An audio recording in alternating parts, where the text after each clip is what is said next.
I learned this from Dr. Bernie Siegel, a colleague of mine. He wrote Love, Medicine, and Miracles in the 1970s. And he and I have co-taught called Bernie and Mary Jo Dialogues over the past year and have worked together.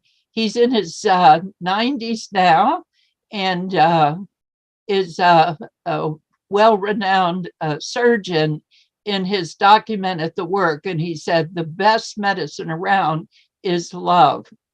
The other thing is intuitive insights, a life analysis, meditation, interview, and energy connection. This next slide shows the patient before healing. You're seeing the energetic manifestations, and she was experiencing a throat problem.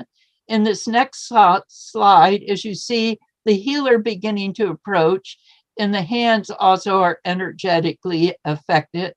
And in the final slide, after 10 minutes after healing, what was in her throat begins to gather in the healer's hands. How can you withstand the pressure? And we're looking at resilient strategies that strengthen support networks, clarify the purpose, enhance self-care, build self-awareness, actualize strength, and broaden coping skills. This brings us resilience. I put together a Wellness for All plan, preventing illness and achieving wellness. There are 3 components. The wellness focuses on creating a wellness ritual to stay healthy and vibrant.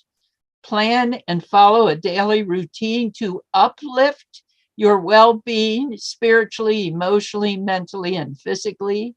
Establish a health community to thrive and heal any challenges, and design or designate a wellness mentor or a wellness team. So this is a new model that is put together in looking at the illness model that the healthcare system is primarily organized around and has been for many years in symptom problems.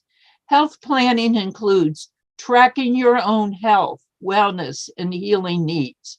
Reach out to your health community, your wellness mentor, or wellness team for guidance. Eliminate obstacles to your well-being.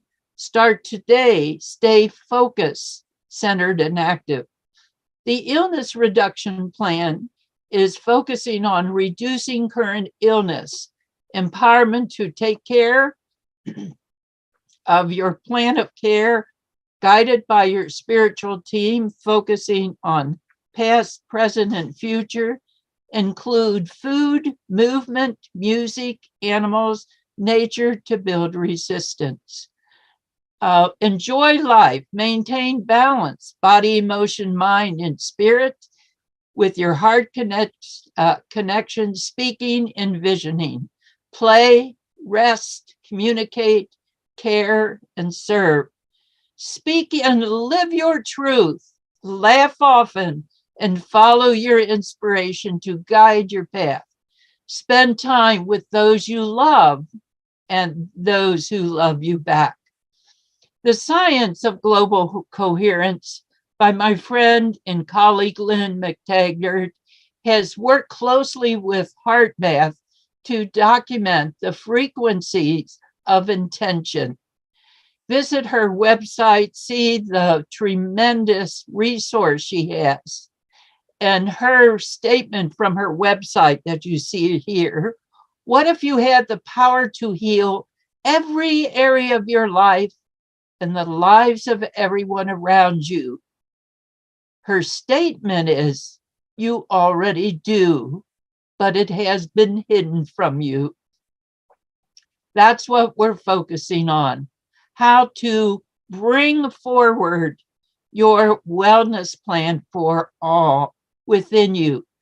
Today, I'm going to focus on the emotional meridian tune-up. Again, it goes back to finding and activating divine inspiration, turning on the light. How do you do that?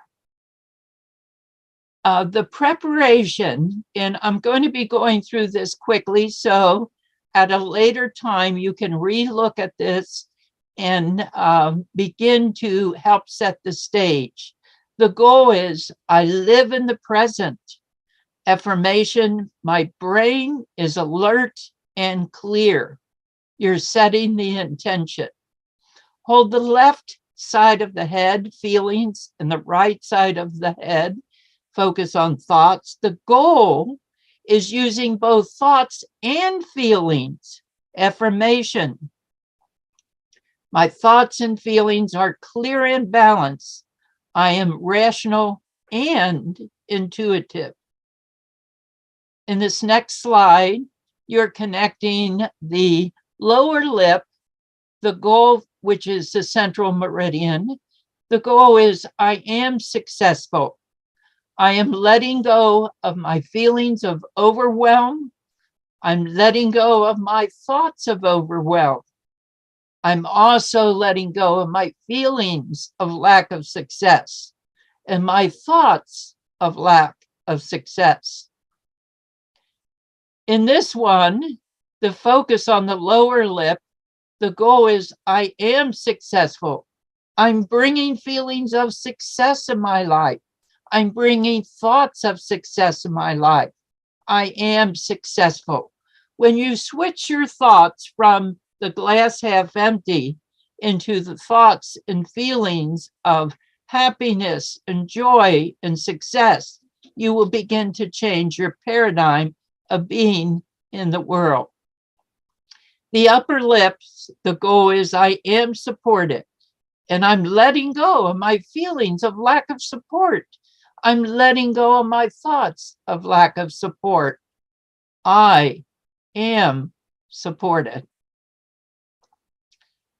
The law of the 5 elements you have been dealing with throughout this time in the World Congress.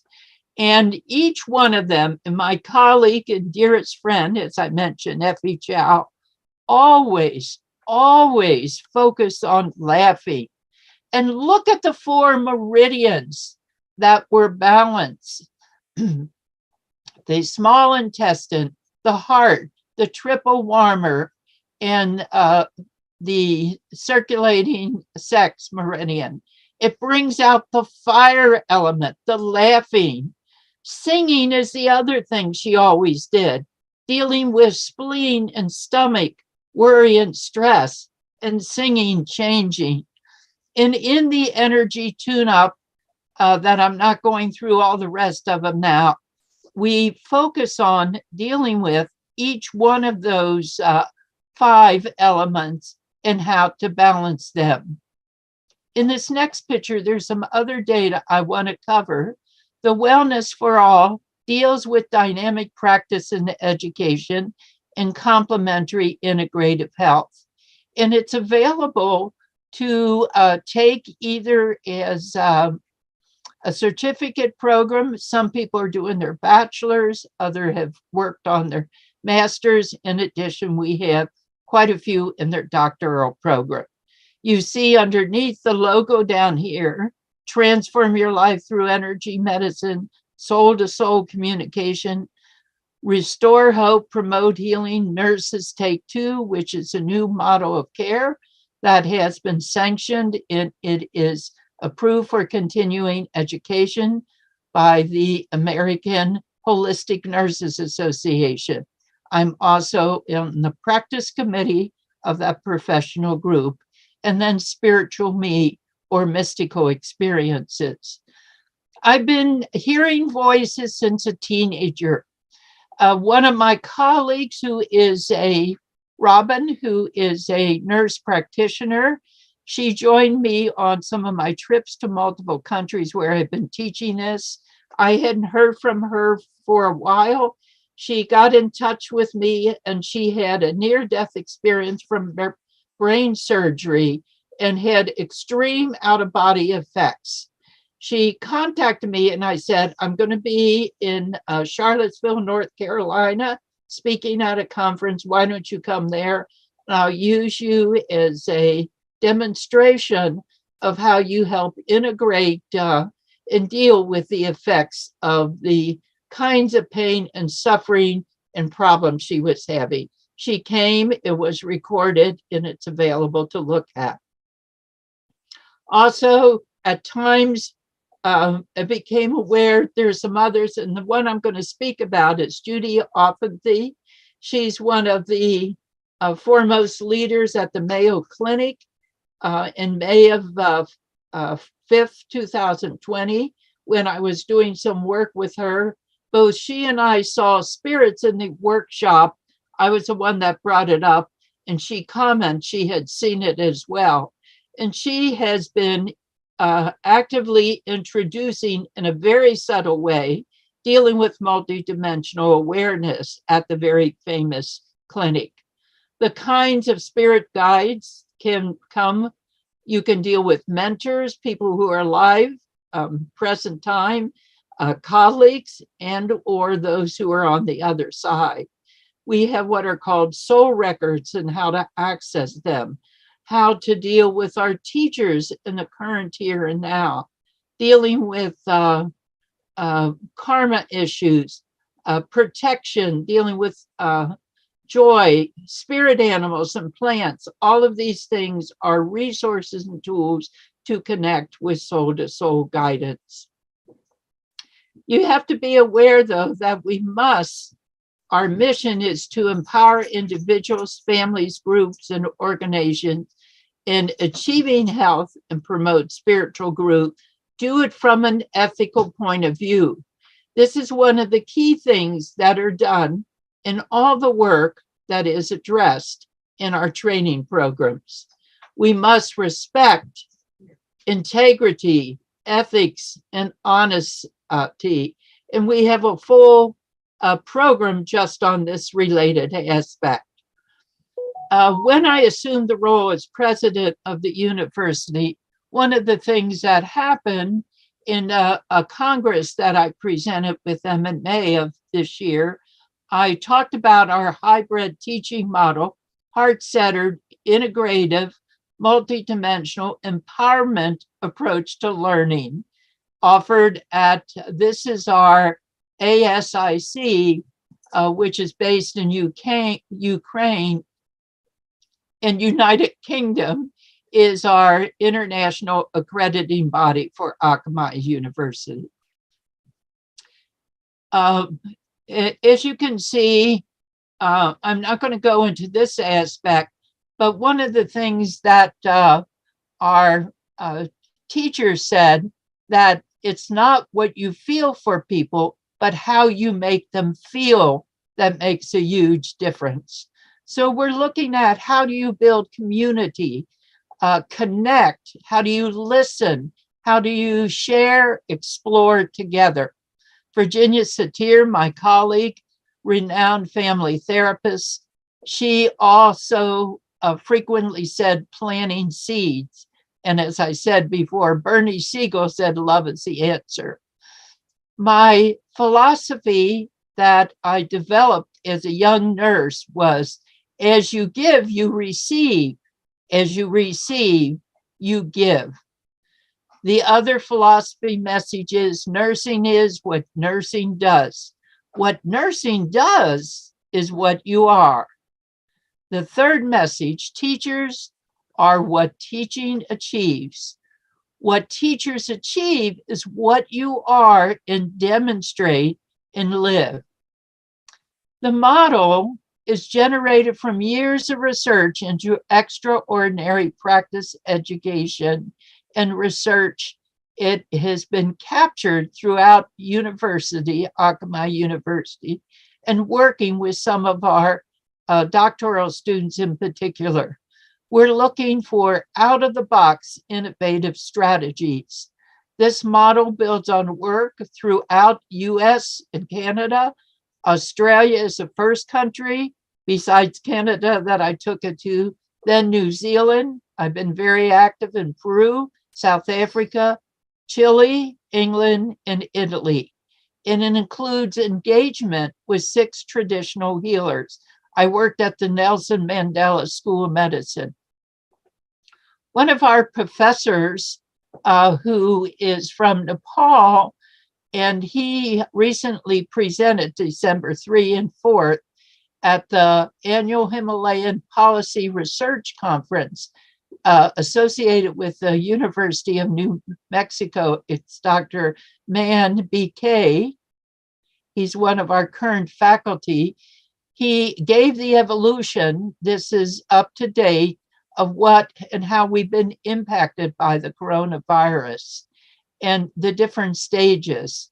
And as we were looking at that, he also illustrated where the distribution of cases are. And in the United States now, we have 100,156,325 cases.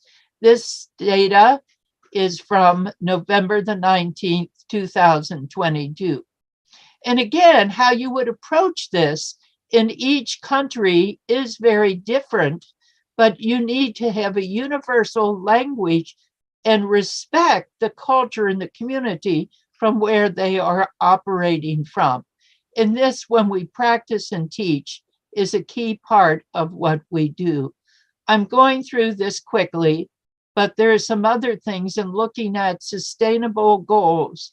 We're looking at the connection between people, prosperity, peace, partnerships, and the planet. This integrative approach dealing with the self professionally and with organizations. The Greater Reality Living, Mark Paxton and Gregory Schwartz are two of my colleagues. They teach the lives formula, learn the collective evidence that you continue to live after bodily death, internalize this news, vitalize and holistically balance yourself, enjoy the benefits of greater reality living, and serve others to help them and yourself and make the world a better place. Gary Schwartz, who worked with Mark on this, was a colleague who wrote the foreword to Mark Anthony, an electromagnetic frequency that I talked about. Heart Math has been doing things to document the energetics. Here's Bernie Siegel, his key works. He's written about 30 books as a surgeon, like I said, for the last 2 years. He and I have had dialogues and talking about the many kinds of things that he learned from patients rather than being a top-down model. I'm the expert. We do an archway to the light, which is a bridge between two worlds, learning how to communicate through the circle of love. This is one of the things that is taught and part of what I have presented at the International Association of Near-Death Studies in Salt Lake City, September the 3rd of this year. I've shown you this before. These are some of the things that are available with different populations. Energy therapies to choose from, not one size fits all. Looking at interventions, moving, sending, and clearing energy. Specific, these are all from the courses: energy field drain and replenishment, inner core balance, infinity balance, learning to move away unwanted energies and recalling fragmented energies. Certificate trainings available. We have a wellness for all, clinician, practitioner, specialist, and also become an instructor, associate, and faculty. Certificate training, new courses starting January the 18th, contact me. Data and the implications for care. Research indicates approximately 10% of patients who experience cardiac arrest in a hospital setting report a near-death experience. So looking at this is not the new kid on the block. This is a model that I created, looking at expanded consciousness, relationship dynamics, personal recovery, and support for living on Earth. This is all defined. Come and join us. There's my email and way to stay connected. When you write, we'll show you some of the things connected to this, how to do spiritual communication. the Institute for CAM Studies. We have a doctorate in neuroscience acupuncture in Dr. Stephen Rosenblatt. He has the Oriental Medicine doctorate and also a PhD in complementary integrative health and complementary alternative medicine. There we go. That's it. These are some of the bibliography related to the materials, and you will get it as a PDF when you write in the references. So that's it for today. Thank you. And I've loved being with you, and many blessings to all. And we'll look forward to staying connected. Thank you so much, Mary Jo. You did a wonderful job. You send the love, send the energy for everyone. And we will very happy follow you doing better. And thank you. And the Rose, please raise up your hands, then I can find you, let you in. Okay, so the Mary Jo, you did great, because you from the very young until now always try help a lot of people. So right now we will continue, go to the next one. The next one will be the Stephen, the Ronabit. Okay, so we will first play the video, and then we will beginning. So right now, the Jennifer, please play the Stephen Rosabit, the video. Because Stephen, he built up the UCLA, the integrative medicine. Hi, I'm Dr. Stephen Rosenblatt. Thank you very much for having me at the 6th World Integrative Medicine Congress. I'm proud to be here and be able to present some of the ideas that we've developed on what we call the New World Medicine, an integration of East-West medicine. I'm Dr. Stephen Rosenblatt. I'm an MD. I'm a PhD from UCLA, as well as a doctor of Oriental medicine. So I'm happy to try and combine all of these principles and all of these factors together in what we're calling the New World Medicine. Thank you so much, and let's explore together. We find as medicine develops, it borrows from Eastern medicine the idea of energetic, the idea of flows of energy. It borrows from Western medicine, using biochemistry, using physiology. By combining these two factors, we arrive at what is called a new world medicine. It's this new world medicine that is going to push forward advances in the health, well-being, and especially the preventative health of all the citizens of the world. One of the things that we have as a protective mechanism, and I mentioned it before, is there are certain fields, there are certain energy fields around the body. And what I'm showing here is a type of polarity. And the body itself has the same type of polarity.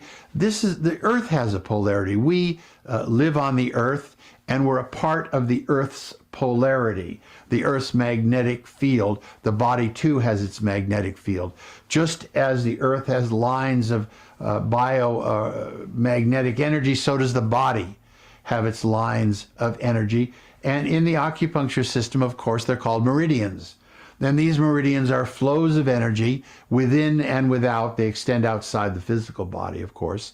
They're within and without the body, and they extend to different distances from the physical tissue, depending on the strength of the organism, the strength of the body, the strength of the person, and how strong their immune system is. Now, we look at the fields around the body. This is a representation of some of the biomagnetic or bioelectrical fields that extend outside the physical tissue. And it's this extension of the physical tissue, from the physical tissue, that we find promotes the defense mechanism of the body. As I say, one of its immune factors is this energetic field. That is, of course, what we find so important in the acupuncture system. When we look at Chinese medicine, we're looking at flows of energy, flows of qi. that flow through and in and around the body. They form this basic bulletproof, if you will, or shall I say, viral proof vest that protects us from invading organisms. Now,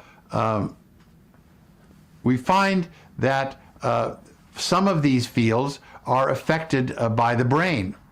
And the brain is a factor in controlling some of the activities of this bioelectric or biomagnetic field around the body. And the brain has its own activity. As we know, we can measure EKGs, which is the heart's activities. We can measure EEGs, which are the brain's electrical activities. So there's all this electrical activity going on in the body, and the sum composition of this electrical activity provides this flow of energy, this flow of chi that can be expanded and utilized. We'll talk about that in a few minutes. Now, one of the things that we have done at UCLA, I'm a PhD from UCLA, and we did a certain amount of work there. And one of the things that we developed was a system that's known as Kirlian photography. Kirlian photography is a high frequency field photography that was developed by a husband and wife team, the Kirlians, in Russia in the late 1950s, and has become for a time popular as a way to actually photograph some of the electrical fields that are around the body. Here's one of the photographs that if we go back to that just a moment, one of the photographs around a finger that we had done a Kirlian photograph of. The Kirlian photograph is really a high frequency field photography. So it acts like a biomagnetic strobe, if you will. A strobe is a flashing light that slows down a moving object. Well, this is a flashing electrical field, if you will, a frequency of electrical field that slows down the energy from the body and allows it to be photographed and register on a photographic plate. And we did many of these showing before and after treatment type photographs. I won't go too much into this, but it's an interesting aside. And we had some work. We worked with leaves, for instance. This is an interesting aspect to this Kirlian photography and the energy that we're talking about around the body. And what we did is we would photograph a leaf with Kirlian photography, and then you notice the arrow on the slide here. The arrow is where we cut the leaf, the top half of the leaf off. And so we then took another picture of it without that tip of the leaf, and it still retained its energetic field.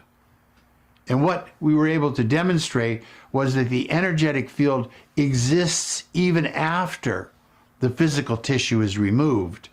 Of course, it decays over a period of time, but initially we can still get the same type of electromagnetic or energetic field even without the top part of that leaf there.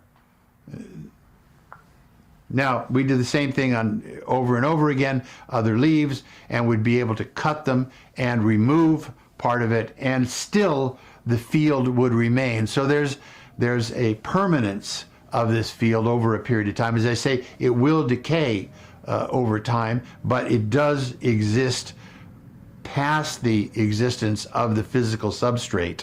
So even after the physical part is gone, the energy remains.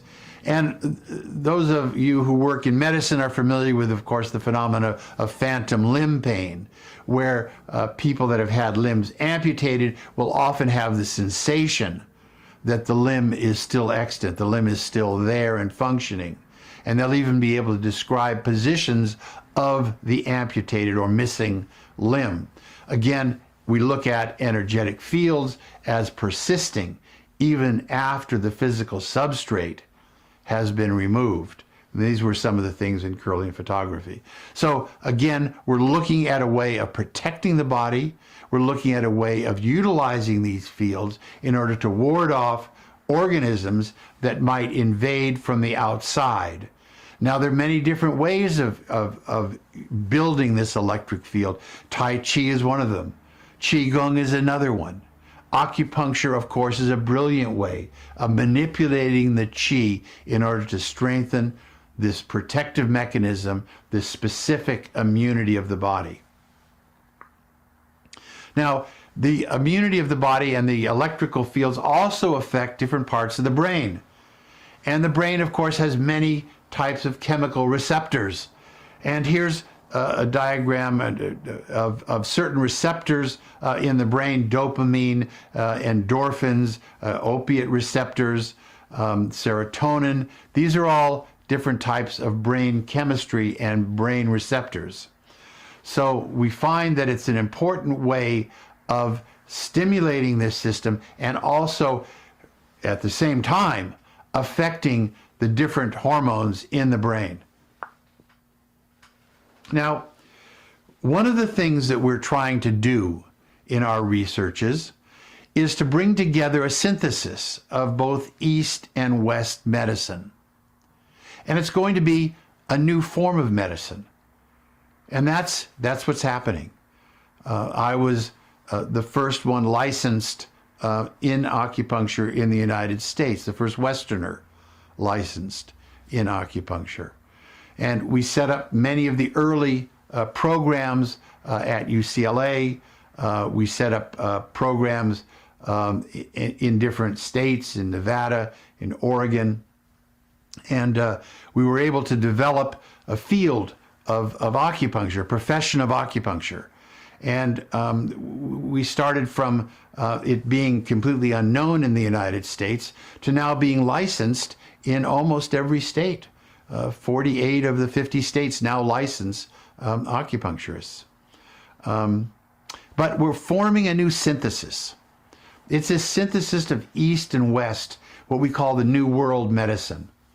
And it has several different principles. It starts from the point of view that all living organisms are a composite of energetic forces that interpenetrate the physical tissue. So the energetic forces that we call qi, or biomagnetic fields, interpenetrate the physical tissue. They run over, around, through, and outside of, and deep inside all the physical tissue. And we exist as an interaction of these physical cells, these tissues, embedded in energy flows that act, the energy flows act to organize and control and literally animate the body itself. Now, Wilhelm Reich, who was a researcher in the 30s and 40s, even up to the 1950s, was able to show that by utilizing dissimilar materials, organic and inorganic placed together, that it was able to attract and collect and generate certain energies. And he called them orgone boxes. Much the same way that we as organisms have red blood cells that are protein on the outside, organic, and are composed of a metal inside, iron, right? An iron core with a protein coating, acting in a sense as an orgone accumulator, collecting not only oxygen from the atmosphere, but collecting certain intrinsic energies. This qi that is floating all around the world.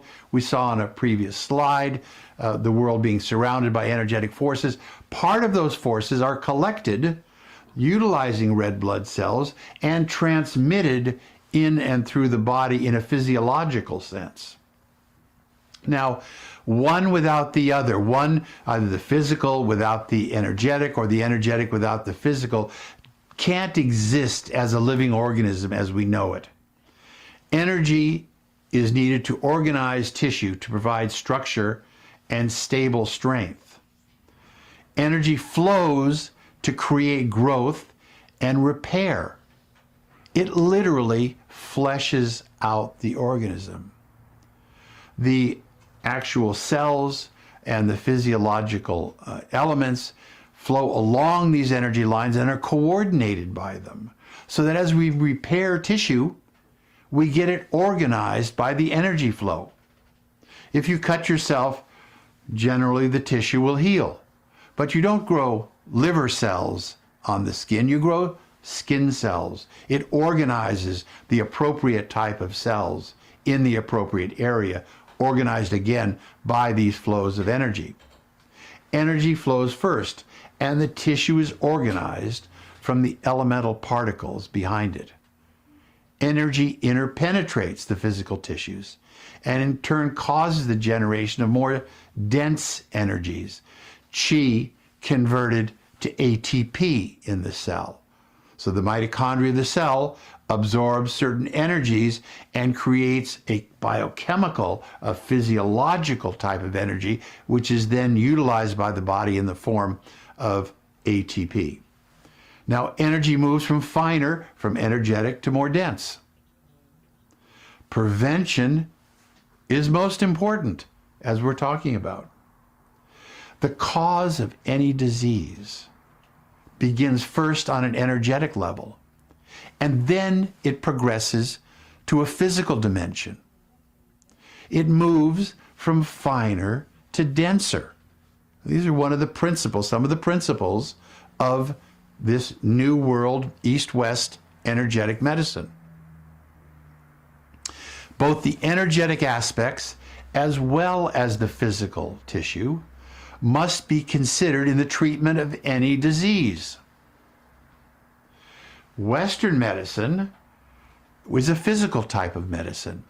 It was developed on the battlefields of Europe and was always used to support the physical tissue, stop the bleeding, treat the acute infection, deal with ischemia, get the heart beating again. These are all the physical types of things that Western medicine has specialized in. Now, the energetic considerations are more important in dealing with chronic and degenerative diseases. The body is always in a state of dynamic, not static, but dynamic equilibrium in relationship to its environment. These are some of the keys of Eastern medicine, some of the great treasures. The body is always dealing with its environment and trying to make the best analysis and the best accommodation possible. Medicines range from pure energy, like homeopathics, to natural supplements, a little more dense, that replenish the body, to crude drugs, to herbs, and then to refined pharmaceuticals, all going from more fine to more dense.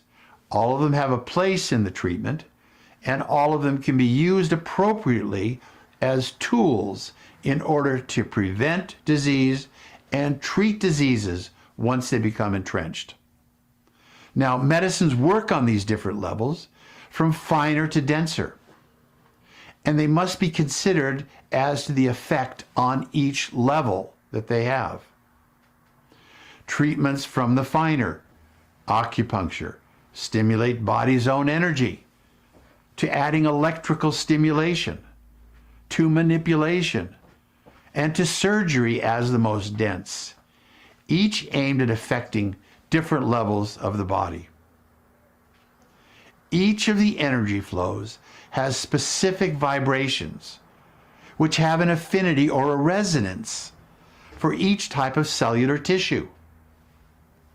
And the body is constantly adapting its environmental conditions at every moment, and the state of optimal health is often defined as making the best adaptation possible to the environmental factors. Now, 19th and 20th century medicine was involved with naming and categorizing and the curing of diseases in the large sense. The 21st century medicine, and that's what we're focused on in this World Congress, the 21st century medicine will be concerned with health optimization. That is, providing the best and strongest possible adaptation of the organism to its environmental influences and stressors in its environment. We're not talking only about psychological stress, we're talking about stressors in the larger sense of the word. We wrote a book a few years ago. I authored a book called The Birth of Acupuncture in America, The White Crane's Gift. It was a way of looking at how acupuncture originated in China, but was then brought to America. The white crane is the symbol of the doctor in China. The idea of the stork bringing the baby is an adaptation of that particular idea. But the white crane, the symbol of the doctor, bringing the gift of Oriental medicine, Chinese medicine to the West, and it flourishing in the United States, in the Western countries. So the book is the early days about how a group of us helped to found this acupuncture, this new medicine, helped to integrate this new medicine in the United States. And the work is still going on, of course. We're still integrating. We're still developing ways of bringing Eastern and Western medicine together, of bringing the energetic concepts together. Now, we feel that wellness clinics is going to be the next step. And the role of wellness clinics is going to be a major part of the healthcare delivery system. Preventative medicine as opposed to reactive medicine. And that's what we're talking about today, is ways of building up the dynamic of preventative medicine. Remember, disease prevention is the highest aspiration of the physician. And the line I'd like to leave with, and to leave you with, is a famous quote from the early teachers of teachers back centuries, one of the ancient Chinese physicians, who said, only the inferior physician treats the disease he was not proficient enough to prevent. And I think that's the keynote of where we're going with this new medicine. Thank you very much. It's been a pleasure to speak with you, and I look forward to all of us continuing this journey together. Thank you again. Wow, thank you, the Stephen Roosevelt. And Stephen is always support our Congress. And the Rose, you are not here, so please. Yeah, indeed, Dr. Fu. On behalf of the Congress and the conference organizers, I would like to thank Dr. Rosenblatt for his contribution to traditional Chinese medicine. He is truly a pioneer in traditional Chinese medicine in the US. He was trained as a medical physician, as a family physician, for almost 3 decades. However, he's also duly licensed in traditional Chinese medicine. Actually, he was the first Caucasian American physicians to be licensed in California to practice Chinese medicine. So his insightful research on energy and cells truly it's a great contribution to TCM studies and research in this country. So we'd like to thank Dr. Rosenblatt for his contribution and for his dedication to traditional Chinese medicine. Back to you, Dr. Fu. Okay, so please everybody turn on the video and turn off the audio, and we take one more group picture. Please turn on the video, turn off the audio, and that will help us take one very good picture again. And please turn on your video and turn off your audio, and we take one more picture. Xinning here, great. That's another very famous professor already here. Thank you, Xinning. Dr. Xinning, always the best. The support us and the help us. Okay, watch the camera. 1, 2, 3. Okay, watch the camera. 1, 2, 3. Hold on, let me adjust it. And also I want to tell everybody, this afternoon, when we arrive the 5 to 6, we have the forum, talk about how amazing with the Tai Chi Qigong, including the acupuncture, help the people the health. And also after that, the school will, University East West Medicine will have one small event, and we will, these few days we are so very nervous. One presentation, another presentation. So we have the half hour, we can a little relax. So we have the little bit event in there. So we'll very welcome everybody that moment. Join us online, and we will take very big group picture. And also we have somebody in here, the school, the together. We will give 我们要给每一个人发一些奖，我们到场的都会领到奖，谢谢。Yeah. 那个 So Rose 把 do plan to participate. We have an award ceremony and also a gathering, and for half an hour, and right after the presentation. Thank you, Dr. Fu. Okay, so right now, 现在我们介绍下一位非常著名也是非常资深的讲者，一直支持我们的，大力推动太极的，我们 UC Irvine 的教授，邢林大师。邢林大师呢，他是应该说是最早在科研领域能够帮助我们推广太极的人之一，而且他对太极做了非常详细的研究，是太极的科研工作者，在美国的整个太极界他是最著名的一个推手。好 ，Rose。Yeah. Well, next, it's our honor to introduce another very high-profile practitioner and researcher, Dr. Ling Xing, and he's a professor and director of the Laboratory for Mind-Body Signaling and Energy Research at the University of California in Irvine. So it's our pleasure to introduce to you Dr. Ling. Dr. Ling, please take it away. Thank you. Yeah, you can start the video.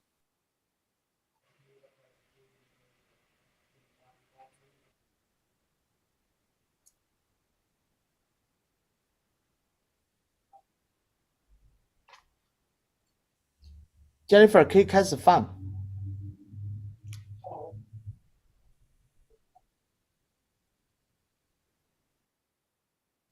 Hello, everybody. I'm very pleased to participate in this 6th World Conference on Integrative Medicine 2022. My name is Lin Xin. I'm a professor in the School of Biological Sciences, director of the Laboratory for Mind-Body Signaling and Energy Research, and a member of the Susan Samueli Integrative Health Institute here at the University of California at Irvine. Today, I'll talk to you about the physiological basis of some of the health benefits of Tai Chi on the mind and the body.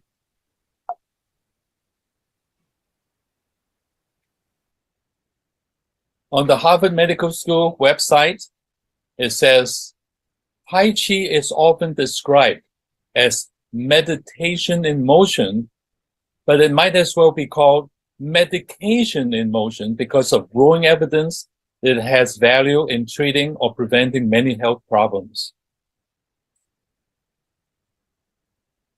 First of all, we all know that Tai Chi and many types of Qigong involves the integrated integration of the 3 regulations.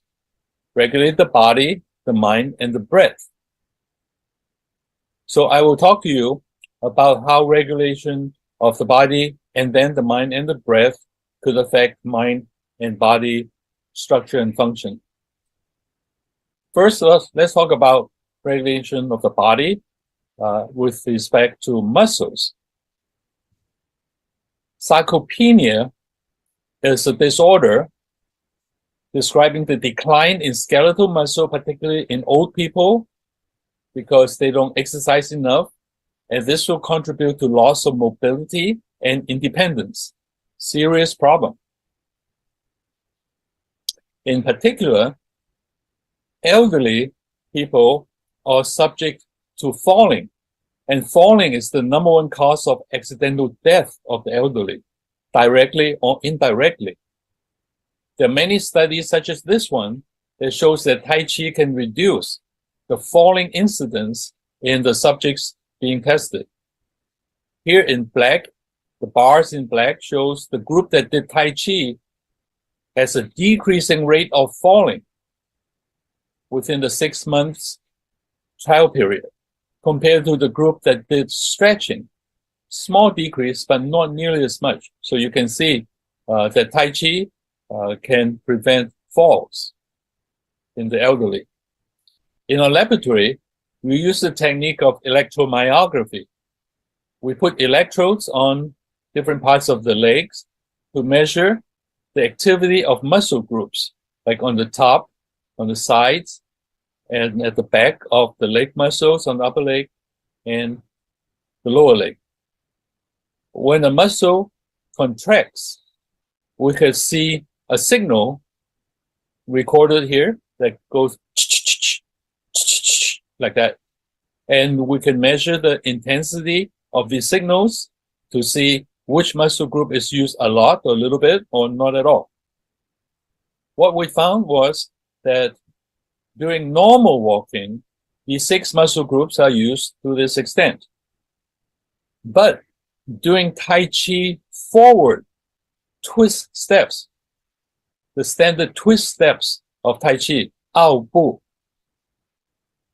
moving forward, moving backwards, moving sideways, certain muscles are used a lot more than when you just walk or jog or even go upstairs.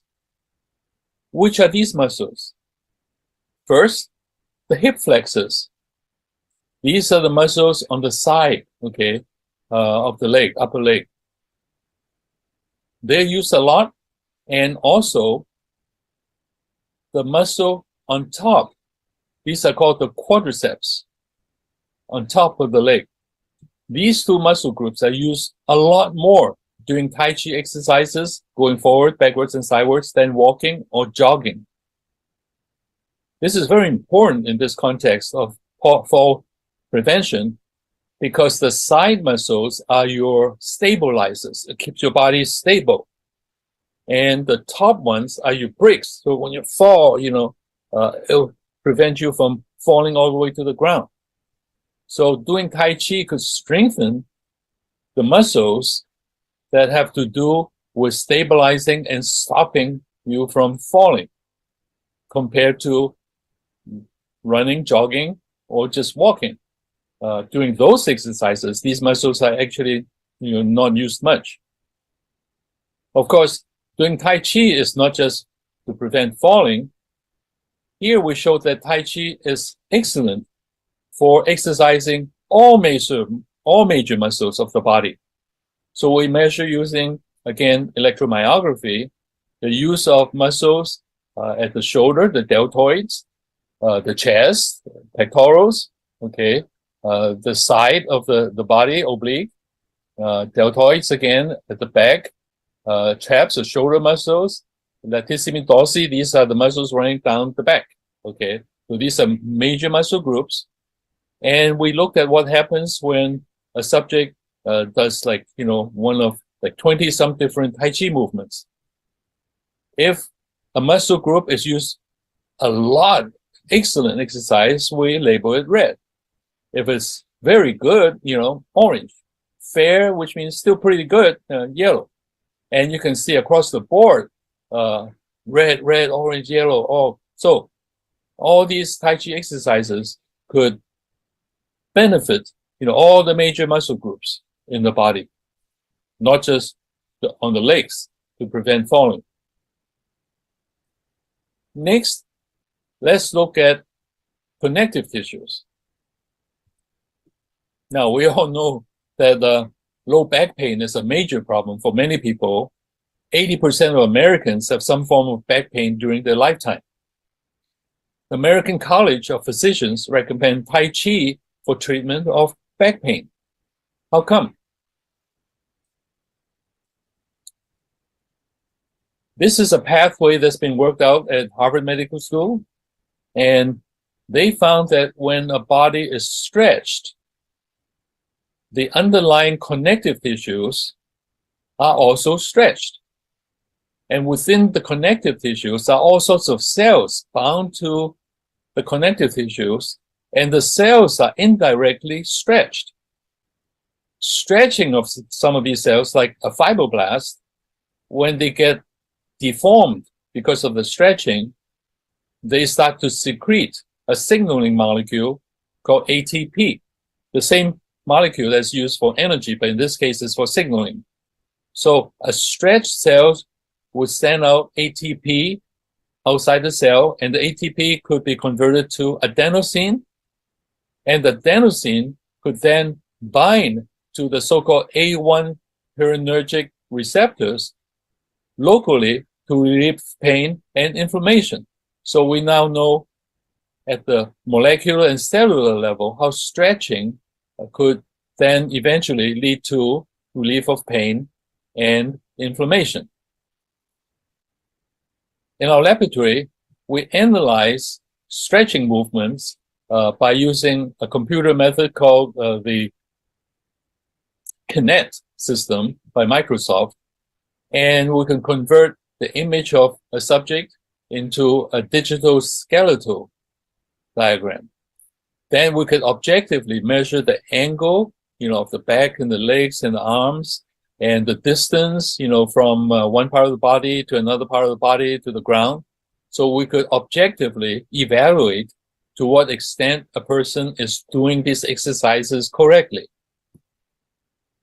We then measure, again, using electromyography by using electrodes to measure the extent a muscle group is used in a particular exercise, in this case, the lower back. In addition, we also put a probe in that area to use laser Doppler flowmetry to measure blood circulation at that point. In other words, if we exercise the low back effectively, we could see the low back muscles, they exercise, and then increase in blood circulation. So using this combination of methods, we show that like these 6 exercises from Tai Chi and Qigong are quite effective in exercising the low back muscles and increasing blood circulation in the low back area. So in Tai Chi, you can see this is so-called twisted body fist stance, 铁身锤, here, okay. This is through back dodge, okay. This is 闪通背. Both exercises can improve the low back muscles of the latissimus dorsi by exercising them, strengthening them, stretching them, and also improve blood circulation in that, site. We also found that in this particular type of Qigong called the 5 animals frolicking, 五禽戏, like the bear, the deer, and the tiger, they too can actually exercise the low back muscles a lot and improve circulation there. So what we can do is to advise people with low back pain and say, well, instead of spending, half an hour doing 108 different movements, many of which got nothing to do with the lower back, why don't you spend that half hour doing these exercises, which will greatly strengthen and stretch your low back muscles, and that will help prevent or reduce back pain. So this is kind of like personalized medicine or precision medicine. Not saying that, doing 108 different movements is not a good thing, but as a treatment, you can now do these exercises. Next, how about bones and joints?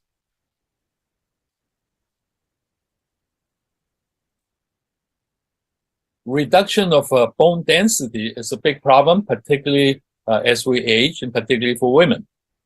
And there are many studies, such as this one, that show that Tai Chi could enhance bone health. Here, in a randomized controlled trial, Tai Chi group exhibited reduced rates of postmenopausal decline in bone density, bone mineral density. How come? Well, we all have heard many times, I'm sure, that exercise physiologists have advised us to do weight-bearing exercises to strengthen bones. So Tai Chi is not lifting weights, but you are lifting your body. Your body has significant weight. So doing Tai Chi, is a weight-bearing exercise. So it's not surprising that doing Tai Chi could actually improve bone density. In newer research, scientists have found that not just weight-bearing exercises are good for bone density, but bone vibration is important. So in this particular study, they found that when the subjects do jumps, jumping as high as you can, 10 to 20 times, 2 times a day, in that particular study, the subjects that did that resulted in significant gain in hip bone mineral density. So weight-bearing and bone jarring, vibrating exercises are good. And we can see here that particularly in the Chen style Tai Chi, there are a lot of bone vibrating jumping and stomping movements, as you can see here, jumping or stomping. And these exercises could strengthen bones in addition to the weight-bearing aspects of Tai Chi. How about knees and joints? Well, Tai Chi has been shown to be effective in treating knee osteoarthritis. In this particular randomized controlled trial, after 3 months, compared to stretching, the elderly subjects practicing Tai Chi had a substantial drop in knee pain and more improvement in function. As a matter of fact, the Sun style of Tai Chi, as modified by Dr. Paul Lam from Australia, who's also a Tai Chi expert, the Sun style is endorsed by the American Arthritis Foundation of America for people suffering from arthritis. Again, how come? Well, in this study done at Fujian University and Harvard University, first, they confirmed that Tai Chi and the Ba Duan Jin, Qigong, both could produce similar pain relief of knee arthritic pain compared to cycling, like cycling in a stationary bicycle at home or in the gym, which is a standard physical therapy treatment. So Tai Chi, Ba Duan Jin, and cycling are equally effective in reducing pain of the knee due to arthritis. But they went one step further. The latest research that they did showed that using functional brain imaging methods, they found that all three, Tai Chi, Ba Duan Jin, and cycling, affects the same part of the brain. Okay, all three activate same parts of the brain to pretty much the same extent. So that, interestingly, Tai Chi, Ba Duan Jin, and cycling, they work pretty much the same way in terms of affecting the brain, in addition to the joints themselves, in reducing pain, that is. Okay, next, let's talk about regulation of the mind. In our laboratory, we use electroencephalography, putting 108 different electrodes on the head to study brainwave patterns during a meditative state. So here is just sitting there, doing nothing, or staying there, just resting. But when a subject gets into a meditative state, there's a tremendous increase in theta waves, indicating that the person is deeply relaxing. Also an increase in alpha waves, indicating the person is very, very calm. But there's also an increase in beta waves. So these are slow waves, okay, like 10 times per second, okay? And this is fast waves, like 20 sometimes a second, 20, 30 times. This indicates that the person is very much awake and thinking. Now, if a person is to fall sleep and sleeping deeply, you would get an elevation of theta waves and alpha waves, but not the beta waves, because obviously you're not awake when you're asleep. But when a person goes into a meditative state, such as a standing meditation, okay, or even moving meditation during Tai Chi, you get into a due state of relaxed concentration, a very unique state. And relaxed, of course, when you relax, you're not stressed. So it would be a way to decrease stress when you meditate. We confirm the resting stage of meditation by using photon migration spectroscopy to measure oxygen consumption in the forebrain. And you can see, starting from the beginning of the meditation, there's a very steady decrease in the consumption of oxygen in the brain, indicating, again, confirming, again, that during meditation, the brain is less and less active and resting and burning less oxygen, as we can see. Okay, so what are the benefits of meditation?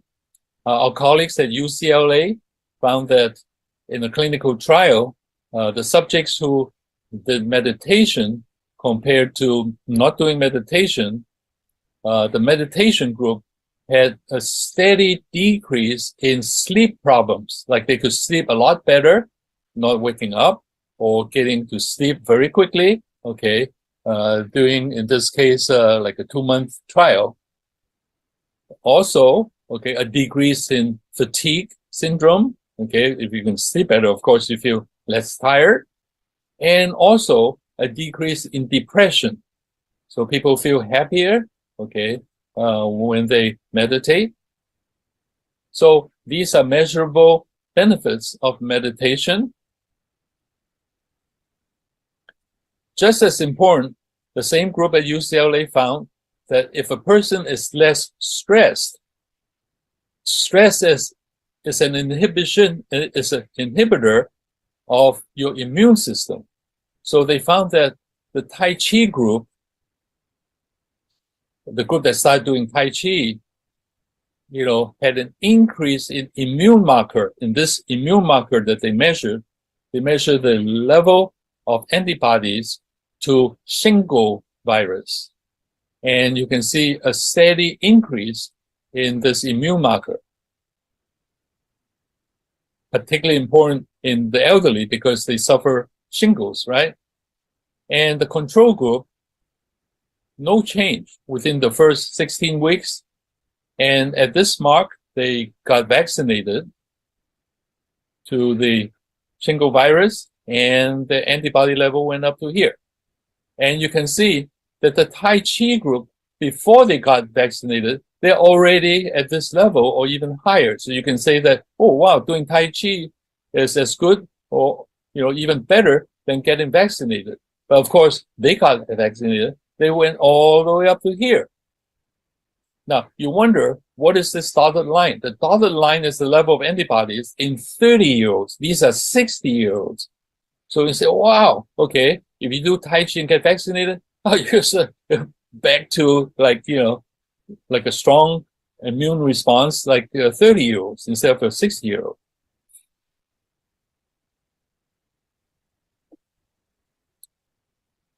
Now, the group at Fujian and the University and Harvard, they also found that the group that did Tai Chi and Qigong, Ba Duan Jin, had another change in brain function using brain imaging, functional brain imaging, so-called functional MRI, okay, and they think, okay, functional MRI, and they found that the group that did Tai Chi and the group that did Ba Duan Jin showed better connection between this part of the brain called the hippocampus and the prefrontal cortex, the front of the brain, okay? Why is this important? Better connection. You see, this is the part of the brain involved in storage of memory. This is the part of the brain that does the thinking. So this is analogous to like the hard drive of your computer, and this is equivalent to the RAM, okay? So better connection means that when you think, you can like make use of the memory, the facts and data in the memory, and you can use that for your thinking. So of course, better connection makes you function a lot better in terms of cognitive and memory tasks. I mean, what good is it if you have all sorts of data and facts, stored, but you can't use it? So in Tai Chi and Qigong, because you have to memorize so many things and make use of so many things, like, one movement after another, okay? Just like, okay, first, you do parting wild horse's mane, brush knee, push hand, then you have to do wide crane opening wings, and then each movement has all sorts of like intricate movements. You have to remember all these and one after another, so that will improve your memory and making use of the memory and controlling your body in a certain way. Now, we just talked about how vibrating the bones and weight-bearing exercises could improve bone density. Of course, that's very important because you don't break your bones. That's obviously very important if you fall. Now, there's one thing that's also very important.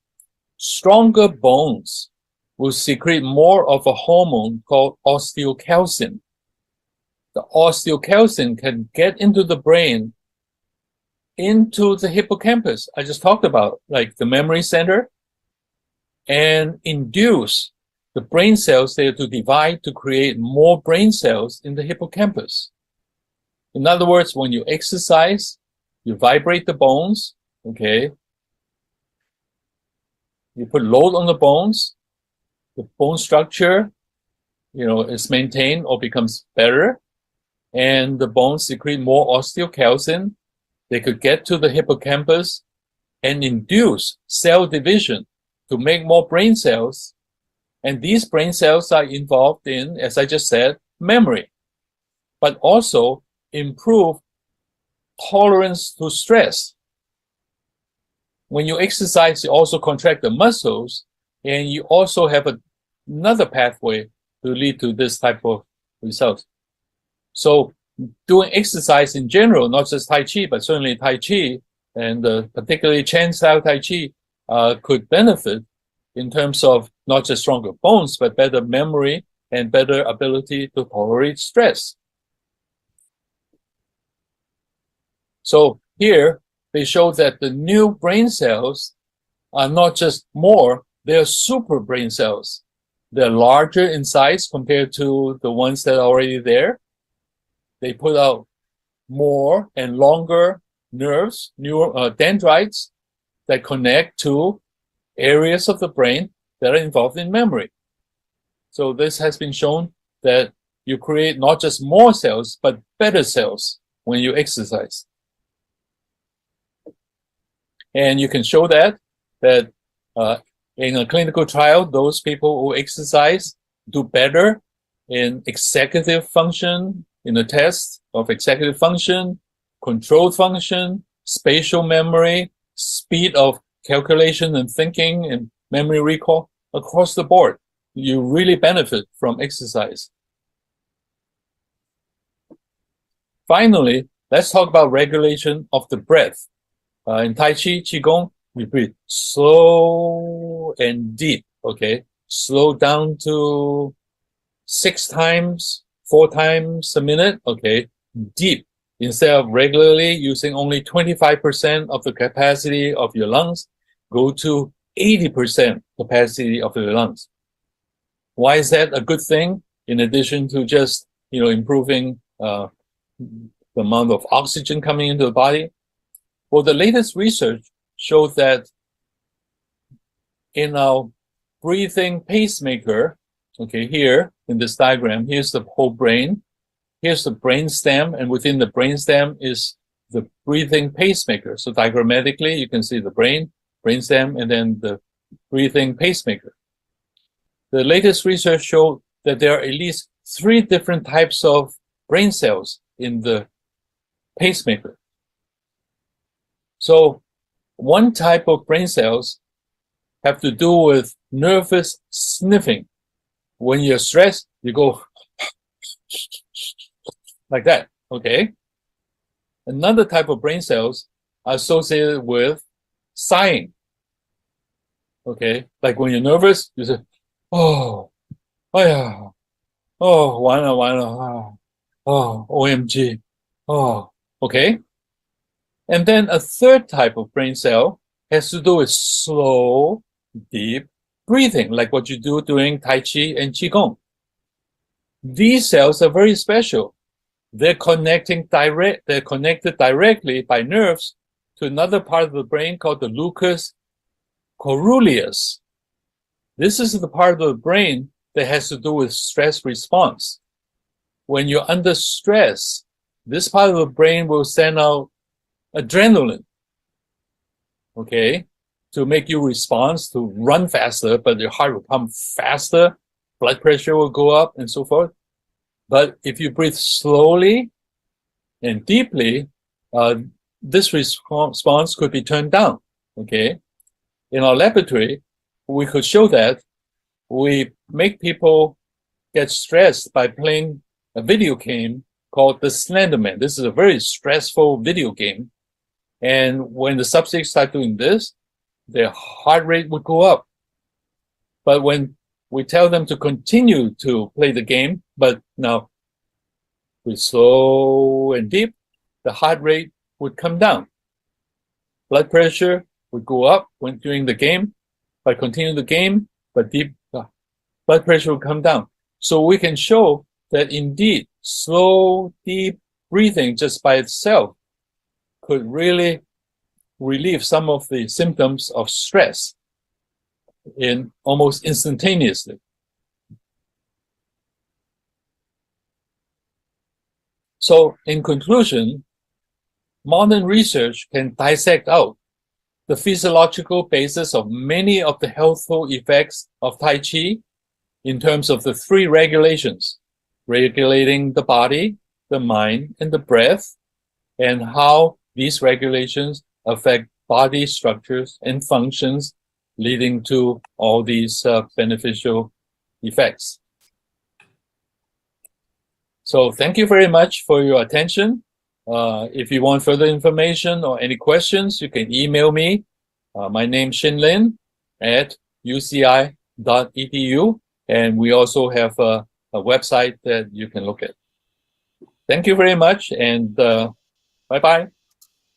Well, Dr. Ling, thank you so much for sharing with us your insightful research. Now, Western medicine is focusing on evidence. What is evidence? Evidence basically is using scientific method to validate the results. And for hundreds of years and thousands of years, Chinese medicine, we have been practicing, but some Western medicine scientists will argue that TCM is not evidence-based. So through Dr. Ling's pioneer research, we can validate not only just TCM and also Tai Chi and Qigong and its impact on the mind, memory, and the whole body. So for that, Dr. Ling, we would like to thank you for your contribution to traditional Chinese medicine and also to the health, general health of this country. So back to you, Dr. Fu. Thanks so much for the Dr. Lin. Have one simple question. How about you think about right now, the California already proved the doctors, acupuncture doctor can use the 15 minutes teaching the Tai Chi and Qigong, and they can get the paid from the insurance company about the $80. And what's your suggest for this program? That's very important because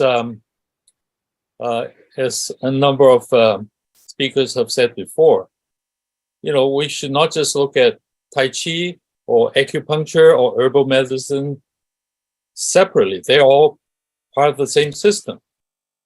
So having, reimbursement for acupuncture treatment, but also adding the Tai Chi, and maybe one day even reimbursement for herbal medicine to get the whole package. That's really important. Okay, thank you so much. Bye-bye. Thanks again. Hope see you very soon. Okay, so 下一位呢，我们原计划是 UCLA 的张卫军教授要特别对这个太极气功的运动处方发表演讲，但是刚刚给我来了一个紧急的信息，他的原话是说，我到时候可以把这个截图发给大家。他是说很抱歉，这个傅博士，我全家人中标了，所以现在被 COVID 的影响到了，就全身在发烧、咳嗽，很难受，确实没有办法参加。希望这个大会圆满成功，然后他下一次他会把相关资料发给我们，我们会发表在会后的会刊上，好吧？好，谢谢。所以因为这个原因，我们也祝这个Dr. Zhang 早日康复，全家都早日康复。这个疫情确实对我们有很大的影响，那么我们开这个会就是希望用我们自己的努力尽到帮助阻止疫情的传播和解决后遗症这方面的功效。好 ，Rose。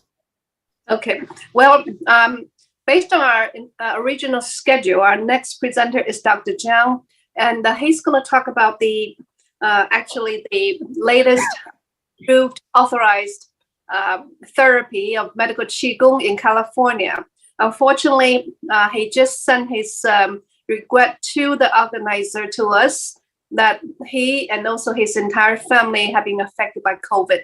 So we wish him well, and also we wish all the practitioners you're working on the front line with patients, and do take care of yourself and protect yourselves. So let's move on to our next presenter, Dr. Jack Fu. Okay, we will come back to the Dr. Lee, the Master Lee, the program.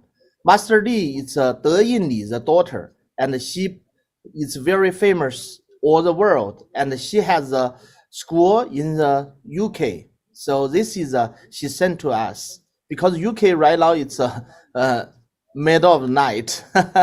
Hello, good morning, distinguished guests, experts, professors of traditional Chinese medicine.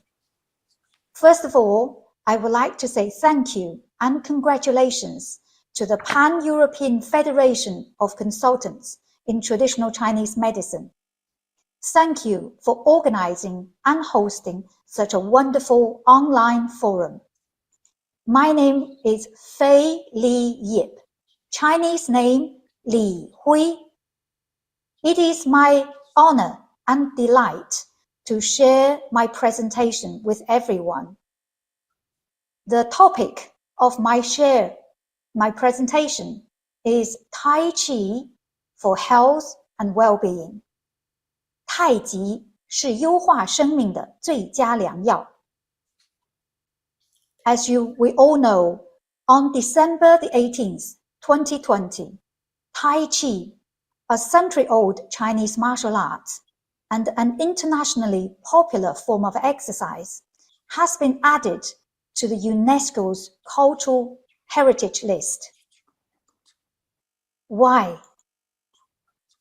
In my view and my experience, I describe Tai Chi like this. If there is a medicine in the world that can give you long-lasting good health without any side effects and doesn't break your bank, would you like to know it? I would imagine most people's answer is yes, please.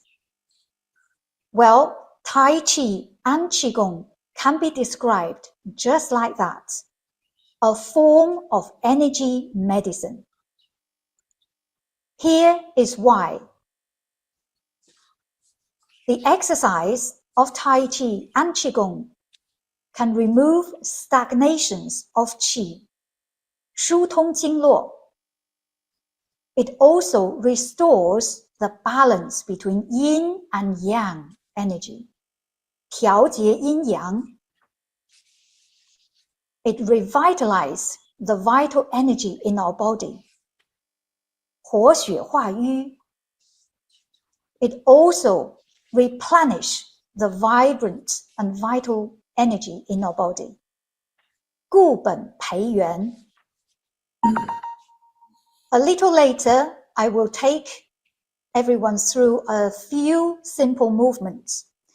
But first of all, I would like to draw your attention to some of these key Tai Chi principles and character requirements that give and deliver the health benefits. Right from the beginning, when we practice Tai Chi, we want to keep these essential requirements. Enter a state of mind that is calm, tranquil, quiet, peaceful frame of mind that we describe mindfulness or meditation state of mind.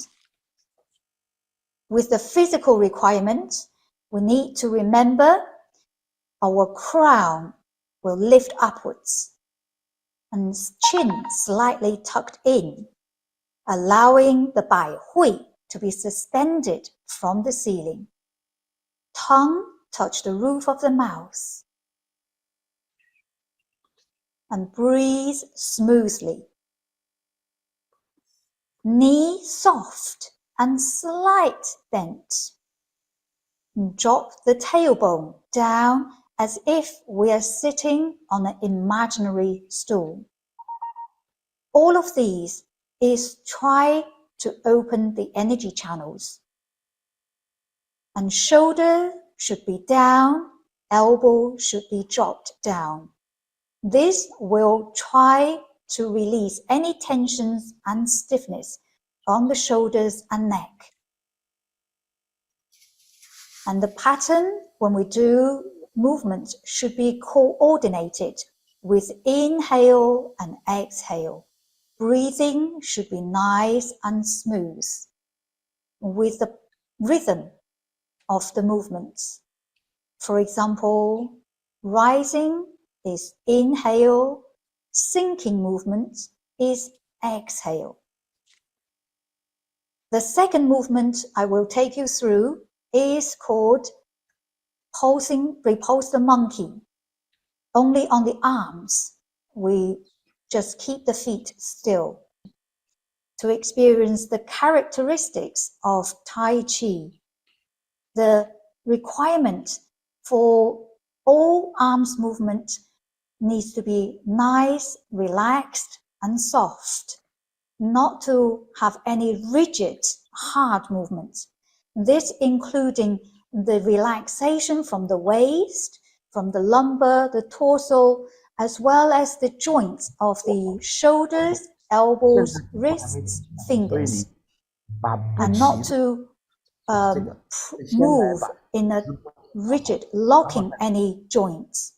However, this softness carries underneath the underlying strength, not soft as noodles, not soft as no strength, but the strength is underneath the softness.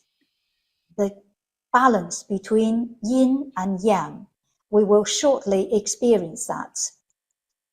The other side, this is the other side of balance, the left side of the brain and right side of the brain. As well as being soft and relaxed, also the movement of Tai Chi needs to follow the rules of natural and roundness, which means the circle we create, the arms movement, the waist movement is all in a rotation. Arms rotation, lumbus rotation, and torso's rotation. So follow the pattern of the symbol of yin and yang. And the third movement I'm going to take everybody through is called Lou Xi Ao Bu, brush knee twist step, including the footwork. And here we can experience how the Coordination in Tai Chi is unique, coordinating the upper and lower body. And we should always use the waist to lead the arm, and the strength, allowing feel the power comes from the feet and gathered, directed and centered in the waist, and use the waist as the leading energy into the arms, the wrists and fingers, only reflect it and show as an expression of the body energy in the arm. How these body movements and arms movements and foot movements should all be moving in the rotation of the energy. And this energy rotation acts as a massage to all the energy meridians. Here is the opposite practice of the same move, left side and right side. Again, it's training and practicing the coordination of left brain and the right brain, as well as upper and lower bodies movements. If we have time, I would be sharing and leading you with is called 野马分鬃, parting the wild horse's mane. This is a representative of the 24-step Tai Chi and many other Tai Chi routines. And here I would like to lead everybody experience the flow of Tai Chi, 连绵不断. The flow of Tai Chi without break can be described as the moving meditation. So it is like the passing cloud, the wandering cloud, and the flow, the peaceful flow of the river. 行云流水. The transfer of one movement to another. It's like the end of one, beginning of another. The new movement is born out of the previous movement. No apparent stop, no pause or jerky movement. And this is a very important movement. No stop and start. Just like the energy travels in the body, is constant, is regular, is continuous. So if we had time, we can experience the fourth movement too. Okay, this is finished the end of my short PPT presentation.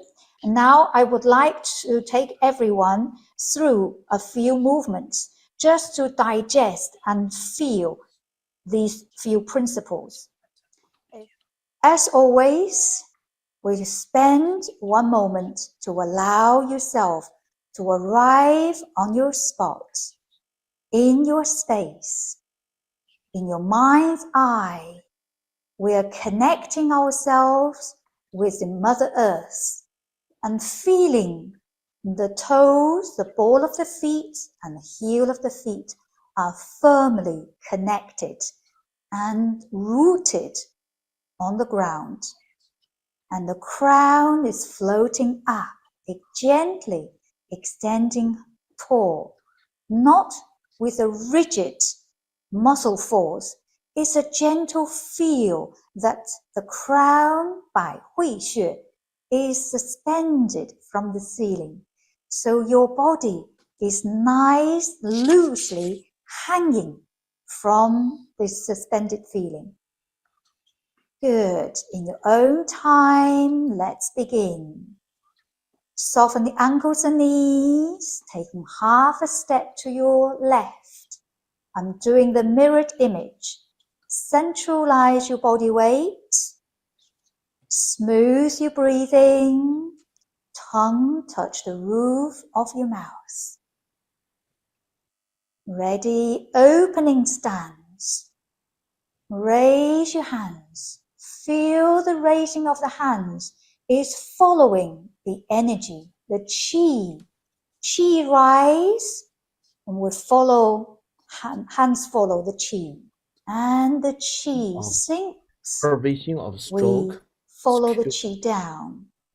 And we try to experience a couple more times. secure. Rise, inhale,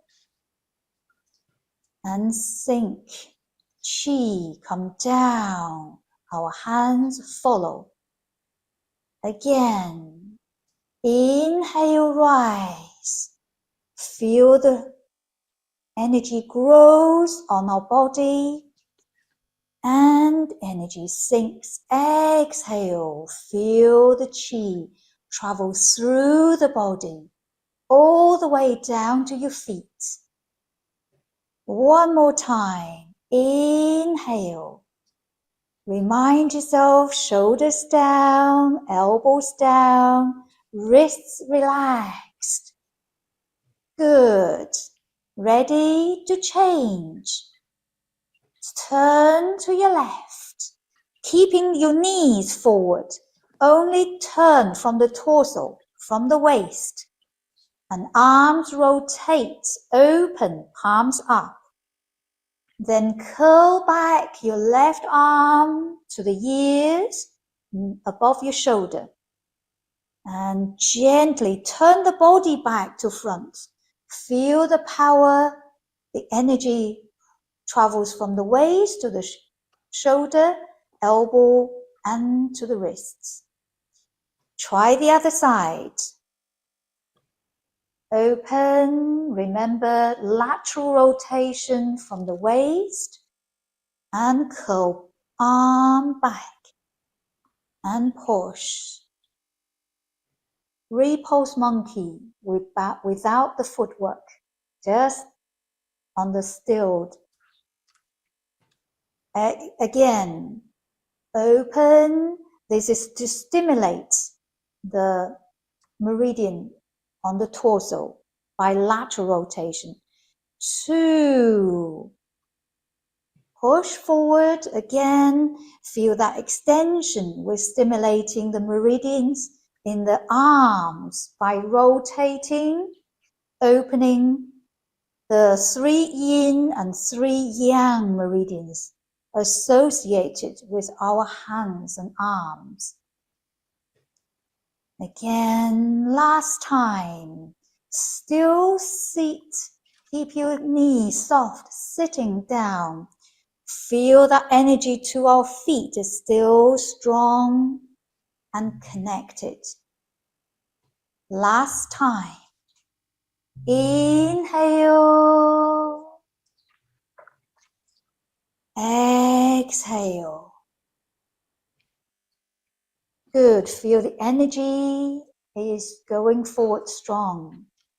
And ready for change. Quietly shift your weight. Shift your weight. And gradually, slowly shift your weight. And draw the left foot in. Left foot in. And extend your arm to the corner. 2. Step. Draw the tailbone down. Feel that energy sink down. Grow the root and transfer forward. And try to feel the pushing. The energy comes from the feet through your knees, hips, waist. Travel to the back, to the shoulder, then elbows, wrists. So feel that process. Sit back, again sink, allowing the energy to draw down. 2, shift your weight back. Remember to keep your back nice and straight. 3, step out and curl the palm. 4, as you push forward, must feel that the whole body, upper body and lower body, the coordination, the solid, what we call the shi and shu emptiness. We'll do a few more repeat on this one. Shift your weight. Draw the foot in, step and curl the palm. Make sure your transfer weight light and smooth. No jerk, no stop and start. Smoothly shift your weight back And feel the movement. It's like the wonder of the cloud, passing of the cloud, or the flowing stream.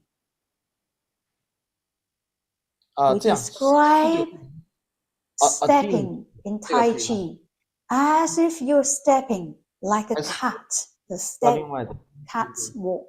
看到吗？ Not the fashion catwalk, 看到了吗？ but it's in the 就是要点那个 light, nimble, 需要你输一个 email， 然后 agile. 你就进入到我们 Good. 直 So we 播的 have been practicing left and right. 把它放到楼西奥步。放到那里啊。 See, you can make any movement of Tai Chi 任何 as 一 a 个都 repetitive, 间才能进 standalone 对你 exercise 放那个 to 就这个问题， experience and tackle, 因为 working 因为 on 我 one 们所有来 particular 开会的必须要在那边看 principle. 到大屏幕，其余我都弄好了，这边 Good. 隔壁会议室都弄好了。 We're going to have one more 我也是 movement. 好，对对，野马分鬃 Sit back. Lengthen the tailbone again. Feel the transfer of the body weight. Smooth. Get into a balloon. Now the movement of Tai Chi is just round and circle. very good. This is a very good, very good. The Dr. Master Li, the presentation is great. We want to continue watch, but the time limit, and I will continue play about I will continue play about it, about the tonight. Everybody, if you want to watch, and don't forget every information I put in the YouTube channel. You can click on the link, go to the YouTube, you can see the live, the channel. Wonderful. If you, Yep. okay, right now, we will go to the next, 我们会下一位有请到的讲员是一位非常重量级的德高望重的医生，他呢不讲英文，但是他讲英文，但是呢为了方便大家，由 Rose 来翻译一下。这个由我们这个苏花昌老师，苏花昌呢非常重要，是我们大会的顾问和终身共同主席，以及我们苏花昌本人是加州职业针灸中医师学会会长，美国中医针灸联盟副主席，加州中医针治联盟副主席，美国优因大学中医药学院教务长，加州针灸中医师工会前会长及联合工会名誉会长，中国民族医药协会特技联副主席。好，这位苏华昌会长今天要谈中风康复相关的认识。好，请 Rose 翻译一下。No, 谢谢. Well, our apology to cut the Tai Chi video a little bit short. As you know, we're putting all the videos on YouTube, so you'll be able to access. And also, as you can see from Master Li's demonstration, anyone, any age, you can practice Tai Chi and Qigong at any place. And to have the benefits of your whole body, your memory, as researched, documented by Dr. Ling. Next speaker, next presenter is another heavyweight, a very well-known, high-profile presenter. His name is Dr. Su Hua Cheng, and he's the acupuncture practitioner in California. He's also a lifetime member and supporter of the conference. So without further ado, I would like to introduce Dr. Su to be our next presenter. Dr. Su. OK， 我今天给大家讲一些关于中风康复过程中一些问题啊，这些问题呢都是多年实践中总结出来。在讲这个以前呢，先简单谈一下关于提到中风复健一定与椎体束有关系。那么简单提一下椎体束，椎体束呢是上运动神经元，起源于额叶的中央前回的椎体细胞，它行走在延髓的椎体那地方交叉到对方，所以说左侧的支持右侧，右侧的支持左侧。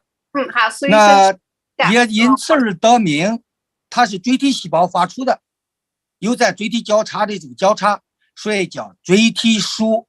实际上，它又分为皮质脊髓束，就是说从脑皮质一直到脊髓，在脊髓的不同阶段更换神经元，也就是第二级神经元到脊髓，从颈到腰。那另一个呢，就是另一支呢，就是皮质延髓素，就是皮质核素，细胞核就是细胞核的核素，细胞核素也叫做皮质脑干素，说的更具体一些。所谓脑干素，就是这个从皮质到脑干部位的所有运动的神经元还原在这里。它这个书比较短一些。Rose, please. Oh, okay. Well, that's lots of information to translate, but I'm going to just quickly summarize. And Dr. Su's topic today is clinical studies and the research on stroke patients. And first, he started with the origination. Where did stroke come from? So he's going to share with us his clinical experience and research on this topic. 好，谢谢苏医生，请继续。那个 Rose，我跟第二个问题呢，就是脑中风病情的程度或后遗症的严重轻重程度与脑中风发生的部位相关联。不同功能由不同的大脑组织形成和支配和传导。中风部位所在决定了病情的轻重，是死亡，是产生后遗症，或者完全恢复正常，决定了后遗症的时间持续的长短、缩约，甚至终生。轻重程度多少，有时候会出现千姿百态的后遗症的状态。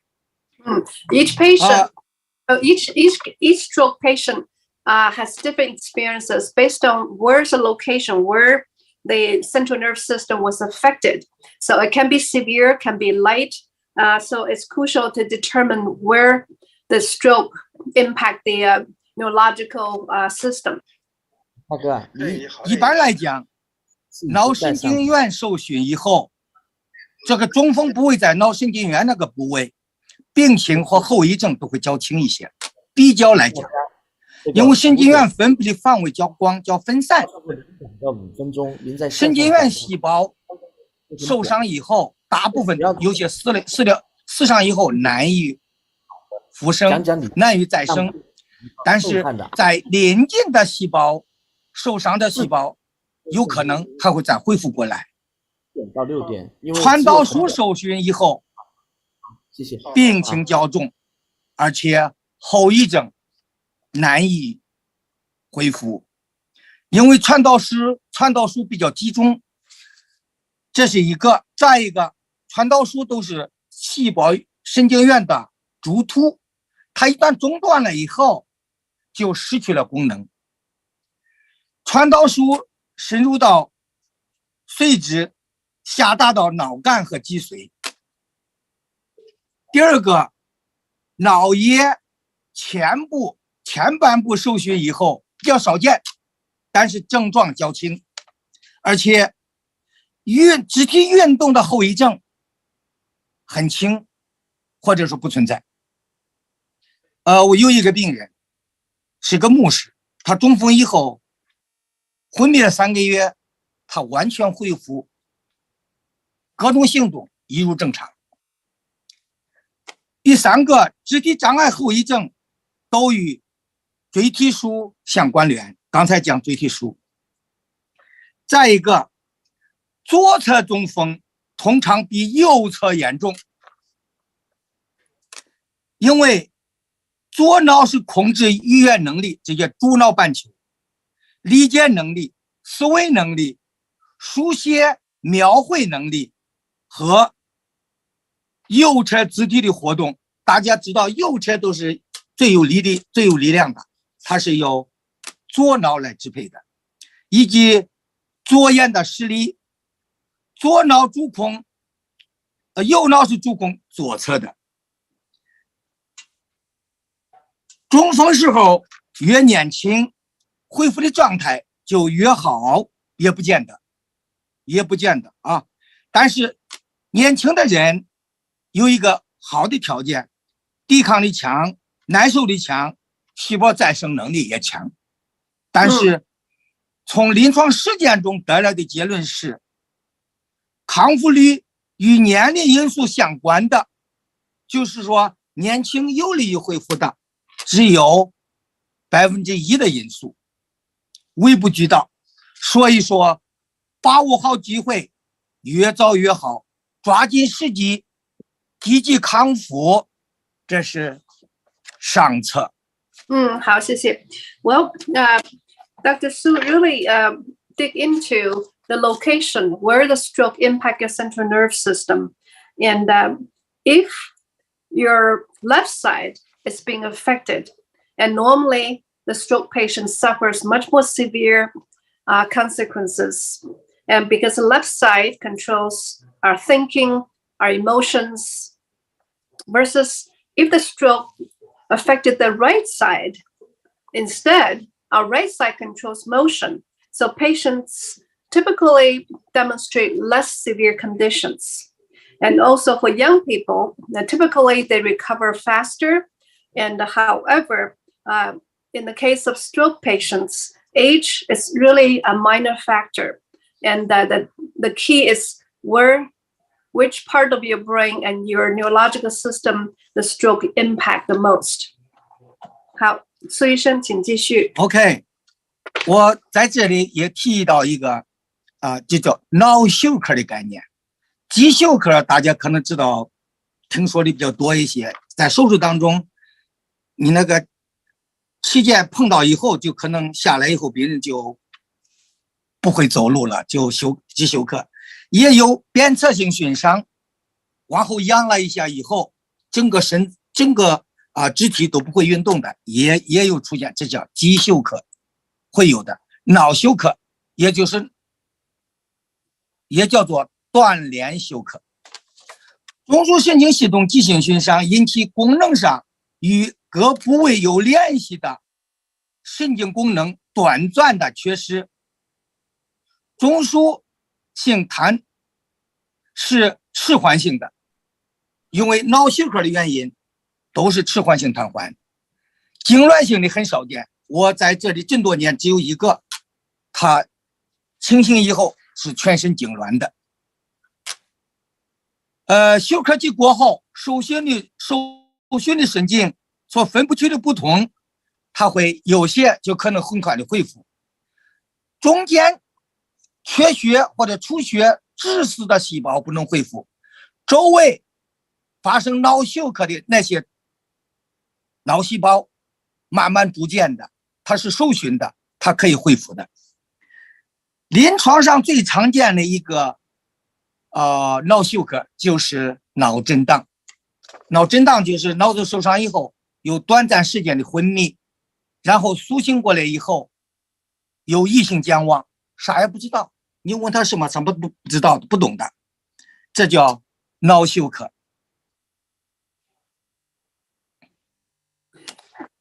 In the cases of sudden stroke, and your brain may be affected differently, and surrounding tissues and your brain function, depending on the area and the severity, can recover some of them. However, if the lapse is too long, and the recovery of those nerve cells will be difficult as well. And of course, in several other cases, for instance, if it's a sudden injury to your brain system, and then effect to the patient may differ as well. OK， 脑休克和中风和颅脑外伤常常是合并存在，而被忽略它的存在是常常见到的。就是临床的医生往往忽略了脑休克。大家看中风的病人的时候，我看不管西医不管哪都是这样的啊，他们都会忽略脑休克存在的一些状态。我专门讲一下脑休克这些问题，简单谈一下啊。脑梗塞也好，脑出血也好，脑梗塞就是要么血管狭窄，要么就是血液里面的栓子脱落掉在脑组织里边、脑血管里边去。比方说心房腺占，栓子形成以后，就会容易脱落在大脑里边，就形成脑中风。但是这个堵塞的血管通常都很小的，脑中风和脑出血的部位大概都是以毫米、厘米计算的，那要多半都是毫米计算的。要是很大，有5个毫米、几个毫米，那就一般这种病人都很难得救的。能抢救回来的病人，多部分都是很小的，但是造成周围组织的脑组织损伤，也就是受打击以后产生的脑休克，这才是很多病人慢慢苏醒了，这才是真正发生的原因。这些脑休克就是暂时的失掉了联系，暂时的出现了功能的丧失，可能是短暂的，可能时间久，甚至严重的就是植物人了，植物状态。植物状态久，抢救不及时，有可能就死亡的。这种概念就解释了刚才我说的额叶的中风，为啥这种病人昏迷了数月仍够完全康复，而大部分的部位都残留永久性的、部分的或者完全性的功能障碍。From our clinical experience, and most doctors may not recognize or fully recognize the damage to the nerve system. And for most stroke patients, a stroke impact only the very thin, minor blood vessels, and they're so small, they're measured in the millimeter. Those small veins and blood vessels, when they are damaged, it's easier for them to be recovered to repair. However, if it's too severe, if stroke patients are not being treated in a timely manner, and then you may experience death or permanent loss of the functions of those nerve systems. And potentially, of course, patients may lose all his or her ability to function as a normal person and becoming at the vegetation stage. 好，苏医生。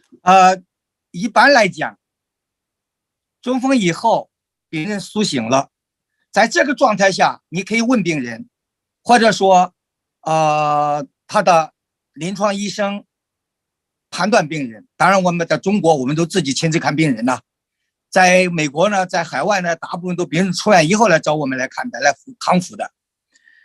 一般来讲，中风以后上肢先于下肢有早期恢复征象者，比方说手指头先动，脚趾头后动，深感觉的判断以及疼闻觉的先出现的这种病人，在这种情况下，整体来说这一类的病人恢复的比较好，比觉知先恢复的病人完全是两个样子，比那个病人要恢复的要好一些。Okay. Well, based on our clinical experience, after patients is awake from stroke, and we ask patients, and how do they feel? And typically, if it's the upper limbs recover first, for instance, if hands and fingers start to experience some movements, And those type of patients typically can recover better and a little bit faster if they're experiencing upper body senses first. 好，在临床实践中观察、统计、总结出这一结论。他机理方面是如何认识的呢？为什么会这样呢？有这几个方面可以理解。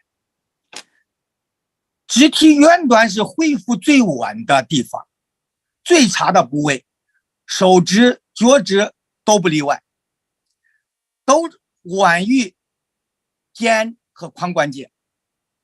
第二个，手指、脚趾距离大脑最远，就是神经的传导这个通路也最长。那椎体束或者椎体旁束下达下来以后也最长。第三个，手和脚相比较，组织更远、更长。除了外周就是体外表现是这样以外，在大脑里，在颅内也是一样的。在颅内，它那个大脑神经元呈扇形分布。那手指呢是在顶叶，就是耳朵这个相差的平面上。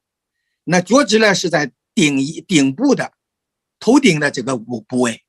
那距离传导束综合的部位，它相应的距离也远。再一个呢是，这个地方的血液供应也不一样，因为大脑前动脉、大脑中动脉越接近于上肢神经元分布的部位，距离下肢神经元分布的部位呢就比较远一些。也就是说，上肢神经元血液供应比较完善，下肢神经元的血液供应相比比较遥远。一旦受伤以后，血管也会受伤，它恢复的机会就会漫长，所以这样就造成中风以后的结果是刚才讲的这个结论。好，谢谢。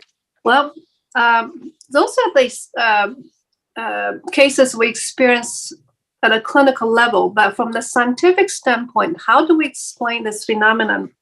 And he explained this phenomenon in two areas. One, the upper limbs versus your feet, and the distance from your central nerve systems are different, obviously, and the transmittal of nerve signals to your limbs are faster than transmission to your feet.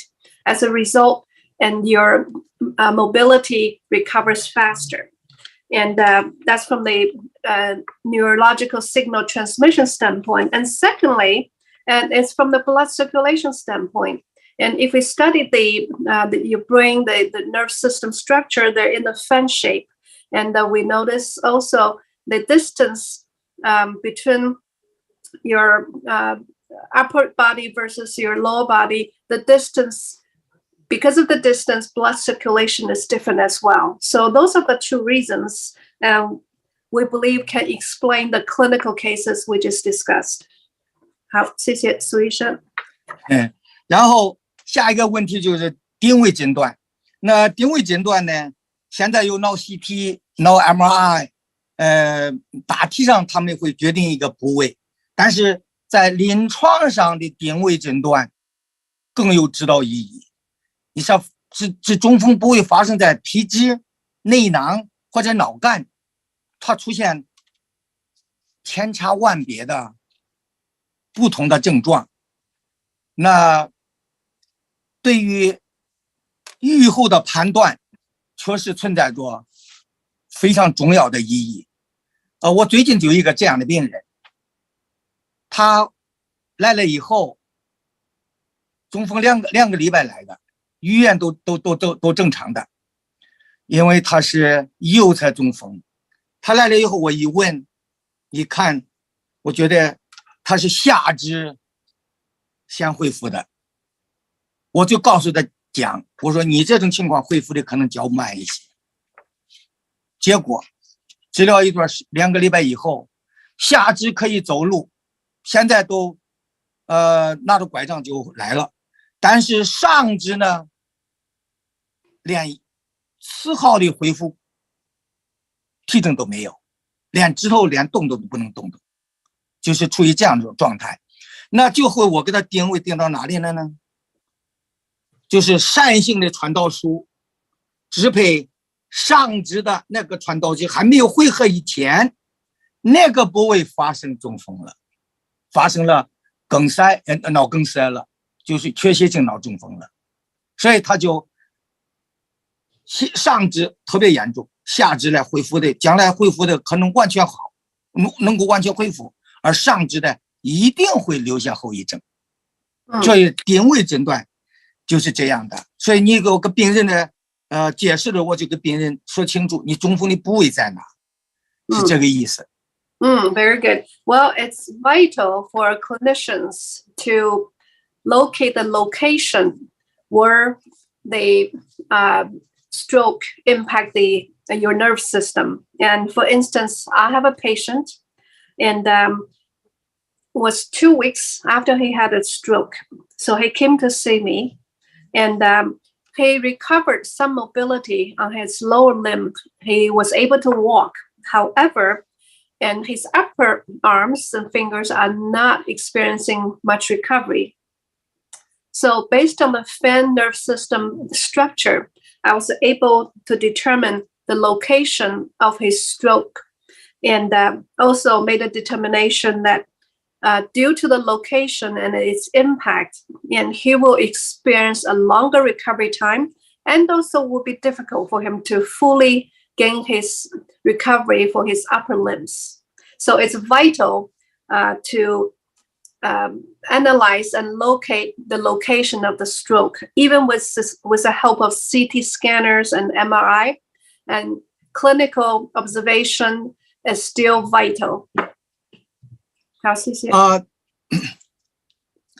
脑中风以后产生的后遗症，大部分都是痉挛性瘫痪，尽管他来看你的时候是迟缓的，那是脑休克引起的，而且都是脑中风嘛，都是上运动神经元伤害引起的瘫痪，所以是会引起肢体的不同的变化，比方无力、使用、失去协调性、管控姿势失常、足下垂、内翻，那上肢屈曲、内收，说起来胸大肌缩得紧紧的，越时间久越缩得紧，拉都拉不开。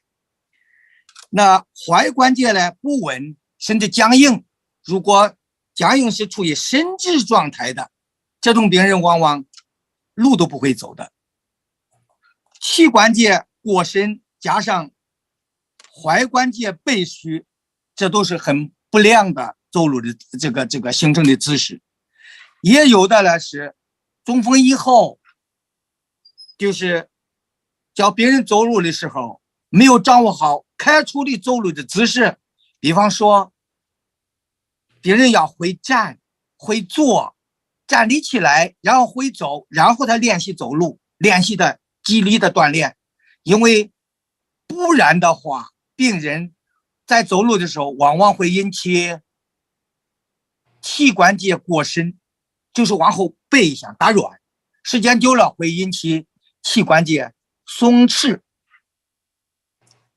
下肢太举受限也是很常见的，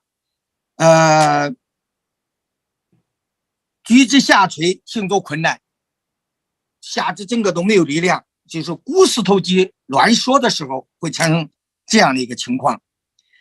也表现为就是脚尖离地不良，产生棒状画圈步态，腿往外扯起来画一个圈在走路也有的。还有呢，产生剪刀步。剪刀部呢，就是这个腿常常就往走在两个脚是在同一线上，那重心不稳，很容易摔倒，很危险的这种病人。就是因为患者过度的收缩，髋关节内收内旋，患者脚趾置于检测脚尖，他走路的时候，患者置于那个检测的脚尖那地方，那抬不起了走不了的，行走困难，站立不稳，所以重心也不稳，这是很危险的，这是一种。还有一种呢，会产生跟随步态，那下肢不能够交替行走，完全失去了步态的周期性和协调性。患者总是在前，为了保持重心的稳定，那检测呢跟随着患者走，这种情况都是很不好的，就是复健的初期可能发生有问题，可能会产生这一类型的行走步态，也有时候也真是很多的情况可以发生。For most stroke patients, not everyone has different experiences, but from the clinical standpoint, my observation is, and for most stroke patients, side effects, they typically are paralyzed, and their upper nerve system are being affected, so they cannot maintain their balance. So they lose their balance and lose their coordination when they walk. And their chest muscles are very tight too, and that their knees are stiff, and that make it difficult for them to walk. And typically we can see patients walk in this scissors pattern. They totally lost the coordination left and right, and very hard for them to keep the central balance. So those are the typical symptoms during the early phase after the stroke. 好，苏医生继续。最后一个问题，脑卒中病人最麻烦的问题、最复杂的问题、最难处理的问题就是痉挛性瘫痪。但是痉挛是必然出现的，每一个中风病人都会要出现这个。一般来讲，痉挛出现的越早越好，疼痛出现的越早越好，说明病情轻或者已经开始恢复。也就是说，这个病人从脑休克或者脑损伤的过程当中比较短，已经开始恢复。因为本身就是痉挛性瘫痪嘛，迟缓性就是它会被迟缓性瘫痪所掩盖，来了以后软瘪瘪的零度，什么也不知道，但是这都是假象，真正的病人大部分病人都是上运动神经元受伤的，是痉挛性的瘫痪。各种不良姿势与很多因素有关系，脑损伤的部位、脑损伤的程度，涉及到神经或支配的肌肉，每一块肌肉都不一样的，也可能是一组肌肉或者哪里轻哪里重都不同的，产生的结果都不同的。肢体原来存在内收肌大于外展肌的力量，我们正常人本来就存在着内收肌大于外展肌的力量，这是产生的这样一个效果的几个原因。And lastly, I would like to say stroke patients, they can experience very complicated and very difficult symptoms, and we call them 痉挛性stroke. And this impact every muscle and every different group muscle. That's why it's very complicated. Each patient may demonstrate different symptoms, and that's why it's very hard to diagnose and treat those patients. OK， 痉挛是肌肉紧张性前掌反射过度活跃的表现。刚才讲了，这是早期恢复的表现，这是好的一种表现，是脑卒中患者必然都会经历过的一种重要的过程。肌痉挛会引起一系列的病理改变和相应的功能姿态的异常。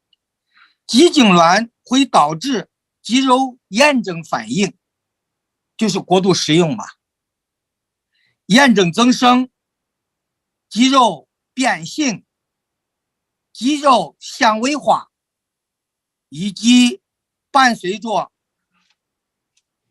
肌肉肌纤维挛缩的发生。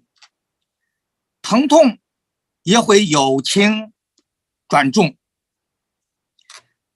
跨越的关节会发生挛缩，持久发展下去就必然会僵硬和畸形，关节活动度受限，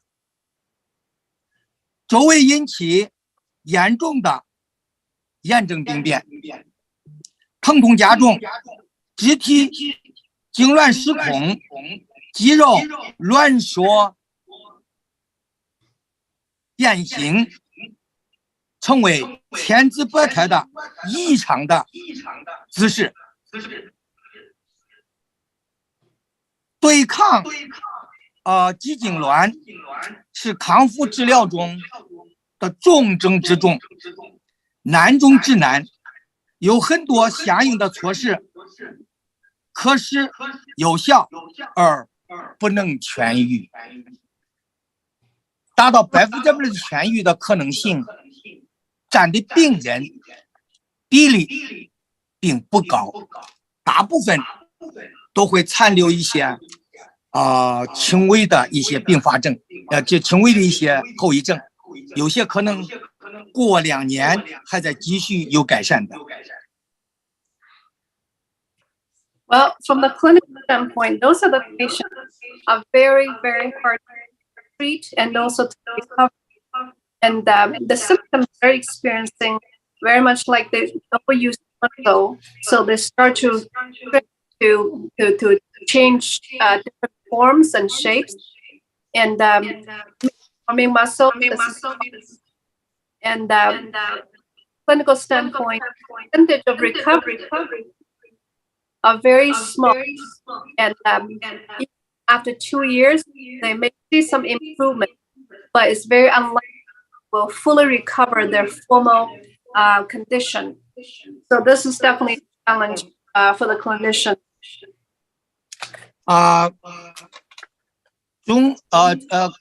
中风病人康复的治疗包括很多方面。根据我个人的意见，我认为针刺治疗、针灸治疗是最重要的一种治疗方法，还有运动疗法也十分重要，也是一个很重要的方法。这运动疗法还包括了口腔运动，就是 speaking therapy， 就是这个语言治疗了。那还有呢，职能治疗，就 occupation therapy， 就是职能治疗了，这也是基本上都是运动疗法的类型，也很重要。针刺的部位，尤其是对于痉挛病人的针刺部位，要把针灸的部位选择在一个肢体的弱侧，比方说颈前肌难以对抗颈后肌，颈后肌要除了相应的肌肉几块以外，还有比目鱼肌这么大一块肌肉，力量很强大的。那一旦痉挛起来，就会发生踝关节背伸的，所以这个针刺的部位呢，要放在阳经那个部位，也就是颈前肌群那个部位，刺激它是比较好的。那上肢也是一样，你看胸大肌和这个手臂的力量都是往内收的，所以针灸的部位也是放在背才较好。运动的关节不能过强，也不能过猛，因为超过了运动的范围，所以我们每个人都必须掌握每个关节的正常范围。我对这方面都很清楚的啊，每个关节的活动度我都非常清楚。不能超越正常的活动范围，因为超越正常的活动范围会造成医源性的伤害，就是肢体会造成关节韧带的撕裂，严重的甚至关节腔出血都有可能会发生的。所以不宜过度，也不宜过多。每天这种病人的运动呢，大概就是做在2到3次，每个动作5到10次，每一次10秒左右就足以，也就是几分钟时间内来完成。过多的运动也可能会是刺激机体的这个痉挛的状态，不利于痉挛状态的协调功能的恢复。还有一个就是要适当的做好相应的关节和肌肉的伸展运动，要根据病人的不同的阶段、不同的状态去做一些主动和被动的动作。比方病人刚刚苏醒，还不会抬腿，你让他做什么抬腿的动作都是无意义的，不可能的。那么你可以把换菜腿放在健菜的腿上，用健菜腿带着换菜来做一些动作，就比较适宜，就比较合适。那你做起来以后呢，病人也比较满意，也舒服，也舒展，也得体。而且病人会感到你很专业，这样的话就比较好。你当然了，你要用手，你自己给他做一些被动运动也是可以的。教病人的时候一定是这样做的。这些东西、这些动作、这些做法都是抗痉挛疗法的重要的组成部分。当然也有一些机器来配合，就是说根据肌肉的收缩的运动的节律来配合，帮助来病人做运动、走路，做一些姿势也是可以采纳的。大概我今天讲的就到此为止，谢谢大家，也谢谢我们资深的以及很有水平的做翻译的Lucy， 谢谢你。Thank you, Dr. Su. Well, now let's talk about a rehab post-stroke treatment. And in my clinical experience, several ways I'd like to recommend to you. And first will be and acupuncture has to be precise and target patient. Secondly, exercise forms, of course, and include speech therapy, occupational therapy, and all of those therapies can be combined to achieve maximum results for patients. And I would like to emphasize the location of the acupuncture is vital. And because based on my experience, location of the acupuncture need to be on the right side of the brain. So this is, you definitely need to consult with Dr. Su more specifically on this part. And then of course, exercise. Dr. Su emphasizes moderation is a key. And when you work with stroke patients, make sure the exercise is very moderate, not rigorous, and do not exceed your normal exercise. So typically, you can exercise 2 to 3 times a week, and each movement you can repeat 5 to 10 times, and basically 10 seconds for each movement. And this is very important because when you over-exercise and you're doing the opposite, you overstress stressing the joints and muscles, and that can backfire. So make sure you work with patients and moderate exercise moderately. And also stretching is very important too. And now with some of the PT, there's some machine assisted exercising and stretching, and they can be incorporated into part of the post-stroke rehab as well. So this is all Dr. Su is sharing with us. Very valuable clinical experience. Of course, if you have any questions, and you can definitely reach out to Dr. Su directly. And stroke is a very common condition in the US, as we all facing the aging population, both in the US and also in Europe, around the world. So hopefully you can learn something from Dr. Su. Dr. Su, again, on behalf of the conference, I would like to thank you for sharing your clinical experience very unselfishly to help those patients and also our clinicians. 谢谢 Okay. 苏医。非常感谢苏老师，非常感谢您做的这么好的演讲。那个 Rose 现在在屏幕上可以看得清楚我吗？灯光太暗了，麻烦把灯光再增强一点，可以看得到。好，现在声音呢？声音都可以哈。声音可以。好的，好。那么，下一位我们会邀请一位物理治疗师，他呢一直帮助很多的老年人，帮助他们训练。因为今天谈到中风的问题，所以我们会特别的邀请这一位物理治疗师 Star。好 ，Rose。Well, since stroke is one of the topics we're discussing today, and both for patients suffer from COVID and also, of course, aging population. And now we have another expert in this area and discussing the physical therapy and also rehab to treat stroke patients. So it's our pleasure and honor to welcome Dr. Star.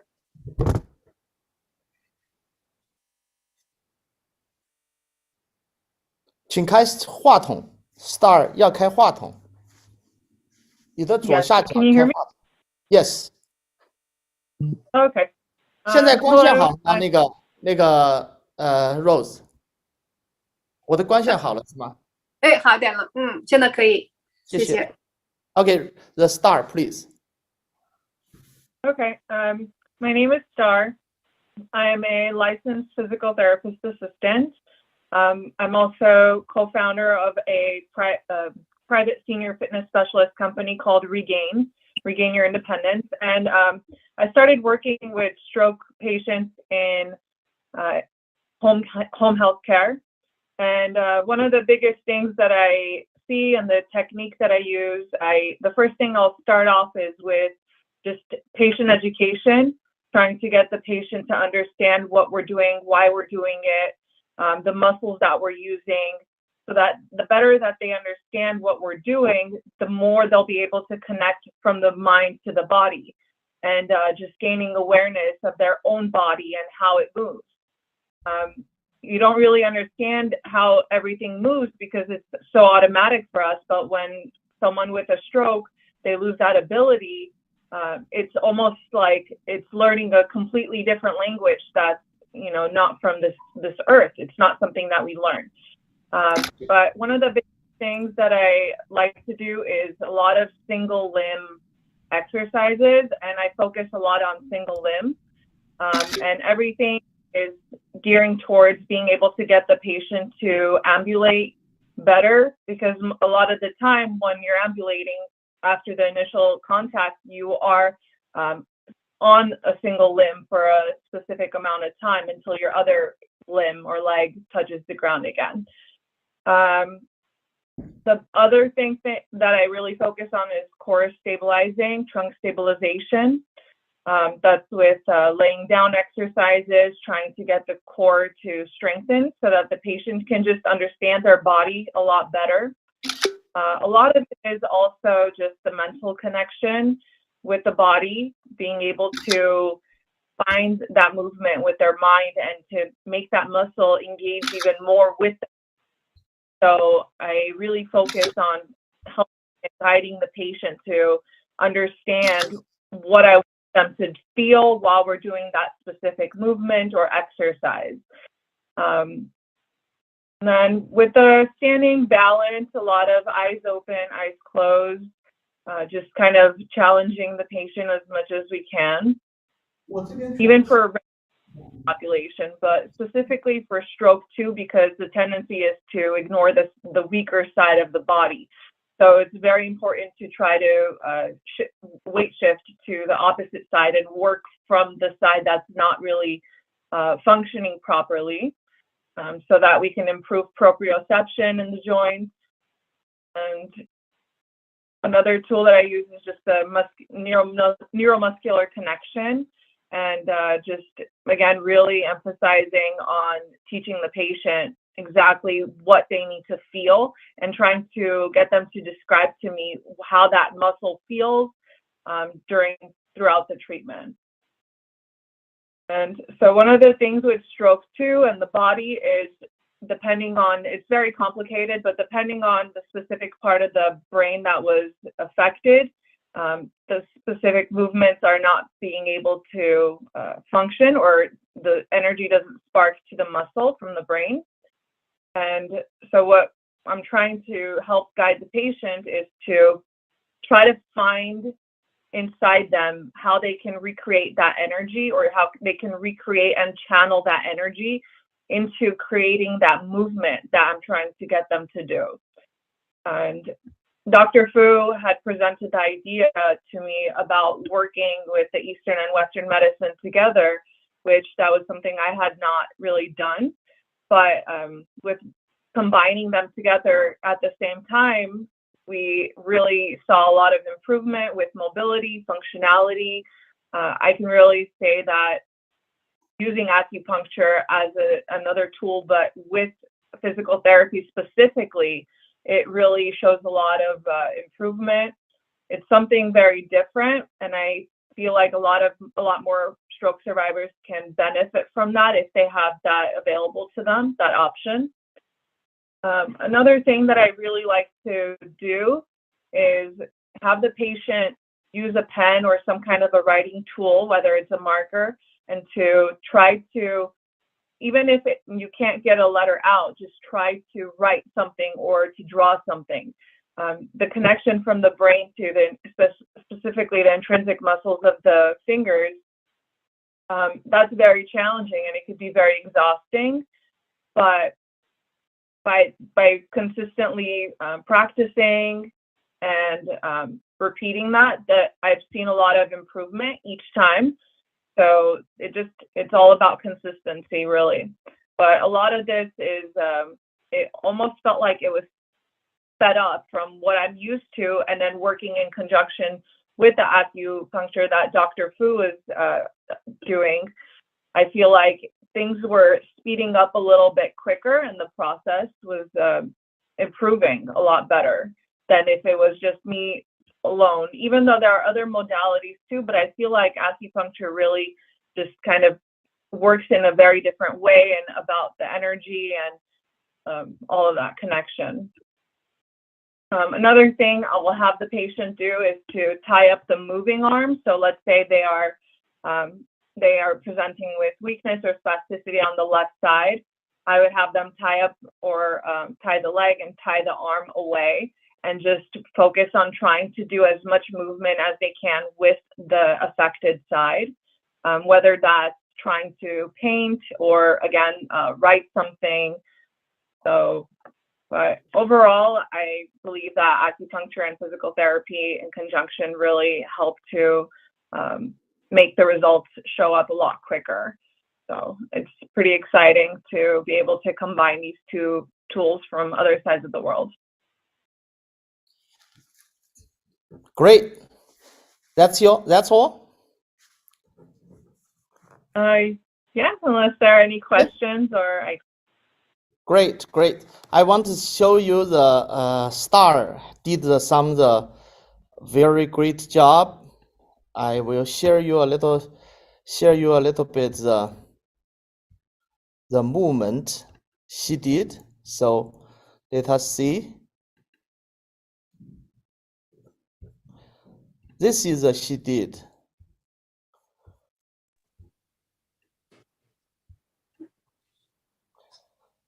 We even, you see his head, and even have the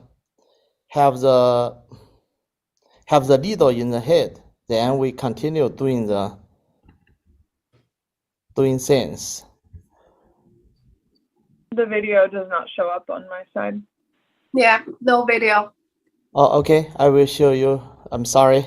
Technically, it's how about right now? Yes. Yes. Okay, now I can see it. You see, this is she tri-stable. He's the posture, and we put the needles in the patient's head, and we did a lot of job. And let me find it one video to do it. Okay.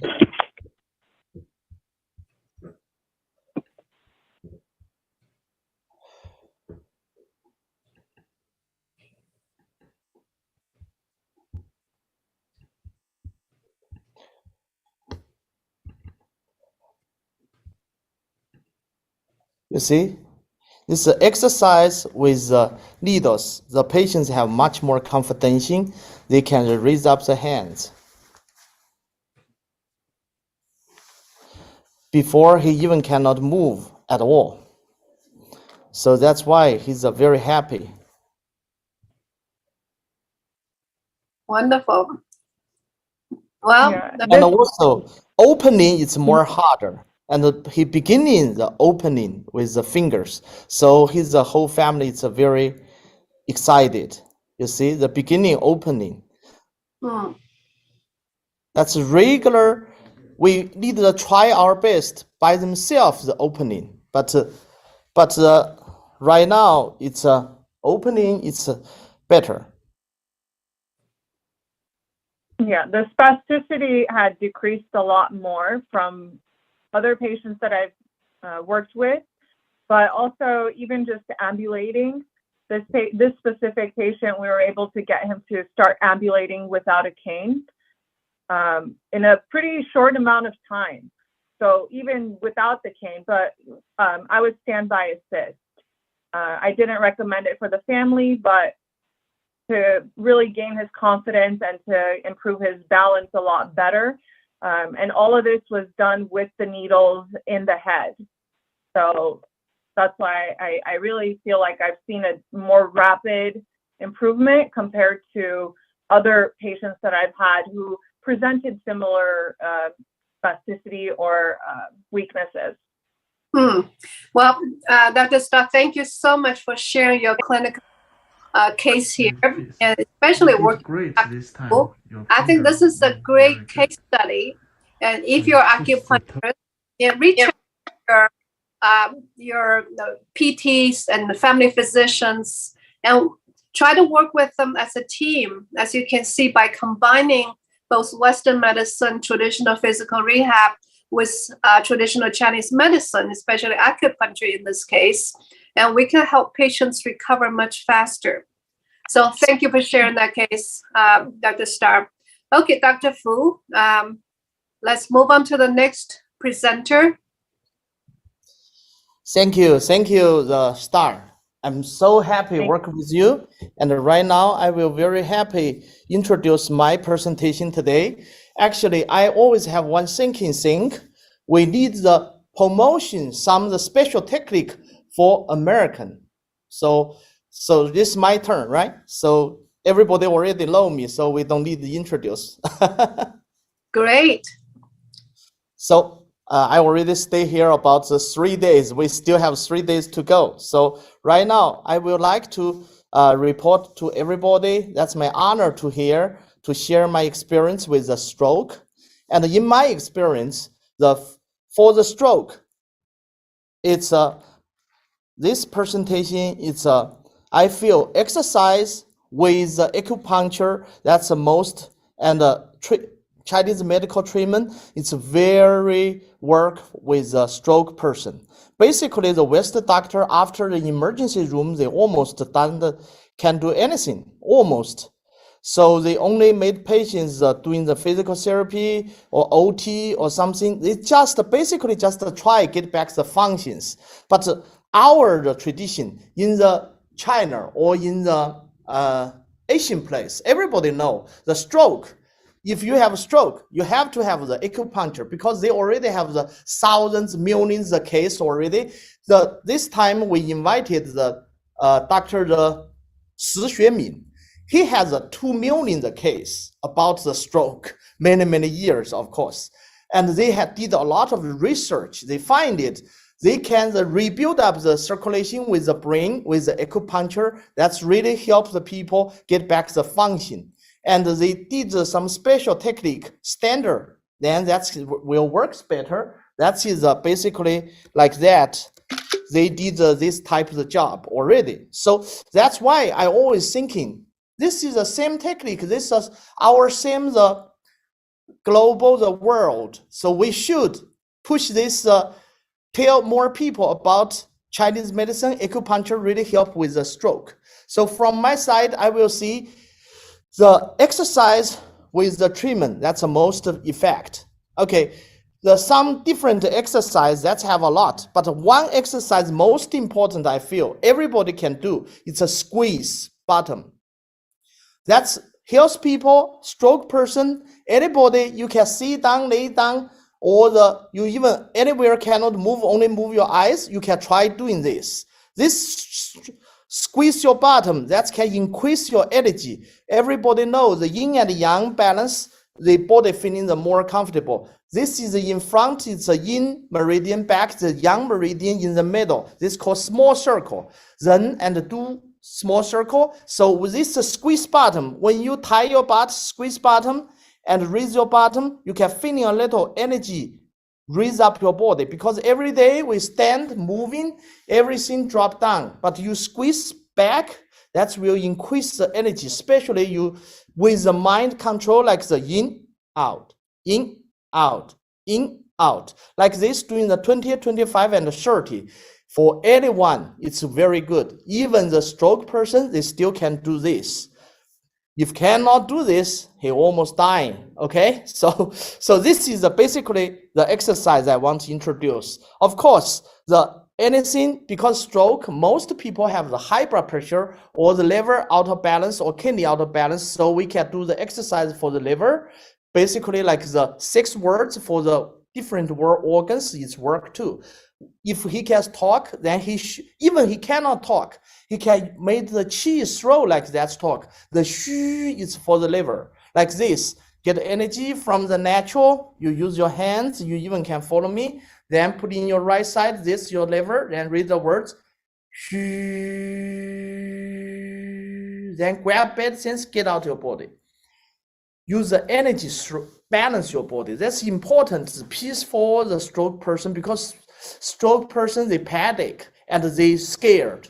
They need something peace for them. Then they have the chance to get back. So that's important. That is one of the, also this help you the high blood pressure drop a little bit more too. So that's very important. Also, another one is a spleen, important. Remember, this is your rib in here. Around your rib, a lot of people have diabetes, have the hard to lose weight. A lot of people have the feeling lazy, feeling slow, feeling tired. This is the spleen for Chinese medicine. So most important, you can often massage, follow your rib like this, or you read the words who, that's help your stomach spleen, like the who.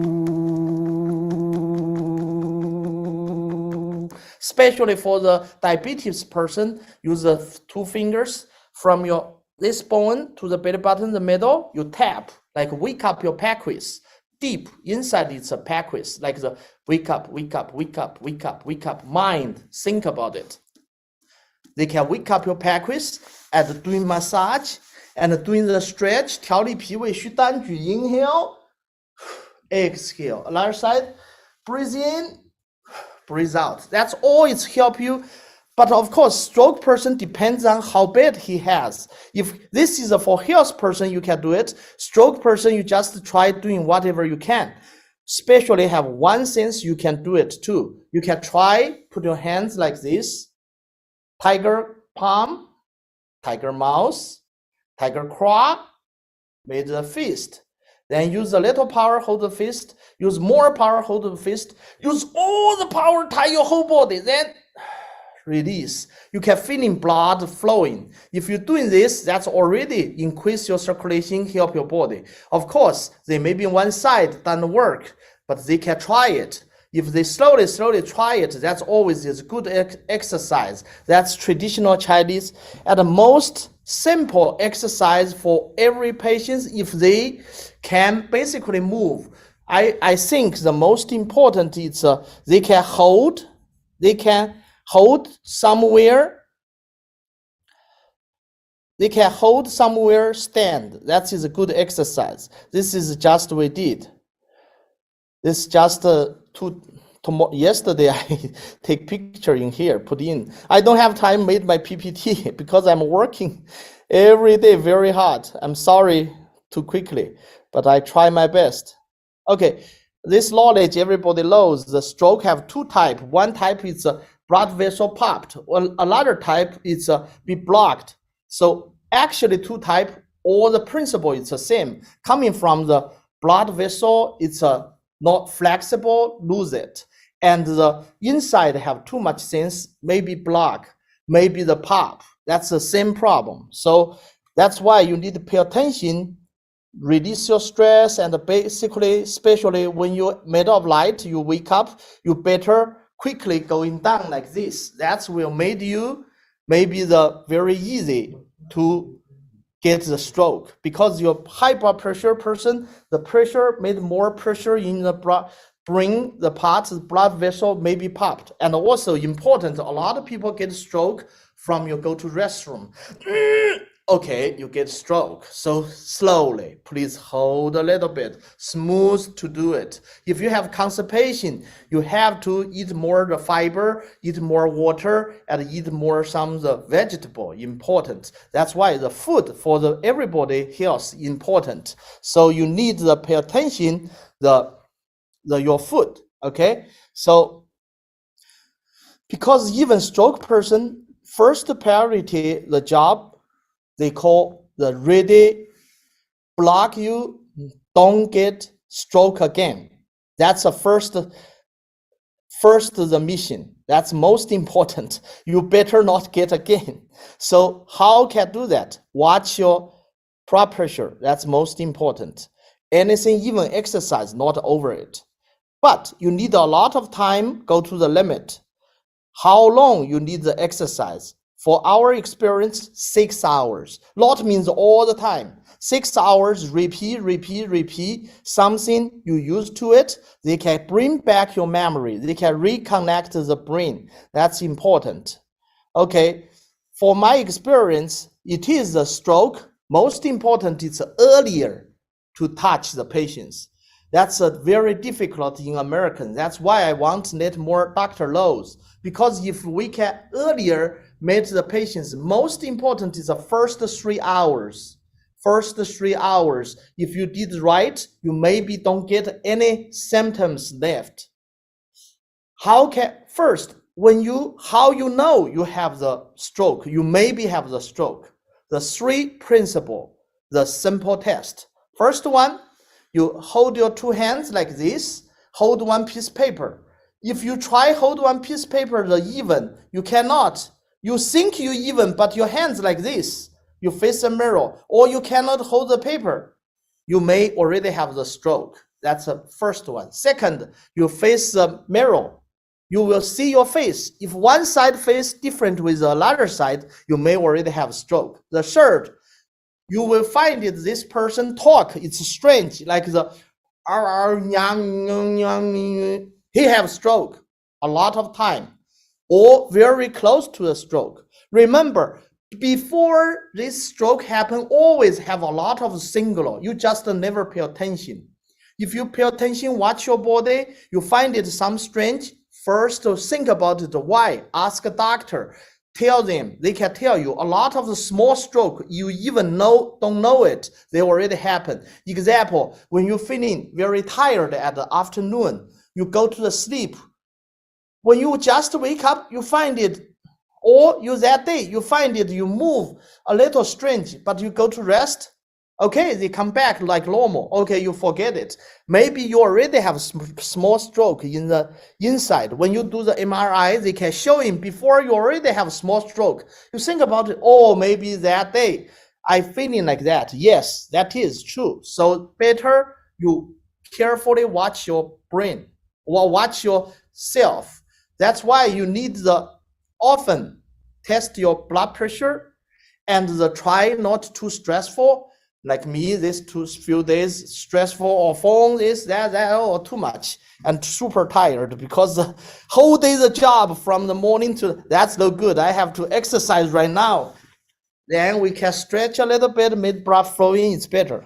Okay, so second, important, when you met people stroke, don't panic. First, make his stable, not the lay down totally. You need make the people lay down and keep a little high with the head, or go to the side. Don't want the chunk made worse. So face the side.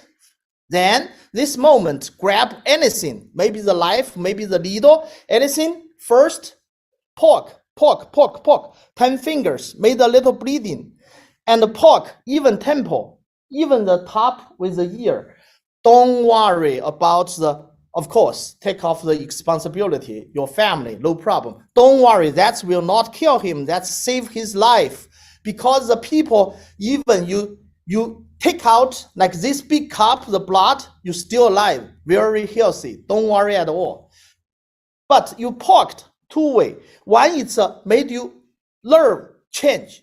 Oh, painful. They translate the nerve, the tension. Second, they release the pressure very quickly with the brain. So they drop down. The body like the machine. If you don't let them broke, they go to the limited, you bring back, they still can running. But if you only keep doing that, keep doing whatever you can, one day they will broke on the road. That's for sure. So that's a way I really like to tell everybody. So that's moment here. If you're scared with the bleeding, least you use the fingers in the middle, very hard press. Made his crying, a little crying, wake up him. That's really help him. Don't worry, he will shoot you. Okay, that will not shoot you. Just use the fingers. That save his life. The time most important. Here have it. That's why I always tell patients, if you get a stroke, please come into me earliest you can. I know you may be in the hospital, have to stay a few days or even 10 days. Then you come out. First things, go to the acupuncturist. Or if you trust me, first things you call evidence, 911, same time you call me.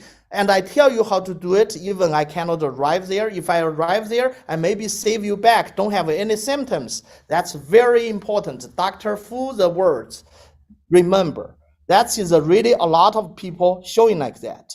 And after 10 days to 1 month, that's one important time. Inside 1 month, a lot of things, even you don't treat him, he will naturally get back a lot. The beginning with 20 days, the muscle beginning tie, a little cray, you better treat very right. After you get stroke, first things you don't want them crying like this, you better use some special tool, made his hands keep the opening. Otherwise, if they already very tight like this, then it's hard to change back. But if you keep opening and every day often moving, keep the soft, every joint moves laterally, that's important. Lot is a massage, something, it always help a little bit. Outside the 1 month, inside the 3 months, still very important. They have big chance can help you get back to the health most. So that is a 1 month to the 3 months. That's a lot of time. So call the acupuncturist. This almost the West doctor already cannot help you too much. They already made you safe. That's it. The job done. Then you need to add up whatever they tell you do. We never against the MD. We just want to add up some acupuncture in the side. You will see you improve for sure much better than other people. Otherwise, you maybe whole life never get back the lateral move or the heels like that. Then 3 months to 6 months important too. Because the research find it most recovering inside the 6 months. If you over 6 months to the 1 year, they still a little better. Over 1 year, almost never change. But still have special case with the 1 or 2 years, 3 years, they still change back a lot from acupuncture. Why? I think because they never did acupuncture before. If they already did acupuncture before, that's very hard happen. But if they never did, when you first time after 1 year, 2 years did acupuncture, because totally the singular sent to the brain and they reacted and they change the circulation from the side. They maybe they help you remember a lot of the memory and you get active. So that's how possible. A lot of cases like that. So whatever acupuncture always the best for the stroke. That's why I really want to talk about this. And a lot of the pay attention part, most easy happened. It's a foot will go inside. And a lot of time, the shoulder, you have to hold it. Why? Because the muscle, no power. So they drop down. This is very heavy. So they will make the shoulder drop down to half. So sleep, the posture, everything have the specialty. This part totally same like the PT.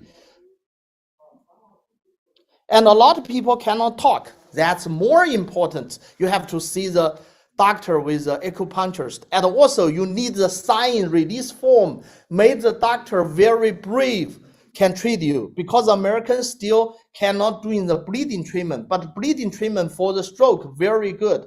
If you sign it, you say, oh, I take off all the responsibility, let acupuncturist do it, then he can do for you. Doing what? Help you get back the talk. Like yesterday, a lot of people tell you, we have a lot of way, like yesterday, the Dr. Chen told about they put the needles here, side. Oh, that's a Dr. Guo talk about one needle from middle go inside, one needle from this side from the tongue. They can help active your tongue. Basically, you need the singular go to the tongue. Maybe they come back. And another doctor told us from here under, take one needle, go to that side, one needle, go to that side, then put the electric on it and let patients open the mouth like this, Dr. Chen. Made the electric moving, they can help them come back. Also, don't forget, we have special technique with the scholar acupuncture, the head acupuncture. The Dr. Zhao Shunfa, he found it in my age. I'm 71. I'm from the born at the 1971. He found this in the 1971. In the body, have a lot of the singular. You see, this is everybody Chinese doctor knows because we study in China with a book in the college. This have the special different active place. Example, like you're talking, have the space for the talking. You see here, it's a memory. Here it's they have the exactly the already researched very clear. If you put needles there, then they can help you some. Of course, have a lot of different style, but all is basically on this. So hard and soft the paraneus. A lot of people, like I said, most you see the stroke person like this. They very tight and the move is very difficult. That is a hard one.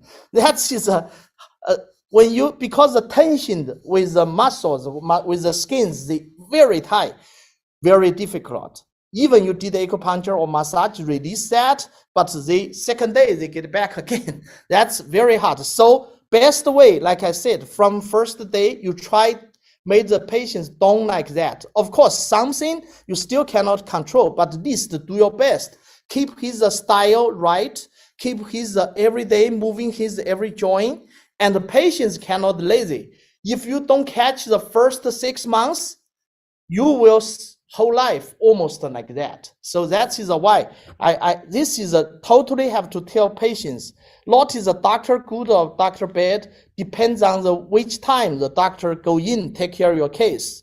Okay, like the talk have especially bleeding. You hold the tongue, then put some needles under this. They made you bleed.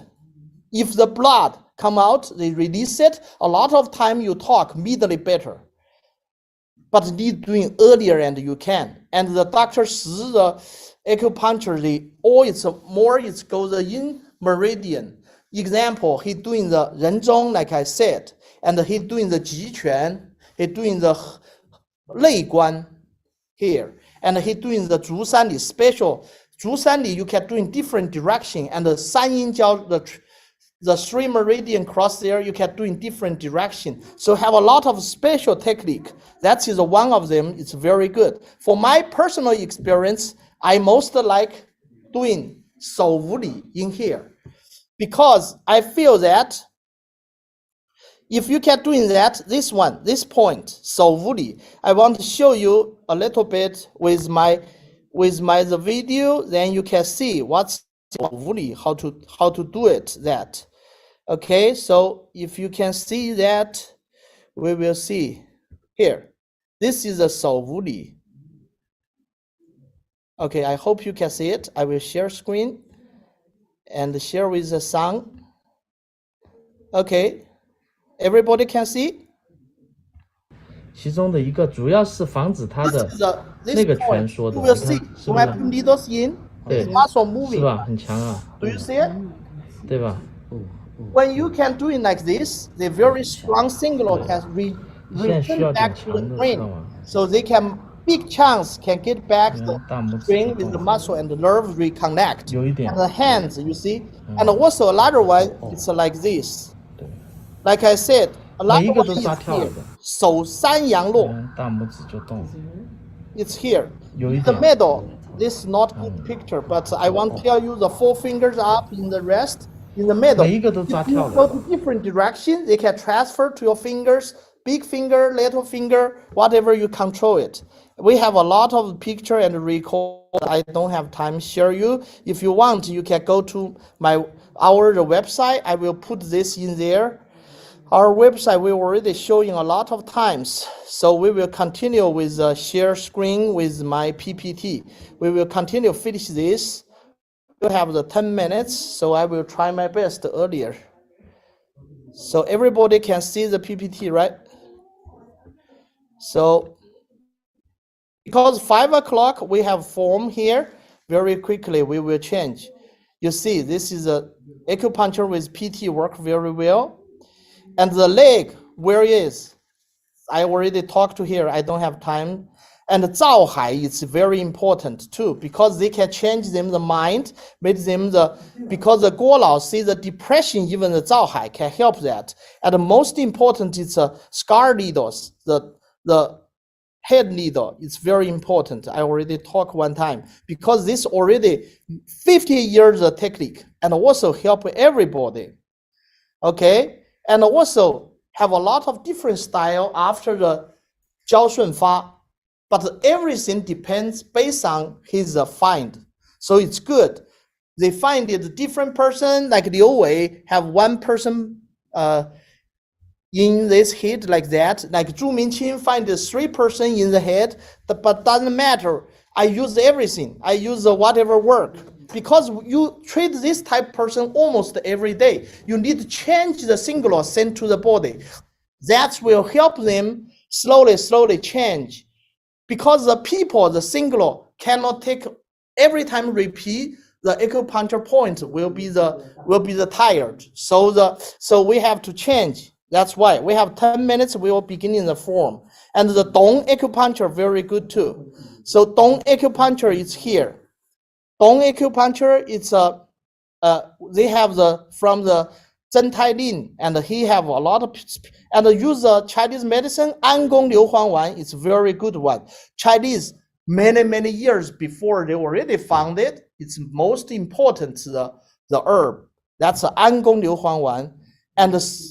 But too expensive. I use the Liu Huang Qinxin Wan. A lot of times they work too, okay?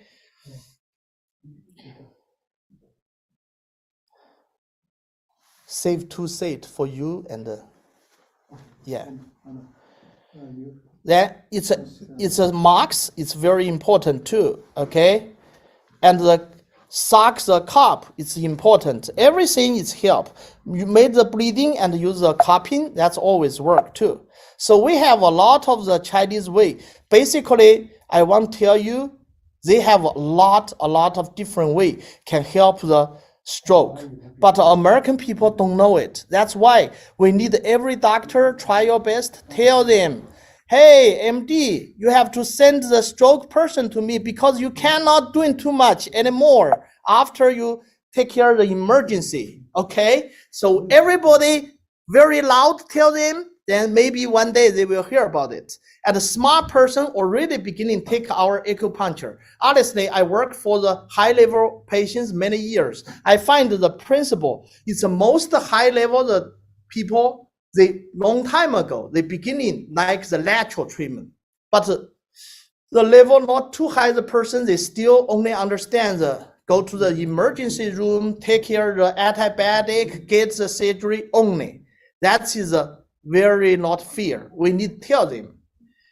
Most smart people, because they even more than Chinese person don't like the hospital because they know that is not good for them, the body. So that is why this is I like today share you about the stroke. So I think everybody should tell them, if you help the stroke, if you get stroke or you almost get stroke, please find it acupuncturist, not me, just nearby you, the acupuncturist, because you did a lot of treatment, not only one time.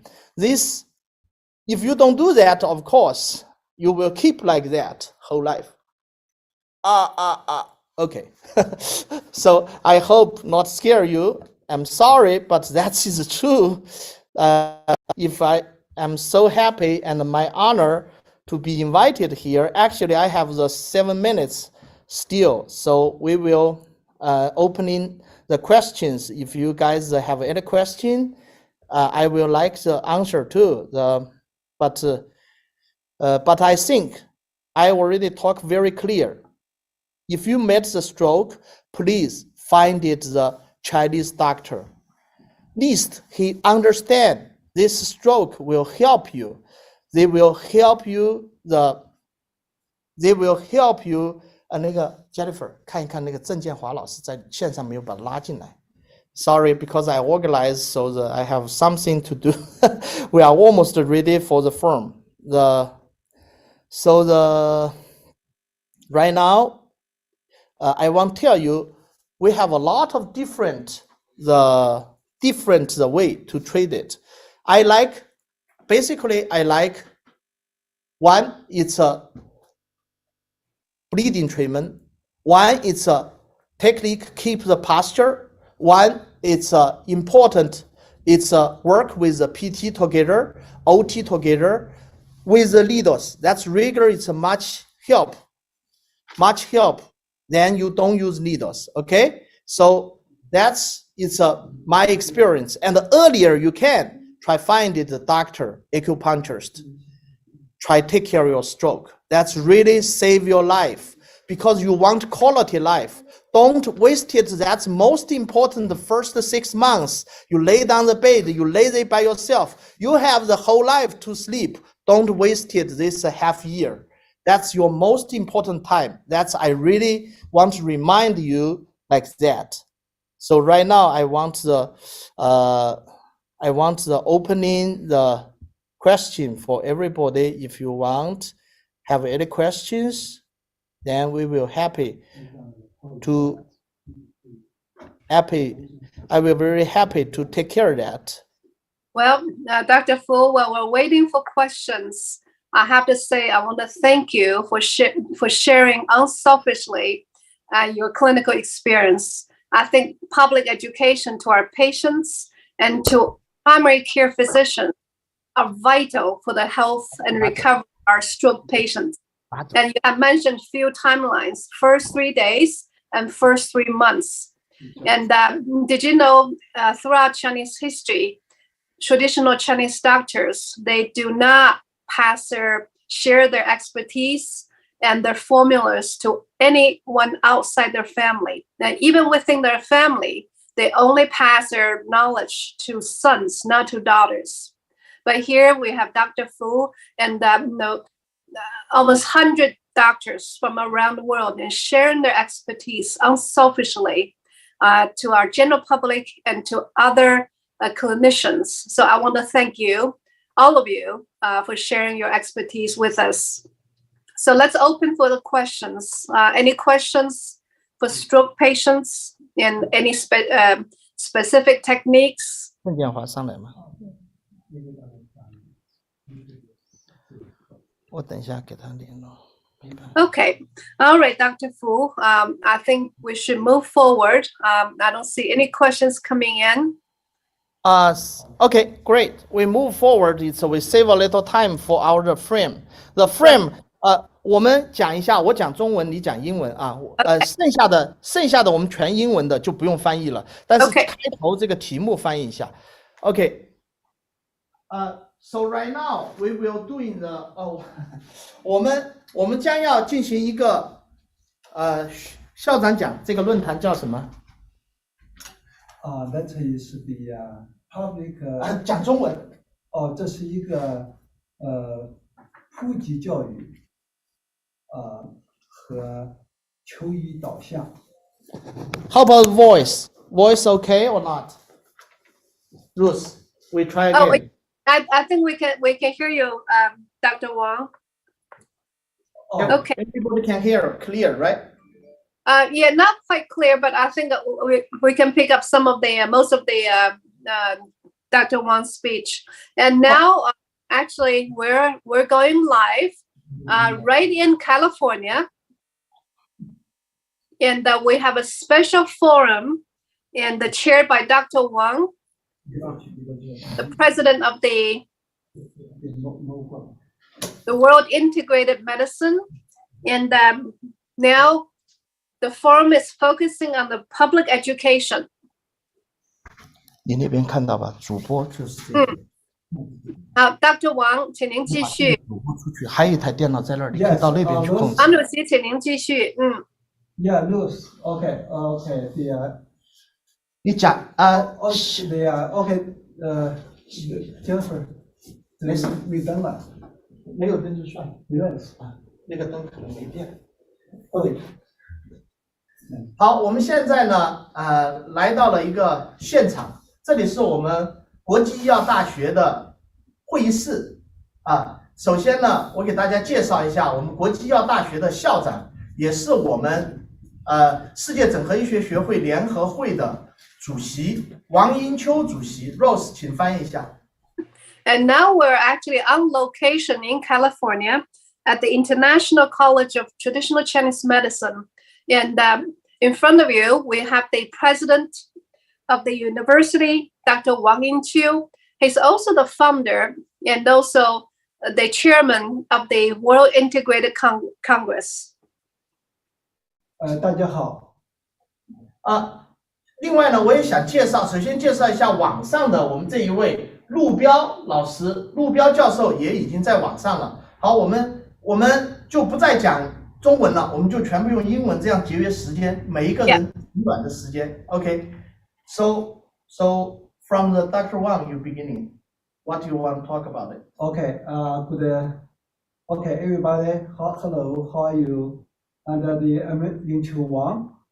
Today forum is for public education and the patient the direction, because some people don't know how to learn acupuncture and Chinese medicine, and many people they have the problem of the health, but they don't know how to see doctor. What kind of doctor can help them? And many people don't know this. That's why today this forum is public education, and for patient, they get the patient how to see doctor. That's all. That today is our meeting. I introduce first this one is Peter. He is the student, current student. This one is Dr. Liu, is our school professor. And very famous doctor. Yeah, very famous doctor. And this one is the Jack Fu, as you know. He is the professor and the doctor of school, dean of the continuing education institute. This one is the professor, famous professor, Dr. Liajin Wang, and he's chief specialist doctor. And this one is the Dr. Yang Liyin. He's our graduate student, and he's alumni. His open clinic is very successful and a very good appearance. Last one is the George, Dr. Lo. He's the patient. He gets a lot of benefit from the acupuncture and Chinese medicine. He wants to share with us. Okay, that's all. Okay, Dr. Fu, do you want first talk? No, I think the other people. If you want me to talk, it's okay too. Yeah, this year, because last year we did the number 5, the World Congress of the Integrative Medicine, and also we did the 13 hours from right now to tomorrow morning. We never stop, and everybody very tired. Talk one sense, deafness and ear ringing, and tinnitus. Okay, so after that, we really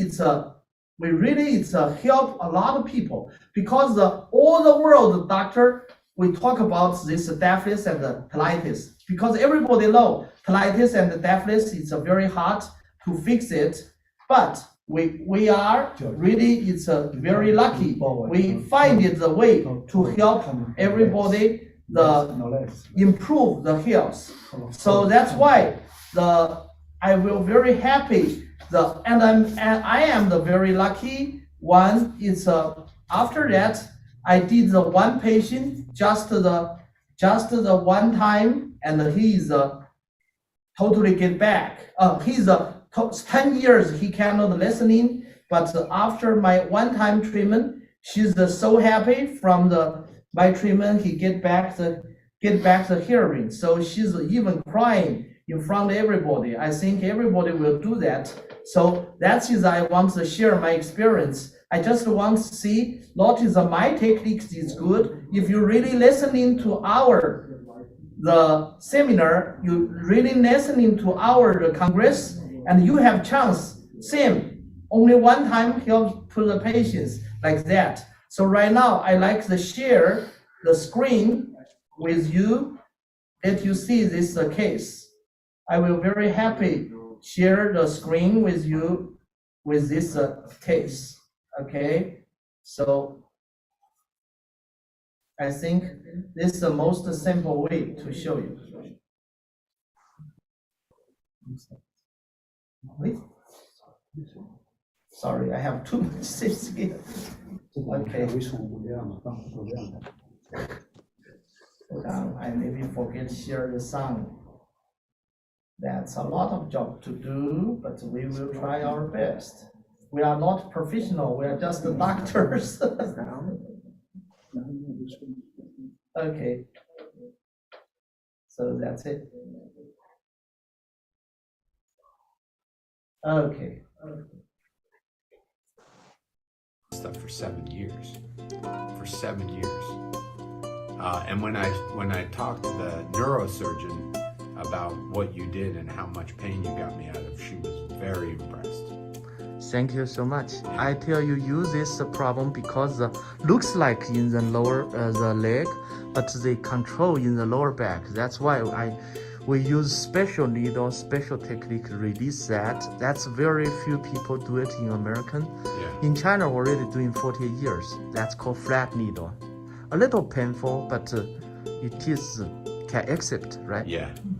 No, it was incredible. When I came to you, Dr. Fu, I didn't have any energy and I didn't have any desire to live.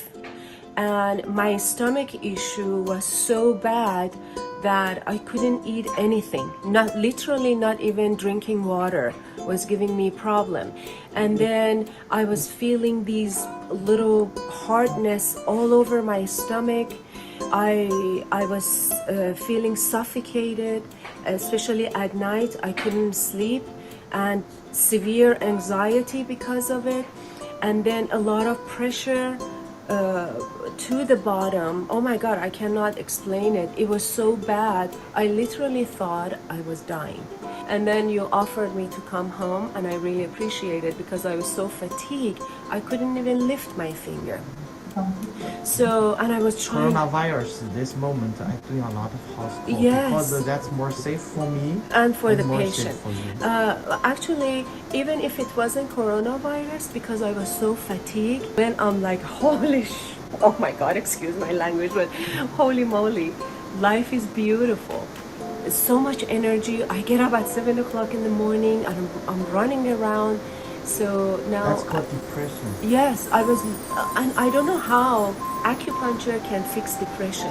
They balance you the meridian, that's why they help you. That's the acupuncture not only help the pain, of course they help me a lot, but they slowly change your inside, but need a little patience. That's why you did the 3 sessions, each one just 6 times, not too Yes. much actually, but it is will help everybody. I really appreciate it because I'm happy, I'm energetic. Just after a month, it's unbelievable because for past 3 years, I kept going from one doctor to another doctor to another doctor, and I didn't know what to do. So I thought I had cancer. So basically, with my treatment, the principle is try build up her the chi and the balance inside. Made her liver come back balance and the kidney come back balance, spleen come back balance. Then she will feel opening. Then the mind will change. The pressure will go away. But of course, maybe not very stable. You need to continue the treatment and also will eat healthy and do some sports, especially internal power.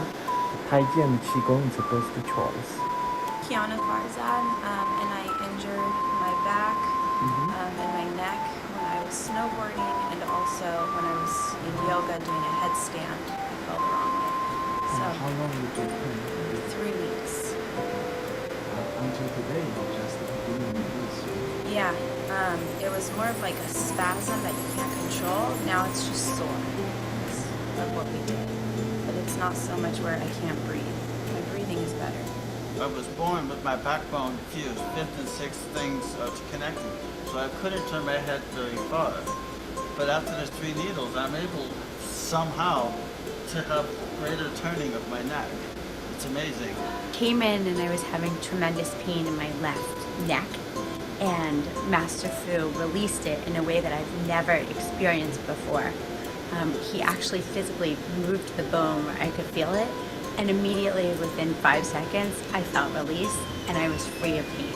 It was incredible. Okay, after the acupuncture treatment and electroviolet treatment, most we compare what you This feel. one is So, my patient, cover 10 this years. here, okay? I first time met her, So and how very about lucky, now? 2nd day with last year Really? we congress. And I just learning a lot of technique from the That's why we do and I this. tried Yesterday we something talked like the 13 Yifeng, hours. go in, That's why I want hold the to see. ear and go in slowly, It's the new and the year last 剑耳穴 tomorrow, and so you the have hope already. 分灵穴 3 needles. Okay. I did that You happy? I'm very happy. one time. I've started 10 years she cannot hear. I'm lucky. That's we hope every day. It is for the pain. We every day made magic. Honestly, every doctor here, everybody made magic. Compare with the rest of the doctor, really, it's for the technique for the pain. Anytime pain, we have the 10 week at radio immediately release. So coming to us.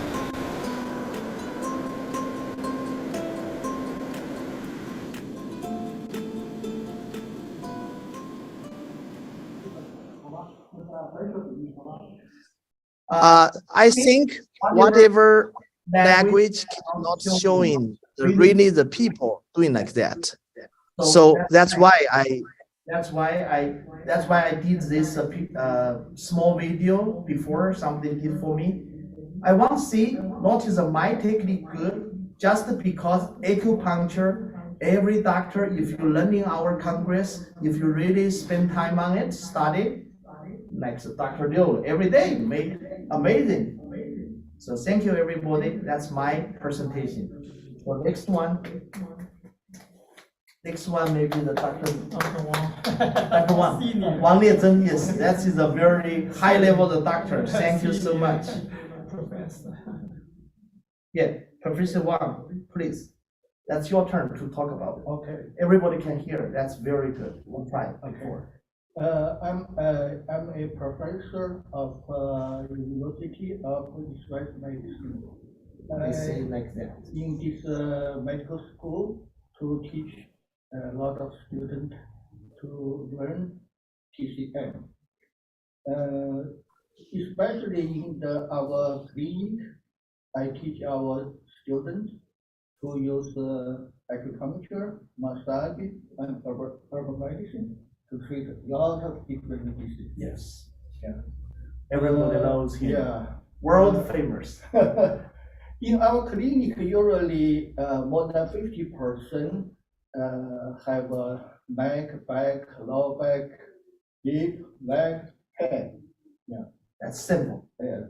Because this disease for our very easy to do treatment, such as 颈椎病、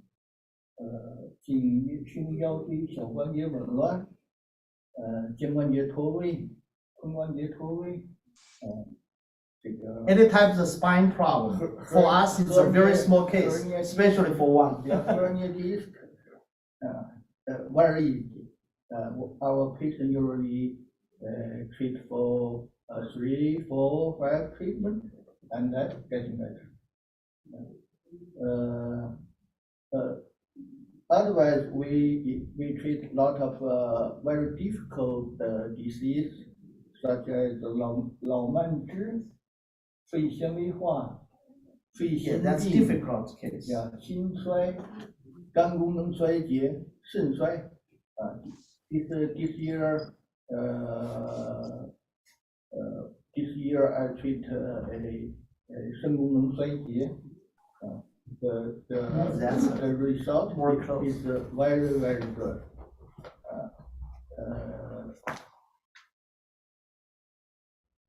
Such as 冠心病、高心、糖尿病心，各种 very difficult to treatment disease, we get very good result. Very good. Thank you, Dr. Wang. Yeah. So maybe next one, let us give the chance the online the Dr. Lu. The Dr. Lu is a very famous doctor too, and he's online already. So Dr. Lu, that's your turn. Please say something about acupuncture. Thank you very much for Jack Fu giving me this great honor to communicate and talk to everyone, all the colleagues. So people here, it's all the world famous doctors. I learned a lot from last few days, 3 days. So I just want to share the one experience because now in China it's open up. People get a lot of sickness. Particularly patient has a fever and a cough. Los Angeles too, we are last few weeks, we had so many patients had whether it's COVID or Omicron or just regular flu, but the patient have a severe, sometimes fever in a few days, and then the cough severely. So what we can do for the acupuncture to treat, acupuncture works for the cough. It's great. I want to share, some experience. Just a few weeks ago, I shared this on the WeChat. One of the patient, it's around the 75, 77, 76, the woman, she lived in San Francisco. She came over here to visit her family. She has an emphysema. She has a very hard time to breathing, and she used the steroid for a long time, and she has to use the oxygen. She's very difficult to breathe, and also coughing constantly, nonstop. So first time when I saw her, she has a hard time to walk into the clinic and walk into my office, from waiting room to my office. And then I, try to ask her questions, doing the history intake. She's nonstop coughing and keep on coughing. She has a hard time to breathe. Even just walk a few steps, she gets just out of the breath. So after I got a clear intake, I bring her to the room and to have her laying down. And even she get on the table, she become to cough and even worse. And I have to pop up with a pillow because she cannot lay flat. And so I only use the 2 point. 1 point it's long 5 on the both sides. And another point is ear point for the 平喘, for the cough right here. So the 2 point, by the long 5, I have to searching for the point to get the muscle to jump on the both sides. And then I connect to the electrical device, because without the muscle to react, pitching, connect to electrical device never work. If anything change, the patient get worse. But if we got this muscle jump, and it means right in the meridian, and connect to the electrical device, the electricity will go through the meridian and opens up the lung channel. So I can hear after I treated her, because only 2 points, it take me only 2-3 minutes, and I walk out of the room. In the hallway, I'm walking around, I still hear she's coughing nonstop. After a few minutes, 5-10 minutes, her cough stops. And I left her for good 45 minutes, 45-50 minutes. And I walked in. Her color looks better. She's breathing very calm. She's doing better. I took the needle off because it's emphysema. It's not just the regular cough. She had this for years, for a long time. And then I prescribed some herbs for her, and she took it, and she came back again next day. Because I treated her a few days in a row. She only stayed for maybe 1 week, and she has to go back to the San Francisco. She feels so much better. I videoed, but I didn't put it in a computer in my cell phone. She was very happy. She saw the hope, and she brought a lot of herbs back there. And I called her since then. She was fine. That's the one case. Another case is the patient had a cough, severe cough for 1 month, and she described like her lung is going to cough up.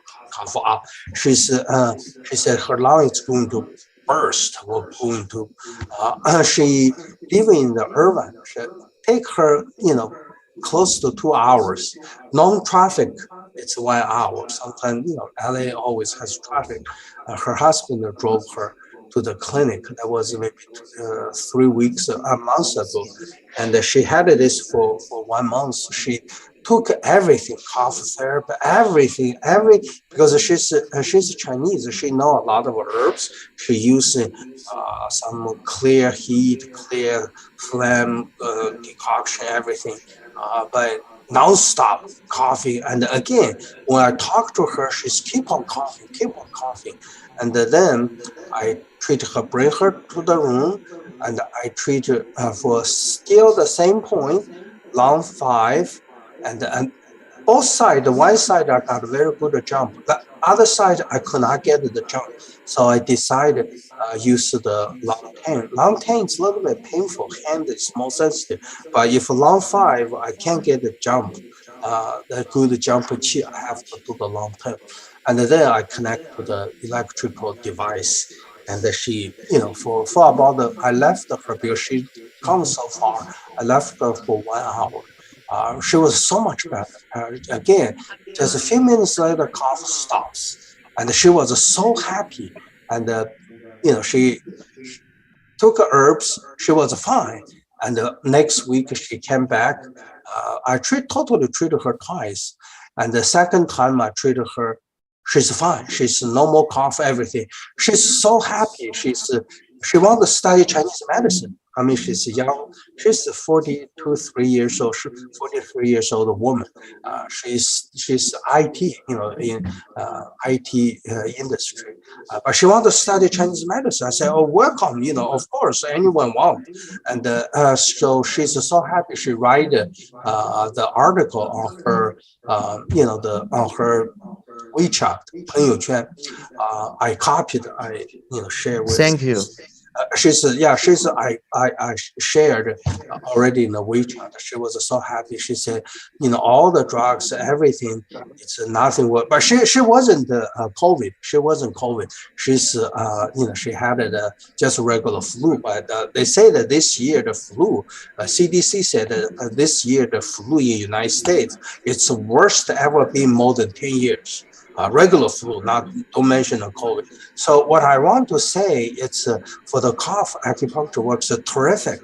In the past, sometimes I have to do the cupping, bleeding, gua sha. That works. But now I think I find that if I gotta go to jumping to connect with the electrical device, that works so much better. Instantly, the patient laying there, before we finish, the patient cough already stopped. That's what the patient said, needles in and cough stop. She was so happy. And another thing I really want to share for the colleague, for all my, the friend and the colleague, it's regularly as a standard treatment for the cough, we do, it's a clear phlegm. We use 燥湿化痰, 化痰止咳. That's a totally wrong approach. The cough, we cannot use the 燥湿化痰, this 陈皮败下二陈都是 because cough, what are we looking for? When we treat a cough, what are we looking for? We're looking for the patient produce phlegm. Phlegm is thinner. A lot of the time, phlegm is very thick or dry. The patient also, the cough can be very violent because the purpose of the cough is a detox. It's to release the phlegm. So to detox, like a diarrhea, we have food poisoning, you gotta have a diarrhea. You stop the diarrhea. Very good. Dr. Lu, very good. Thank you so much, Dr. Lu. Dr. Lu in the Los Angeles. Yeah. Okay, so right now, maybe we invite another person, another doctor. Dr. Yeah, Dr. Dr. Liu. So please, Dr. Liu, talk about it. Thank you. Okay, very good. Thank you. Yeah. Thank you, Dr. Lu. Nice to meet you. Dear friends and dear colleagues, nice to meet you in this conference. I'm Professor Dave Lu, and I involved and participate in TCM education for more than 40 years.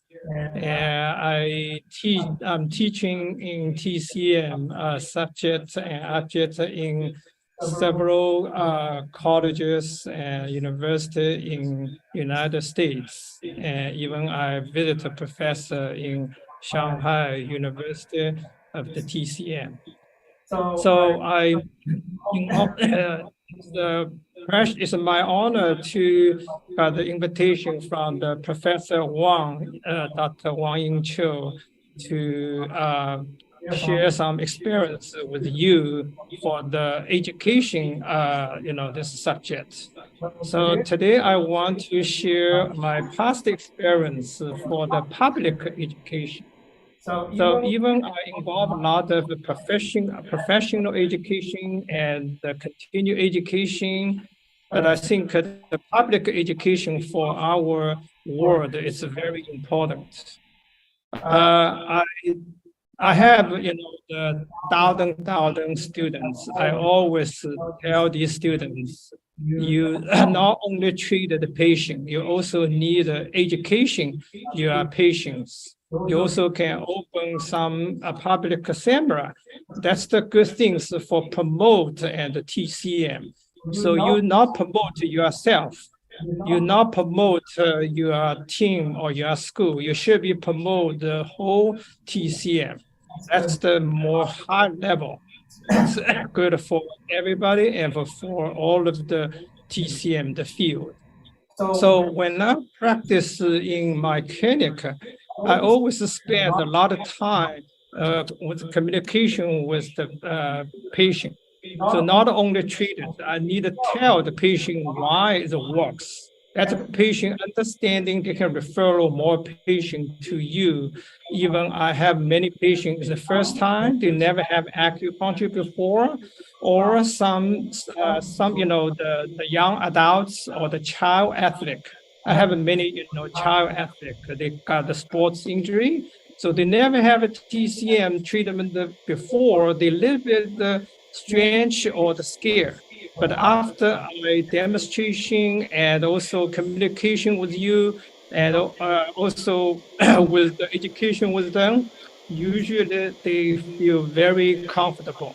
And they accept the acupuncture, they also got the good results. Then also later, they can also introduce the other friend to your clinic.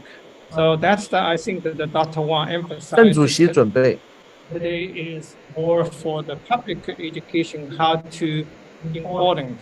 And for this conference, I think, I just share this experience. And also I suggest in China, if government can add the acupuncture theory or the TCM theory, the textbook for high school and for university textbook, that's the better, because I know if they got this kind of the idea or the TCM theory in the young age level, and it will be help the understanding or accept the acupuncture and promote acupuncture TCM for us too.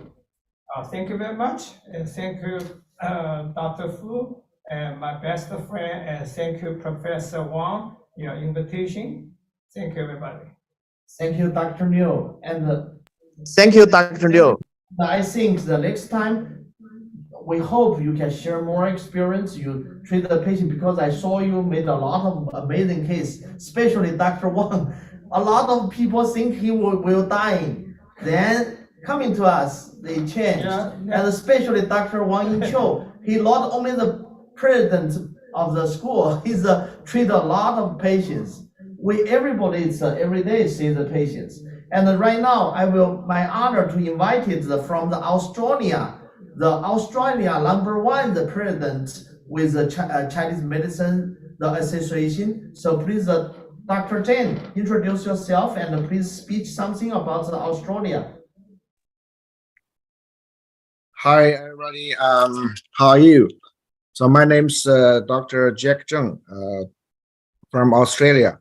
Thank you very much for inviting me to have a short speech on this event. So thank you, Professor Wang and Professor Fu.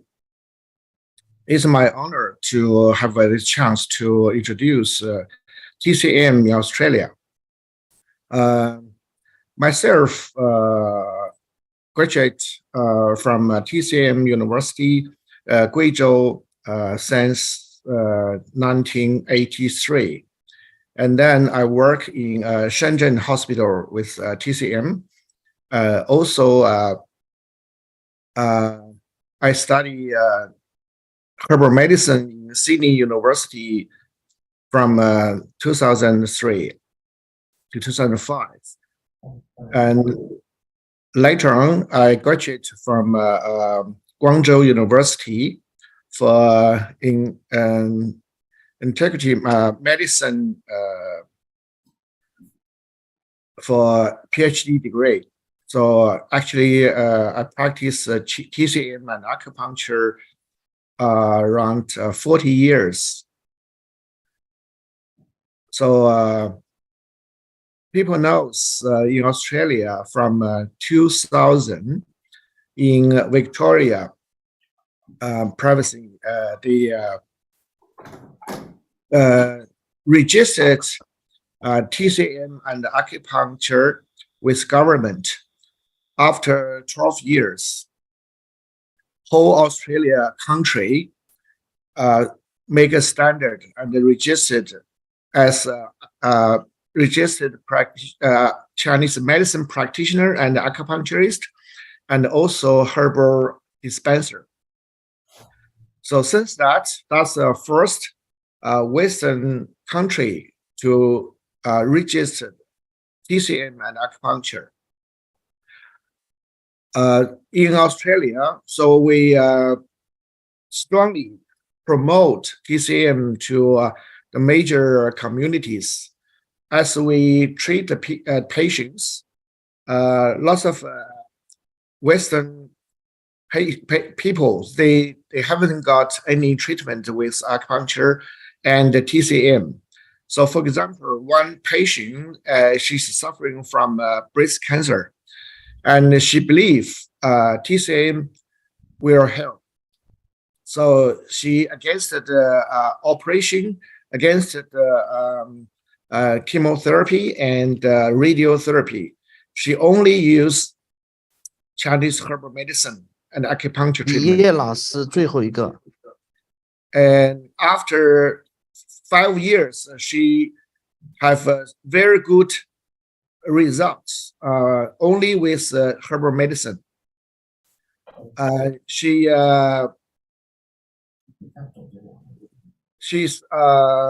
young woman, so she don't want to have operation, and she believes herbal medicine to give her a new life. At that time, 5 years ago, she was diagnosed with breast cancer, stage 4. It's a very serious case, and the doctors tell her about half year time left for her. So she can't believe. So she said, I will challenge myself and also challenge the medical system. And she come to my clinic to have some herbal medicine treatment. So since that, she continually use herbal medicine and acupuncture treatment. Also, she practiced Qigong and Tai Chi. And also we guide her to change her lifestyle. After that, until today, she's still very happy and very healthy living. So that's one typical case to showing TCM and acupuncture is a best medical service for the patients. So that's only one case, but we have many cases. We treat difficulty treated disease, even diabetes, cancer. Other cancer like breast cancer, lung cancer, or bowel cancer, and prostate cancer as well. So, but today we don't have enough time. Only I share one single case to showing what we're doing, and the TCM will be service and benefit the people around the world. That's my speech. So thank you very much, Dr. Fu and Dr. Wang, to give me this chance to share my experience. Thank you. Thank you, Dr. Jin. And I think here have the Bill Douglas, and he is the Tai Chi Day, the founder. The Bill Douglas, maybe you can see the 1 minute about the Tai Chi and Qigong. It's a promotion and research for the benefit for the body. Thank you. Yes, thank you. Yes, through our 20 years of organizing World Tai Chi and Qigong Day, we've collected the science that has been coming out on mind-body practices, and at the same time that we teach at the University of Kansas Hospital. And so we see what you find when you look at the metadata is that somewhere between 70 and 85% of the health issues sending people to doctors are caused by stress, unmanaged stress. And so Neigong, sitting Qigong, Qigong, moving Qigong, Tai Chi, all these mind-body practices are some of the most effective stress management practices known to the planet. That's what the science is showing. And so every year on the last Saturday of April, we help local groups organize mass Tai Chi and Qigong events in hundreds of cities in over 80 countries all over the planet. And many of them get support from governments and universities. And what we do is we use these mass Tai Chi and Qigong events as an opportunity to get media attention, because the media likes to cover, especially Tai Chi. Tai Chi is very visual, very, very photographic. And then we have a medical research library at our website, which is worldtaichiday.org. But if you just Google World Tai Chi Day, it'll come right up, worldtaichiday.org, and you can get involved and organize events, and then also use the medical research that we provide on Tai Chi and Qigong so that you can share it with media, because we also help groups connect with media, local media, national media, and international media, to get exposure for the benefits of Tai Chi and Qigong, and then to use that media opportunity to educate the public about the science on Tai Chi and Qigong. And so there's never been a more important time in the history of the planet to expand the use of these Chinese health systems as there is today, right now. And one of the things that's come out of all of our gathering of the science is to create what's called the Global Transformation Project. And that's globaltransformationproject.org. And what it is it's a global effort to get mind-body practices like Tai Chi, Qigong, yoga, meditation, and mindfulness that all have a lot of science behind them to become part of public education worldwide. And so we're pushing for a United Nations resolution to advocate mind-body practices become a core part of public education worldwide. We're suggesting 1 hour a day from kindergarten through 12th grade. And in 12 years, you would dramatically reduce the health costs around the planet. And it would also improve it would reduce social costs as well. And so that's globaltransformationproject.org. And then also worldtaichiday.org to get involved in the global event to help educate the planet. And all Tai Chi and Qigong are all part of this. There's no divisions between different schools or different teachers or different countries or anything. It's just the global Tai Chi and Qigong family coming together on the last Saturday of April each year. And so we really look forward to working with the International Congress on Integrative Medicine because we want to promote the science that this organization really helps bring out to the public. And so we hope everybody will support the World Congress on Integrative Medicine's future programs and try to share their information with others so that they can grow the work that they're doing. It's very important. Thank you so much. Bill, the next one we will ask our students, right? The alumni. Okay, so please. Yeah. Oh, okay. Hi, everybody. My name is Li Yang. I'm the owner and the acupuncturist in Zen Acupuncture. I graduated in the University of East West.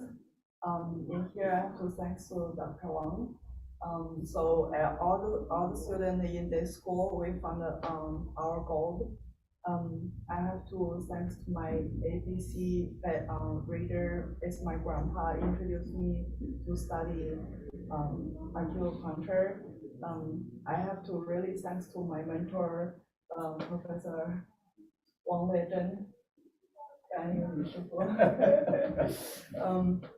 Yeah, I have many cases. It's amazing when a person cannot get pregnant for many years, and then in our clinics, my mentor helped me, so he got pregnant in 2 months. So many cases, it's really impressed us.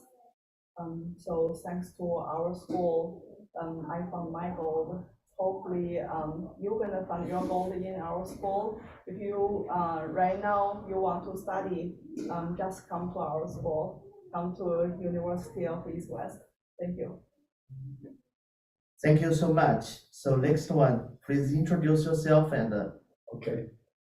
Hello, everyone. My name is Jorge Doctolero or George Doctolero. I'm a patient of Dr. Jin-Q Wang, and I tell you, I cannot say enough about the way I was treated by Dr. Wang. See, what happened was, in my Western experience of being cured, one of the things that they seem to have forgotten is how to make me healthy. So when I was diagnosed with prostate cancer, they gave me a lot of options to take: hormone therapy, radiation therapy, chemotherapy, and all of them have side effects. While they were curing me, they punctured different parts of my body. As a result, a few years later, I suffered a severe back pain, and I looked so thin I could hardly move. When I was looking for the best doctor in town, traditional Chinese medicine doctor, I saw Dr. Wang's job description. Please, everybody, turn on the video. And we will take group picture. I'm sorry. Okay. He was described as somebody who takes care of the most difficult cases. And so I said, so this is it. And so the first time I came to him, words are very, very important. And this is the one thing that he told me that I've never heard from other people before. I will take care of you. And there was no rush. He gave me acupuncture, a little bit of chiropractic movement, and some qigong practices, and some herbal treatments. And slowly, my PSA level went down from 578 to less than 20 and to almost 10. And it remained that way, and I've been able to move around, dance, jog, hike, that I've never been able to do before. And we also believe in a common science called quantum leap, wherein if you think positively, it will happen. And so when I looked at myself in the mirror, I looked so gaunt, I looked so sick. So I asked Dr. Wang, can you make me look healthy? And in certain treatment, 1 minute. Certain treatment, he made me look good. He made me look healthy. And people think I look handsome. You are. Everybody feel you are handsome. Dr. Wang, I didn't have a facelift, I had you. Thank you. Acupuncture definitely helps the facelift. Dr. Wang here. Oh, Dr. Wang. Wang, it's a Wang show. The president and also the president. Yeah. Everybody use the English already, speak a lot. We have the special guest use Chinese, speech 1 to 2 minutes from the Malaysia. It's a very famous, world famous. We call her the 神仙姐姐李叶老师。好，请您说2句，李叶老师。2 minutes just. 李叶老师，请开始，请讲。网速比较慢，他可能要他要迟一点。对。哎，请大家打开视频啊！等一下我们集体照相，请你一定要打开视频，我们才能集体照相。李叶老师，请你讲了，请你讲2分钟。我没有什么可讲的。讲一点你神奇的案例就好了。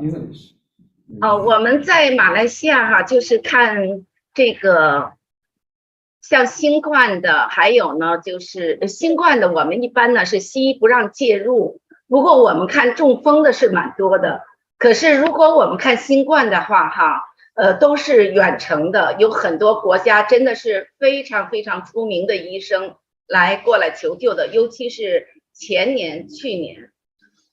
我记得有一个非常重要的一个政要他的保健医告诉我说没有办法了，他的那个血压降不下来。还有呢，就是高烧。我一看舌象，这个舌象是经过他们很多层去给他这个什么就是审批，最后只拍了半个舌象。我说他的这已经到肺纤维化了，而且他们是两夫妇得了，60多岁，这样子都很危急的肺里。我说还有心肾功能不好。后来我就让他，我说你拍一下这个舌象我说能不能拍穴位？他说拍不了。我就给他几个穴位，他呢针上去，这个呢高烧就降下来，而且没有再升，不断的降下来就好了。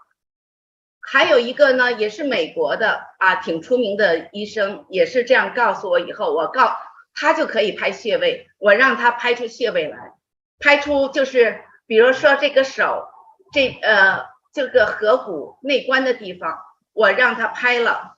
我给他画出来，画出一个区域，像我们的穴位是开穴的，不是一个照着图这么一个图示，哪个点不是固定的，而是他得病的时候，他有开穴，两边我看在哪边，在这个开穴这个区域画出来以后，我点在中间。我记得在刘大和校长那边的，就是那个第一次我去这个三藩市的时候讲，给大家都画过这个是非常准确的。我给他画出这个点，画出点以后呢，他就是给针刺了，马上呢就下降了。他们家也是全家得了，是去年，今年的都比较轻，好像是去年还是前年，前年那波和去年有一波就是德尔塔那非常严重，所以呢针灸的效果是非常神奇的。如果我们治疗中风也是。很多呢，我在马来西亚可能比较特殊，就是经常有人就是很出名的就是政要或者是商界的圈子，他们比较高层的会同意让我去到医院，一般是医院不让针灸的，但是呢，他们因为有地位，就可以呢让我们进到这个急救室，就是 ICU， 我们给针灸以后，基本上只要我们在那里做的。一个是转危为安，一个是呢，他康复特别快，甚至呢很多都没有后遗症，只要他后期跟着来做复健治疗的效果都非常好。我那天讲座时大家也看到了，有很多人就是肌力零级的，最后能够恢复到正常。好了，我讲完了。这个针灸是中国的传奇，不是我个人的传奇。谢谢。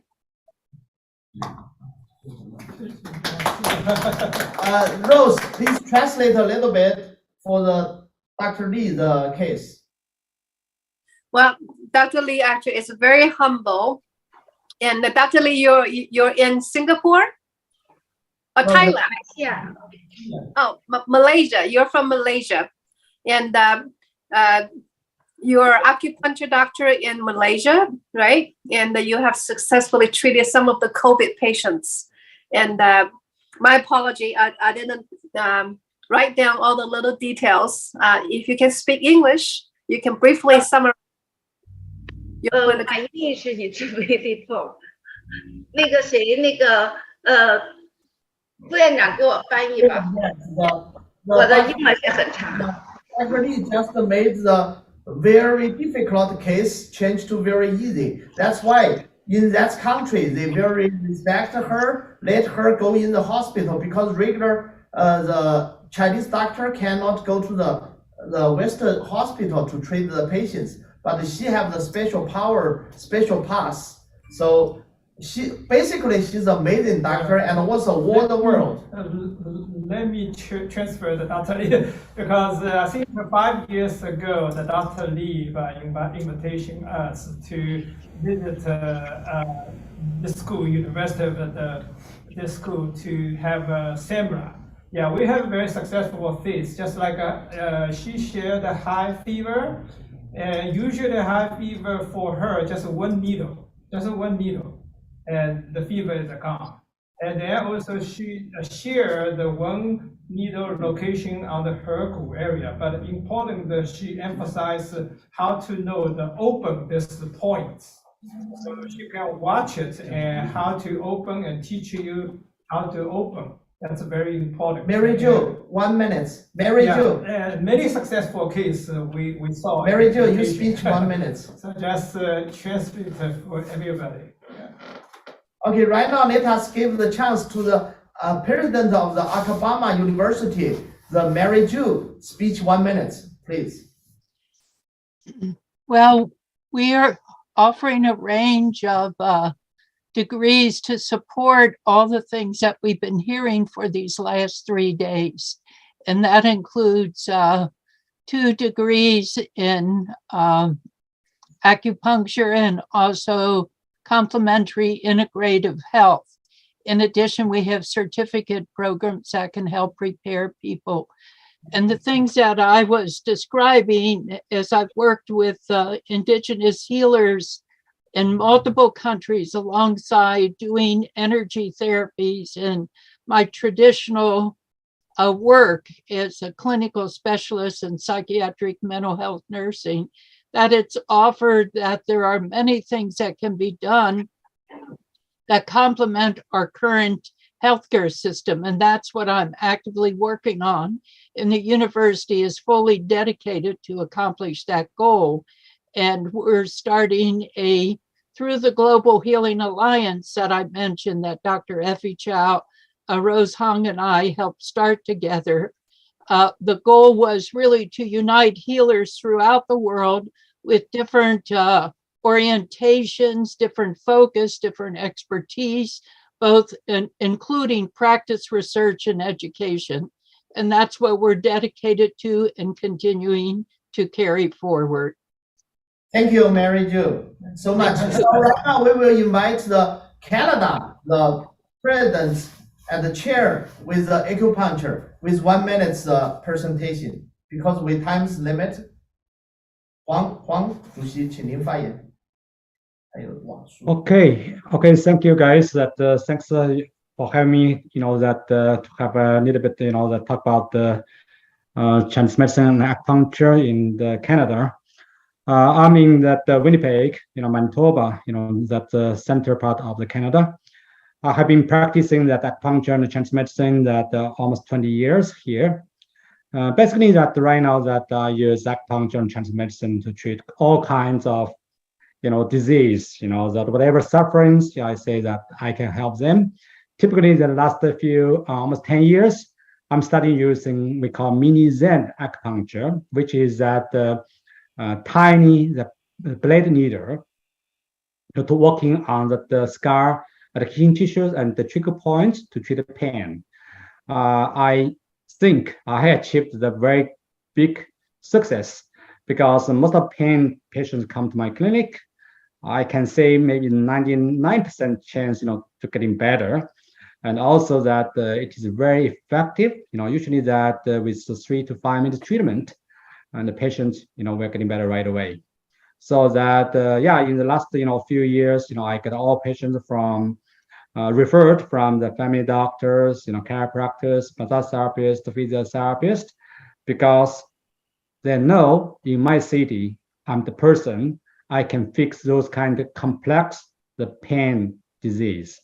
So also that in the last few years, I'm promoting. Sorry about my technician problem. So right now, let us give the chance to the Dr. Wang. The Dr. Wang's here, so we use this computer, no problem. So Dr. Wang, you need to face this, you talk, no problem. Somebody can see you. So please, Dr. Wang, talk something. Okay, thank you. I think today's forum is wonderful and appreciate and thank you.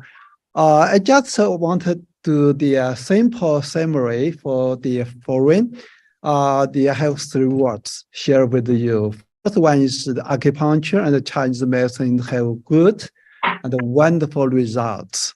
The second what I would be like share with you, everybody should be learn the acupuncture, the Chinese medicine, and the Oriental medicine. That means we have right now have the public, the education. Also, we have the degree education, for master program and a doctor program. Yes. And I think everybody should be learn. And also a third word I should be say, the suggestion, if you have any health problem, you should be first to try the acupuncture and the Chinese medicine. This may strongly recommend to you. Okay, I think it's just everybody, every doctor and the professor talk about the acupuncture Chinese medicine, the good results. For myself, I want to introduce, share with you. MD in China and 53 years experience. And I think about 100,000 patients in my clinic every day. Over 50 years every day with the patient in my clinic from China and America. Okay, I think a lot of patients get good results. For example, just George, my patient, he gets the good results. Also, I would like to share with you another patient. One patient is sciatic, is severe sciatic. They want to do some surgery to the Western medicine doctor, but he's already 5 years, cannot walk. And during come my office, he is I use acupuncture and the hand work. And after one treatment, he before cannot walk. And use helper can walk, the difficult, but after one treatment, he can strongly walk, go to my office. And also before he is the urine uncontrolled. And right now after one treatment, he can control. And also he cannot go to sleep and in the night. But after treatment, he can sleep. Before he's angry very easy, but after one treatment, he is more calm and peaceful. Okay, this is my patient. I think a lot kind of patient. That's why he first treatment. And I think time go to my office. He said one word: acupuncture, Chinese medicine. Amazing. Yeah, that's true. Okay. I have a second words is share with you. Many people, because acupuncture Chinese medicine is from the China, from Eastern. Many Western people don't know acupuncture Chinese medicine. That's why our World Federation of Integrative Medicine Health, they have this conference. That means tell more people, if you want to learn, should be go to university to learn more knowledge. What is acupuncture? What is herbal medicine? What is handwork? What is Tai Chi, Qigong, Carping, and so on. Okay, I would like suggestion everybody should be to learn. First one, you can public education. Also, you can go into degree master and doctor program. Okay, this is the second word. The third word is I would like suggesting how global people. If you have any kind of health problem, disease, and or some ways not effective, or you want to get a good result, prevent any kind of disease, or you're going to health level get a good high intelligence and a high quality of the life. Okay, I suggest you go to see acupuncture and Chinese medicine clinic. Maybe you can feel why it's wonderful. You can save a lot of money, and you can save a lot of time, and you can save a lot. You can avoiding any kind of hurt and pain. Okay, that's my third suggestion. Okay, by the way, I want to say acupuncture and Chinese medicine is good, wonderful results. Second one is I would like you learn, and we need a strong team, doctor of Oriental medicine and Chinese medicine. And last words, if you have any health problem, please go to acupuncture clinic or school and to help you. I believe we can help you. Thank you. Oh, wonderful, Dr. Wang. Very good presentation. And that's let us some American person, you can see your face there. Oh, excellent. And then you can talk about it. All right. Hey, everyone. My name is Peter Makagon, and I'm a student here at University of East West Medicine. So just wanted to share with you a little bit how I got here. I had some health challenges, and I tried Western medicine and didn't get much success. So I started to explore TCM and got interested in it. And eventually during 2020 pandemic, I decided to enroll to University of East West Medicine to master's program.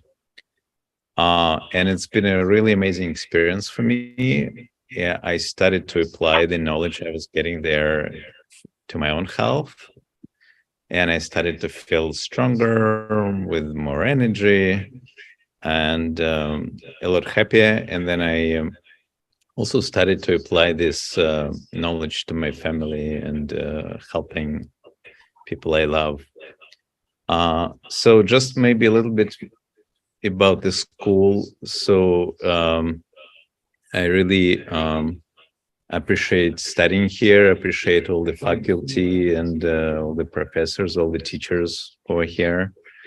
And the school is located in the center of Bay Area, very easily accessible, and has a great schedule. So very possible for me to combine my other daily activities with studying. And I also enjoy working in a school's clinic. We have a wonderful clinic here. It's very spacious, allows to treat many patients at the same time. And we see patients for a variety of health issues like pain, back pain, shoulder pain, hip pain, headaches, some internal issues like stomach discomfort, headache, also mental health issues like depression, anxiety. And it's very impressive that many patients who come to our clinic, they get benefit from the treatments. We see a lot of improvements, and many patients continue to come back and improve their healing.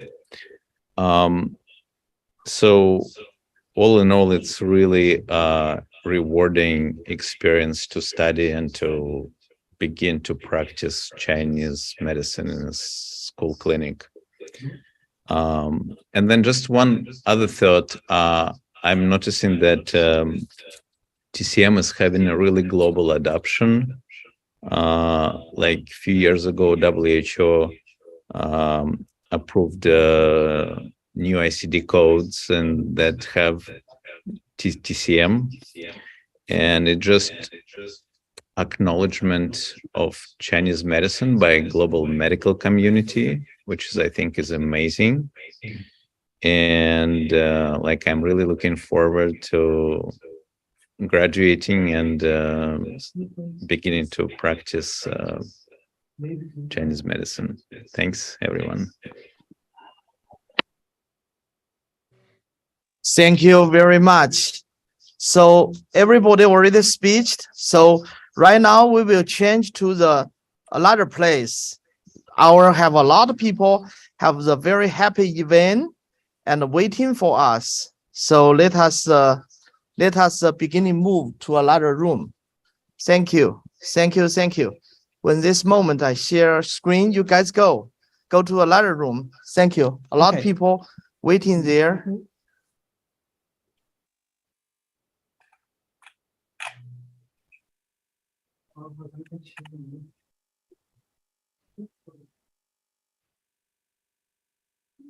Okay, we will see very quickly.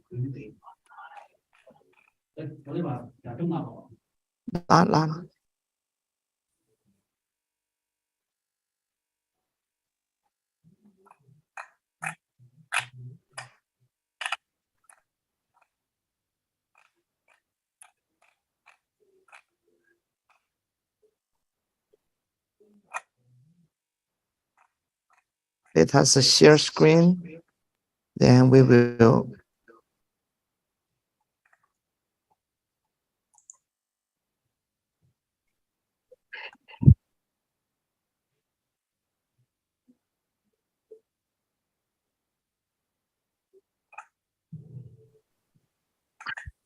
Dr. Fu, there's no sound. No sound? Okay.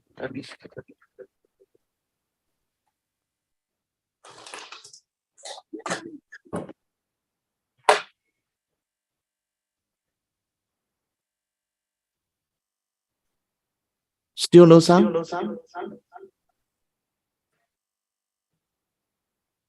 I don't hear sound. Oh wait. They have sound. When I talk to the Okay. neurosurgeon. Oh, starting to hear sound now.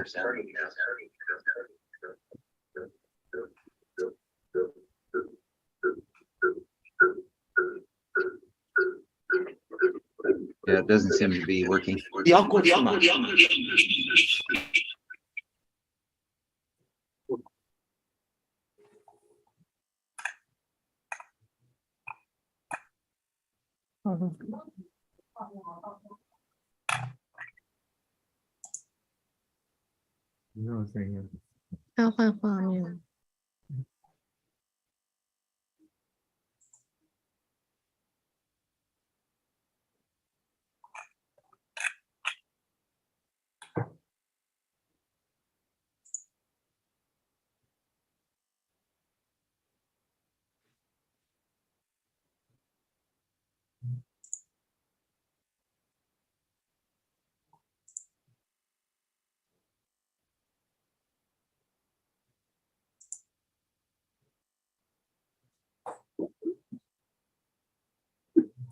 Dr. Fu, we have no audio.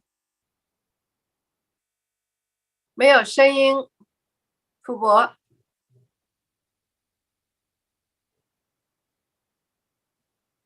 而且这个 video 已经放过了。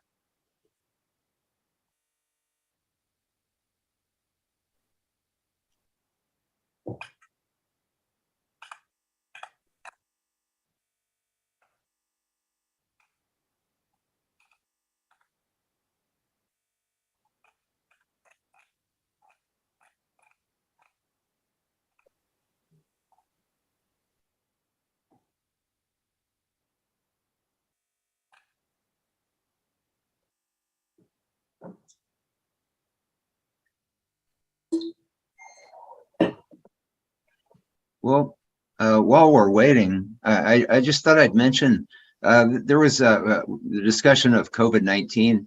There was a study that came out that showed that the frontline healthcare workers during the COVID crisis that had higher T cell counts were much less likely to contract COVID and also much less likely to have a severe case of it if they got it. And there was a UCLA study that showed that Tai Chi boosted T cell counts in the Tai Chi group by 50%. And so that was a really huge finding. And so that makes a conference like this so important to get this science out.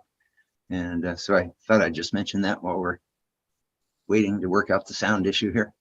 Yeah, thank you for sharing that data, Bill. Yeah, it's very exciting. Yeah. Yeah. Well, indeed, especially most of our healthcare professionals working frontline, dealing with patients every day. Mm-hmm. As you know, in China, also Chinese doctors, their morning routine is to take the herbal medicine and to help to prevent the infection as well. Mm-hmm. Mm-hmm. Dr. Fu, we still don't have audio. 傅医生，我们还是没有声音啊。Yeah, I noticed. 我在处理了，稍等。Yeah, at the beginning of the COVID crisis, I saw an article on that some Russian hospitals were using Tai Chi and Qigong in their COVID units. Wonderful. Bill, also, I know last year during Tai Chi Day, along with Dr. Chow, we have measured the energy on that special day. Would you like to mention that? I thought that was. Yeah, me too. Yes, it was incredibly fascinating. Yeah, Rose, depends on you right now. You try organize a little bit, and we will try find it a lot of sites. Okay. All right. So our Dr. Fu is trying to resolve technical issues. Bill, will be fast if you can share the measurement last Tai Chi Day. Yes, I would love to do that. Yeah, I don't have the chart, but we do have the data charts that you can see. If you go to globaltransformationproject.org, you'll see that. But what happened was Princeton University discovered that people's consciousness, people's minds could affect their computers. And so what they ended up, their study expanded, and they eventually had computers all over the planet. And what they found was that when masses of people around the planet went into coherent consciousness during times of crisis, it would affect what they came to call the global consciousness. There's like a global consciousness field, and they could see the measurable changes in the global consciousness when a tragic event would happen globally.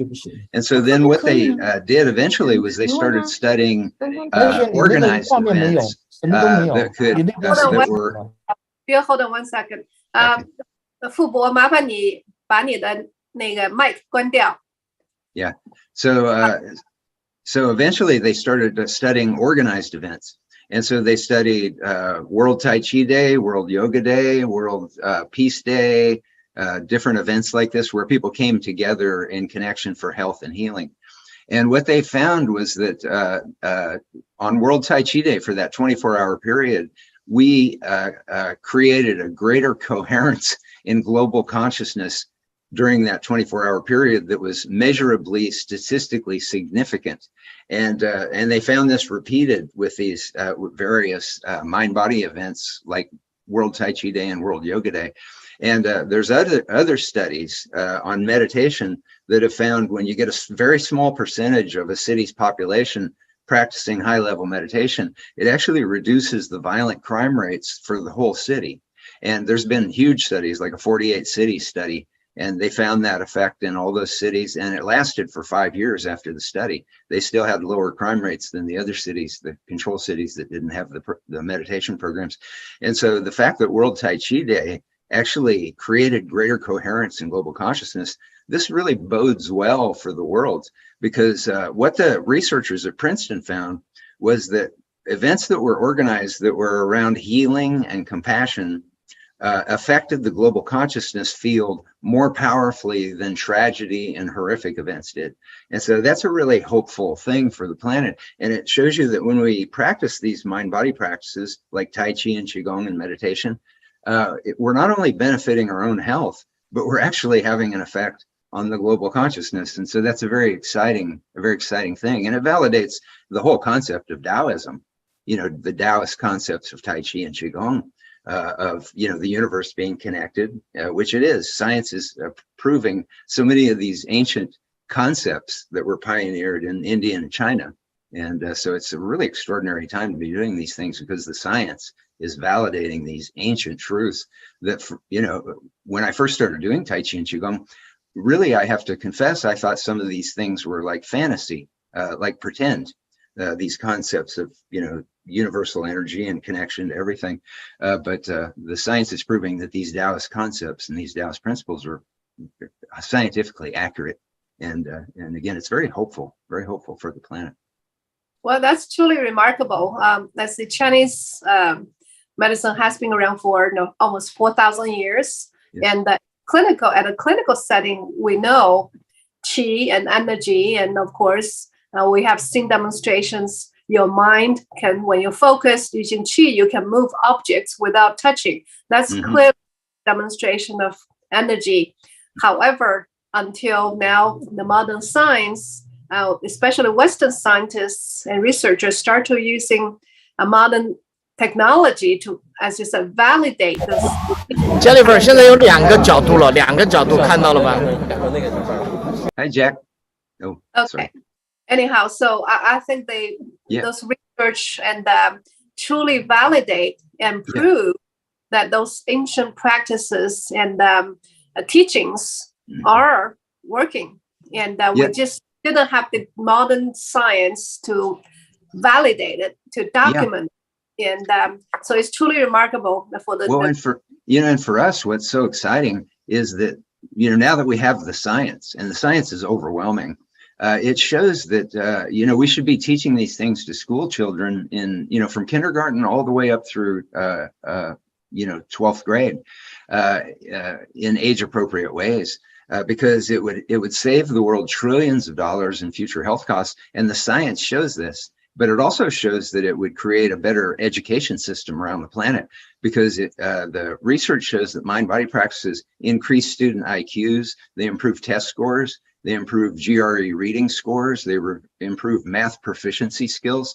And so, when we're educating students, the brain, the consciousness is the foundation of where whatever education processes we're going to do are going to be effective or not effective.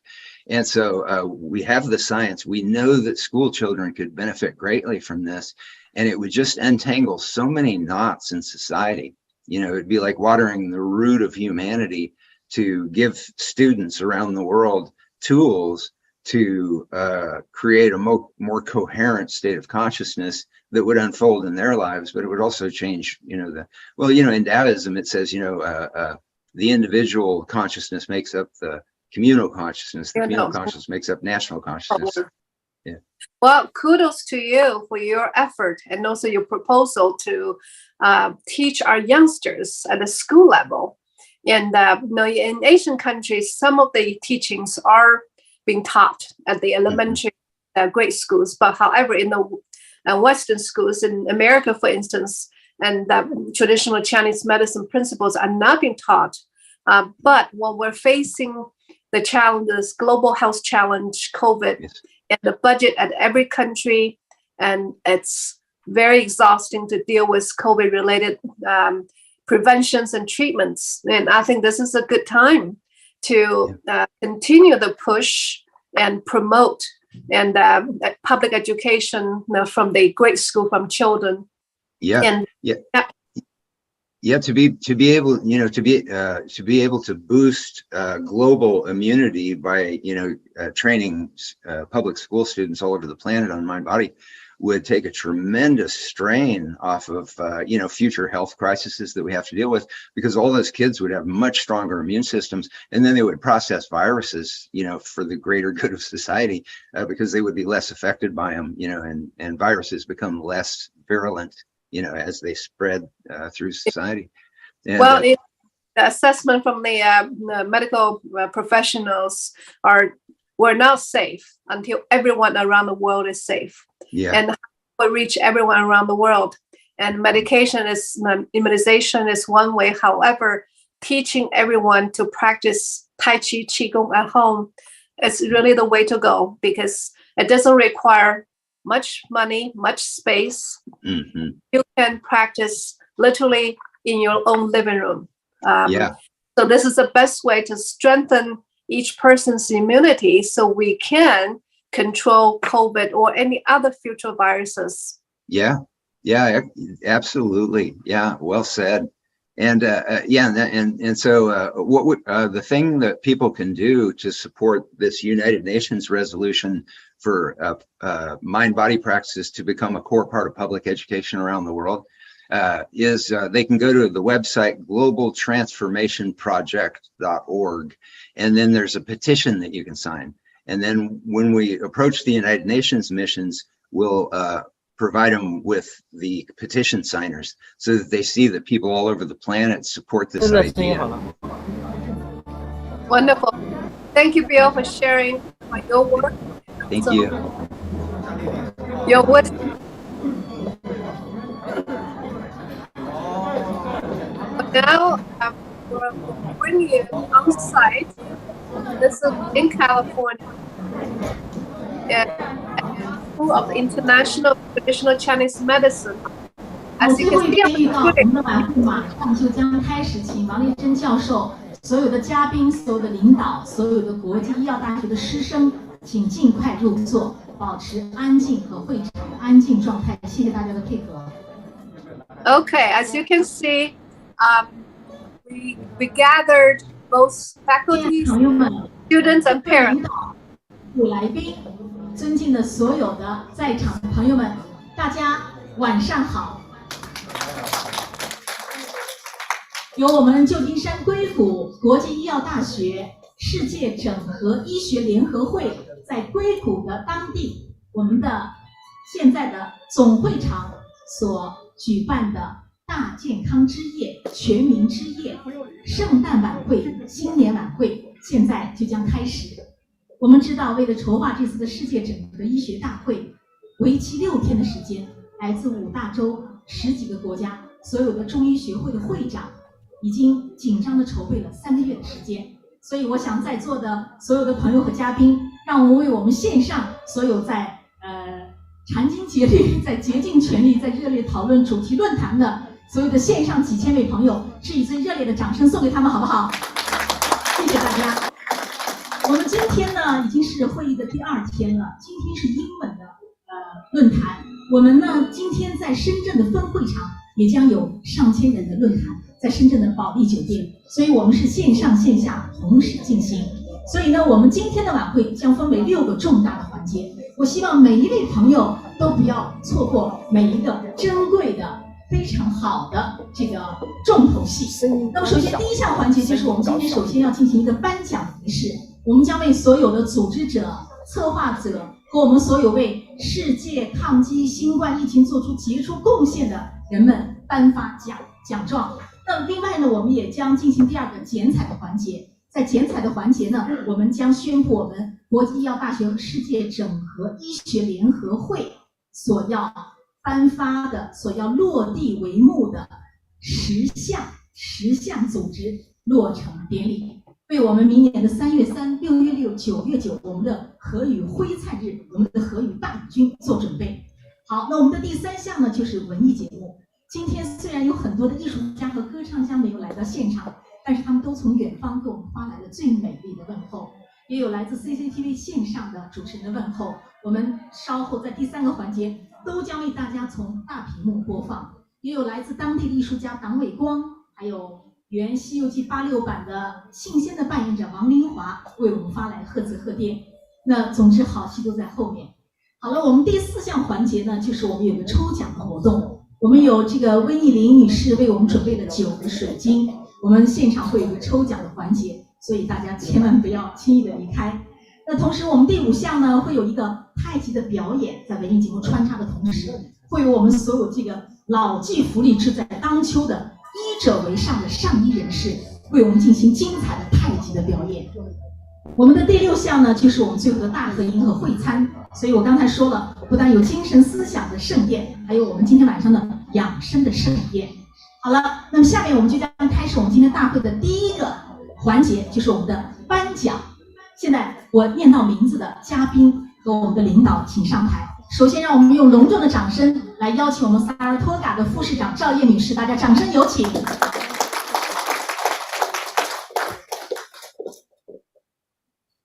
让我们以热烈的掌声有请福瑞梦的市议员邵阳先生，大家掌声欢迎。让我们用隆重热烈的掌声欢迎我们来自北京同乡会的我们侨联的非常尊敬的我们的何大姐，也是我们侨联的委员，大家掌声欢迎。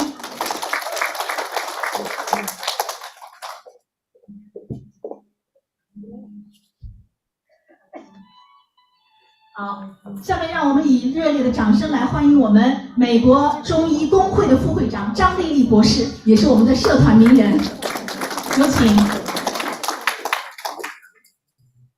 下面有请我们国际医药大学的创始人，也是我们此次世界整合医学大会联合会的主席王英秋博士，有请，掌声。我们也用隆重的掌声来邀请来自南加州的我们的美国武林医院的院长，也是我们世界8段的傅学礼博士，也是我们这次世界整合医学大会的执行主席，傅先生有请。好，那还有我没有念到名字的吗？请问，好，请将我们的对，好，那大家给他们这各位专家和领导嘉宾致以掌声，谢谢。好，那么现在我们就将颁奖。我们今天呢有组织奖和个人奖。我们的组织奖呢，我们将颁发世界抗击新冠疫情的杰出贡献奖。同时呢，我们因为举办这次大会啊，我们有来自欧洲、澳洲、英国、加拿大、世界5大洲的10几个国家的专家和院士们都在线上，所以呢，没有飞到现场的，我们将会念出名字。那么到现场的呢，请大家上台领奖。好，那首先让我来宣布名字。没有飞来现场的有法国太极生意成功的朱冕生主席，他也是世中联的副主席，全欧洲中医药的专家联合会主席。让我们把掌声送给远方在线上的他。我们要颁的第2个奖呢是澳洲中医药学会的终身会长郑建华先生，让我们把掌声送给线上的他。我们要颁的第3个是全美中医药学会的 ATCMA 的会长田海和先生，让我们把掌声送给线上的他。我们要颁的第4个奖是来自欧洲科学院院士黄正明、朱正高和方方江，让我们把掌声送给远方在线上的他们。我们还要颁发牛津大学的博士、亚太科学院秘书长张彩芳女士，把掌声送给线上的她。还要颁发我们这次大会的学术委员会的主席江丹主席，以及大会专家委员会的主席陆彪主席，在前2天的线上和新华会上他们都出现，我们把掌声送给他们。对，都在大屏幕上。好，那么我们今天呢还有个人，你知道大疫3年，我们无论是中国、美国还是世界各地、全球，抱歉漏掉了一位啊，这个4中联的我们的这个投资专委会的sorry， 他们没有。焦顺发老先生，来，焦老师，请您上台，谢谢。我们把掌声送给焦老师。这是传奇人物啊，50年，他您的投资和我年龄一模一样。谢谢。对，焦老师，谢谢。年龄最大，名誉主席，我们的名誉主席。好，谢谢。对，这是传奇人物。好的，因为我们今天现场还会有现场采访的小环节，所以我们的传奇人物会讲述他们的传奇故事。好，我们的摄影师，我们的所有镜头准备好，送给所有的组委会的朋友们和嘉宾朋友们。好，那我们下面将颁发的就是获奖的个人，我念名字的，请你们上台。有傅学礼，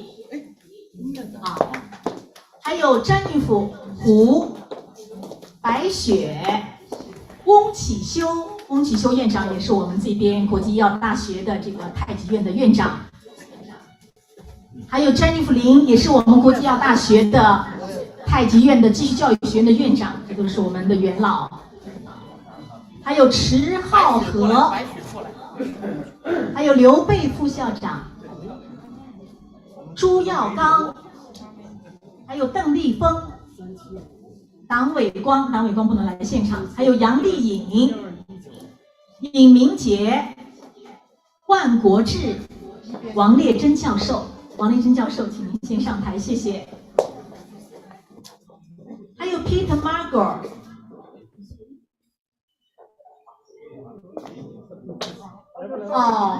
刘大和、朱棣、彭晓玲、焦顺发。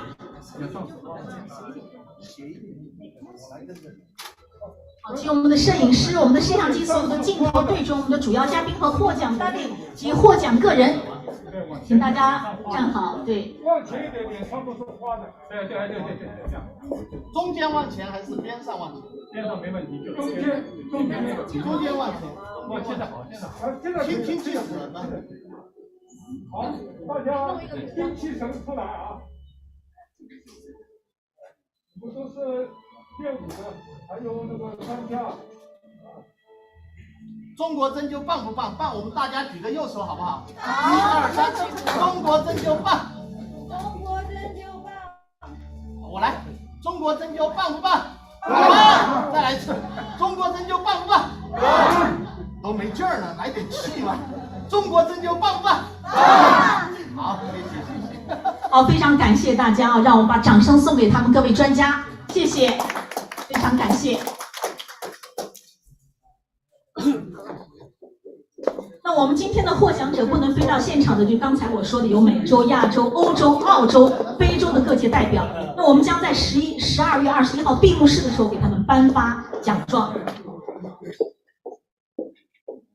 刚才我为大家宣布的我们世界整合抗疫杰出贡献奖的单位组织有美国中医工会，中医工会的张丽丽博士已经到现场，刚才上台了哈。还有我们美国国际医药大学的刘贝副校长已经带领了，还有美国高校太极联盟的翁启修主席，以及市中医头针专业委员会的焦顺发会长啊。还有我们获奖组织者有美洲、亚洲、欧洲、澳洲、非洲的学术组织，我们会在21号为他们闭幕式上颁奖。好，那我们第一个环节的颁奖环节现在暂时告一个段落。第二个到了我们今天的剪彩的环节，也是我宣布名单的所有的嘉宾和领导，请你们上台。那再次用掌声来有请我们的何红华大姐。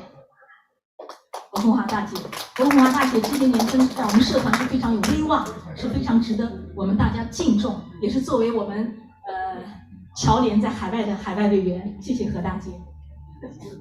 谢谢。好，那么有请王英秋校长，这都是我们的老字辈，老骥伏枥，志在当秋。好，有请张丽丽副会长啊，张丽丽博士也是，真是在社团每年进组大典啊，每年真是社团都是默默付出的太多。还有来傅学礼博士从南加州亲自开车赶过来。好，这样好，这样。好，有请我们的邵阳议员，邵阳市议员前几天刚刚宣布落成，也是真的是弗雷曼是我们人均居住我们这边华人最喜欢的城市之一，治安也是最好的城市之一。之前也是我们弗雷曼的副市长。好，下面也是非常有请我们非常有威望的，在我们社团当中非常响当当的赵燕女士，赵燕议员，赵燕副市长，萨尔托嘎，有请。好。那我们现在呢，就将进行剪彩，请我们的工作人员将我们的红丝绸彩带拿上台，谢谢。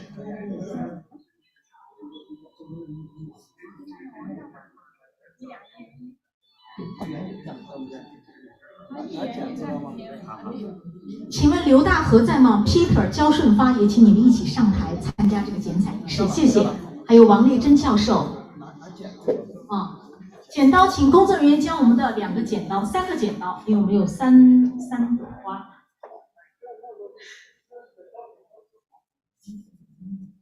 没问题。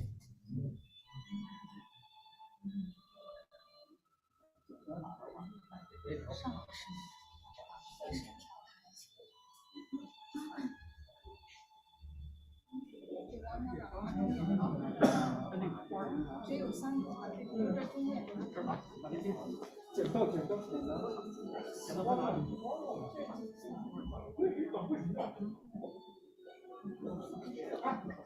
只有1把。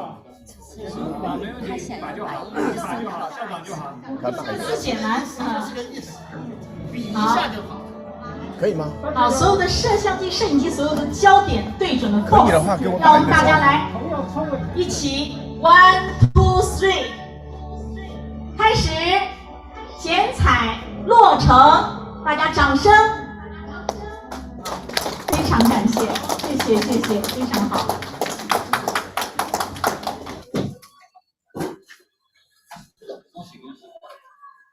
那么我们的剪彩项目落成呢，我们将为大家宣布10项我们上医联盟所要在这次大会当中，经过大家的不断的研讨，赵美新议员的奖状什么时候发？赵美新议员的奖状太好了。好。好。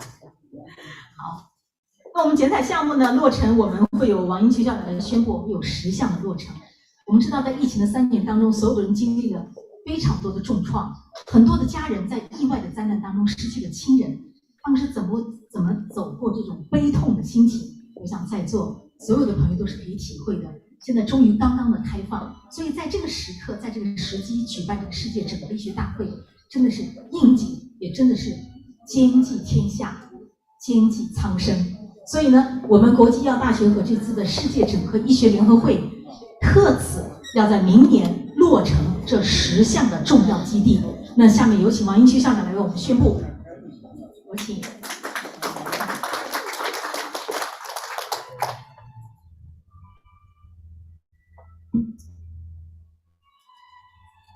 大家好，刚才我们剪彩项目呢，包括了临床医学院、世界整合大医馆、国际医大健康管理学院、健康520电视栏目、整合医学专家团、国际医大联合诊所、西医学研究中心、世界疑难病会诊中心、整合居家医院、高维生命康乐园。刚才这个选了10个单位，大家都知道，我们世界整合医学会联合会是整合整个的医学体系，包括中医、西医、音乐医学等。同时，我们还把3维医学整下6维医学，到达9维医学。这是我们这次第6届世界整合大会和新冠并发后遗症论坛的一个主题。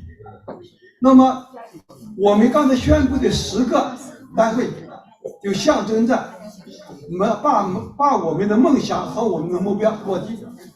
有这10个单位，就可以将来真正达到我们的医学高维度。那么未来的医学就从我们这次大会开始，从我们这个地方起步。谢谢大家。谢谢王校长。看到王校长每次这样挺拔的身姿和英姿飒爽的身影，你们能知道他年龄多大了吗？我告诉你们，自己上谷歌去search。真的是他练气功和太极，其实我也是他的一名病人，在疫情当中经历了严重的亚健康，真是在中医大学受益匪浅，所以从一个病人转回了今天的义工。谢谢大家哈，小插曲。那刚才呢，我们的这个助理呢，白雪告诉我，我们落掉了一个小小的环节，就是我们除了颁奖之外，还要给大家颁发证书。所以王校长，请你现在给大家颁发一下证书。刚才我们念过名单的人，麻烦请你们再次上场一下好吗？给你们颁发证书，谢谢大家。那就我们所有前排的主席台的嘉宾，请你们继续再次上场，三声万物，谢谢。代表一下这个从中国来的4中联真刀专委会的这个卢远硕先生啊，欢迎你卢先生，请上台。叫了大家都上台。来，那我们所有前台第1排的主席台的嘉宾，还有我们的议员，还有我们的这个专家，我们的侨领，都请你们再次上台，谢谢大家。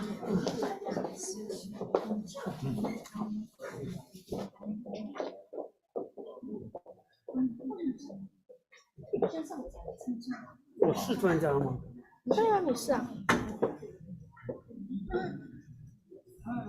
您还在您原来的位置。来，有请龚院长上台，林院长上台，谢谢。好，那我们念到名单的呢，会由我们的助理交给王校长，还有我们的赵副市长以及我们的邵阳议员和何大姐，还有那个张丽丽会长也会来颁发，好吗？好，那我们现在就来挨个的念名字。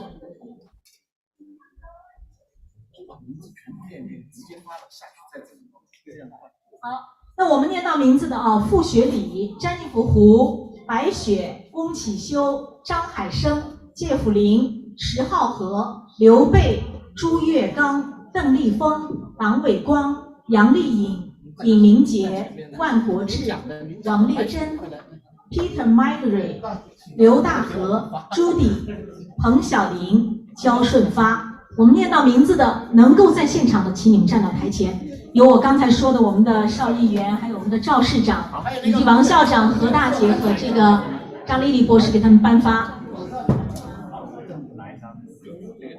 然后请后排的大师们、嘉宾们给我们发，我们可以点。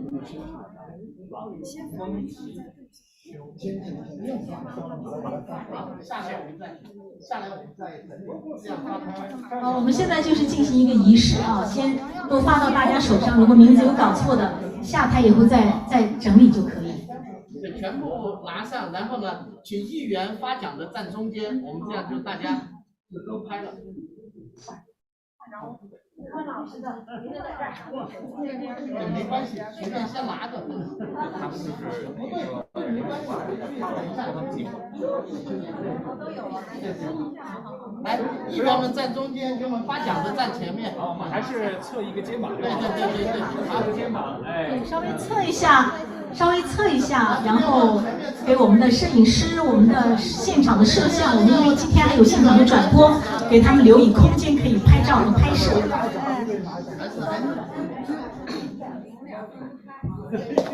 我们先拿上，下台以后再慢慢整理啊！谢谢大家，抓紧时间。好，大家往一起凑一下，谢谢。年纪轻的交给你，那个在年轻的我在前面。你看我看，金星你看。啊？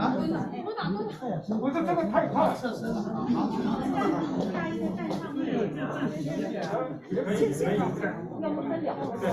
站两排，就这样照，没事，赶快照了就行了。好，我们现在来1、2、3啊 ，1、2、3，镜头，还有我们的现场的录制啊，还有我们现场的转播，来。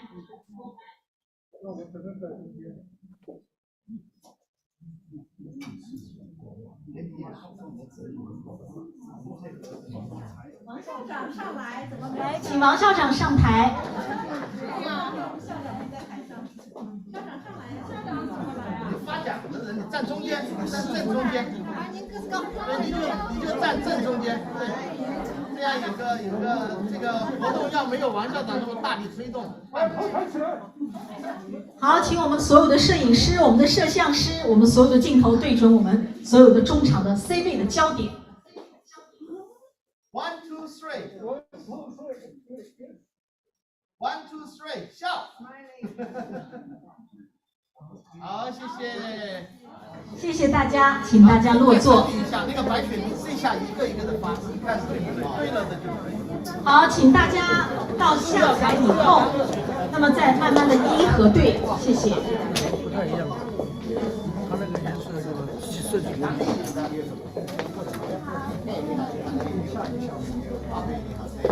好，那我们刚才的2个重磅环节就已经，刚才已经结束。那现在进行我们今天晚会的第3项，也是我们大家非常喜爱的、非常 relax、easy 轻松的时候，就是我们今天的节目环节。对，那在节目环节之前呢，也有请我们傅博士上台来宣读一下我们的加州众议员赵美心女士发来的颁奖证书啊，这次贺词贺电。那稍后也会请我们的赵燕市长也上台为我们宣读一下为我们所写的议状，还有这个 Fremont 的这个市议员邵阳老师也请上来，谢谢。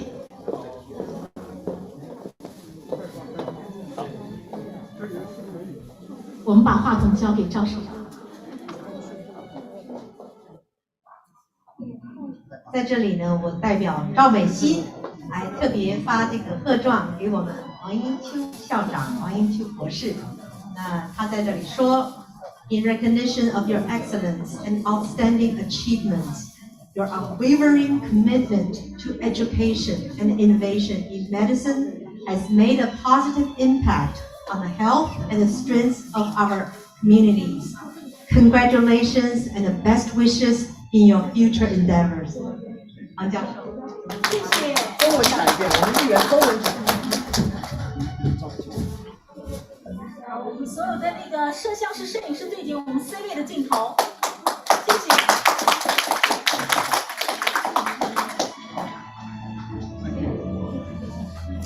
好，把这个话筒交给我。好，我是福利盟市市议员邵阳，在这里代表赵美心国会议员颁发给傅学礼博士 Jack Fu 这个一个嘉奖令。那刚才赵燕副市长已经读了英文的贺词，那贺词是一样的。那中文这边的贺词是仅此来表彰您杰出的贡献和卓越的成就，您对于教育创新毫不动摇的委身，以及在我们的社区里面做出了正面积极的贡献，仅此祝贺您，并祝您未来大有成就。第6届世界整合医学大会2022年12月16号。好，我们先请傅博士上台。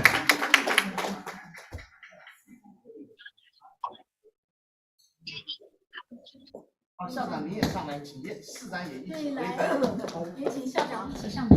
好，来。你往这边。那我们2个站中间了。对。往这边来一点，往前。我们所有的摄影师、摄像师，因为我们现在线上线下正在同时进行，所以现在所有的镜头对着我们的 C 位。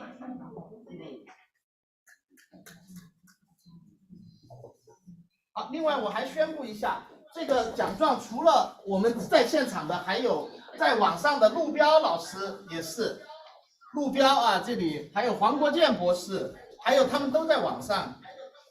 陆彪、黄国健、卢志鹏，卢志鹏是香港、澳门和这个台湾促进会的那个医药促进会的会长，以及 UCLA 的许家杰教授，以及这个卢胜春，他的代表在这儿是我们4周年的这个真刀专委会的会长，然后 Dr. Chu 就是许家杰，然后还有黄国健，加拿大中医针灸学会的联盟的主席，还有方邦江是危机重症专委会的主任，是抗疫英雄，还有陆彪。好，主要是这些都是赵美心议员发的。那我们再次把掌声送给诸位的领导和嘉宾以及我们的专家，谢谢大家。好，下面由赵市长来宣读他为我们带来的益状和贺词。各位老师、各位同学、各位嘉宾，大家晚上好。首先感谢王校长邀请我来参加今天这个大健康之夜以及这个圣诞晚会。我想这个我们很多人都很激动来参加你这个活动那我也想说，在这几年疫情非常严重的时候，这个疫情也改变了我们的生活。各位医生、各位我们中医界的各位人士，帮助我们所有这个湾区的人来治疗各种各样的疾病，用我们中医特有的方式。所以呢，我要特别感谢我们国际医药大学，不仅积极参与我们湾区的各种活动，并提供义诊，也为我们湾区提供了培养了很多种各样各的中医人才。所以呢，在这里呢，我代表我们萨尔托嘎市，特别感谢我们国际医药大学王尤秋校长博士为我们湾区做出的贡献。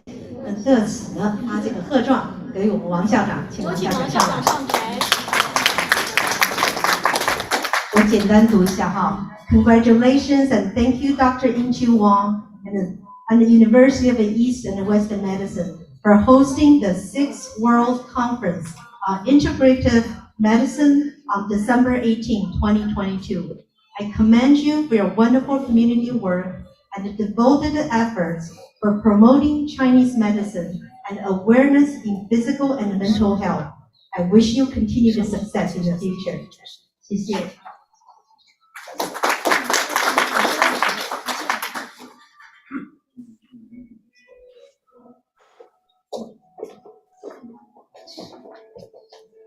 谢谢，我们把掌声送给赵宣布一下，还有一套奖状是来自于我们加州众议员的这个 Mike 朱的一套奖状，但是寄来晚了一点，没有带来。好，那傅博士你来宣读，你需要宣读一下。我就不宣读了。好，谢谢，到时候在网上发布就好了。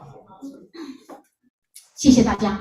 我们因为今天稍微开始的有一些晚，所以稍微有一点点拖堂，但是我们的精彩重头戏还有30分钟可以欣赏。那刚才说完了我们的颁奖和我们的剪彩的2个重要的环节，现在第3个环节就是让我们非常放松的时候，享受精神思想盛宴的时候。那由来自我们今天我们本来是要现场的跟 CCTV 3星智力快车和健康到家的主持人黄杰进行一个视频的连线，但因为北京你知道最近的疫情非常严重，所以呢又加上我们现在的网络学术会在同时进行，所以我们原本计划播放他给我们寄来的小的宣传片花和小的视频，暂时不能播放。那这样让我现场连线他，听一下他的声音。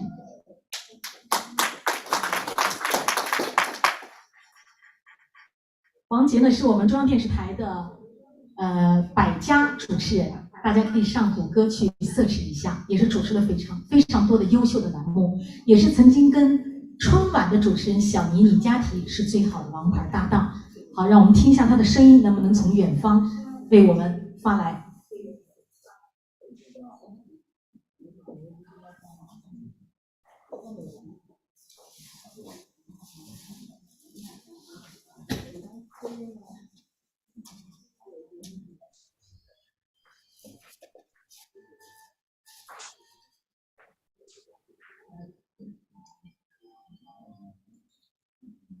Hello， 黄杰，你好。Hello， 能听见？哎，你好，黄杰。黄杰你好，我现在是在你能听到我说话吗 ？Hello， 可以呢。我们现在是在美国旧金山硅谷的世界整合医学大会联合总部的现场。旧金山硅谷国际医药大学的合语厅举办的现场晚会，我们现场有很多的议员、嘉宾，还有我们所有的国际医药大学的师生和美国的海外的侨联的朋友们，你给大家做一个问候好吗？谢谢。好的，海内外的观众朋友们，大家好，我是 CCTV 医师指南频道健康到家节目的主持人黄杰。在圣诞节、元旦即将到来之际呢，在这里首先我要祝大家新年快乐、平安健康。世界整合医学大会呢，在旧金山硅谷隆重举办，海内外的专家盛聚线上，可谓是可喜可贺。在新冠疫情持续肆虐之际呢，举办这样的医学盛会，这可谓是给百姓、给我们的民生谋一份福祉，将我们中华传统的医学发扬了光大。在这里我们要预祝本次大会圆满成功。在这里最后祝大家新年快乐。谢谢，非常感谢黄杰从北京，本来是要在中央台现场发来的贺词，特别让我们把掌声送给你，听到了吗？谢谢你的贺词。大家谢谢。好的，我们期待在电视屏幕上，谢谢你，我们也期待在屏幕上看到更多你的声音和你的形象，为大家健康到家传递到位。谢谢。那我们今天连线先到这儿，挂断。谢谢，再见。好，我们听到了非常真实的声音，谢谢。我们听到了非常真实的、亲切的声音是从大洋彼岸我们的故国和母国传过来的。如果因为不是我们线上的论坛在同时进行，我们应该播放现场的视频，还有他所有主持的照片，但没有关系，我们假一赔十，大家可以在谷歌网上去search。好，谢谢大家。那么我们第2个环节呢，就请播放我们来自当地的我们要先播放来自北京电视台 TV520 的贺词和视频，请问可以播放吗？视频可能放不出来，可以放声音。哦，那可以，来，请在我们的话筒跟前放声音。这是我们刚才宣布的10大组织基地，明年即将落成的，来自北京电视台 TV520的贺词视频。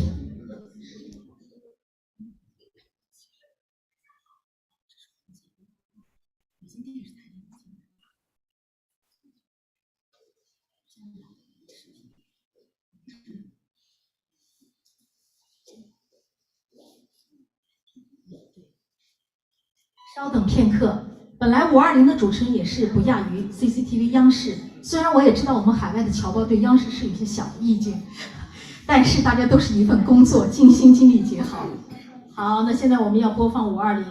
我们如果细心的朋友进到我们的这个整个 University 的 building， 我们一进来会看到在左边大屏幕上有一个我们的制作好的一个520的一个 logo， 不知道大家注意到没有？待会儿下去可以在那补拍合影。那明年呢，我们会跟520这个健康栏目会进行遥控和互动，同时明年我们在3月3、6月6、9月9都将有系列的活动，何以璀璨日、何以大军、何以大联盟。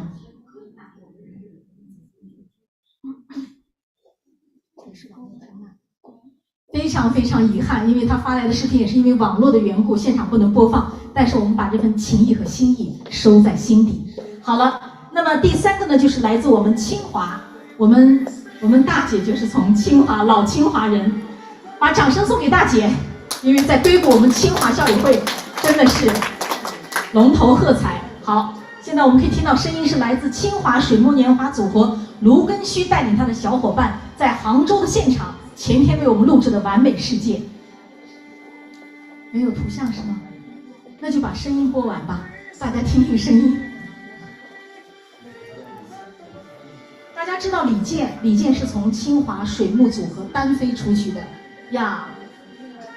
我们明年3月3争取请到李健，好不好？好，好了就给些掌声鼓励。好，你看啊，卢根须清华水木年华组合唱的是完美世界，而我们如今生活在一个不完美的世界，尤其这个世界重大的疫情灾难的突发到来，改变了我们所有人的生活。就像刚才赵燕市长跟我们分享的，真的让我们每个人肯定会突然感觉到无所适从。所以在现在的当下，我们应该怎样调整我们生命的意义？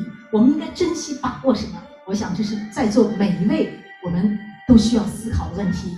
那非常感谢来自于清华水木年华组合卢根须带领他的小伙伴为我们录制的完美世界。非常遗憾就是视频看不到，没有关系，假一包10，网上 Google search。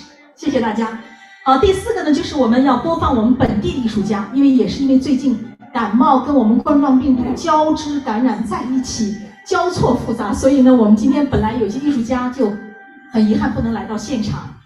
他们也有些就是师生的汇报演出。那么首先第一个为我们发来贺词贺电的，也是我们国际医药大学培养出来的当地很有声名和威望的一个歌唱家，大家知道是谁吗？猜一猜。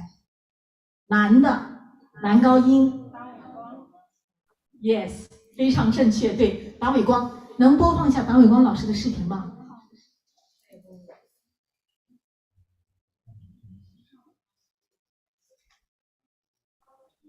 远方的不能播出，看我们当地发来的是不是网络给力一些能够播出。我们稍稍等一下啊。那党伟光之后呢，就是当地这个原上海歌剧舞剧院的青年舞蹈家王云华，也是我们86版《西游记》的庆仙的扮演者，也是因为他路途非常遥远，家人有感冒，所以不能到现场，也发来了贺词和视频。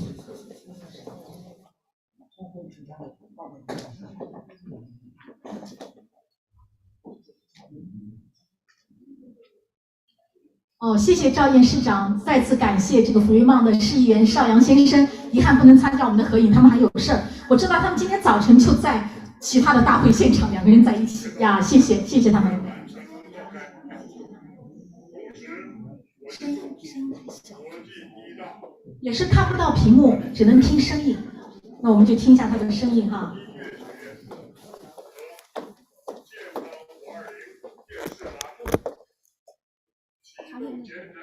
我要继续去直播了。那边是重点。谢谢大家，大家应该听到了他的熟悉的声音，没有问题。来日方长，给我们留一些想念。所以在明年的3月3，我相信在春暖花开、万物复苏之际，我们所有的艺术家，无论是国内的。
白雪他们自己也没有跟大特王不管了，对，只要我们这边可以就行。没有。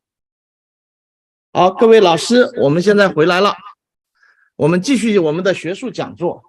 麻烦，然后把那个帮我插一下，那个话筒插过来。好，那边他们继续进行，算是一个娱乐节目吧。谢谢大家捧场。然后我们这边呢就继续进行学术交流。好，我们接着走我们的流程。哎，陈老师，陈叶梦陈老师，您在线上了吗？杨长青杨老师，您在线上吗？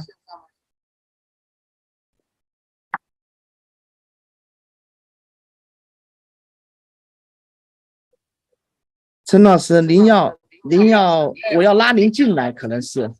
对，我在线上，但是我进不来。是，您是说一下啊，陈叶梦老师，您点一下。哎，对了，太好了，我们完全按照正常的 schedule 在走。因为刚才有个娱乐节目在现场搞了一个，他们有搞了一个活动。陆老啊，你这个在那边，我们有2个奖状件要发给您。谢谢，陈老师好，陈老师好，陆老师，谢谢陈老师啊，谢谢陈老师。我们大名鼎鼎，我们的中流砥柱啊，中医界的陈老师来了。我们陆老在作证，陆老在作证。谢谢陈老师，那您可以 share screen。我来介绍一下，今天是英文的啊，陈老师。对，yes。Okay, so right now we will continue our presentation, and right now it's my honor to introduce coming from the New York and our all-American acupuncturist leader. It's Dr. Chen, Yemao Chen. That is everybody know his name if you're doing acupuncture. So he will give us a very good presentation, and every time he very support us, review the past Pacific acupuncture long COVID, perfect acupuncture long COVID. Okay, so please, Dr. Chen, beginning your time, half hour.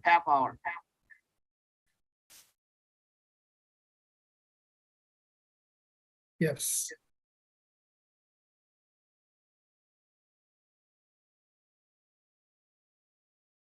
Thank you, Dr. Fu. Thank you, Dr. Lu.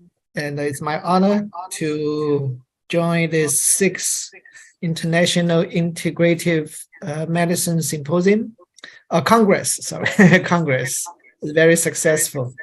Today I want to share my study about the review and the prospect acupuncture for long COVID.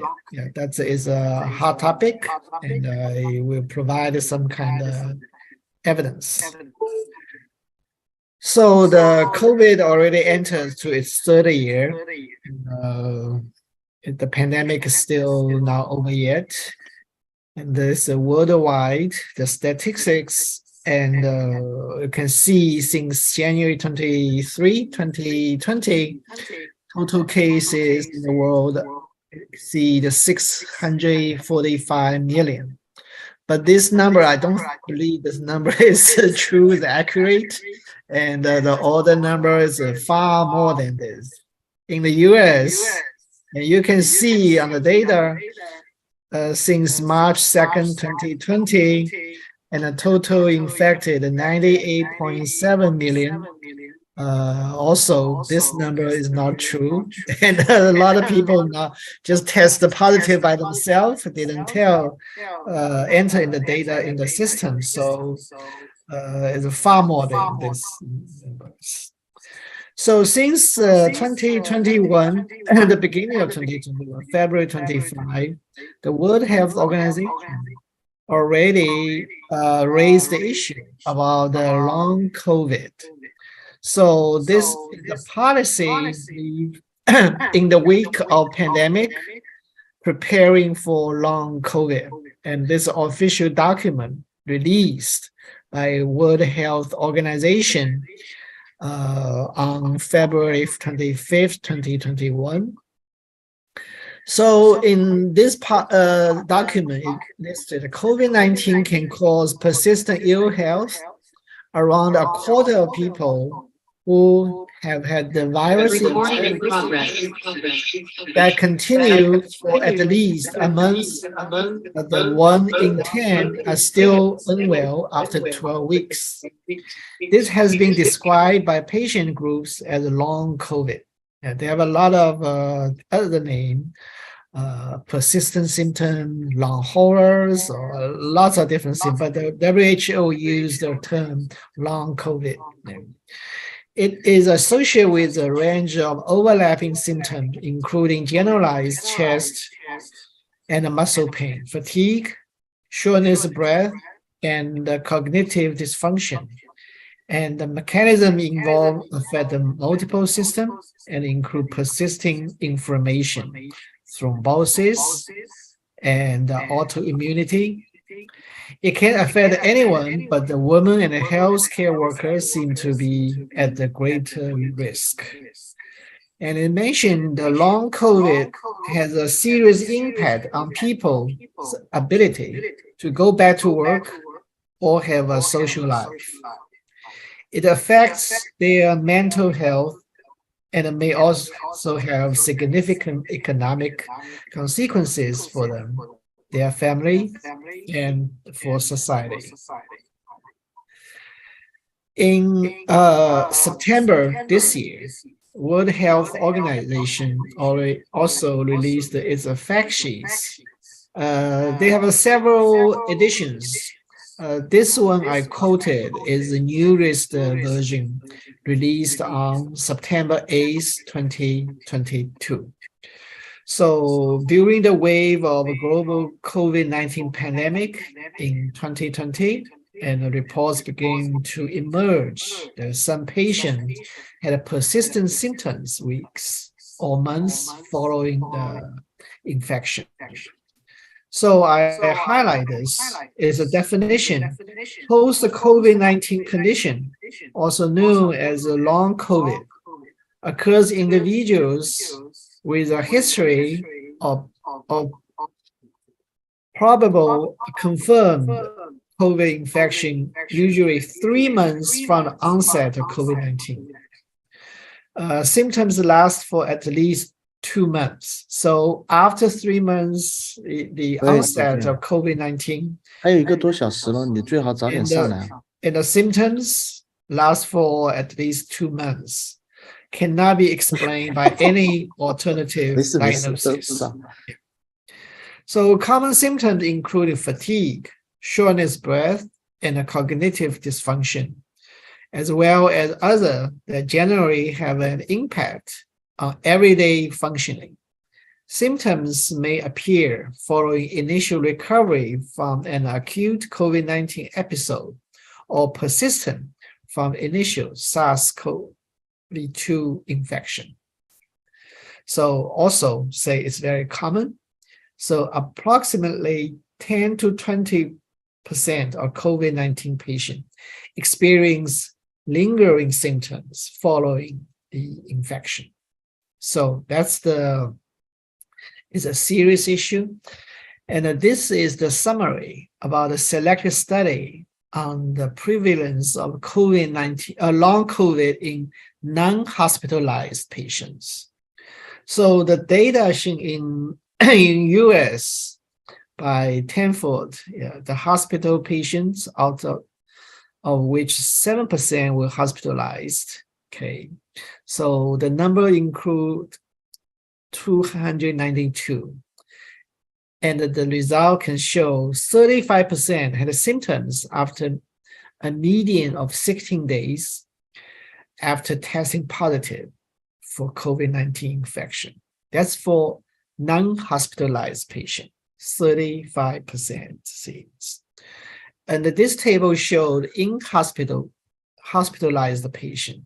We look at the US, so there's a different numbers. And total cases included 2,179. So it's 19.9 were readmitted, and 9.1 died, and 27 were readmitted or died within 60 days after discharge. So that's the situation. You can see compare. This is the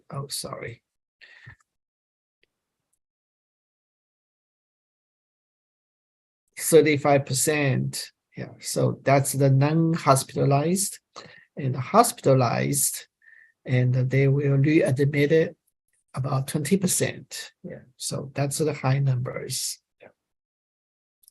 So in general, according to the World Health Organization data, 5 to 20% of patients will have symptoms lasting over 4 weeks. The most important symptom is fatigue, and also including headache, tinnitus, lost smells, persistent cough, chest pain, and heart inflammation, shortness of breath, palpitations, muscle pain, and pin and needles sensation, and diarrhea, abdominal pain, and forgetfulness, depression, rash, and a recurrent fever. So this is the data from World Health Organization. In 2021, scientists reports and one study showed more than, it's among the, how many patients? It's among the 18,251 publications, and 47,910 patients included. Okay, the age from 17 to 87. This is a systemic review and a meta-analysis. Is a very rigorous research, and indicate more than 50 long-term effect for COVID. So we can look at, that's the number.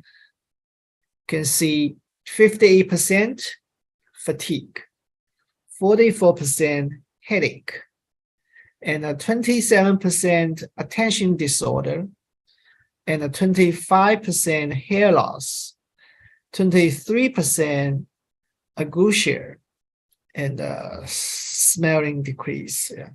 And anosmia, 21%, and 16% memory loss, 70% sweat, and 15% hearing loss. And also had a 19% patient had a cough and a chest pain and a polypnea. So that's the the symptom with the it's not dyspnea. Dyspnea is more difficult, but there's also a little bit light. Yeah. And dyspnea, yeah, so that's 24%. And also has a one joint pain, 19%. Yeah. So on the side, I see it's a very important data later I want to discuss. D-dimer, you know, abnormal chest X-ray and the CAT scan at 34%, and 20% is the D-dimer test positive increase. The index increase. That indicates a lot of blood clots. So this is very important because COVID-19 virus and damage epithelials in the vessel. So that's we talk. It's very important, and that support and affect the circulation. That's in traditional Chinese medicine. Mostly we consider what the blood stasis, right? So this data is very important. And this is data from the University of Washington in 2021 in JAMA Network Open Access. So about 30 to 36% of those infected by COVID-19 are considered with a long hauler, and who experience symptoms lasting more than 1 year. And the fatigue is one of the top concern of COVID-19 survivors. And you can see the survey completion is mostly after 150 days to 180 days, right? So 6 months, and 180 days to 210 days. That's the most people involved this survey. And here you can see this graphic. The dark blue and blue is a mild illness and severe illness in the acute COVID-19 symptoms. The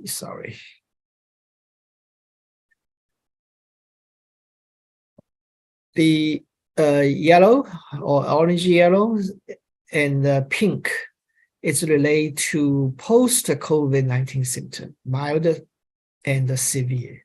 So you can see the more cases, mild, that's severe, there's a mild, is a fatigue, and a loss of sense of taste and smell, and also sore throat, muscle ache, and trouble of breathing, and a lot of sweat, and a chill and a shivering. So those are the patient experience. That's in from the experts from the University of Washington.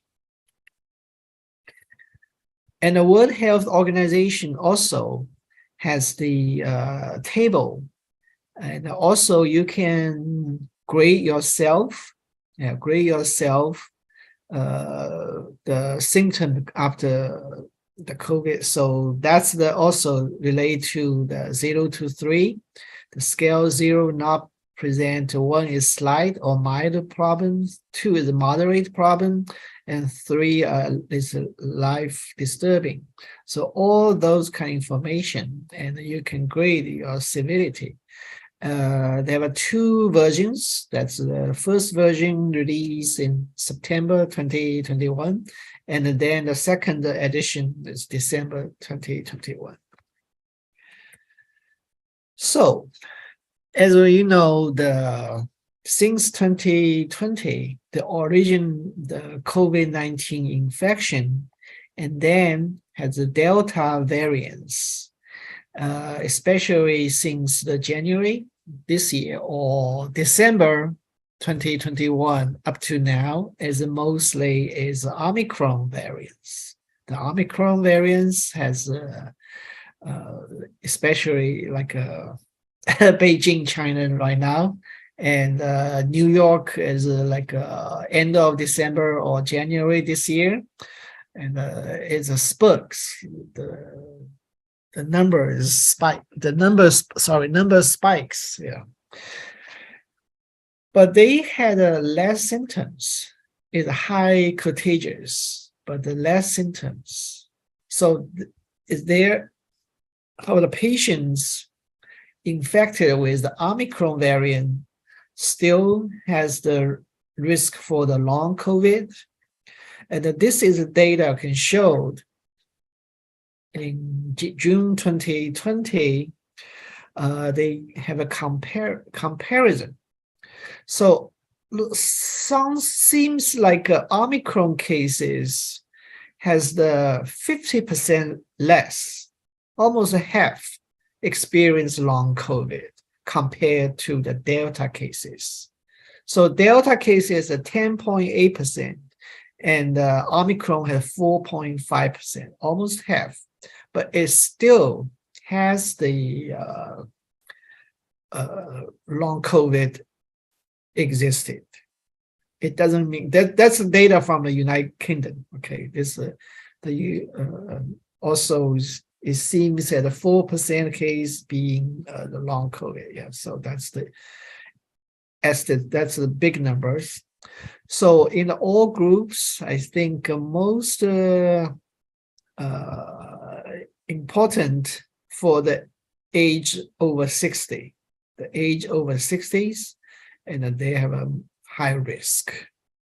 So even the Omicron has a high contagious and symptoms much less, only relate to the upper respiratory tract, but still has some long-term symptoms exist. So that's the reality. That's reality. The question is, are there any evidence of the clinical values for acupuncture applied for treating the long COVID symptoms? Unfortunately, so far only several cases published without the well-designed clinical trials. So we introduce those published data. Of course, many experts already registered for the clinical trial. They published the protocol for systemic review and the meta-analysis for the patient, for COVID-19 patient after ventilator wearing, and acupuncture for quality of life for patient recovering from COVID-19. And also traditional Chinese medicine combined with moxibustion in the treatment of COVID-19 and a clinical study. So those all the registered trial, but has not completed yet. And so we are waiting for their report. Since the published data is not so enough, I don't think they can really do any meta-analysis. Yeah, that's the problem. Mostly, I think in a medical acupuncture journal, in this year, 2022, the third issue has published 3 articles talking about the acupuncture and with the long COVID. The first one I want to share is from the Cleveland Medical Center in Ohio, the Cano Whole Health Integrative Center. And they has an article talk about acupuncture in multidisciplinary treatment for post-COVID-19 symptoms. So their conclusion is acupuncture appeared to facilitate the post-COVID syndrome recovery, but it's only had one case, the case report. And this case report involved a 50-year-old woman presented from the long COVID clinical referral to an outpatient hospital affiliated acupuncturist. And also has 8 months of fatigue, nausea, and chest pressure, palpitations, and asymptomatic middle assay confirmed COVID-19. So it's mostly, according to TCM, pattern differentiation related to the Qi deficiency of the heart and the spleen. So use the and the kidney, use those kind of points. So that's the one article. The second is about another case study is improvement in long COVID symptom using acupuncture. So this patient is a 46 years old male, and 6 months after was diagnosed with COVID-19 and experienced pain and burning in his fingers and joints, headaches, cough, anxiety, and a mild confusion is called a brain fog. And so you can see the big changes is mostly the eye dryness, shortness of breath, and the chest pain, and the brain fog, headaches. Fatigue is some kind of improvement. And also use the point is listed in town, spring 10, lung 7, kidney 6, line testing for liver 3, stomach 36, spring 6, liver 8, Sanjiao 5, GP 41, heart 7, spring 9. But still is a one case report. Just a one case report. And the third article is a talk about the role of acupuncture for long COVID and the mechanism and the models. So in this article, consider acupuncture is a viable adjunctive healthcare modality as part of a multidisciplinary approach for symptom control and disease management to improve quality of life in long COVID patients. And they analyze the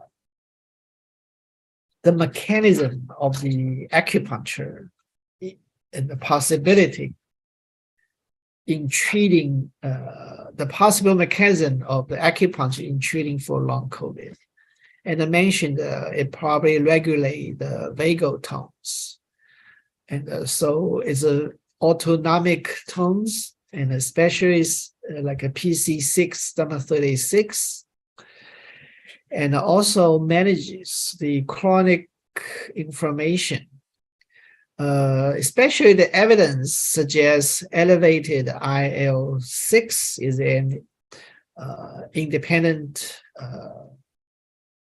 factor for disease severity in acute IL-6, but still acupuncture is valuable for the long COVID.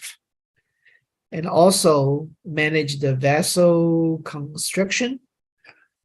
That's also important for the, as I mentioned, the virus affect the epithelial cells, so it's important to manage the vessel constriction to improve the circulation. And also modulate, improve the nitric oxide. So that's the approach, and also plays an essential role in both pulmonary and immune system. And also the COVID-19 infection and can lower the nitric oxide and also the destruction by reactive oxygen species. So acupuncture can reduce the oxidate stress and support suppressed inflammation. So those are the three main articles so far in the mainstream, the journals. And so that's all the case report. Another case report can see in the Frontier in Neurology. in August 2020. So this report say despite these 市民都这 limitations, 么热心，而且很多时候帮我们解决很多问题。我记得去 our 年 experience showed acupuncture treatment can be an adjunct to modern medical treatment, and it's effective within a short period of treating residual olfactory dysfunction after healing from COVID-19. So this also has a cases, is not a big clinical trial. You can see the time with the first visit, especially the A, you can see the difficult to smell. And then the C, you can see the recognize slight smell or swage of the smell of coffee. And the D, you can see this D, October 19. So the D can smell on stool and ginger teas. And the E can smell sewage and herbs after treatments. So that's the importance of the smelling problem and general malaise.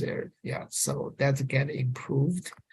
And this also another case, you can see the A is the cannot recognize the smell of coffee.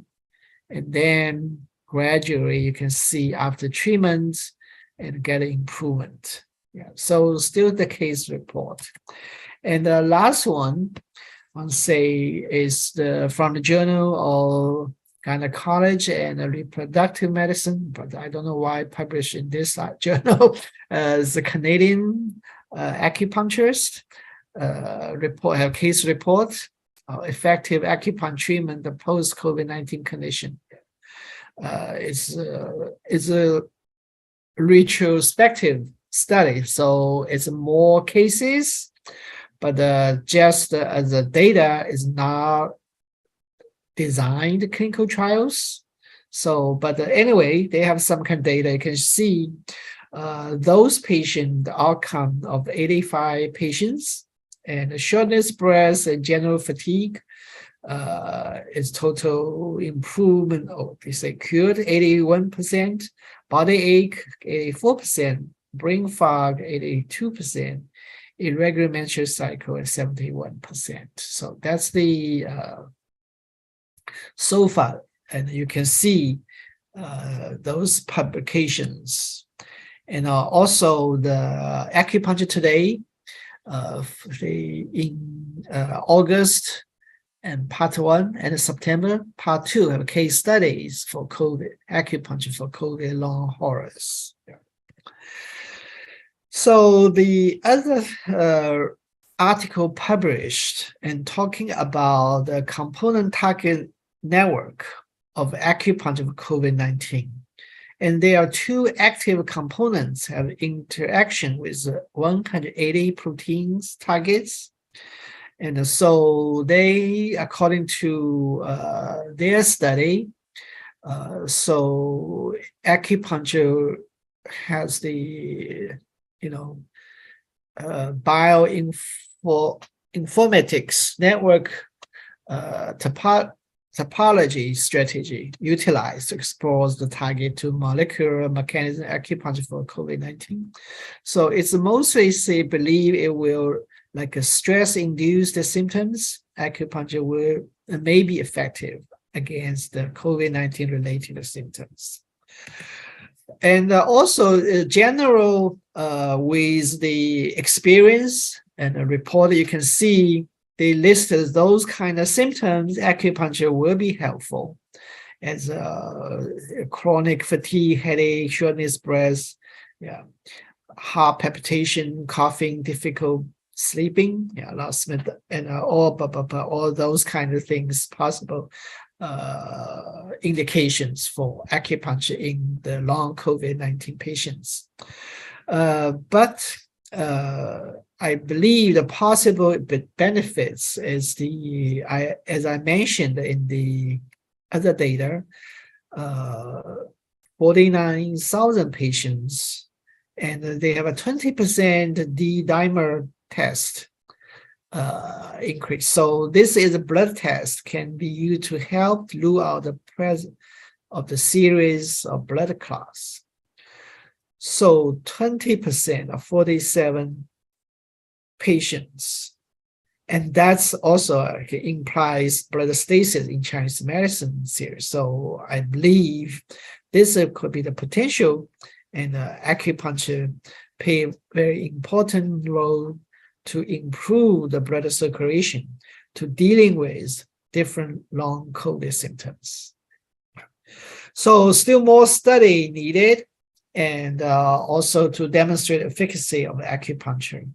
And also not only acupuncture, I find some kind of herbs and Qigong. Yeah, so this conference also pay a lot of Qigong. That's very important.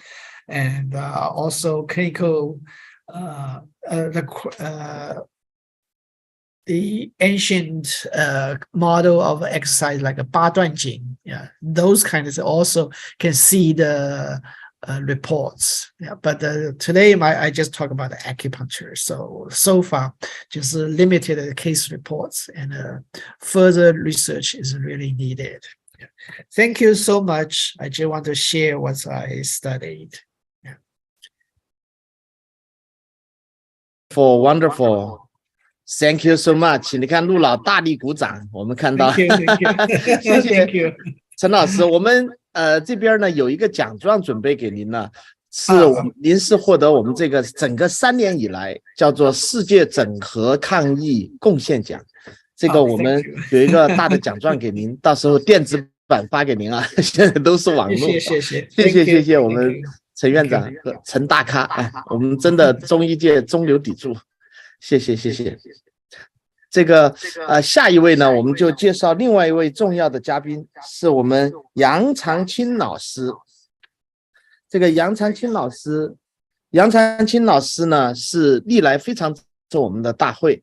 杨老师现在应该也已经在线上了，请您开一下视频，然后给大家打个招呼，然后我来给您放您的提前预录的视频。您有什么要跟大家讲的吗？ 哦，没有什么，大家好，很幸会，谢谢副院长。好的，我现在来给杨老师放这个视频。我们杨老师一直特别希望更多的人来支持中医情志方面的研究，他们有一个研究所，有一个研究群，我是主动要求加入啊。 把杨老师把我拉进群去，因为其实包括中风啊，包括这个疫情啊，其中都有很多情志的问题。其实情志问题真的中医是很重视的，而且是很多病都离不开情志问题。你中风了，情绪不好，然后他又没有信心，然后他又忧郁、厌世，那他会造成很多问题的。所以说。 杨长青老师这个是非常重要的，所以呢，我们一定要重视情志问题的研究。我是第一个报名，杨长青老师，您可以把您的群名公布一下，或者是您的要怎么加您报入这个群，您都可以告诉大家。好的，谢谢各位。 To share some my personal feeling. So today's topic we call the emotional crisis management after the pandemic. So like the last couple of times I have shared this kind of the pandemic related emotional crisis. So this time it's very important to continue to understand what kind of situation is lingering 可以听到声音吗？ affect our the daily life. 可以。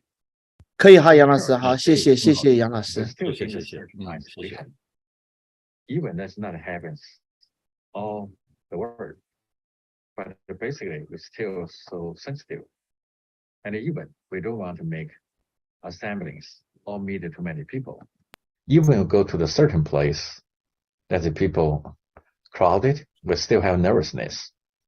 And in some of the country, they're going to dismiss the certain isolation, but still something's struggling. So the isolation 我只是说明一句啊，我们这个群里边人看着不会太多，因为我们这一次是用了一个 webinar. This time we use the webinar, so in here the room group will not too much people, but we have the outside. We go to the Qihuang, the online, the live. They have about 70 to 80,000 people, and also the YouTube channel. We same time the live. So more people in there. Here only have somebody paid for the continuing education, and they are in the outside the group. The presenters, it's inside the small group in here. So we always not see too much people. I just explaining a little bit. Thank you, Dr. Chen, Dr. Yang, every presenters. Thank you so much. And of the varying degree and range, but still affect our daily life. And also, we're experiencing the stagnation, and the recovery is still on a bumpy road. This winter should be very challenging, but with the people work together, when the world, all the people try to help each other, anyway, we can overcome such the difficult situation. And also, we have detachment. So we feel the individual and the society and economy still detached.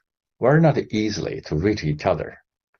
We need more recovery from the services, from the transportation, also from the personal, the interpersonal, the communication. And also very important, we're still detached from the nature. So people stay indoor more often than before. So this is not so healthy, the condition. We should avoid such lifestyle. Try to make more contact with our nature. And also, we have trauma.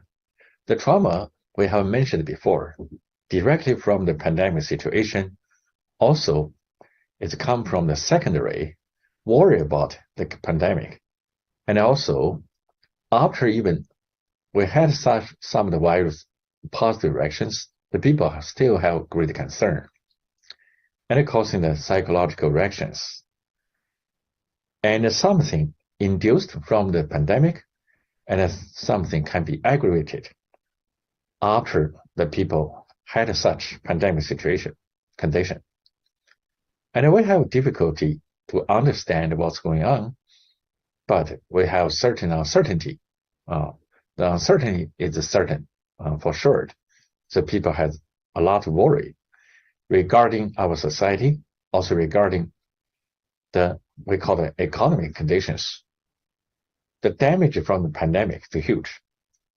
And absolutely, we have the words we call the burden. So the burden from the pandemic, also the personal stress, also we have disabled this kind of social activity, economic conditions. So that's why we feel the social burden, economic burden. Also, we have psychological burden on each person. So we have such the burden is huge and it's still not relieved. And also we have crises. Absolutely. Many crises from the virus and from that we call the social events, economic situations. But the most very critical conditions we call the crisis, the big one is interpersonal relationships. So that's caused a lot of misunderstanding and emotion outburst.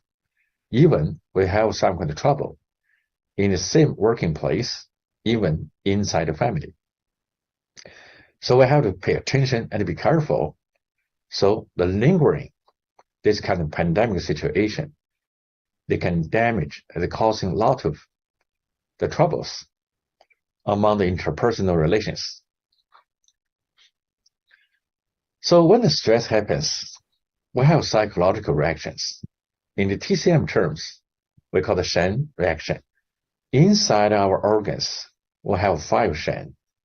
And then the 5 Shen activities can make this kind of Zhi emotion, we call the Zhi type emotion happens. So like a Xi, we call the joy in English. So we know the joy is the heart type, the Zhi.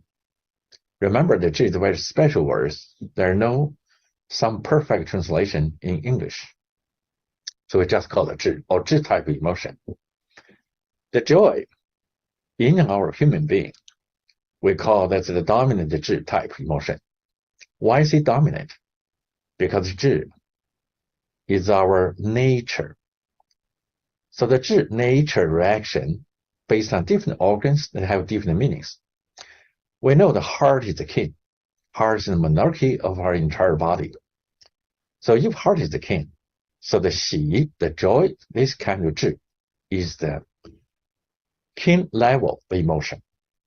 Because the king is dominant our body, so the 智 like a 喜 type, the 智 is also dominant 智. So that means as a human being, basically, if the heart is the king, the life should be joy. The life should be happy. So that's we call this kind of core emotion, the major emotion, the dominant emotion. We know that's the 智 type emotion, remember. And because we have this kind of 智 emotion, it's happy-based, joy-based. So that's, in general, we call the human should be more positive. We have called self-improvement, self-cognition, and self-lifting. We try to do everything we can to make our life better and enjoy the life. So that's why human, basically, we all have the positive energy. That's the dominant 智 related. And that's make the life very happy and joyful. But the second one, we call that's the encouraging type of 智. Even we call that's the anger, we call it 怒. This kind of 智 type emotion is the level rising from the east type. So, in a good sense, we know when people have this kind of anger, the energy is rising, you have more braveness, encourage, confidence. But meanwhile, this kind of 智, anger, can be very negative. They cause more impulsive activity in the thought, the thinking, and it can be causing a lot of damage.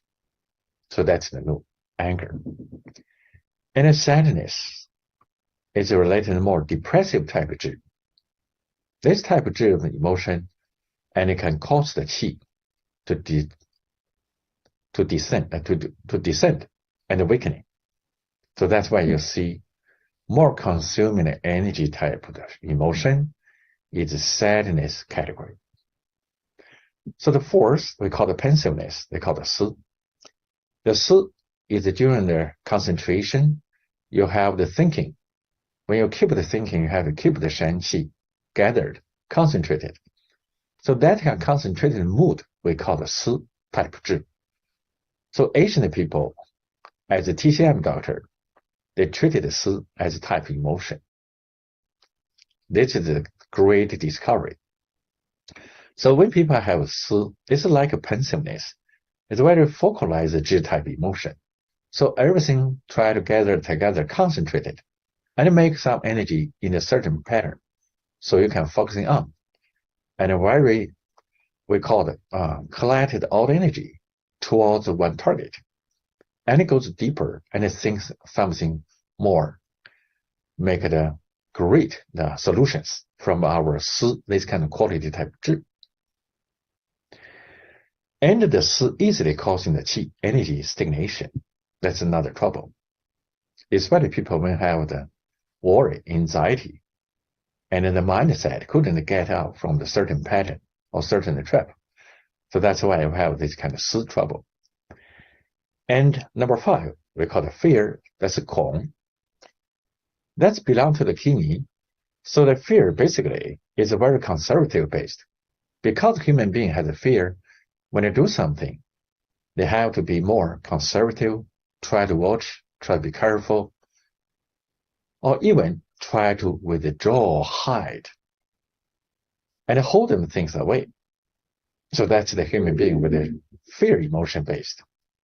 Absolutely. Normally, not everything want to do the challenging. Sometimes you know that things impossible and very dangerous. You have such fear. You make things more conservatively to work with deal with the situation because the risk is right there. But also, if people with too much fear, they make the people never can start something, cannot work on something, make something start, because the fear is a dominant energy. So people try to escape, walk away. So that's the 5 type emotions. So when the pandemic situation happens, people happens some situation in we call pathological type of emotional reactions. More commonly, we can see that people have such the anger, and if you have the tragedy, you have the tragedies, you have more sadness based. Also worry the pandemic, day after night, night after day. So that's the pensiveness. Also feel the fear. So currently, we still have such the energy lingering, but with the hope, our joy start to recover. And in the TCM, also we have this kind of, we call it factors of the psychological trauma. We have 4 categories in our clinic. So from the Neijing, the Suwen chapter 77, we call discussing on the 5 clinical faults. The first one, we call the Li. Li means loss, the loss of the loved ones. So that means the people, when lost loved ones, they have this kind of emotion reaction. And psychologically feel traumatized. They call the shang shen, the shen injury, injured shen. So lost loved ones, very common. We call lost the family members. So also you lose the belongings also. And then number 2, we call it separation from desire, called jue. Jue is something desirable, and that's your hope. But unfortunately, you couldn't reach that. You couldn't get it. So this kind of separation from desire make people feel this kind of the jue, separated type, even dispirited. And the yuan, number 3. So people deal with things we call the depressive thought space. Think something always depressive, negative. So that's the number 3. Number 4, also we have emotion complex. So that's the something happened before. We call the meaningful events. They causing this kind of we call the stress, cause emotion, the knots, and the deep sealed inside our body. So that's called emotion complex. So this can be more experience based. And these 4 categories basically covered our entire clinic, the conditions. So that's the TCM, try to categorize the clinic, the etiological factors. We use such the 4 major categories. When the pandemic started to happen suddenly, we have some kind of reactions in the very beginning. For example, we're facing this kind of death and we try to survive. And people very anxious, even they feel panic. They try to escape, they try to reach for help, even ignored overall the rules, the laws. That's very common. And also people feel lonely, hopelessness, because when the situation lingering, when the worst condition keep for a while, many people feel lonely and feel hopelessness. And also people started feel some kind of irritable and anger. So this one can be towards the family members, or towards managers, or even towards authorities. So because they are waiting too long, and they feel isolated, and they feel such the hope is losing, and they feel the panic. But anyway, the anger emotion is another type of coping style that people can start. And also generally, people can start, we call insomnia and a lot of dreams. And the dream disturbed sleep. The insomnia can be worries, like a hard fall asleep, frequently wake up, or just the too much dreams. So that's kind of we call it the sudden onset in the acute the state. The people have such the psychological reactions. So that's why people are very suffering. And after this acute stress, we enter called a chronic situation. We have more psychological reactions, even with some body, the discomfort feeling, going to start. So in TCM, we understand we have such concepts. You see here called a brain shen. The brain shen, using today's terms, we call it pre-consciousness. So brain like work as the front stage. The Zang organ shen is our deep unconsciousness. That's really the deep word. Our organ work every moment. The shen activity never stop. But nobody can feel your organ in what kind of shen condition, what kind of psychological process. But absolutely, it's working all the time. They are never stop working with the mental, emotional desire. That's our medicine. And also very important, after pre-consciousness and unconsciousness, this kind of concept, understanding, we have heart shen. That's the TCM very important discovery. The heart shen, we can call the central consciousness or call the core consciousness, because the heart is the king. Heart dominate everything. Heart governing our entire internal, the life energy and the mental energy. We call it shen qi. So that's why we have to understand these psychological mechanisms in our medicine. So that means when you work with the patients, it's not just work in the front, the general understanding. From the general understanding, from the brain shen, anyway, everything lately coming to your internal, the unconscious level, and connect with the heart shen, the core, the consciousness. So that's the entire body working on the certain things. So emotion looks like a front. We have stress, we have sad, anger, frustration, but you have to know everything can affect our internal, the organ energy. So that's related. We have another very important, the concept we call the qi transformation theory. The human being living in the world, we have called 天地运化之势, the natural, the 运气, moving qi environment. So what kind of environment is surrounded?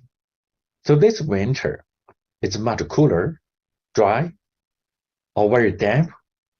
If that's the nature environment, our body can be affected. So what kind of virus? The preference, will prefer dryness or cold damp?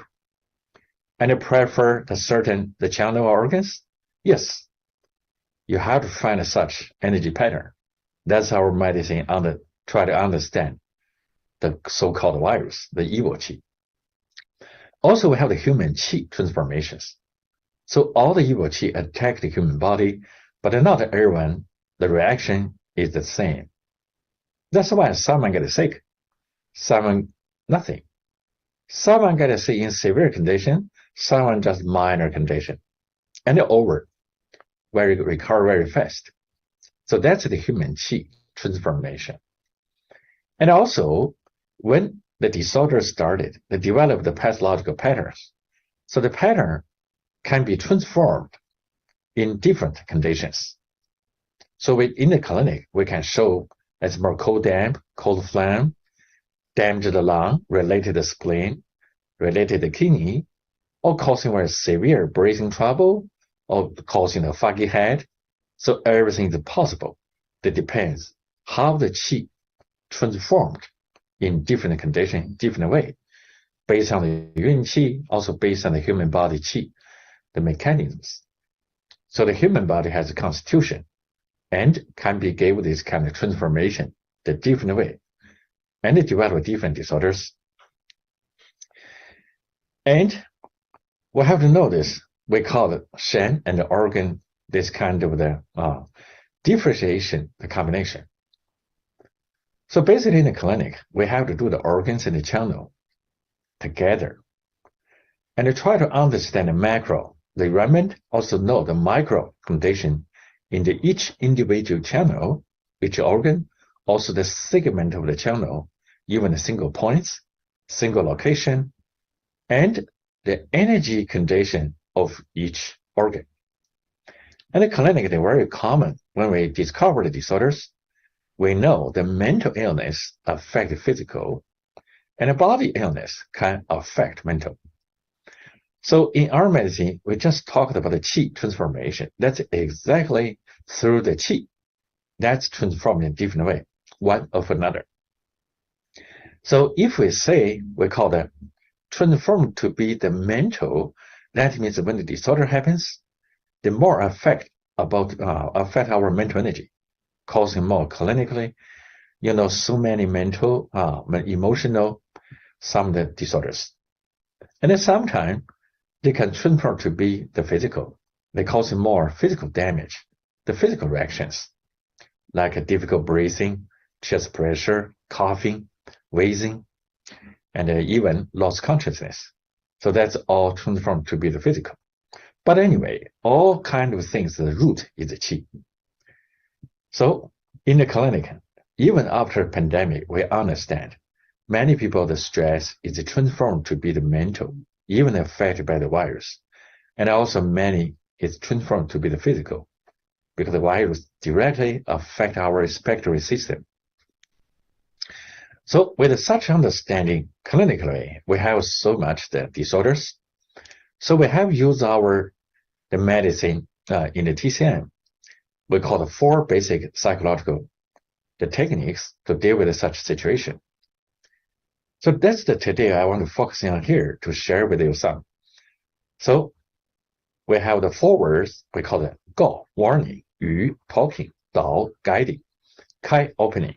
So this is the 4 basic words, and associated with the 4 techniques.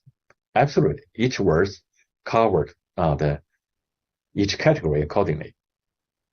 With anxiety, that's very common. We have to give people the talking to let people discover what's the situation, what's going on, what's the anxiety come from, and let people know every disaster's virus should be over. But a human being, we have to pay the price, already paid. We continue to pay some, but it should be over.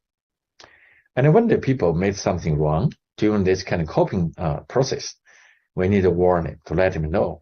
Keep the good lifestyle is very, very important. And the guiding the patients towards mentally towards the healthy, the happy, joyful some activities, like exercise, communication with others.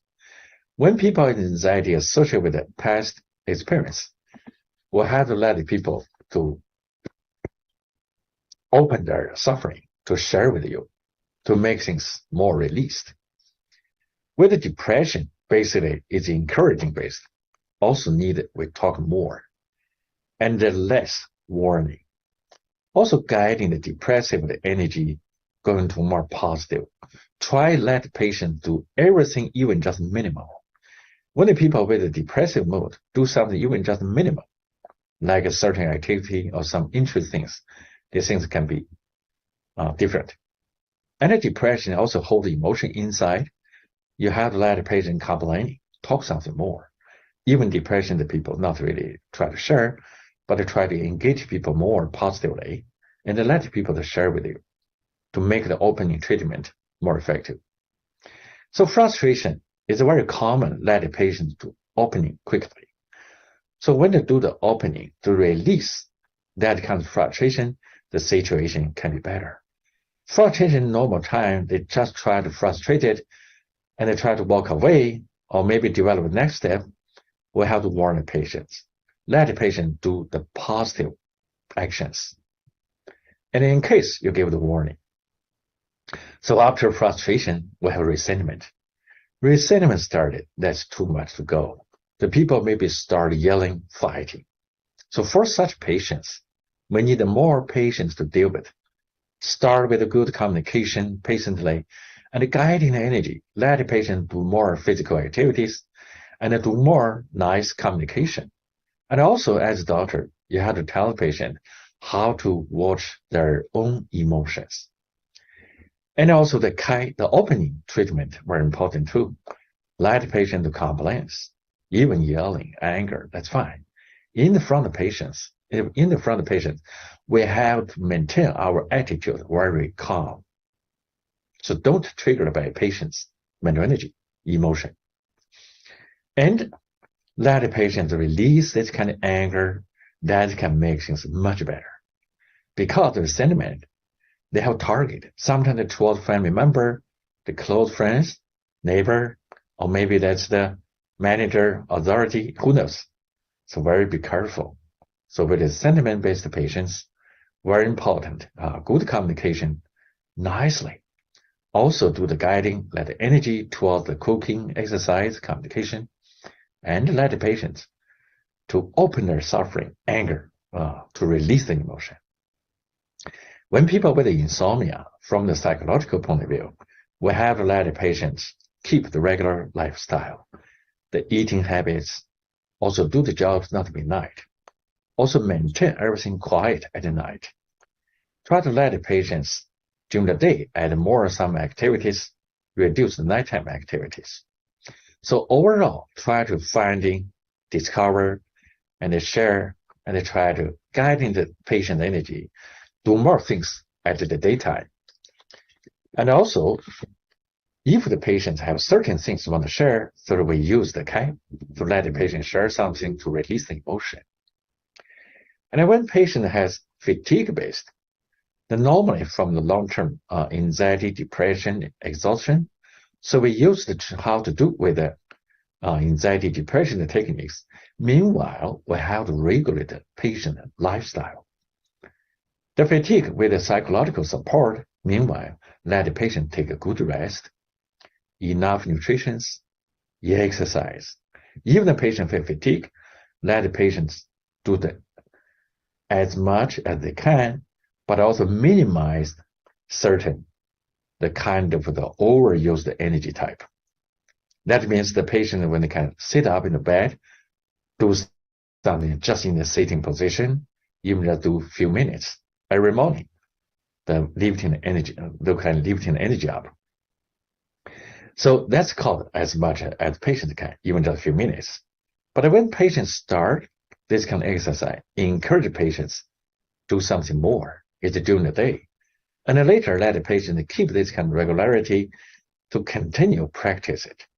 So that's why from the minimal and they go to bigger.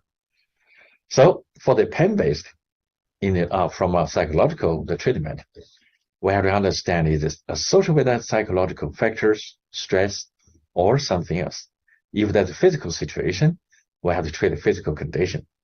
For example, minor injury, or certain positional situation, or that's the chronic illness lingering.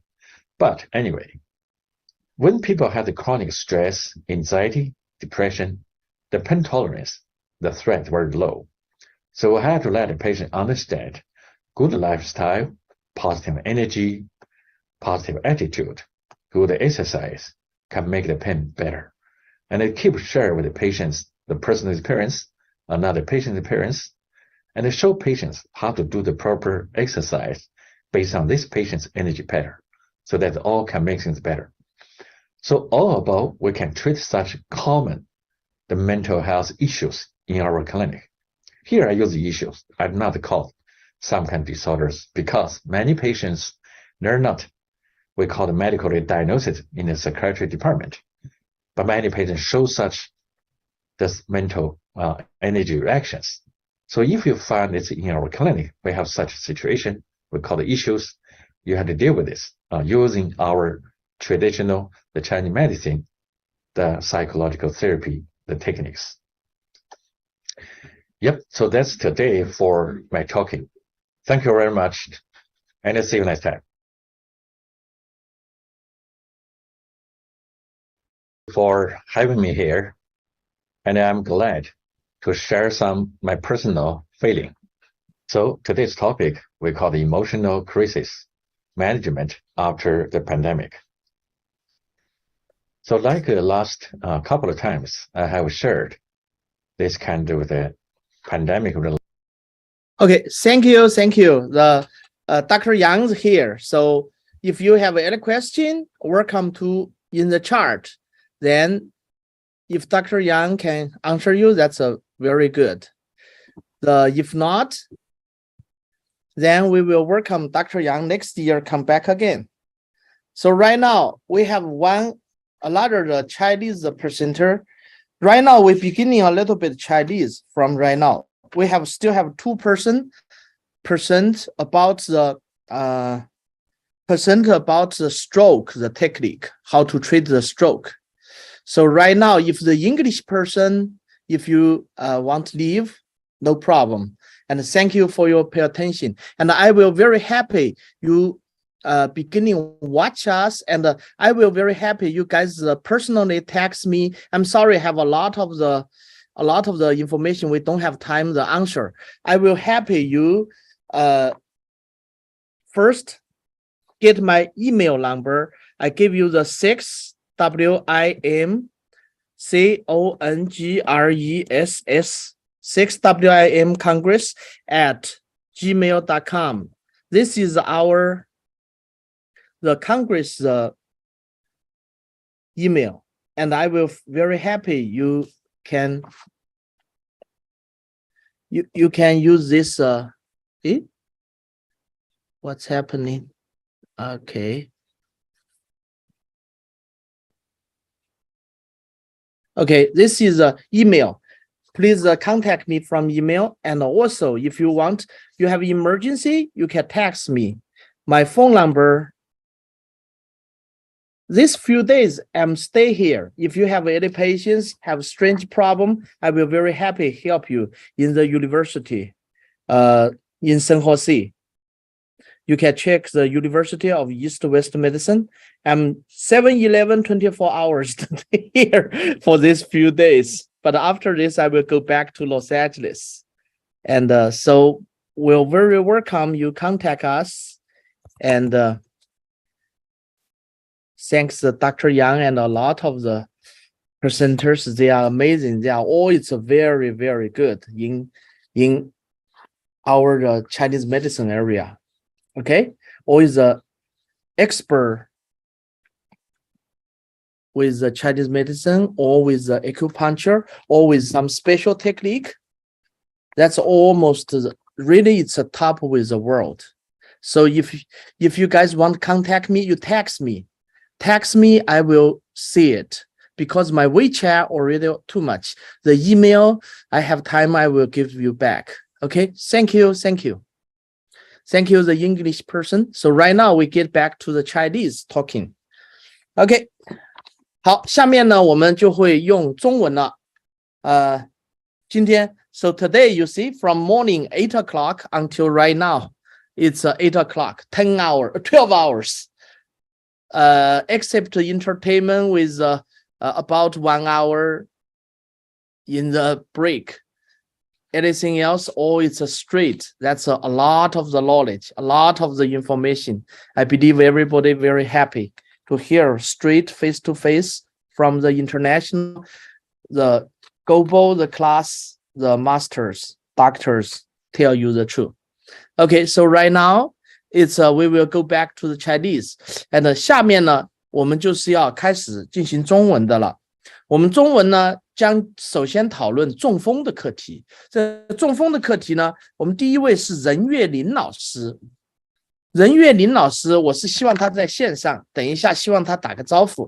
但是我现在先播放他的 PPT 播放他的录像，好吧？这个神经触激术啊，任月林老师其实是非常德高望重的，他已经做这个很早以前就在做神经触激术，应该是真刀的元老之一。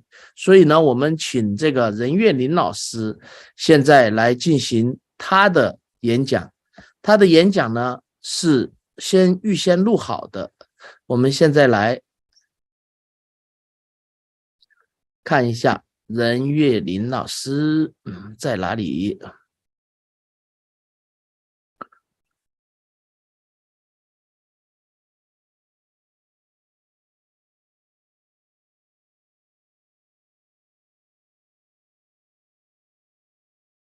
任旭飞我看到了，任月林还没找到呢。好了，找到了任月林老师。任月老师是人视神经触激术创始人，中华中医药会科技2等奖，还有很多奖。然后真刀专委会的首届创会副会长，然后是中国脑病微创学术委员会主任委员，中国真道医学的元老，所以他的资历是很深的。我们来看一看任老师的演讲。好，现在我们来 share 一下 screen。尊敬的，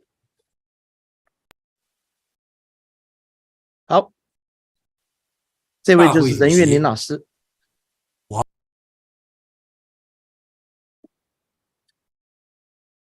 王悠秋博士，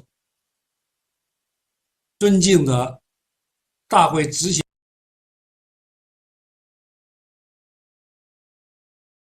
主席傅学礼博士，尊敬的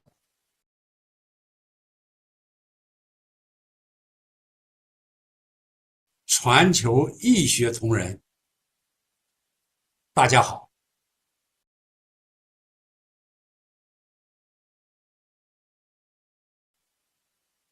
我有幸应邀参加世界整合医学第6届学术大会，非常高兴。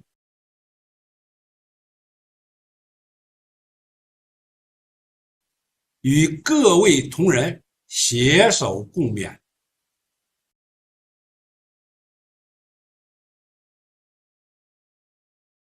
共同学习。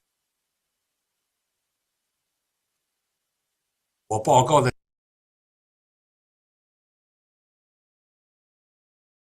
题目：真招认识神经触及属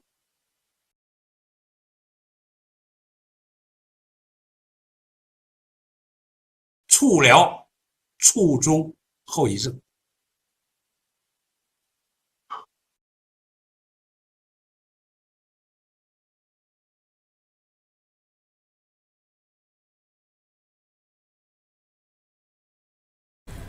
脑卒中、脑血管意外，包括少儿、年轻人脑血管急性破裂出血后遗症，发病率高，死亡率高，致残率高，常遗留肢体障碍、语言障碍等后遗症，特别是肢体功能障碍，更加严重影响了患者生活自理能力和生存的质量，成为患者康复和回归社会的一大难题。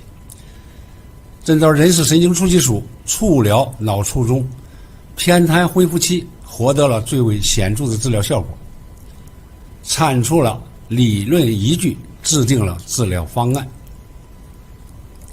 通过大量的临床治疗经验验证，触疗改善脑卒中患者语言障碍、肢体功能障碍，早期接受真招人视神经触及术治疗，可有效地控制病情，显著地提高其临床疗效，有助于提升脑卒中患者康复的进程，减少残疾和最大限度的回归社会。以上所说的这些内容，都出自实用真招医学治疗学。这是获奖以后的第2版，石学敏院士做了序，同时石老也在新书发布会上进行了推荐。触击，触是两物相遇相接，比方接触并产生激，你如接触神经即可产生应激。触电，动物的身体和电流相接触。激发，原意是指刺激使其奋发，原子、分子、原子等有能量较低的状态变为能力较高的状态。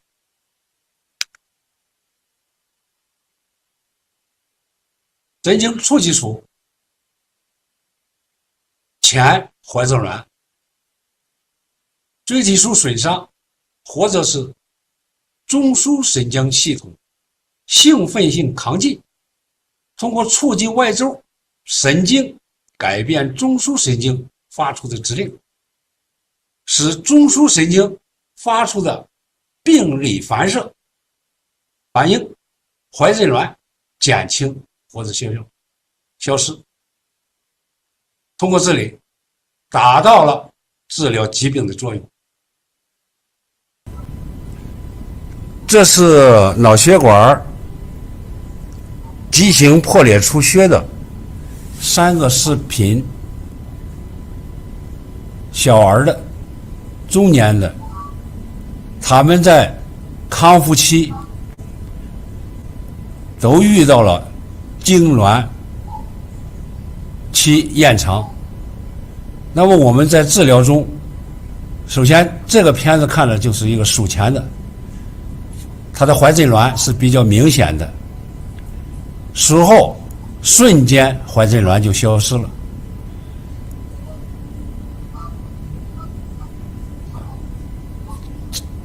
第二个7岁的小孩，他的怀诊卵也是非常明显的，影响了康复。我们通过神经促激素触调怀诊卵瞬间消失，达到了我们所要瞬间消除症状体征的目的。第三个是20岁的小伙子，也是脑血管意外出血，它的主要原因同样属于脑血管畸形破裂，对康复影响较大，治疗是效果较顺利，达到了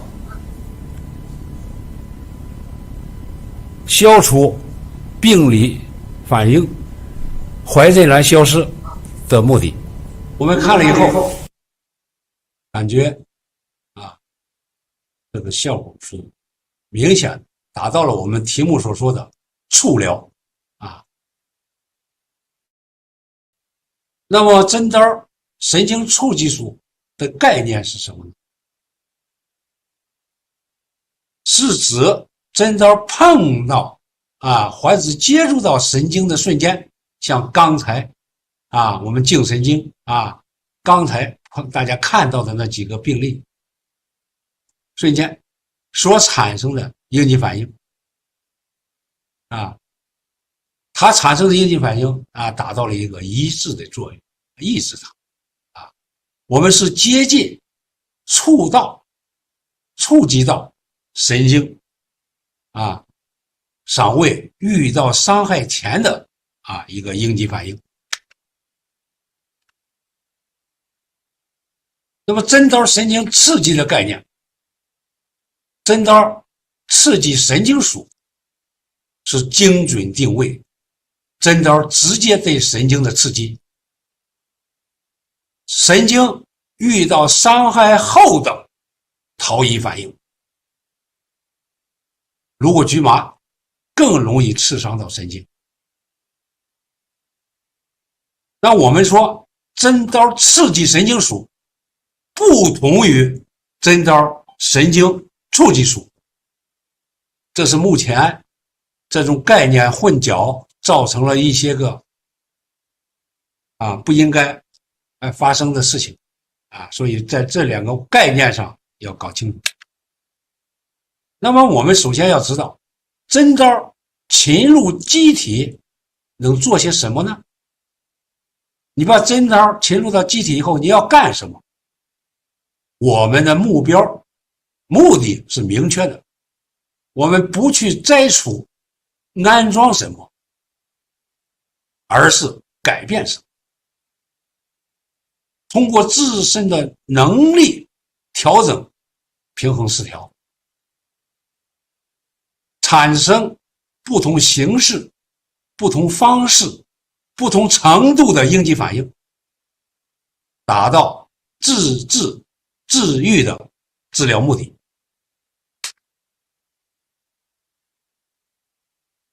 那么真刀人事神经初期属还有哪些适应症呢？我们现在单说我们脑卒中的这一块，适应症超过1个月，急性恢复期就可以找上。发病半年后的后遗症期出现残留神经残疾症状的，易留肢体和语言症状，半身不遂、肢体麻木、语言障碍甚至一些智障的中风并发症，比如说球麻痹引起的饮水呛咳、吞咽困难、勾音障碍等等。更主要的对疗效非常清晰的看到的就是卒中抑郁症，在缓解或者解除躯体损毁症状的程度和感受，在治疗抑郁症的过程，这些躯体症状都有明显的缓解。人事神经初期属禁忌症，持续的昏迷、意识障碍，已经过了急性期了，但是还昏迷不醒，意识上有问题，严重的疾病或体质虚弱不能耐受治疗的，全身或局部有急性感染性疾病，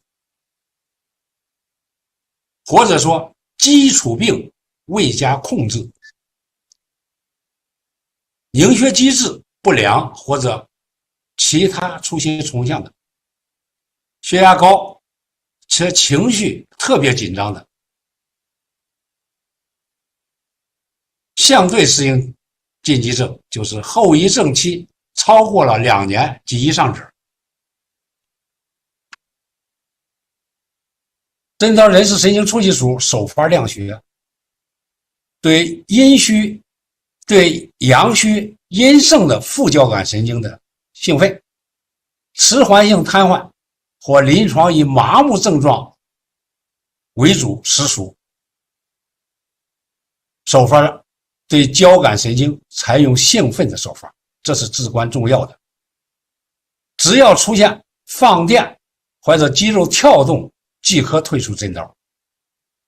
剧烈的肢体疼痛、严重的痉挛性疾病，对交感神经采用抑制的手法，可摆动真刀强化触及，达到超前抑制的作用。摆动真刀必以患者抽动3下为度，必要时体内留真刀，验时5到10分钟。真刀人事神经初期属手法和针灸一样，必须达到气滞有效，针感强则疗效好，针感绕或无针感则疗效不佳。神经是针感产生的物质基础，针感绕或无针感它效果就不佳。针感是神经受触及后做出的反应。神经初期属的运珠，1988年，我首先提出并开始探索用小针刀治疗坐骨神经腰椎间盘突出症，将经验总结发表论文。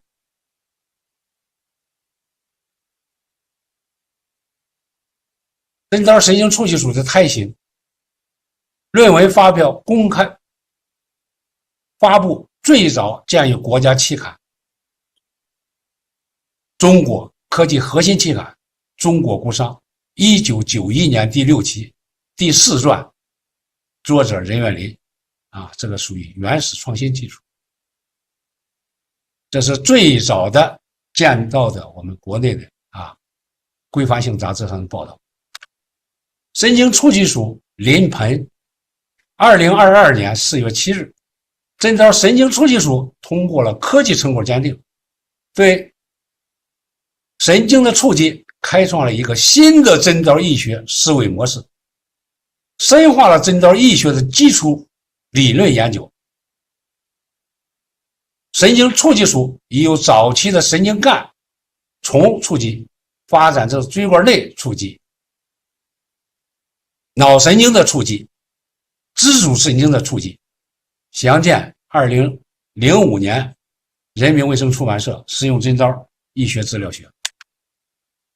这是当时的科技成果鉴定会2002年4月7号，当时的国内省内的专家董福慧教授、宋文阁教授等等10几位知名专家进行了鉴定，鉴定称为国内领先水平成果。随即在我们国家中药管理局主管中华中药学会发表了这成果情况。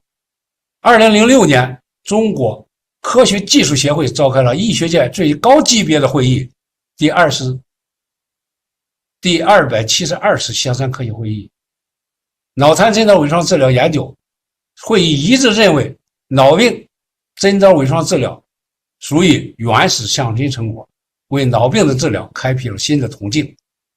底下这个是我们国家中药管理局当时的副局长李振基副局长在会上，这是会议06年2月21号会议我发言顺一个场面。这是272次香山科学会议大会执行主席石学敏院士对针刀神经促进术治疗脑病属于原始创新中给予了高度评价。05年5月，人民卫生出版社《实用针刀医学治疗学》专注其中针刀神经促进术章节，一时激起찬成了，在医学界引起了强烈的反响。2009年，中华中医药学会主次在中国中医科学院召开了针刀微创治疗脑病技术研究鉴定会，鉴定意见为该项目研究科学充实，具有推广应用价值，是一项原始创新成果，处于国际领先水平。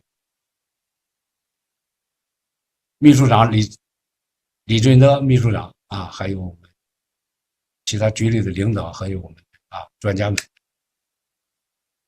2010年成立了中国脑病微创医学专业委员会。2011年在北海成立了中华中医药学会脑病针刀微创治疗与康复专家委员会，为神经促进术治疗脑瘫的研究发展提供了良好的学习和交流平台。2011年12月，科技奖励大会在古都西安隆重召开，针刀神经促进术治疗脑瘫技术建立与临床应用获得科学技术2等奖。中华中药学会2012 126号成立中华中医药学会脑瘫针刀微创治疗与康复专家学组，我担任学组组长，这是当时的一个文件。2013年10月，脑瘫针刀微创治疗与康复介绍了神经促进术由人民卫生出版社出版的书，已经是第2次印刷，首次提出了脑瘫的病理机制是椎体系病变导致的运动系统平衡失调理论，首创了抑制痉挛、改善肌张力、矫正畸形的脑瘫治疗原则。着重介绍了神经触技术、肌肉刺激术、切割纠技术的3大技术的作用方法，建立了一整套的完整的诊疗伪创治理技术，制定了技术操作规范及临床实用证、禁忌症注意事项。神经触技术规范治疗的部位，建立了颈区3个，躯干区3个，这都是根据不同的部位，体征共建立了49个不同部位的技术，这都是经过了鉴定。下肢49个不同部位的治疗技术。神经触技术的定义，凡是以神经触技术的学术理念、学术理论、学术思想、操作方法、经皮刺入体内的治疗器具，对神经鞘膜及血管壁外膜进行触击而不是刺激的治疗方法，包括带尖儿的、带印儿的、拍打的、肌肉神经处震动的、穴位按摩的、带水的、带气儿的、带电的，或者刀针刀，或者其他名称的类治疗器具，或者徒手推压达到触及神经之作用或目的的，通谓神经触技术。神经触技术的核心技术就是3大技术：神经触击、肌肉刺激、切割纠集。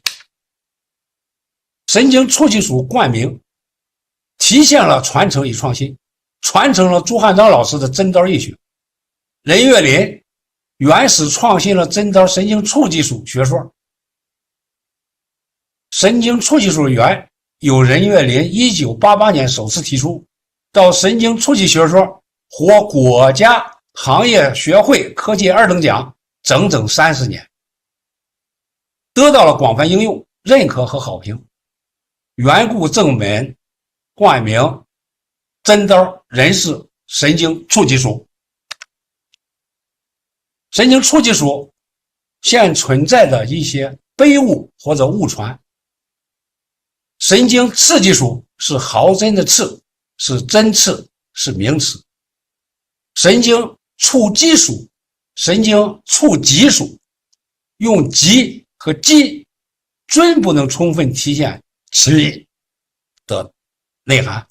击是赶上、打到、到位之意，击两物相撞谓之击。我们之击是受触后的应激反应，刺是尖利物插入有刺伤之前。针刀神经触技术的理论基础是应激反应，现代医学均以减少或者消除应激反应而达到治疗目的，而针刀神经触技术有制造、利用和消除应激反应的多重作用。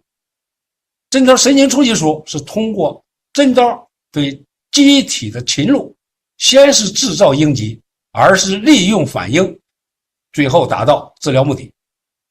针刀神经周围进行超强触击，起到了超限抑制的作用，达到减轻、消除了痉挛的目的。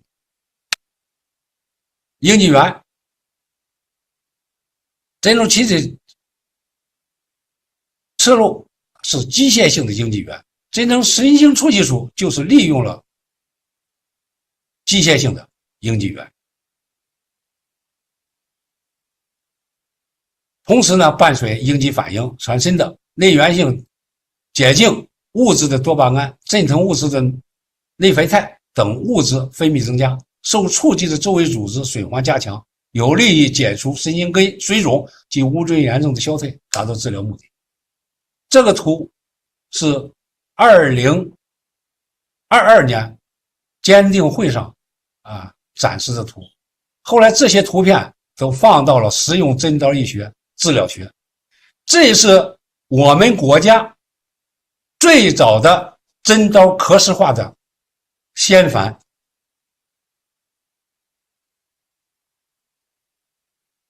可以说是最早的，没有更早的。椎管内针刀清晰很，是吧？这些资料呢，都来自2005年的第1版针刀医学治疗学。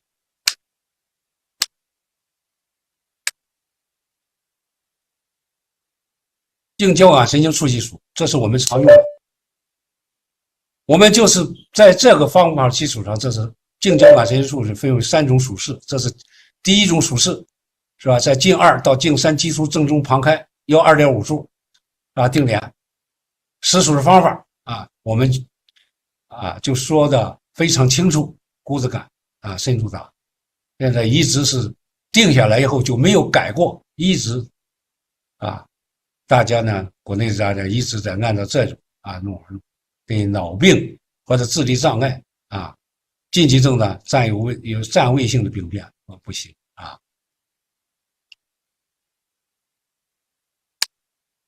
颈交感促吸术之2的就体位是仰卧位尾张开，下颌尾收，定点是甲状腺软骨的外缘，紧贴颈中动脉波动处的外侧。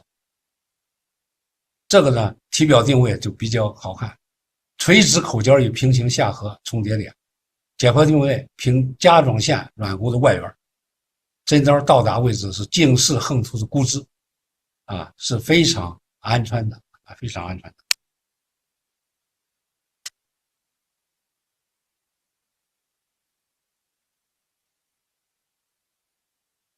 我们对于这些手术术后一定要平卧休息3天现在看我们做到这些就没有出现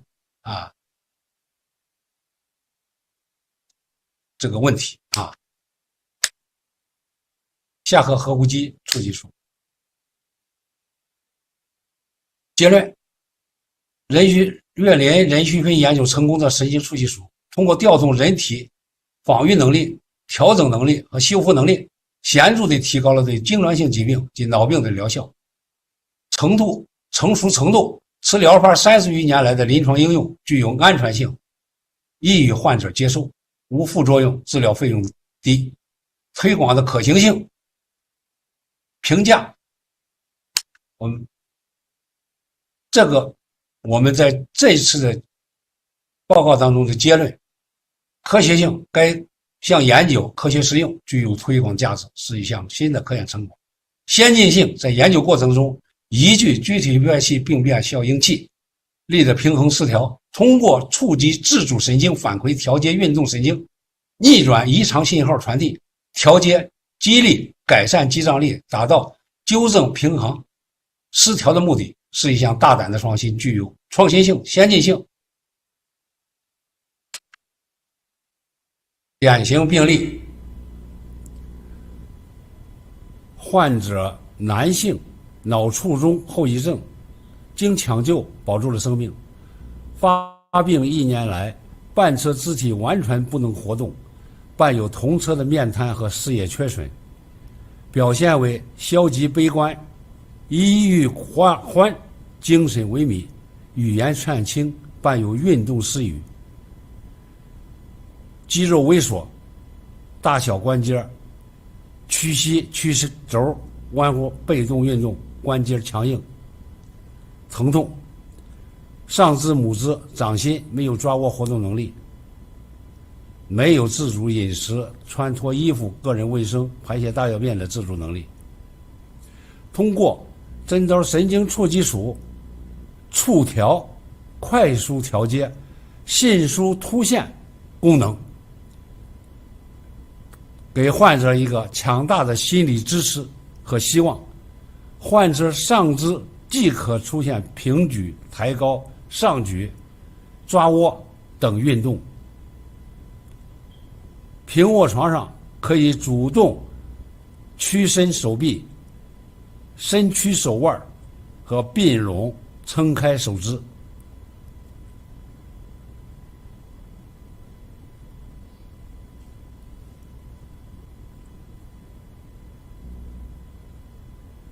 等动作。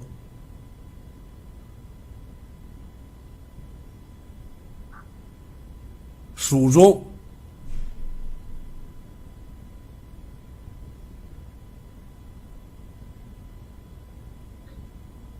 下肢可以屈胯、屈膝、伸屈、翘二郎腿儿等动作。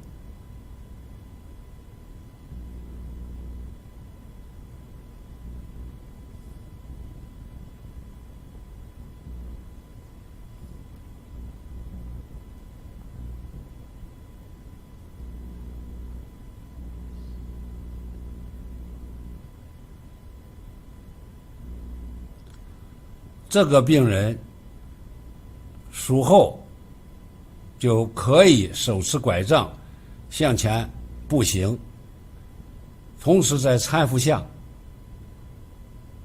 坐在凳子上，可以做提腿、伸膝和服务站立，身体向左右侧活动、下动等活动，还可以在原地踏步，轮流抬两腿，扶着桌沿儿、床沿儿向左右移动步伐，收到比较理想的效果。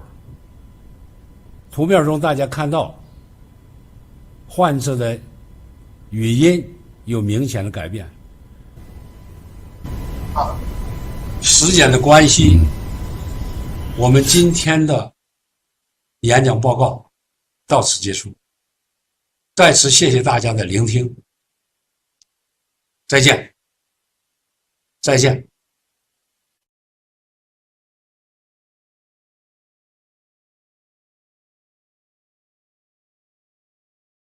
哇塞，真的不容易！我们任老师这个技术和这个资历和这个整个的过程，让我们很感动啊！任老师的这一套。我们等一下有机会，希望能和任老师打个招呼。但是现在呢，我们就要继续往前走。这个张燕老师，您到底您现在可以直接讲，您开话筒了吗？您进来了没有？您进来了没有？我已经把你拉到这个里面来了，您是关掉了吗？这个技术问题啊，永远都是一个问题。这网络会议呢，永远都是一个问题。赶快上来，该你了。这个张英老师啊，他刚才上来了，然后呢又掉线了。他说电脑又上不来，所以呢，我现在要把他的电脑弄上来。不过还好，因为他是最后一个。张英老师看到了，我已经又邀请您了，您只要点嘉宾，您就可以说话了。对了，您开一下视频就可以说话了。您是如果确实电脑上不来，您要我帮您放您的 PPT 吗？还是视频？你怎么又把对呀，我们看得到你，你可能听得到我，但是呢，就是你帮我去那边把我的那个灯拿回来。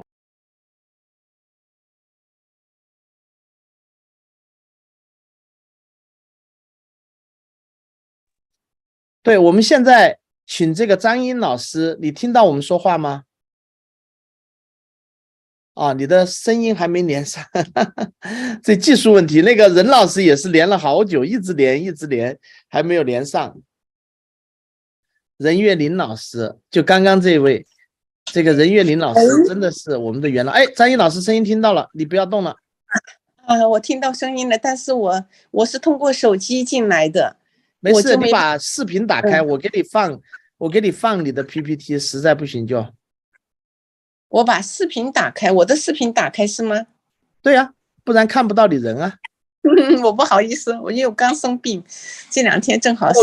对，我们争议了，不是你一个人，我跟你讲，好多人中标了。那个UCLA 的张卫军老师也是中标了，正在发高烧，所以他就不行。现在呢是在发，有点好，我们就不看你的你这样也很好看啊，美女。不好意思，张美女怕什么呀？我们张老师，我们两个在顺德一起比过舞的，你是我的姐姐，很好。那个现在呢，我就把那个您的先发过来的 PPT 啊，我就给您放，因为你那电脑。那我就拿 PPT 这样讲吧，您讲的，我就是通过手机这样给大家讲。可以，因为现在节约时间嘛，这样就可以。我看着这个屏幕通过了，手机讲，我来放 PPT 就好了。好，谢谢您，辛苦您。没有，应该的，为你们服务是我们的幸福，因为我也想学东西嘛。这2天是有点坚持的，有点累就是了。好在我们这么多老师来关心，我们校长也很慰问我。这2天太辛苦了，就是生病不太好，所以就明白，完全明白。那个一直在不止你一个人中标，现在国内是大面积中标，不是一个两个。我也好，坚持一下就过去。对，我们大家都是这样看的，就是这样看的，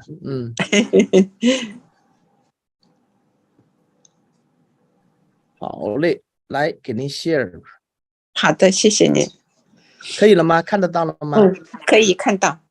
您把它放到那个什么上，就是放开的那个上面。看到了哈。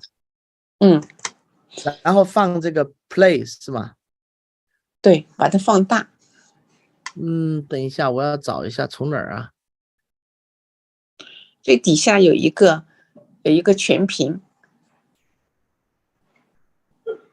也不是那个地方，在底下，就是这个 PPT 的底下全屏，你看全屏。这个吗？靠右边，右下。这右下只有这个。打开第一个，彻底打开。这已经打开了。你那还不是打开？等一下，我要找个 play， 因为我这个电脑我反而不熟悉，我那个另外一个电脑它有一个幻灯片放映 movie，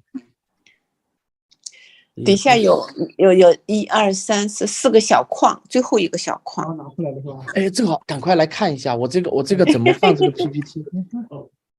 我这个反而在上突然短路了，在底下。不着急。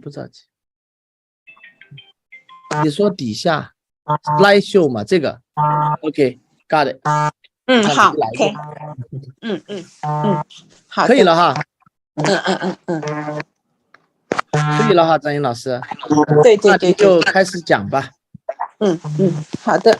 我们看一下，我今天的题目是人体结构、颅底的律动与脑梗的产生。我们的脑梗这几十年发展的太多了，国外可能稍微还好一点，国内你到处可以看到很多人，就是那个脑梗的后遗症。我自己呢，虽然不是搞脑梗，但是我这几年在我们自己的整个研究中，我就发现脑梗和其中人体里边一个很多地方关系非常密切，而且这个地方呢，往往就是我们忽略掉的。就不管我们目前所从事的手法治疗也罢，药物治疗也罢，都忽略了一件事情：律动。就是记住，我们全身任何地方它都在律动，大脑也应该是律动。我们只注意这个血管是不是通畅，血管是不是怎么，但是我们却忽略了这个颅内的这个律动，因为颅内的律动它可以促进血管的什么收缩和舒张。如果因为我们没有把这个理念容纳到我们这里边去，所以呢，我们的效果就受到了很大影响。那么我这几年通过我们对人体结构的调理以后，就发现它很关系，而且我自己呢，也是在我自己的亲身经历中，我发现律动非常重要。如果我们注意我们的律动的话，那么我们怎么样？我们这个问题就很容易缓解。这也是我怎么说，我给大家开一扇窗户，让大家知道，其实在做颅底的，在做这个中风的这个调理中，如果把律动容纳进来，我相信它的疗效会有个非常大的一个发展。好，那么下面我就把整个的这个过程给大家介绍一下。我发展这样的一个图，这张图片其实告诉大家是什么意思，就说是我们看问题同一个东西，我们从不同的角度去看它，就会出现不同的现象。你比如我们看这张图片，我们会发现它是一个小姐在照镜子，是吗？但是你从另外一个角度就看见它什么？它像个骷髅，也就是一张图片我们都可以看出不同的一种感觉。那么对人体的认识来说更不用说了。所以说我们从哪个角度上去认识人体，从哪个角度上认识疾病的发生、发展以及它的治疗，那么在这里边呢，就有了很大很大的空间容纳在我们的什么研究和临床中。那么在100多年以前，副主席，你帮我可以慢慢往过翻，我先在第3章。那么在100多年以前，大家看看100多年以前，当时我们的这个医疗是一个什么样的一种状况呢？那个时候100多年以前，我们也会发烧，也会什么，也会发炎。因为有发烧和发炎，当时我们因为对人体的认识不足不够，所以我们认为发烧和发炎是因为什么？血管里的血太多了。那么既然大家认为血管里的血太多了，那么它的治疗方法就是什么？那就是放血。大家现在想想啊，如果你就像我们现在得新冠了，是吗？我们得新冠了，我们很多人高烧到40度，那高烧到40度的时候，如果在100多年以前呢，会怎么样？给你放血啊。这是主流医学给你的什么？给你的责任就放血，因为他们认为发烧是血太多了，就放血。所以说，我们想想100多年以前，我们看到当时的这种治疗的方法，我们会不会觉得什么？哇，当时的医疗实在是什么太可怕了，是吗？如果放到现在，我们绝对不会认为高烧这么多是因为什么啊？因为血液里的血太多了，我们要去放血。我们要干什么？我们要知道我们这是新冠发作了，我们要退点烧然后我们必要的时候吃点抗病毒的药，然后呢让这个病呢得到一定的缓解。因为认识不同了，所以呢治疗的方法就不同了。大家其实想想，我只是举了一个例子，其实回头想想有多少问题都是因为我们对它的认知不够，最后呢才出现了这样一种现象。副主席，您帮我要翻这个什么 PPT， 到第3章。其实我们回过头来想想，我们不好意思啊，刚才主要是任月玲老师打电话给我，他一直上不来，他还想上来给大家打个招呼。那就等我结束以后，然后再请他。他上来了就说。好的。好，那我们看看，这是我们刚才给大家介绍100多年以前的医疗。那么现在我们看看，我们现在的医疗是不是也就已经非常好了？我们现在看看，其实我们现在的主流医学对于什么？对于中枢神经系统疾病，包括内脏疾病，所给予的治疗方法，就完全是一个化学疗法。我们通过生化指标的什么高和低，然后给他吃某种化学药物，让他干什么？把这个血压压下来，把血糖什么压下来，或者是把血糖升上去，就完全是一个化学药物。那么对于中枢神经系统，大部分给的药物都是非载体类的药物，或者是神经阻断剂、受体阻断剂，都是给的这一类，完全是一种对抗性的一个治疗。他根本就不会考虑血压升高或者血糖升高它是什么原因引起来的，我们应该从病因上进行处理，而不是对症处理。其实呢，这就有点像我们所说的什么，一个树叶发黄，树叶发黄的话，那么现在的治疗，某些主流医学的治疗是什么？就是因为树叶发黄了，给它弄点绿颜色的染料，把这个树叶染成绿色，然后就告诉大家，你看你的树叶染绿了。其实我们应该知道，真正的树叶发黄是因为根部它的水分可能不够了，营养不够了，可能被某种什么有害的虫啊什么宿了以后才出现。那么真正从病因上去治理的话，应该是从病根上去处理，从树根上要去多浇水，或者是多饲养一些，多加一些肥料，然后让这个树叶变黄的，然后变成绿颜色。但是我们现在的很多就是出在了一个就是我们说的这个化学疗法。那么在这基础上的话，我们就慢慢就发现，其实呢什么，在100多年以前到第6章，100多年以前，伟大的发明家托马斯·爱迪生，他也是一个预言家。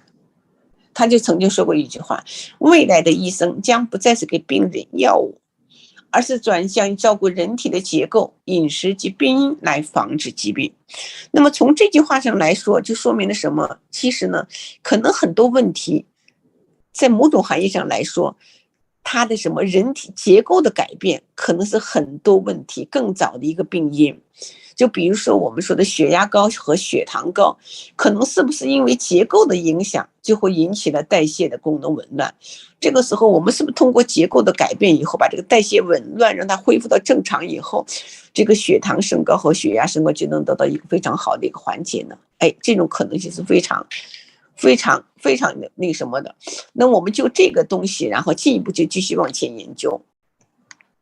然后我们就说到人体的结构，就是我们现在根据这个，其实我们这么多年的学习，这么多年的研究，以及大家其实共同起来，都一直在什么，在通过改变人体的结构，在什么，在治疗的疾病。那么确切的，不管您现在是用手法治疗，或者是用针法治疗，或者是自我形体的改变，甚至于我们现在用的什么，我们中医的什么调气调形，在某种含义上也是在改变人体的结构，它根本上是在改变人体的结构。所以说人体结构的改变，其实我们都在有，只要您不是通过什么化学药物在治疗疾病，那么其实呢，你就已经走在这个什么，走在这个队伍里了。只不过您是在这个大的人体结构里面，你抓住其中的一个部分，在那里去研究，在那里去怎么进行临床的治疗。那么我们呢，就站得比较广一点，把大家的东西容纳到一块儿，然后从根本上去给大家做了一个总结，然后给大家。好，下面我们就看一下实体结构。其实我们人本身就是一个实体结构，这个实体结构它在人体的架构里边，它是怎么样形成的？好，那么这句话就是什么？我们再往下走2格，走3格，这个 PPT 要往下走3格。实体宇宙中2种方法支撑着物质，一种是张力，一种是压缩力。不管你是一个气球，或者是一个电脑，或者是一个建筑物，或者是一个什么，就是我们凡是手能摸得见、看得着的东西，手摸得见、看得着的这个东西的话，这个呢，都是什么样？都是靠2种压力在这里组成的，一种是张力，一种是压缩力，构成了人体这样一个结构。那么对于人而言，就是对于人而言，它是通过什么？通过筋膜的张力和压力的改变，形成了我们人体的这样一种架构。这句话我想很重要，就是人体的结构就是筋膜的张力和压力的改变，最后形成了人体的架构。那么换句话说，人体结构的异常就是筋膜的张力和压力的改变，最后形成了这样一种现象。那么我们就可以通过什么改变人体筋膜的张力和压力，然后什么使人体异常的结构什么样恢复到正常。这个是一个就说是关键性的问题。那么我们目前当然我们说的针刀其实在某种含义上就是什么，就是通过改变筋膜的张力和压力，然后再治疗着疾病。其实呢，我们回头再把它分散开，我们的针灸在某种含义上也是在改变着人体的结构，只是它改变结构的那个力度相比这个带刃的针的力度相对会比较弱一些。好，那我把这个交代给大家以后，我们下面再看，我们来看人体的结构。就是我们说的结构，从结构上来认识人体的话，大概要认识3个3。哪3个3呢？第一个就是人体筋膜按照解剖的部位。副主席，你们要帮我翻这个 PPT， 你不翻的话，还是 PPT 在原来的位置上，我没办法，我是没有办法去碰它的。看不见你了，我看不见你了，您忙去了是吗？那我不理了，我就按照我的步骤去往前走了。人体筋膜按解剖的部位把它分成了3大部分。第一个是肌骨、肌肉和骨头，肌骨部分。再往后边走，再往后边走，再往后边。OK， 分3大部分。第一个是肌骨部分，肌肉和骨头。当然也包括神经了，肌骨部分。那么肌骨部分的话，其实呢，在临床上最常见的症状是就疼痛痛症。那么另外内脏疾病，内脏的筋膜，还有一个什么脑髓，就是我们人体从解剖上来把它分成了肌骨、内脏和脑髓3大部分。那么其中的肌骨针对的临床症状就是疼痛，那么内脏筋膜所针对的当然是内脏疾病，还有脑髓。脑髓针对的就是中枢神经系统疾病。其实这3个系统的话，就基本上把我们临床上最常见的就是给它归了一个类。好，我们不要认为人体结构就是简简单的一个架构，因为我们我们很清楚的知道，人体除了我跟这个桌子具有共同的可以摸得见、看得着、摸得见的架构以外，但是我还有完全超越它的地方。比如说我会干什么？我可以走动，我可以说话，我还有思想，对吗？所以说单一的用一个架构来认识人体，那就显得有点太简单了。所以人体结构它是有层次之分，它分3个层次。那么第一个层次就是结构，就是单一的结构，就一看你就是个人形。那这跟我们一个桌子、一个凳子、一个板凳没有什么区别，但是它是不能动，不能什么的。其次呢，我们可以动，这个动这里边就牵扯到律动，我们人是可以动的。那我可以走动，不光可以走动，我身体里的任何一个器官都在动。这就是我们今天讲的最重要的，也就是这个地方，我要把这地方的律动拿出来，跟我们的中风要做一个衔接。我们人体里面的任何一个地方，它的组织都是在动的，这是第2个层次。所以说我们在做人体结构调理的时候，不光调理结构，也是调理律动。第3个还有个能量，情绪和能量。我们学中医的大家都知道，我们知道中医的病其实跟情志有着密切的关系。那么所以说在这个调理中，除了调理结构、调理律动，还要调理什么？能量，调理情绪。我们只有让这3方面都得到了非常好的一个调理以后，才能达到一个最佳的位置。如果大家对这个还是了解的不清晰的话，大家看一下我们针灸上面有一个叫调形、调气、调身。其实形气身就相当于我们的结构、律动和和能量。其实这个大千世界也是有很多相似之处，比如说我们大千世界是由物质、能量和意识组成。那么在这里边的物质、能量和意识呢，其实呢就是结构、律动和能量、情绪的这样一个层次。所以说大家明白结构调理不是那么单一的，好像就是一个好像硬邦邦的一个架构，没有，它是有层次之分的。好，那么我们知道了这个人体的这个结构的调理，它是有3个层次。下面我们再看看治疗。那么治疗上面的话，我们通过有针法治疗，还有个手法治疗，还有自我调理。那么针法治疗里边，这里边就包括比如我们说的常说的针灸。那么针灸里面我们有细到0.12的针灸，还有当然相对比较粗的，是吧？那么这个针的话，我们说的它是可以又可以调形，又可以调气，又可以调身。那么当然我们还有带刃的针，带刃的针相比之下，它在调结构上它就显得更加的有它的优势，但是在调气调形上面就有点针有点太粗了。所以说我们用的针我们用的针上面有粗细的不同，还有这个针上面这个刃有些带刃，有些不带刃，还有些比较更粗的。那对于是粘连比较明显、大面积的粘连什么的话，我们可能又会更粗的针，当然甚至可以不带刃的。这个呢，具体以后我们有机会再往下谈。我现在只是告诉大家，在针法调理中的话，各种不同的针，不带刃的吧，不带刃的也罢，或者钝头的针也罢，粗的也罢，细的也罢，各自呢在不同的地方都起着各自不同的作用。那同时我们对于第2部分就是手法调理。手法调理有些是调骨的，有些调筋的，有些调筋膜的，一样的可以通过通过手法的调理改变人体的架构，改变筋膜的长度，改变筋膜的张力和压力，让它恢复到正常一种状态下。那么最后一个是自我调理。自我调理里边现在就包括的我们说的瑜伽、冥想、包括气功，还有包括那个什么，像这一类的话，都属于自我调理的范畴之内。那甚至我们中医上用的那个中药的调理，就是补气、补血、补气的，像这些东西的话，都在在人体这个调理中都起着非常重要的作用。大家明白的记住，在这一点就是我们从来不用几乎不用化学药物去进行调理，然后达到我们对人体结构律动和能量的一个调理。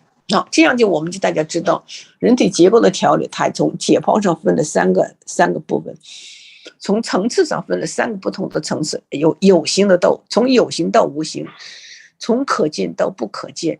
然后呢，调理中我们也是有3种方法，这3种方法也有轻重之分。当然一个原则，如果越轻的话，它调理的越是相对靠近无形的东西；如果就是重的话，相对是调节有形的东西。这个我想给大家做一个交代。下面呢，我们就看一下，就是我们说一下有关这个结构的改变。因为时间的关系，我不可能把它一点一点拿出来，但是我现在中间是选一些比较特殊的，跟我们有关系的地方拿出来，然后给大家来分享。第一个，肋腔的变小。通常我们大家知道，我们有什么？我们有颈腔、有胸腔、有腹腔、有盆腔，有这几个腔。那么通常它应该有正常的一个腔体的体积。那么里边各个内脏放到里边，它各自站在各自的位置上，然后呢正常的去运作着。但是呢，如果哪一个腔体变窄的时候、变小的时候，比如说我们胸腔变小，那么胸腔变小的话，我们肺的呼吸就受到很大的影响。如果我们的盆腔变小的时候，那么我们的膀胱、子宫和直肠就会被挤压到一块儿。那么同样的，如果我们颅内，我们老说颅内压增高，颅内压增高其实在某种行业上意味着什么？颅内的压力增高是因为要么就是颅内的东西多了，要么就是颅腔的体积变小了，然后出现了颅内压增高。我们到下一页了，下2页，再下一页，再下一页，再下一页，谢谢啊。好，我们来看一下这个颅内外压差的变化。我们因为藏区呢有很多值得我们去朝圣的地方，所以我们有很多在那个是陆地的人就喜欢跑到藏区去朝圣去。但是呢，一个很大的问题在影响着我们我们会说是叫高原反应。我们认为高原反应是血液里的血红蛋白量变低了，所以我们要吃吃红景天，要吃1-2个月的红景天，然后再到高原去，然后就不容易得高原反应了。这是我们从人体的那个代谢中，我们发现血液中的血红蛋白有点低。但是我们这直接的，如果从人体的架构上去认识呢，又会是一个什么样的？大家知道，高原上有个最大特点是空气稀薄，高原上的空气稀薄，然后我们在陆地上的空气它不是稀薄的，它的颅外的压力它是有大气压的，到了高原上大气压是偏低的。当我们在陆地的人到了高原上以后，因为大气压的变低以后，间接的会引起颅内压的升高。颅内压升高以后，就会出现相应的一系列的颅内压增高的反应。大家看看我们出现的头痛、头晕、恶心、呕吐，像这些症状的话，如果按照以前的认识，我们是认为这是高原反应，红景天吃的太少了，要多吃点红景天。但是我们站在结构的角度上，我们认为外边压力太低了，然后里边压力间接让它增高。如果按照第一种认识的话，我们就会给它吃红景天。但是如果按第二种认识的话，就要干什么？我们就要想办法让颅内的压力降下来。那么对于其实我去过几次藏区，那么大概在10几年前我去藏区的时候，当时的朋友就在上山之前就会给我们准备几片药，干什么药？叫利尿药，叫什么？叫脱水药。那么这种药干什么？就是吃了以后，它可以降低颅内压。我们在上山之前吃一片，到了山上吃一片，在山上的第3天再吃3片药。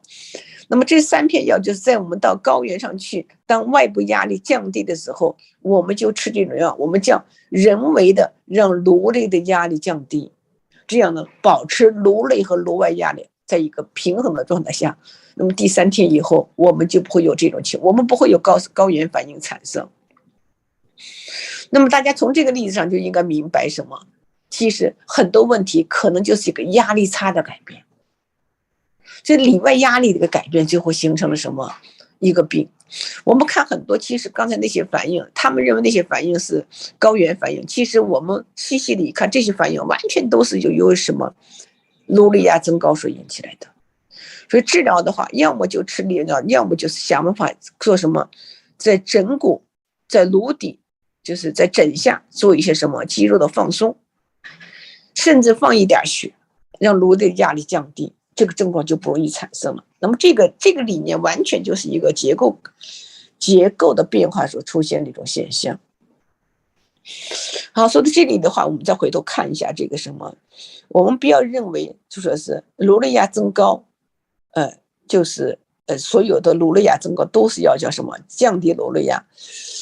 另外一种就是我们刚才给大家介绍是颅内压增高是到了高原上可以出现颅内压增高。也是另外一种，我们到了深海里边，颅内压也会增高。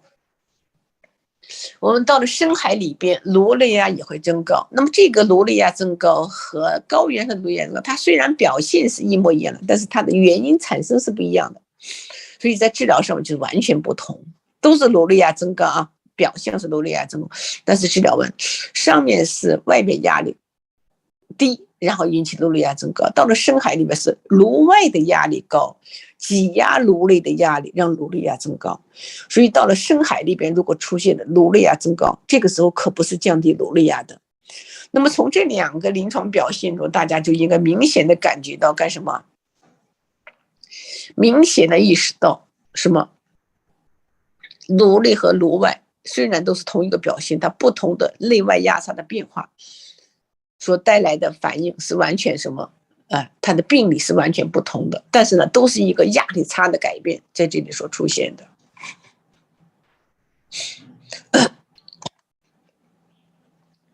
好，那么在这种状态下的话，我们可以通过什么？可以通过减少颅内的体积来治疗。这个颅底这手法调理术里边就有几个手法。第一个手法它就是什么？做枕骨的挤压法它也叫 CV4， 也叫枕骨的挤压。对枕骨的一个挤压也会让颅腔的体积变小，颅腔的体积变小，颅内压增大以后，它就会把颅内的一些什么不容易排出去的什么液体状的东西，通过什么颈部排到什么，排到心脏里，就排到什么，然后从而降低什么，降低颅内压。这是一个非常非常及时的。然后现在我想告诉大家，我们现在大家有很多得这个什么新冠的会出现什么头痛是吗？其实头痛其实它最主要的原因干什么？就是颅内压增高。建议大家用你的手可以握成一个拳头放在自己的枕部，降低你的颅内压，增加你颅腔的体积的变小。或者是手放在头颅的任何一个地方，如果你觉得那个地方张力很大，你手就放在上面，然后压在那个就是头上的重量压在那个上面，我相信你的头痛一定不会什么比别人重。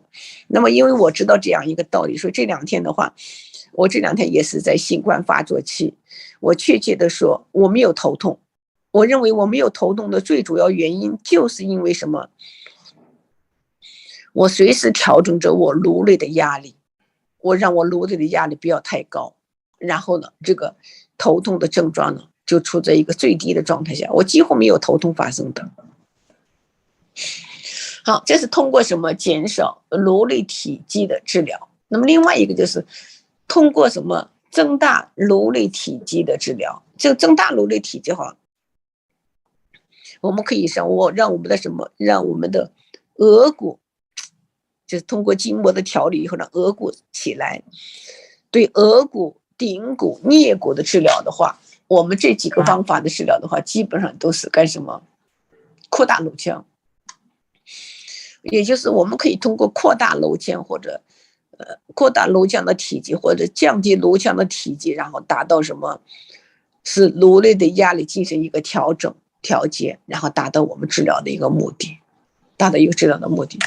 那么大家可以看到，现在这个的就是对的什么？对额骨的一个调，下面一个的就是对什么？对顶骨的一个调理，增加颅腔的体积。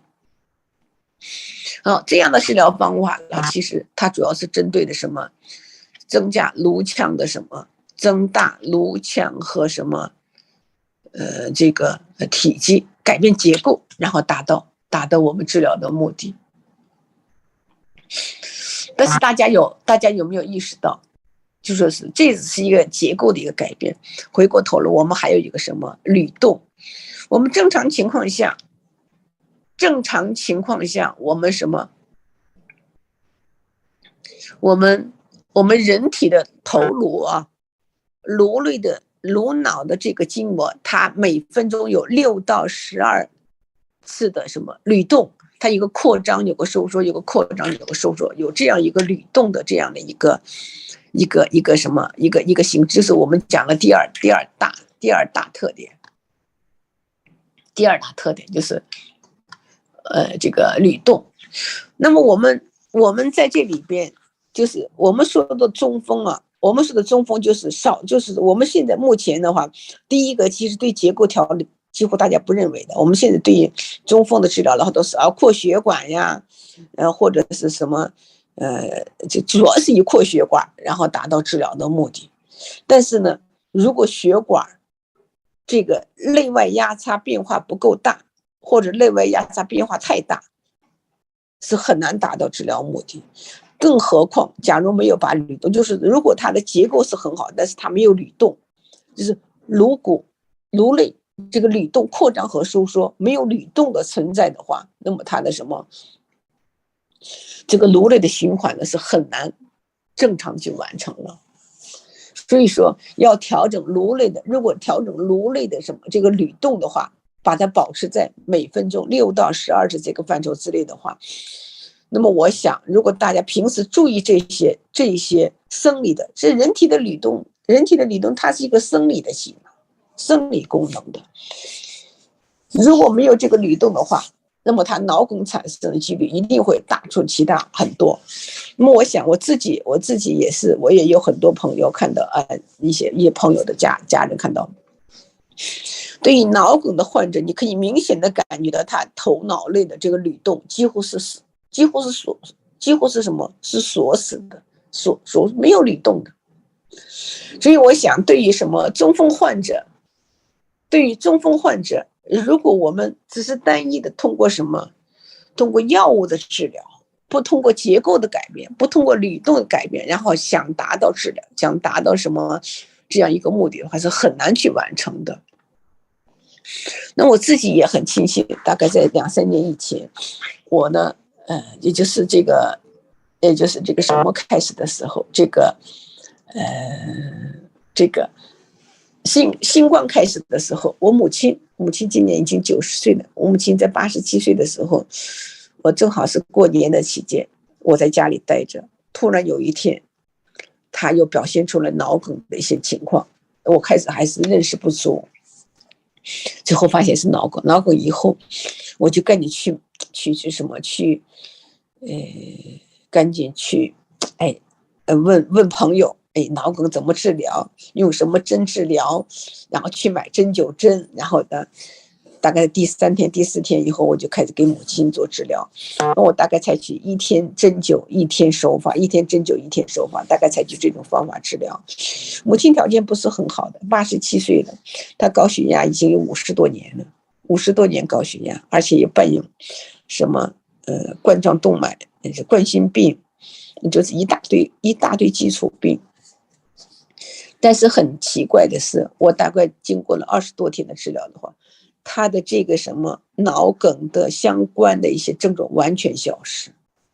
那么我觉得我在这里边所起的主要的作用就是什么？第一个呢，我打开了四肢的关节，我把四肢关节每次治疗把四肢关节打开。那么在早期的治疗中，我更多的是通过就是颅骨的对颅骨的什么这个头部的针灸的治疗。头部的针灸治疗，那么当头部的针灸治疗到了几天以后的话，我紧接着就是做什么？做颅底椎手法的调理。那么我采取的最常见的方法就是一天是打开四肢关节，另外一天就做颅底椎的。我要让它的颅腔的体积呀什么，要给什么恢复到正常，而且要是什么叫颅内的理动要产生。大概20多天、30天以后。他的症状就完全消除了。那么从那以后，我大概隔2、3个月会回去帮他做一次治疗。那么采取的方法就是什么？四肢关节的一个调理，再加上什么颅底椎手法的调理。按理说，像他的这种状态的话，应该是很难恢复到正常的。高血压40、50年的血压，有时候高起来160、170，他们有家族史的，应该是而且他有几个。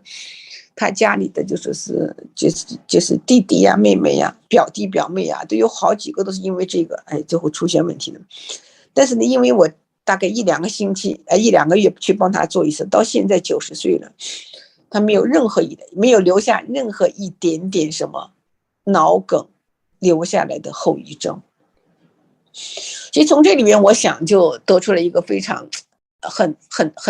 就是包括我在我自己的研究中，再加上我自己亲身经历后，我就意识到，其实什么中风脑梗的患者，有时候可能我们不知道，我们都是一般是我吃点什么阿司匹林啊，降低血液的粘稠度啊，或者我吃点扩血管的药，然后达到治疗目的。其实这都是一个什么？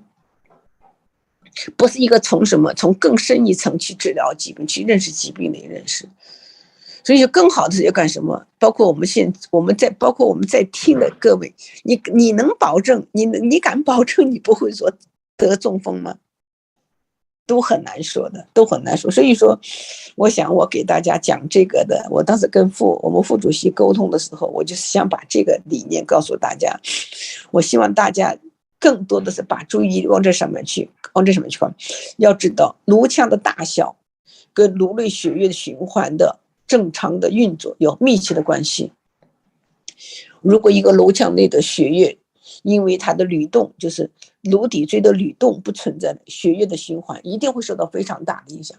那么随着时间的推移，脑梗、什么老年痴呆、中风，像这一类的病一定会随之而来。所以说这个颅底椎的调理和这结构的调理是非常重要的。这个呢，我们不光是从理论上，从这个解剖上，从理论上可以被大家认识，同时呢，在临床实践中，我们也是有病案可以给大家去共享的。如果大家要是注意的话，自己可以把手放到自己的头颅上，可以明显的感觉到，当你处在一种很静的状态下的时候，你会发现什么？你会发现你的颅骨在扩张，在收缩，扩张了，然后收缩了，扩张了，然后收缩了，会有这样的现象。我一会儿发一个视频，我不知道，就是我们傅博士，因为我本来是这些东西我是准备好的，但是因为这2天可能我个人的问题的话，有些东西我就没办法拿上来。一会儿我把视频再发给那个傅博士、副主席，看能不能把这个视频再发出来。大家看了那个视频以后，可能会更加的了解我们颅腔，它在每分钟6到12次在扩张收缩。如果你没有扩张和收缩，那么记住，你离中风、脑梗、脑瘫、脑没事，您发给我，我来放。一会儿我把视频再发给那个傅博士。脑萎缩跟这些病就就大家看了那个视频以后，可能会更加的了解我们颅腔，它在每分钟6到12次在扩张收缩。如果你没有扩张和收缩，那么记住，你离中风、脑梗、脑瘫、脑没事，您发给我，我来放。您把那个关掉，要不然我这边能听到。跟这些病就我现在给您发过去。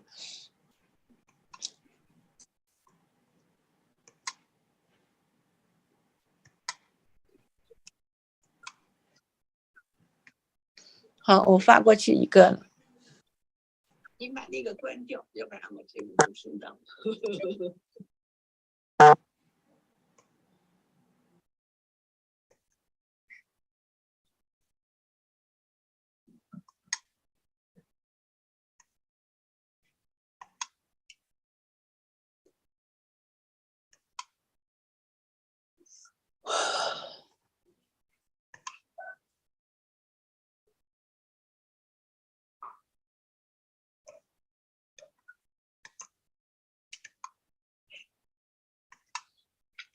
我发了2个视频，我给副主席，一会儿副主席可以把这个给大家看一下。其实我想，我今天讲，他接收需要一定时间。好的。我之所以今天把这个东西告诉大家，其实有时候大家就说是因为我们现在都说过，一个人的高度，一个人的关键是他的认知。因为假如您不知道这个东西的存在的话，你就不知道它有它的重要性，或者它在你某种状态下它起的作用。如果你今天知道有这个东西存在的话，那么你就知道其实这个东西可能是某些问题最关键、最重要的一个地方。这就是我想我今天要干什么，要跟大家去分享的这个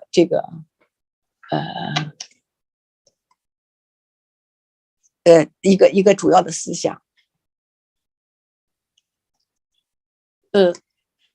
那么同时呢，其实呢，在人体这个调理中，就是除了这个结构的调理，还有这个情绪，这个律动的调理以外，还有一个第3个就是情绪的释放。情绪的释放也是非常非常非常有意思的。我自己也是我自己有经历过这样的一个我自己有经历过这样的过程。那么情绪的释放，大家会问情绪是一个什么东西？那么在情绪释放，其实就是我们人一生会经历过很多东西，经历过很多大喜大悲，各种各样的情况。那么在这大喜大悲中，会对我们的身体呢会带来很大的一个冲击，就是我们说的情绪。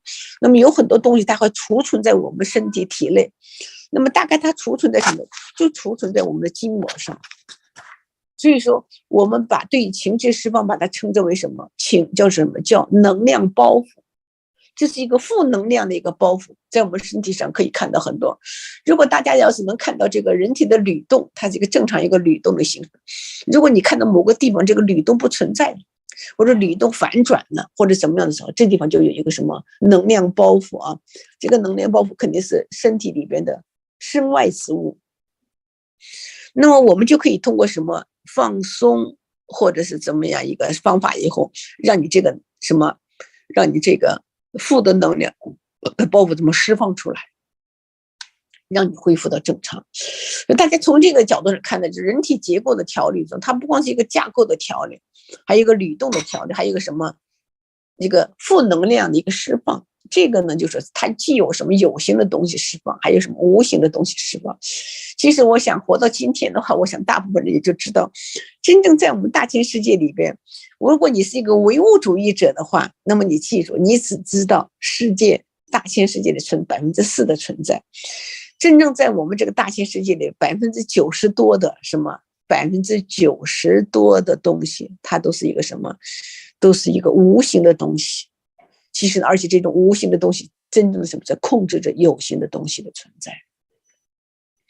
那么在这里边的话，我们就可以通过对这些能量的负的包袱，把它作为一个释放，让人体处在一个更加的健康的一个状态下。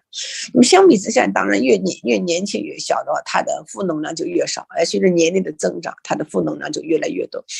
当然说的更远一点，有时候我们可能还带来一些前世的一些东西，所以我们每个人会有一定的性格，一定的认知，这个呢又跟我们的前世有一定关系。当然这个不是我们讨论的重点。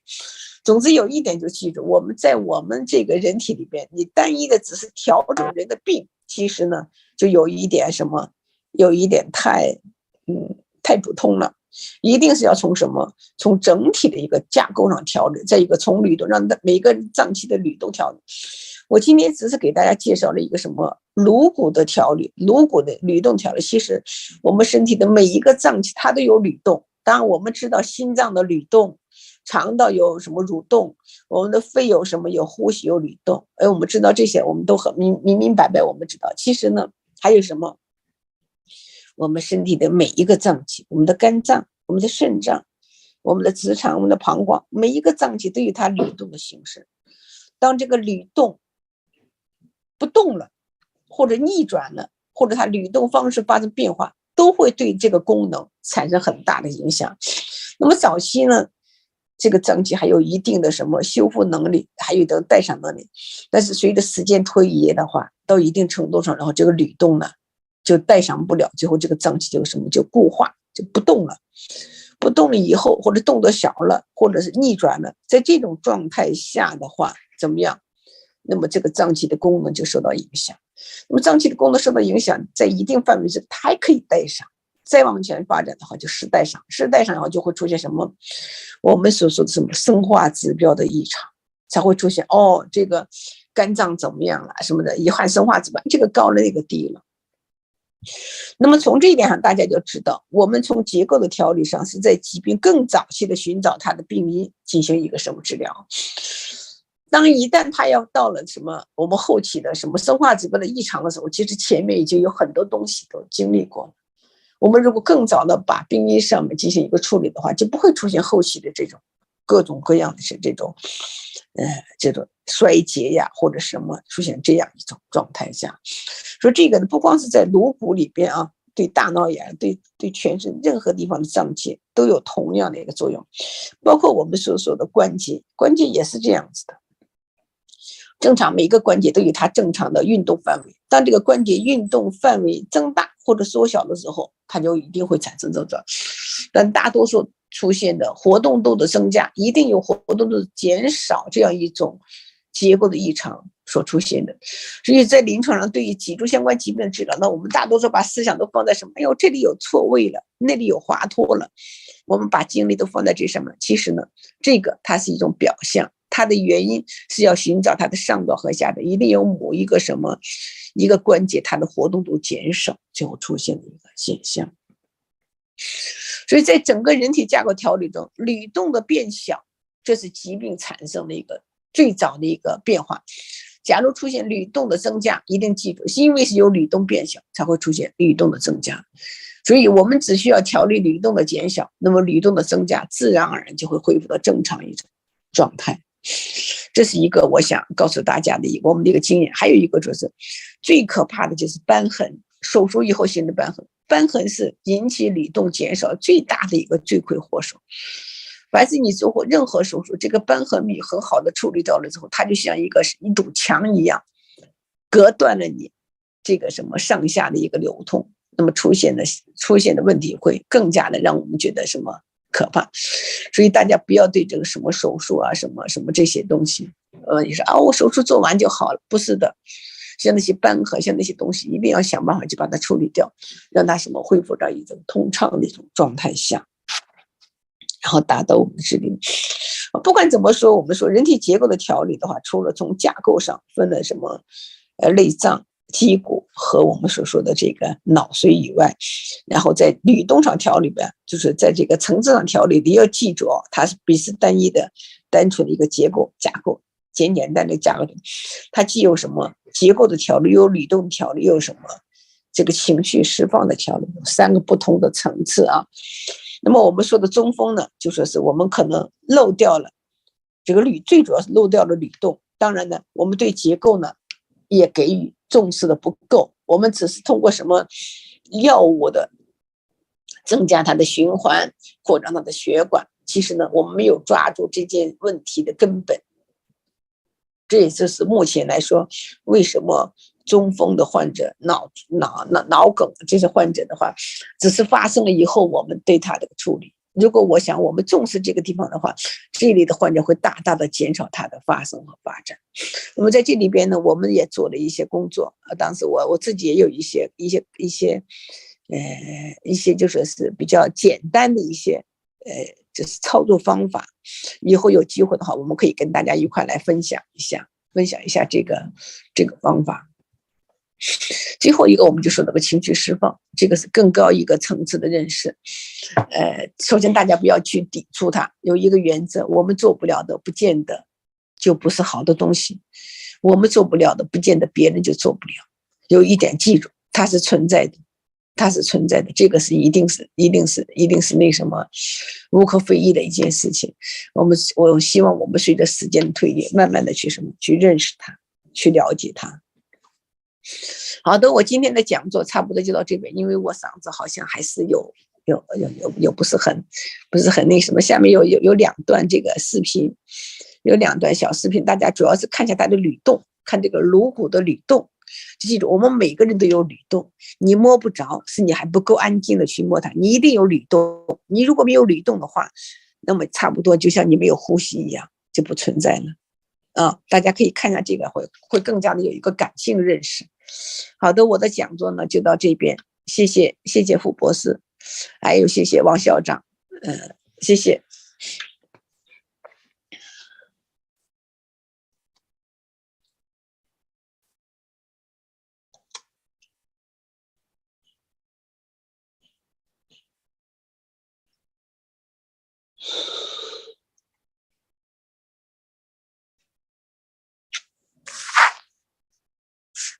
王校长，谢谢。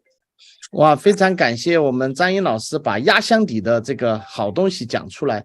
不过张英老师能不能稍微再详细一点，就是怎么操作的，就是那个体积变大变小那个手法到底怎么具体操作的，能不能稍微说详细一点？好的，我们这样吧，我们说一个，就说是我刚开始说过，就是对于让体积变小，我们的手压箱底的这个好东西讲出来。不过张英老师能不能稍微再详细一点，就是怎么操作的，就是那个体积变大变小。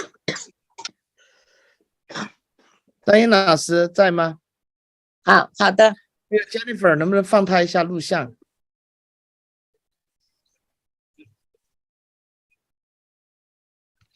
你可以把那个录像太棒了，听到声音了。刚才突然声音没了，张英老师，麻烦您再讲一下，刚才声音突然没有了。好的，就是我先说一下这个，我们没办法，可能我们就是对颅腔扩大相对可能难做一些，但是对于颅腔缩小的话，我觉得我们每个人都可以操作。就怎么样，你自己是把你的手握成一个拳头啊，握成一个拳头以后，平躺着，把你的手就放在枕骨的后边，就躺在上面就行了。就躺在上面，因为什么？就是你的枕骨可以因为你的手的这个拳头的这个高度挤压枕骨，让枕骨就往颅腔里边去走一下，也同时它可以这个把那什么枕骨和两边的颞骨以及上面的顶骨之间的这个缝把它给合严。顶枕缝把这几个缝合严以后，就不让这种不理动了以后干什么？这个力就往周围去扩散，它容易把这个额骨和顶骨之间的缝打开其他的缝，从而呢让这改变颅内的压力，以后，让颅内压力增高以后，然后怎么促进血液的循环，然后达到治疗的目的。这个前面有几张图片，大家可以看到，有几张图片，在那个 PPT 里边应该可以看到的。它的操作不是很复杂的，很简单，而且它起到的效果呢，也是其他方法无可去替代的，是其他方法替代不了的一个效果。大概就这些。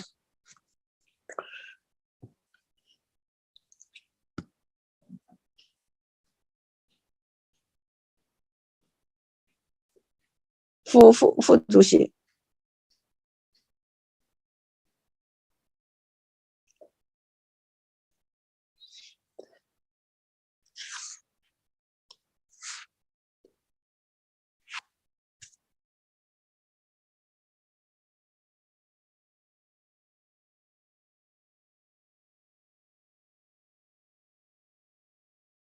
我们刚才声音有一点问题，不过现在我们把声音把这个图片放一放，这就是张英老师说的这个缩小的是吗？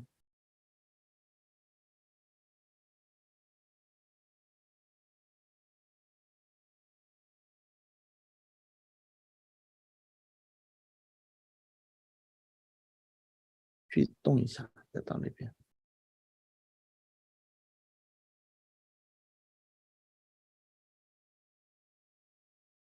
Hello， 张英老师，您听到我吗？听到，我现在听到。哦，不好意思啊，您说就是这个图片对吧？就是减小颅内体积的。对，这个呢，就是说是大家可以看到这是别人在帮他做啊，别人在就是其他人帮他做的时候，手的姿势有点像那个打排球的姿势。我们自己做的时候，手就抓成一个拳头，放在自己的枕后边，然后躺在上面，让它挤压这个枕骨，就这么简单。但是呢，它对于就是头痛啊，有非常好的效果。我最近可能国内有很多这个新冠的，因为这个头痛影响到他的生活，就可以这样去减少症状。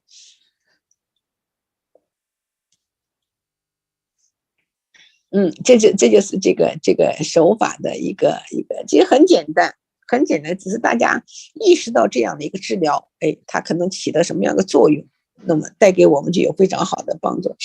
然后后面有2张图片，它主要是什么？增加这个什么颅腔的这个增加颅腔体积呢？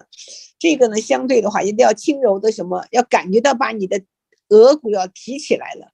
这个一般人会觉得这怎么可能提起来？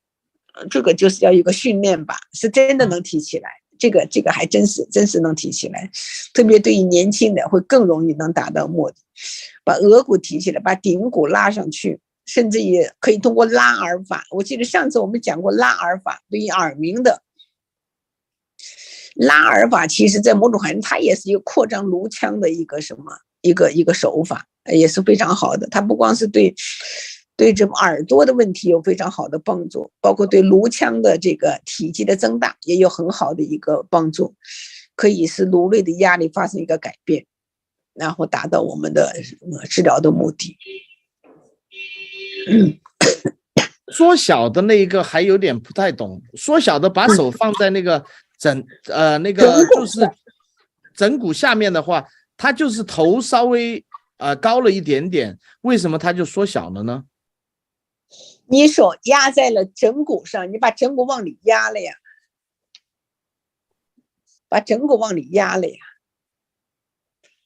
哦，就是把拳头放在枕骨，然后相当于躺在上面，那个枕骨就被压迫了一下，然后它就变小了一点。对，你头上的重量，你用你头上的重量，然后呢，这个力量用的很就是自己身体的重量，你又不是用了很大的力量。它是2个，一个是将颅骨向里走，另外一个它是改变了颅骨和周围几个骨头那个骨缝的连接，然后达到治疗目的。这个效果非常好。这个效果它不光是它对很多那种失眠的呀或者什么都有非常好的帮助。一般要放多久才有效？你放上去2-3分钟就有感觉，2-3分钟有感觉。治疗病人只放2-3分钟吗？但是你不光是这一个手势啊，一个姿势呀，你整个要把这个颅底椎手法调理做下来，大概要40到50分钟啊。我今天只是给大家拿出了这个最关键的地方，我并没有把整个拿出来。因为时间关系，因为我主要目的是想把这个结构和这个中风和这个拿到一块儿。要真正整体上治疗，你要想做这里让它恢复的更好的话，你要做很多前期的工作呀。那么对中风来讲，不管是缩小还是增大，它都会立刻改善。它都有帮助，就是对早期就防止它复发，有非常好的帮助。而且对于一旦形成的，如果你增加这些，就是让这个颅内的循环让它恢复正常的话，往好的走的话，你想想，肯定它的症状在往好就发生一个突变。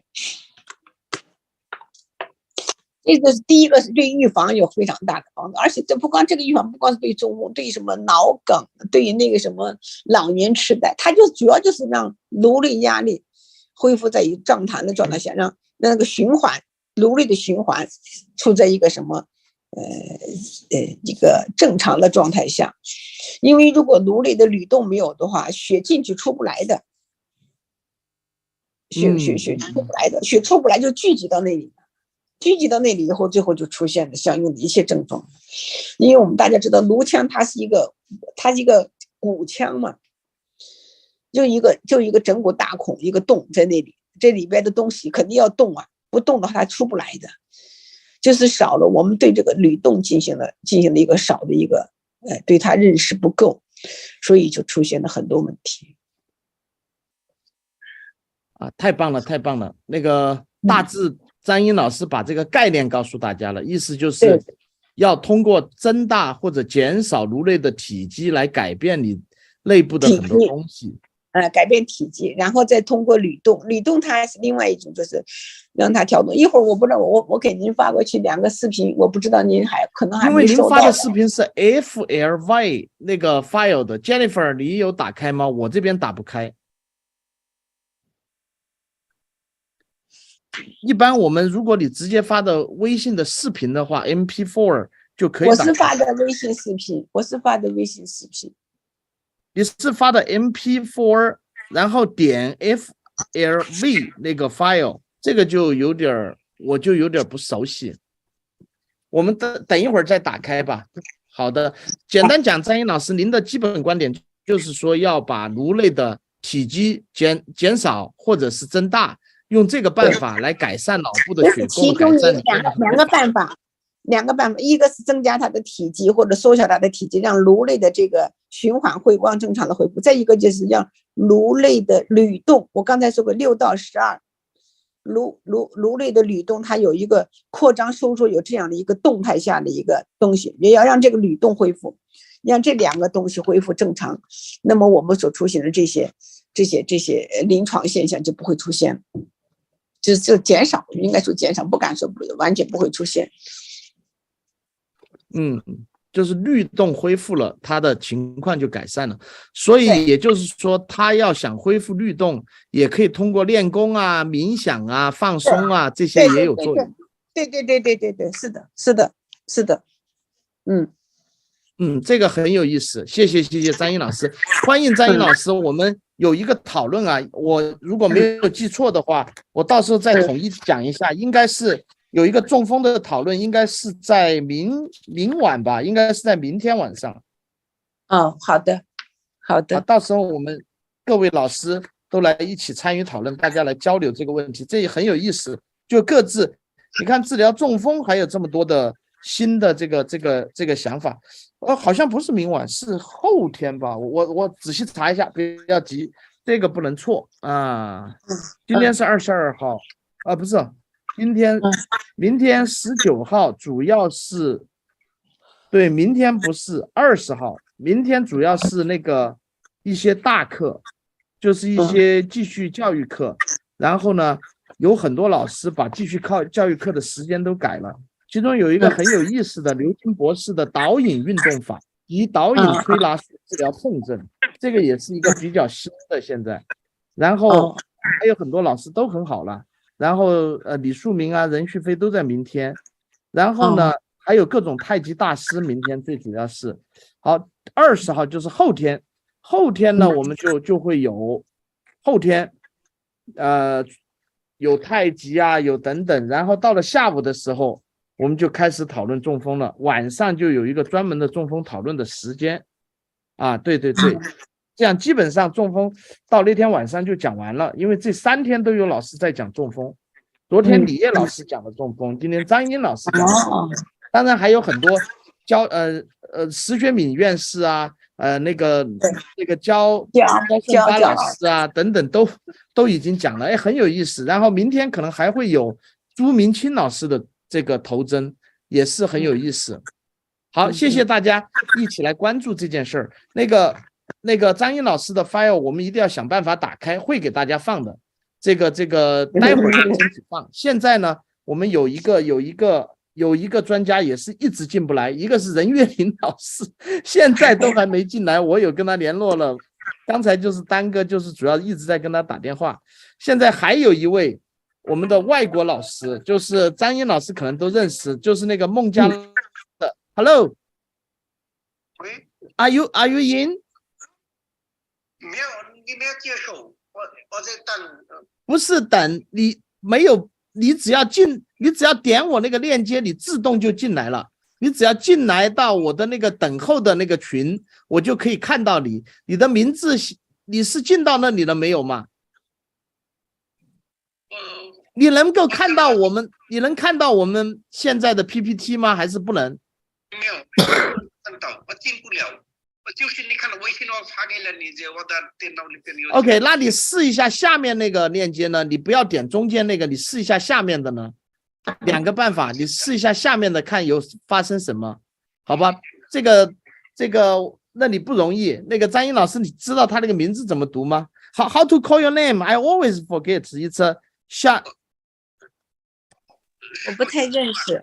熟悉度啊 It's a very good name. Thank you so much. Oh, you try it. Okay, everybody here waiting for you. Okay, thank you. 很不好意思啊，这个熟悉度啊很热情，孟加拉的一个警察总医院的副院长，然后呢就一直进不来。这个我们任岳霖老师也是很热情的，进了最少半个小时以上都没有进来。我们这个技术啊，有好处也有坏处。现在我来，那个 Jennifer， 你在了吗？我再催一下，我们争取放一放这个视频。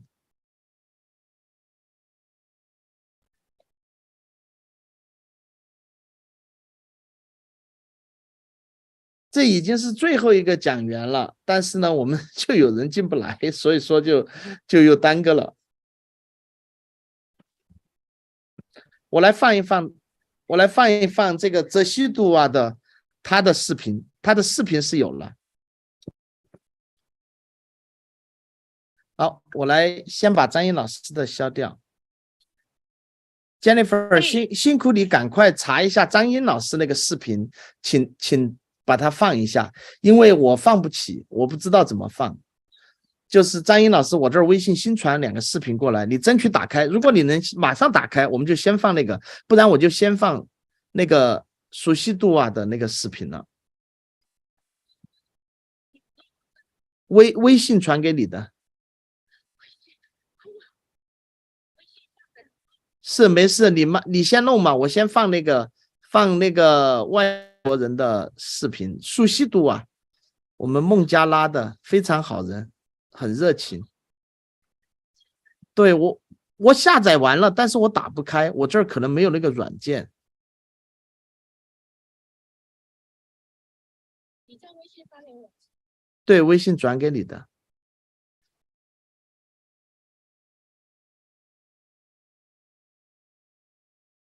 哎，熟悉度啊的，你先放一下，我怎么找不到它呢？你说那个 Google Drive 很大那个，不是？好，你现在带我做一下，我在 My Drive 到了专家总会，我找不到那个人的名字，我打开反而是卢志鹏啊、李烨啊、张秀华呀、王健啊，哎，怎么会这个呢？是不是开错了？是你要到2022嘛？那个内的箭头在往上才对。哦，现在对了。1218-20。对，我在找啊。对，1218-20。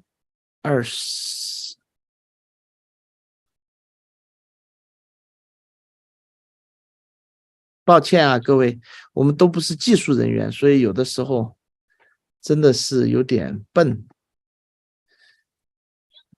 好，我已经放了。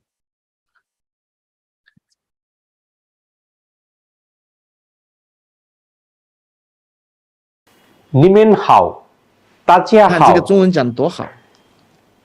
中方以后说话不太清楚，我们在做舌头针灸。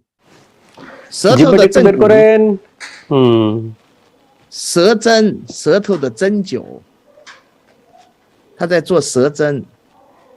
你看，这也是点刺放血。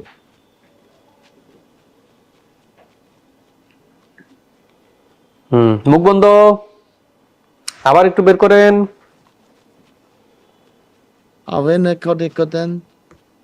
他说痛不痛啊？痛也要忍着。মুখ বন্ধ他说闭起来。中方的病人我们主要做头针灸。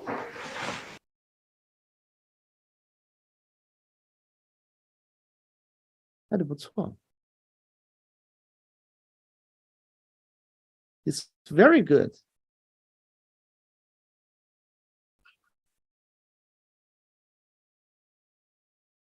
初一听以为是他说我们要做头的针灸，结果是说我们要做头的针灸。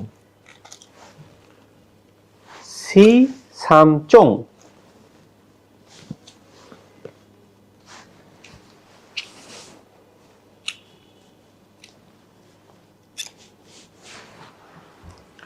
这个非常非常重要，就中方以后偏瘫的病人，我们就头针灸。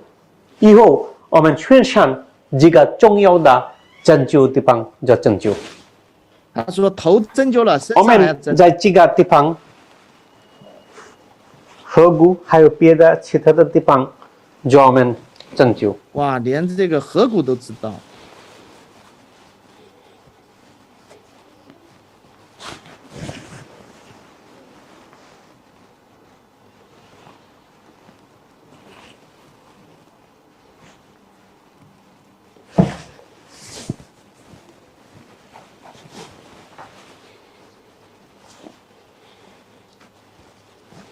哦，我们说虚度啊已经上来了，太棒了，等一下就可以见面聊了。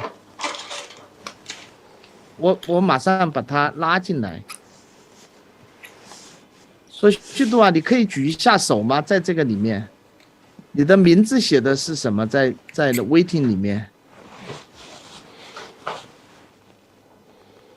কে শক লাগে শক সত্যি 这个是我们那个经络痛有设计，它有感觉。来，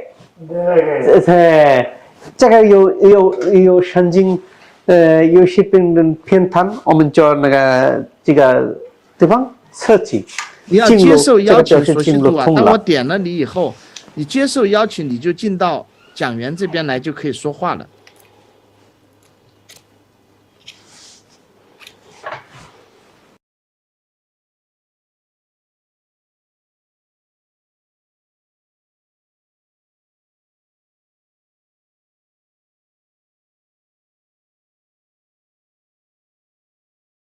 说虚度啊，你能在微信上告诉我你这里面的名字是什么吗？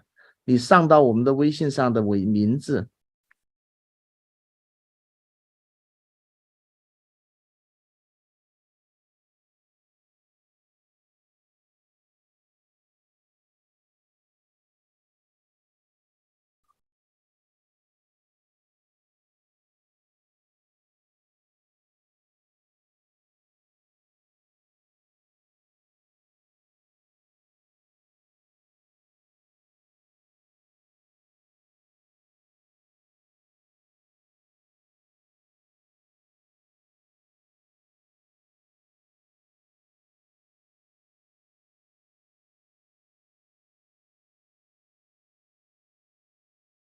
我的名字是苏西都二，中文的名字。我知道你中文名字，我是说你进来看到这个地方了，你在这个里面你自己登录的名字是什么 ？When you go in this the attend this. What's your name? I need to find you. Then pull you go in the percent list.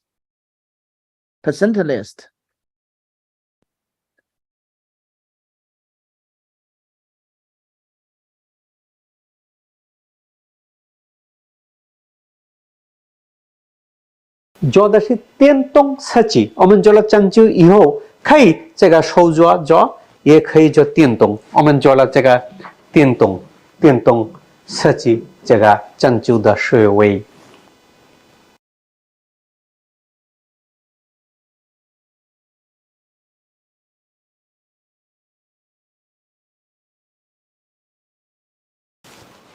বেশি গরম লাগে সহ্য করা যায় ？You need to সহ্য করা accept যাচ্ছে an invitation. I 这个我们 invite 就 you. 那个红外线，红外线有的时候可能有的中方的人不太明白，所以他们的感觉的热度了，我们再问一下病人，এটা সহ্য করা যায় Finally. অসুবিধা তো হচ্ছে না না অসুবিধা হচ্ছে না 这个红外线这个地方的水流动比较好按照这个方法这个中方以后偏瘫的病人治疗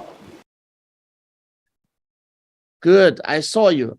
You so Shidra, you better click on the left side under have the camera. 有那个 camera 的图像，你在有一个小箭头，你点一下。中方的病人，我们这个一个 medical device， 这个中国大的医院用，我们也用。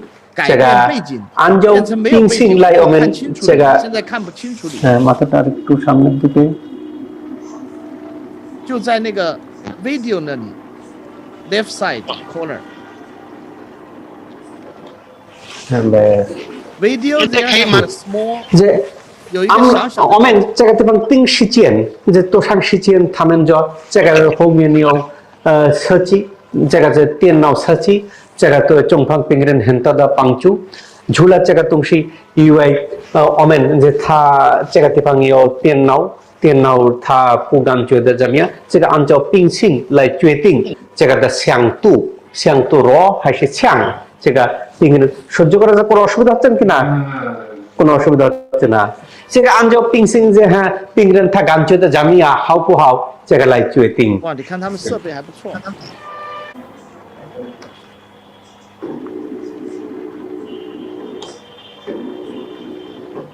Procedure, what's this machine? 这是什么机器啊？这个电脑设计，中方病人如果我们接下起来，他的效果比较好。如果中方以后偏瘫，这种病人我们就接下起来。这个中国很大的医院康复卡，这个地方我们觉得这个病人的手，中方以后偏瘫，他的手没有力。我们工作这个康复卡顺机动的这个就一段时间他感觉到不错，这个我们看起来。哎，对了 ，Procedure, right now you are totally we can see. Very good. I'm so happy you finally in.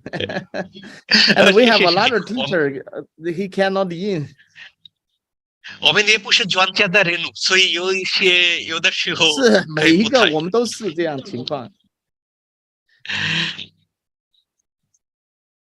Very thanks everybody stay this late. We still continue study and very happy the Soshidor Dr. Soshidor 他是讲中文的，可以在这里来和大家合个影。大家能够把视频打开一起合个影吗？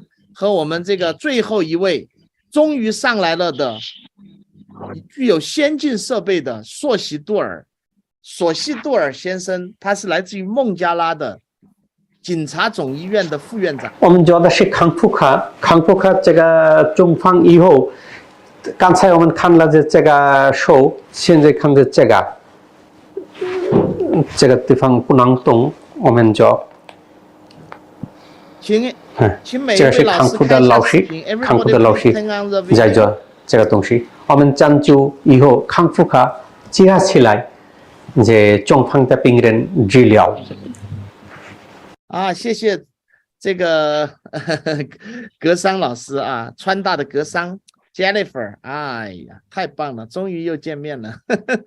5分钟前我们才见过。Okay, everybody, please turn on the video and we take one picture together, and we will very happy together with the Soshidur.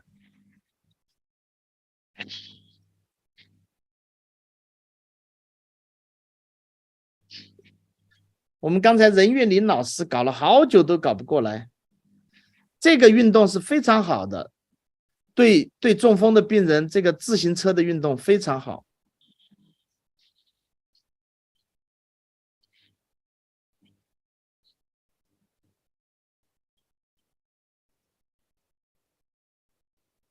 白雪今天这么漂亮，不打开镜头照张相。这个转起来，转了吗？哈，慢慢来，慢慢教，把它aste aste ইয়ে করেন，aste aste，这个一般的是中风以后偏瘫，他的手脚没有力，我们针灸治疗、中医治疗以后，慢慢我们练习。慢慢康复，我们要康复的老师，就慢慢我们练习这个病人的走路，这样的结合起来，病人康复的非常好。现在我们看一下这慢慢，aste aste， After sudden, what means? 康复。非常重要，对中风偏瘫的病人。慢来。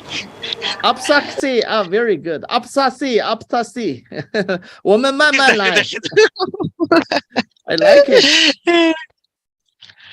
谢谢。这个我们也叫那个足疗。Very good. That's totally traditional Chinese way. You send the foot massage go to the Mongjala. They like it? 蒙吉拉，蒙吉拉现在很多人，我上个星期我在首都医科大学，蒙吉拉和国际的很多专家来了，我讲了中医，他们很多接受，以后他们来这个地方，我的足疗方法。我们现在看的这个是足疗方法，很多病人，我们看一下那个地方，你做一个图片，那个足疗的图片。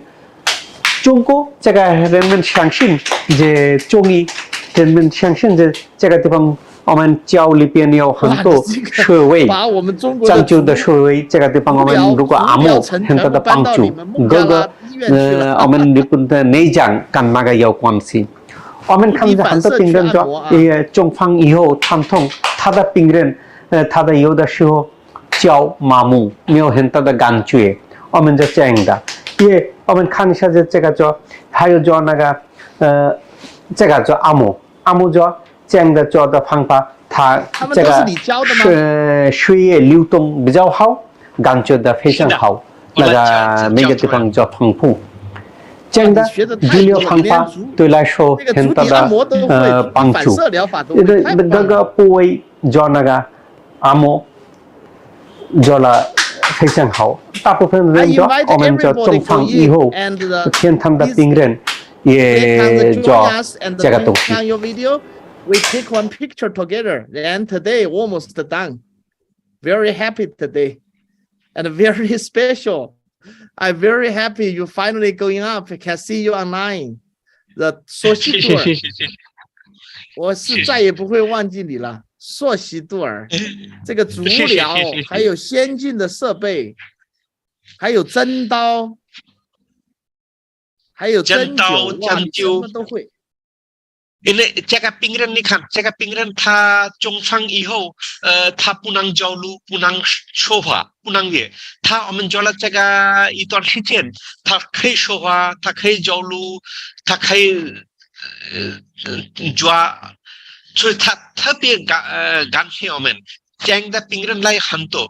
我的自己的医院大概100个，我的主任有100个人帮助我。我教他们，有人教足疗，有人教康复，有人教针灸没有教，因为针灸太专业的，这个必须我来教。别的东西我来教他们教。我的目的是中风以后偏瘫的病人必须康复好。我们中风的病人来的时候，先他的高血压，我们用药物，我们用西医药物来高血压变到正常。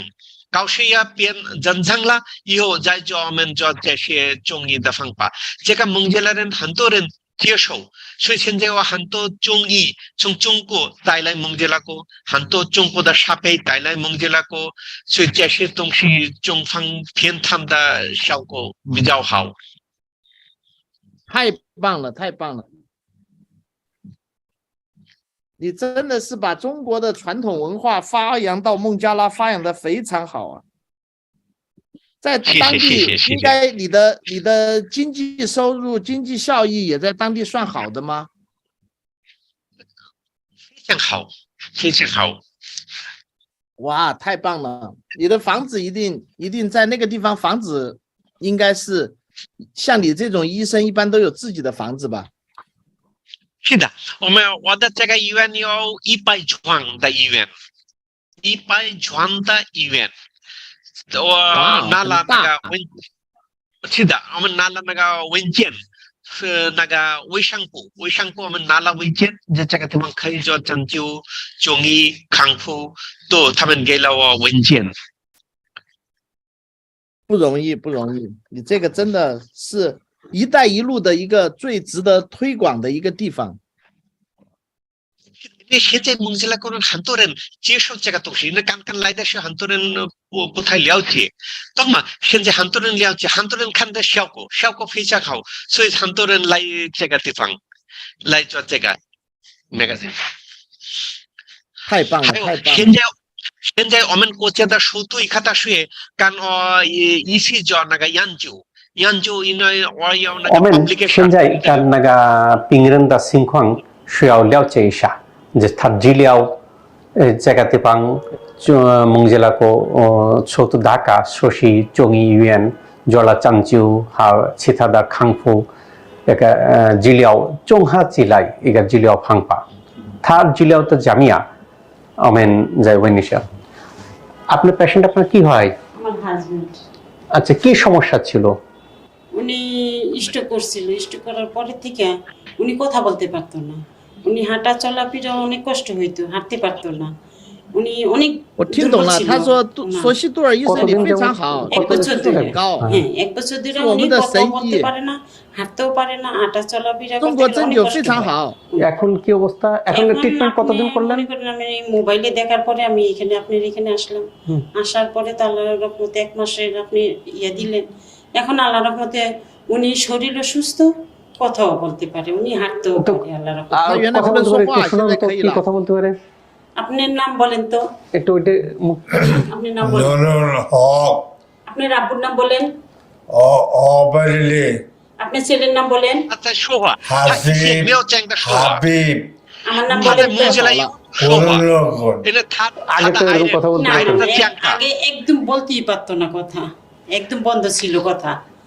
他说的这个病人的 irons 他的 junk food 这个他的其实是他其实在其实告诉我们了，他一个1年以前中风以后偏瘫，他一点也说话不能说，他走路也不行，他在这个地方工作了1个月以后，他现在可以说话，我们刚刚听了他的说话。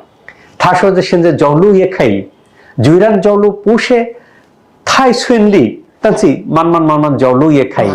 我们现在看一下他能不能走路。আমরা এখন একটু দেখতে চাচ্ছি উনি হাঁটা না। আচ্ছা, হাঁটেন আপনি, একটু হাঁটেন। হাঁটেন তো।很好了。আসেন।哇，你办公桌很漂亮啊。谢谢。আগে তো এরকম হাঁটা উনি পারতো না, আগে এরকম পারতেন না, এখন আল্লাহর রহমতে উনি অনেকটা হাঁটা অনেক আগের মতনই হাঁটতে পারে। উনি যেটা বললেন যে他1年以前中风以后偏瘫，不能走路，这1年现在开始走路了，走路差不多中风以前一样的他走路，这个表示康复的非常好。这个来说的中医针灸、康复科都结合起来，做的效果真大。谢谢大家，谢谢中医针灸。谢谢。哇，这是你的大楼啊！哦，这个是我的医院，我的医院的门口，这个是我的医院的进入室，这个我们的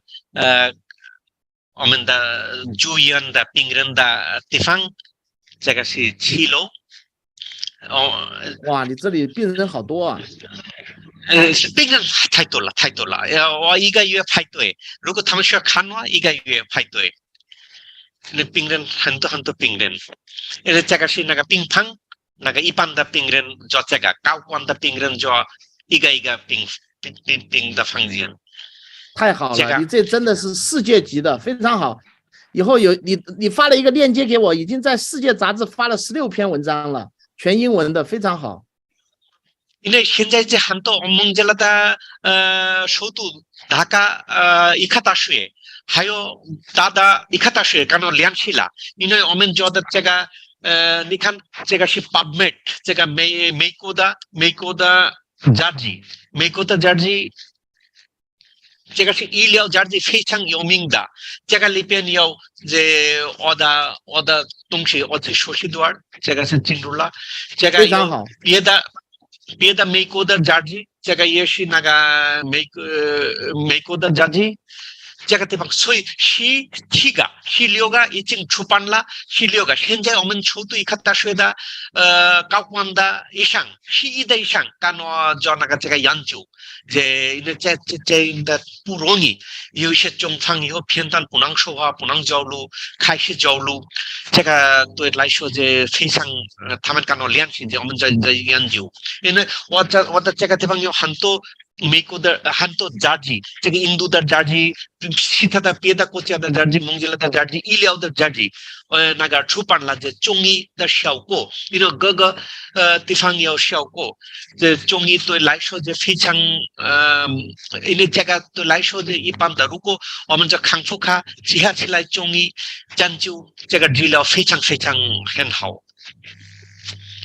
太棒了，你真的是天才型的人物。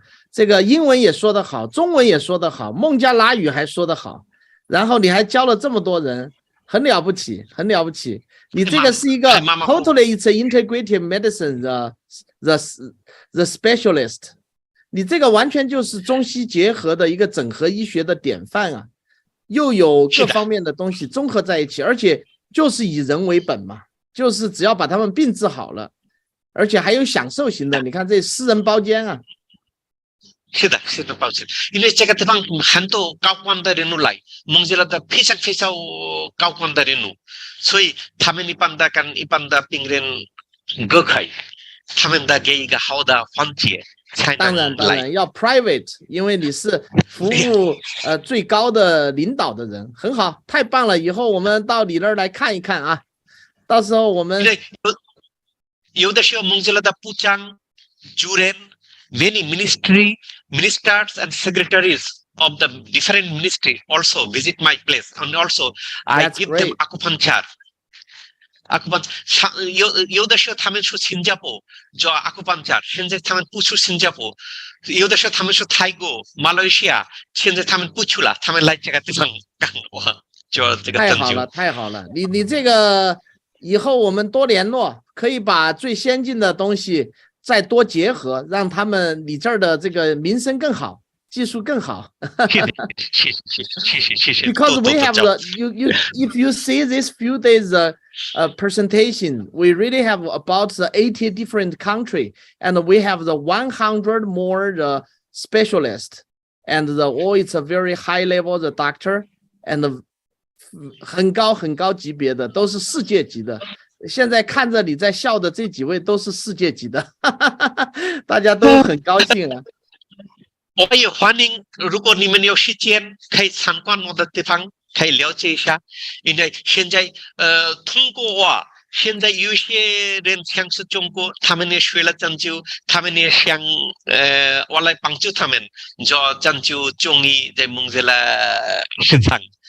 所以现在太好了，开起来我们这个20不是明天后天，就是再隔一天的，我们的9点钟8点半，我们的8点半，现在是我们的10点半，就是再隔一天的，比这个早1个小时，不是早2个小时，现在10点半，比现在早2个小时，2天啊，不是明天是后天，就是2天以后的早2个小时，你争取上来参加我们的那个闭幕，我们有一个讨论，然后再隔一天有一个闭幕式，总共是今天是第3天嘛，你到时候我们一起谈论一下，特别中风的，我希望你参加讨论了。中风的明天不讨论，后天第2天中风你听一听，你仔细听一听，我希望你早一点上来，你花一点时间听一听。我们这2天啊，已经有，我给你大致介绍一下，前面讲过的中风的，有李烨老师讲了很系统的各种针法，非常有名的，然后也有这个张英老师今天才讲了他的用颅底椎的技术，把这个颅骨变大变小改变的，这也是一个很好的一个思维和方法，这个非常有意思的，也是比较新的一个做法。然后还有比较传统的，我们头针的发明人焦顺发老师已经讲了他的头针和我的年龄一样大的发明了。然后呢，还有这个几位老师都补充了他的说法，还有更好的这个更大牌的做了200万例中风的石学敏院士，他是亲自来讲了他的那个醒脑开窍针法，所以这几个都是典型的中风的代表。我们后面还有一些还要讲的，也讲得更细，像今天的任岳霖老师也是神经触激术的创始人，然后都是就是说很多技术的原创者，他们都很聪明，就像你一样，你也是很聪明的人，就是你会得到很多启发，所以我是小人，你在这个上面已经推广的很好了，你不要客气，而且你那么聪明，嘴巴这个语言又那么多种语言啊，那个孟加拉我刚才听你讲了，就是呱啦呱啦，那个就是他的嘴巴就说话了很好很好很好，好，欢迎你来参加讨论，我们一起来学习，因为确实各自的技术都有自己的优点，都有各自的长处，但是方向我看你是完全和我们一样的，就是整合医学的方向，就是又要练又要治。你看张英老师刚才也讲到了，要调律动，要调情绪，要调能量，这个也是很重要。你还涉及到了太极气功冥想，也还要除了这个以外，还有专门的技术，比如说针灸的技术，比如说这个正骨的技术，比如说这个按摩深层按摩的技术，还有你说的足底按摩。这次我们忘记请一个足底按摩的高手来，应该台湾那个老师是足底按摩的发明者之一，这个足底按摩反射区的应该也是很好的，对中风偏瘫还有很多小儿自闭他们确实也很有效果，只是做的很辛苦，但是他那个反射区也很有效。然后还有点刺放血的，我们明天也会讲，林胜琴老师现在都还在线上，台湾的，他那个深层放血法，他那个放血比你那个刺舌头这个还有昨天讲的，哇，几位老师讲的，你听了你都后悔没来听，你回去看一看我们的录像，你能听得懂中文。像昨天晚上讲了这个他的舌动针啊，钱德金老师讲的舌动针，最主要是他从下面扎进去的，这里这根针从这里进，从对着舌根的这个方向，这根针从这里进，对着舌根的这个方向，然后呢加电以后让病人舌头伸开，张开嘴巴，舌头就变成这样，辅助他运动。和你那个点刺放血还有郭廷英老师的这个3针法，直接从舌尖一根针一通到底，通到舌根，然后再来2根针从这里边上这样刺，对刺也是非常好的。我感觉就是刺激比较强，然后放一点血，通常效果都不错，再加上头针的反射区啊，这个是焦顺发老师发明那么多年了，还是非常非常有用。头针的反射区效果真的很好。你看我们讲到的都已经看到那么多方法了，明天还有很多花样，我就特别喜欢看各种疗法来治一个病。总有一招要把这个病解决，就是不可能是一个病只有一个方法，就是好医生应该至少掌握10个方法，因为病人情况不同，他这个病这个方法解决不了，我们就换一刀，换一刀杀不死再摸炸弹出来，炸弹出来炸不死，我看要把人血给他放个半盆，我不相信他还有什么问题，总是有办法的。就是当然实在也有人确实是治不好的，这也要承认。再怎么样，他有各自的因缘了，这个也再好的医生也有治不好的病。我们因为结束了哈，就相当于闲聊了。看到我们这个说西杜尔就闲聊了2句。陆老，我看你瓜子吃的蛮好的，你要不要聊2句啊？我们陆老这个跳针专家，我们都是特别好啊。这副我们要不要放一下张老师的 video？可以了哈，哎，你就是电脑专家，我们这个共同主席胡美英主席，我今天还忘了讲了，胡美英主席也得到了我们赵美心议员的这个奖状啊，我们美国华人最高的政治职务的赵美心议员，这个奖状也是非常好的。他是电脑专家，你看我当落不下来，他就下来了啊，你放一下。那个可不可以麻烦你退出去？我先。张英老师这个视频很值得看，我很想看他这个颅底椎怎么变大变小的。你还这样吃瓜子，你说多掉价？哎，为什么你能放我不能放呢？ Very important that you just relax and establish your practitioner fulcrum. So let's take a look at that again. Let's look at the concept of the spine and how we light that up, and we can perceive through the heart center, we can perceive through the navel area, the dantian, or the third eye. I happen to like the heart center as a place to focus. And we're going to put our client in the supine position, and we're going to place our hands in the classic vault hold, sometimes called Sutherland's hold. So the index fingers, we like to talk about the trigger finger or the pointer finger. So this is the finger that you always think about and use for a particular vault hold or particular hold. And so we're going to use the index fingers, and they're going to touch the greater wings of the sphenoid. Your middle fingers are over the zygomatic process of the temporal bones, just a little bit anterior to the ears. Your ring fingers are on or over the mastoid process or mastoid portions of the temporal bone. It's just behind the ears. And your little fingers are over the squama of the occiput. Now remember, in any of these holds, your hands have got to be comfortable. Different head size, different hand sizes. The most important thing is comfort. You do not want your hands to be stretching and feeling tight, tension, nothing. Just relaxed in your practitioner fulcrum, and I just want you to wait. You're going to establish this concept of a neutral, and you're going to then negotiate your contact and extend a pretty wide field this time. So just kind of go on out to the horizon, just hold this huge field, and that may be whatever you perceive it to be. The ocean, if you're close to it, you can look at the horizon. If you're sitting out in the country, a vast field, or just even in the city, imagine a vast distance. Within this field, hold yourself and your patient client within the center of this. Don't narrow down. Don't focus on your hands. Now I want you to just listen.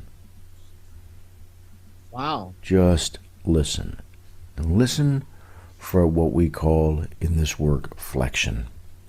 Flexion will feel like a filling of the fluid in the system as it comes up the dural tube, and the bones open like a flower. And the entire system feels like it's filling and expanding. And then it'll reach a point where it no longer fills and expands. It will turn slightly, wobble slightly, and then it will begin to empty and to narrow. Make sure that your hands are very, very light. The lighter, the better. one of my favorite expressions that I was taught, which opened my hands, was that my hands were on corks and they floated on water. So I had to be sensitive and open to the fluid below my hands. Or what would it feel like if you were one of those insects in the summertime that you see alighting on a pond? Totally aware of what's below it, but so light as to hardly disturb the fluid below it. So what I'd like for you to do for the next 15 or so minutes in your first lesson in palpation is just to sit there holding your practitioner fulcrum, holding this sense of a wide field, and allow the system to come to you. Don't go looking for it. Just be present. Watch your mind, bring it back to the practitioner fulcrum, and listen for this filling and expansion that we call flexion, and a narrowing and an emptying that we call extension. 躺下，正面。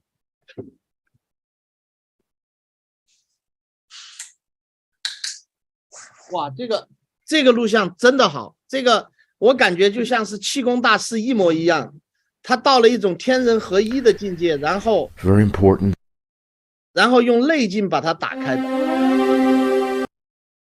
还有一个，我们把它看完吧。这当个很短。当然，这个好东西啊，我们现在已经结束了，我们自由活动时间了，随便搞。待会儿格桑大师给我们表演一下催眠啊，我看你在这儿看得高兴啊。嘿嘿，好，刚才那个很有意思。对，我待会儿给你发一下。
Jennifer， 再把前面那个放一下，我觉得前面那个太有意思了。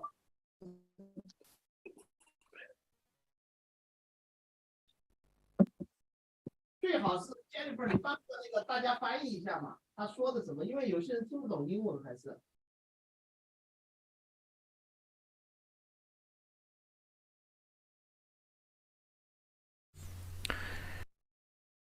其实它这个主要是说，你手很轻松的放在病人的那个头部的位置，那你本身是放轻松的，那病人也是，所以你从这个过程中去感觉它的一个脉动，一个就像你的呼吸一样，有进有出，它有那个图案嘛，就是那个水把这个人充满，然后这个水又退掉的一个感觉。所以我们再看一次这个。Very important that you just relax and establish your practitioner fulcrum. So let's take a look at that again. Let's look at the concept of the spine and how we light that up, and we can perceive through the heart center, we can perceive through the navel area, the dantian, or the third eye. I happen to like the heart center as a place to focus. And we're going to put our client in supine position, and we're going to place her hands in the classic vault hold, sometimes called Sutherland's hold. So the index fingers, we like to talk about the trigger finger or the pointer finger. So this is the finger that you always think about and use for a particular vault hold or particular hold. And so we're going to use the index fingers, and they're going to touch the greater wings of the sphenoid. Your middle fingers are over the zygomatic process of the temporal bones, just a little bit anterior to the ears.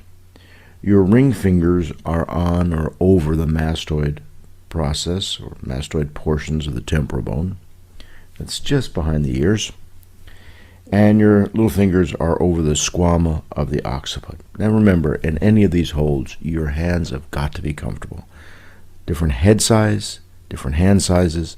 The most important thing is comfort. You do not want your hands to be stretching and feeling tight, tension, nothing. Just relaxed in your practitioner fulcrum, and I just want you to wait. You're going to establish this concept of a neutral, and you're going to then negotiate your contact and extend a pretty wide field this time. So just kind of go on out to the horizon, just hold this huge field, and that may be whatever you perceive it to be. The ocean, if you're close to it, you can look at the horizon. If you're sitting out in the country, a vast field, or just even in the city, imagine a vast distance. Within this field, hold yourself and your patient client within the center of this. Don't narrow down. Don't focus on your hands. Now I want you to just listen. Just listen. And listen for what we call in this work flexion. Flexion will feel like a filling of the fluid in the system as it comes up the dural tube and the bones open like a flower. And the entire system feels like it's filling and expanding. And then it'll reach a point where it no longer fills and expands.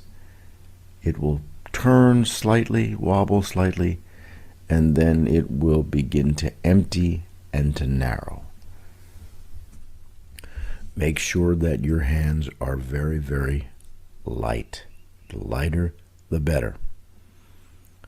One of my favorite expressions that I was taught, which opened my hands, was that my hands were on corks and they floated on water. So I had to be sensitive and open to the fluid below my hands. Or what would it feel like if you were one of those insects in the summertime that you see alighting on a pond?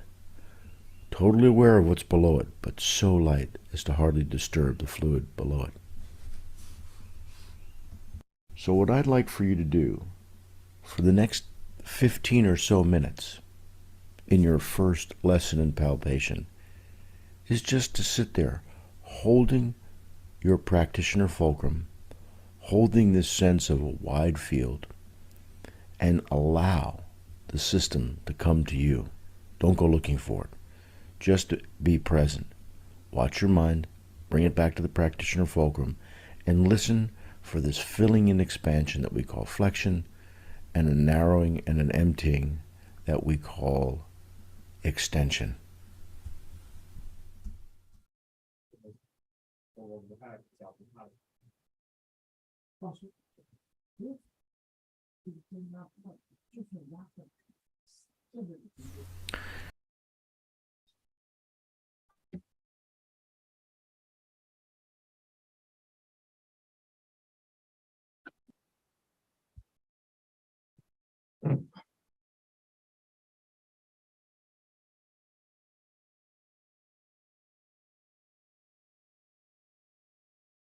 格桑老师，请问你看了这个之后有没有什么看法呢？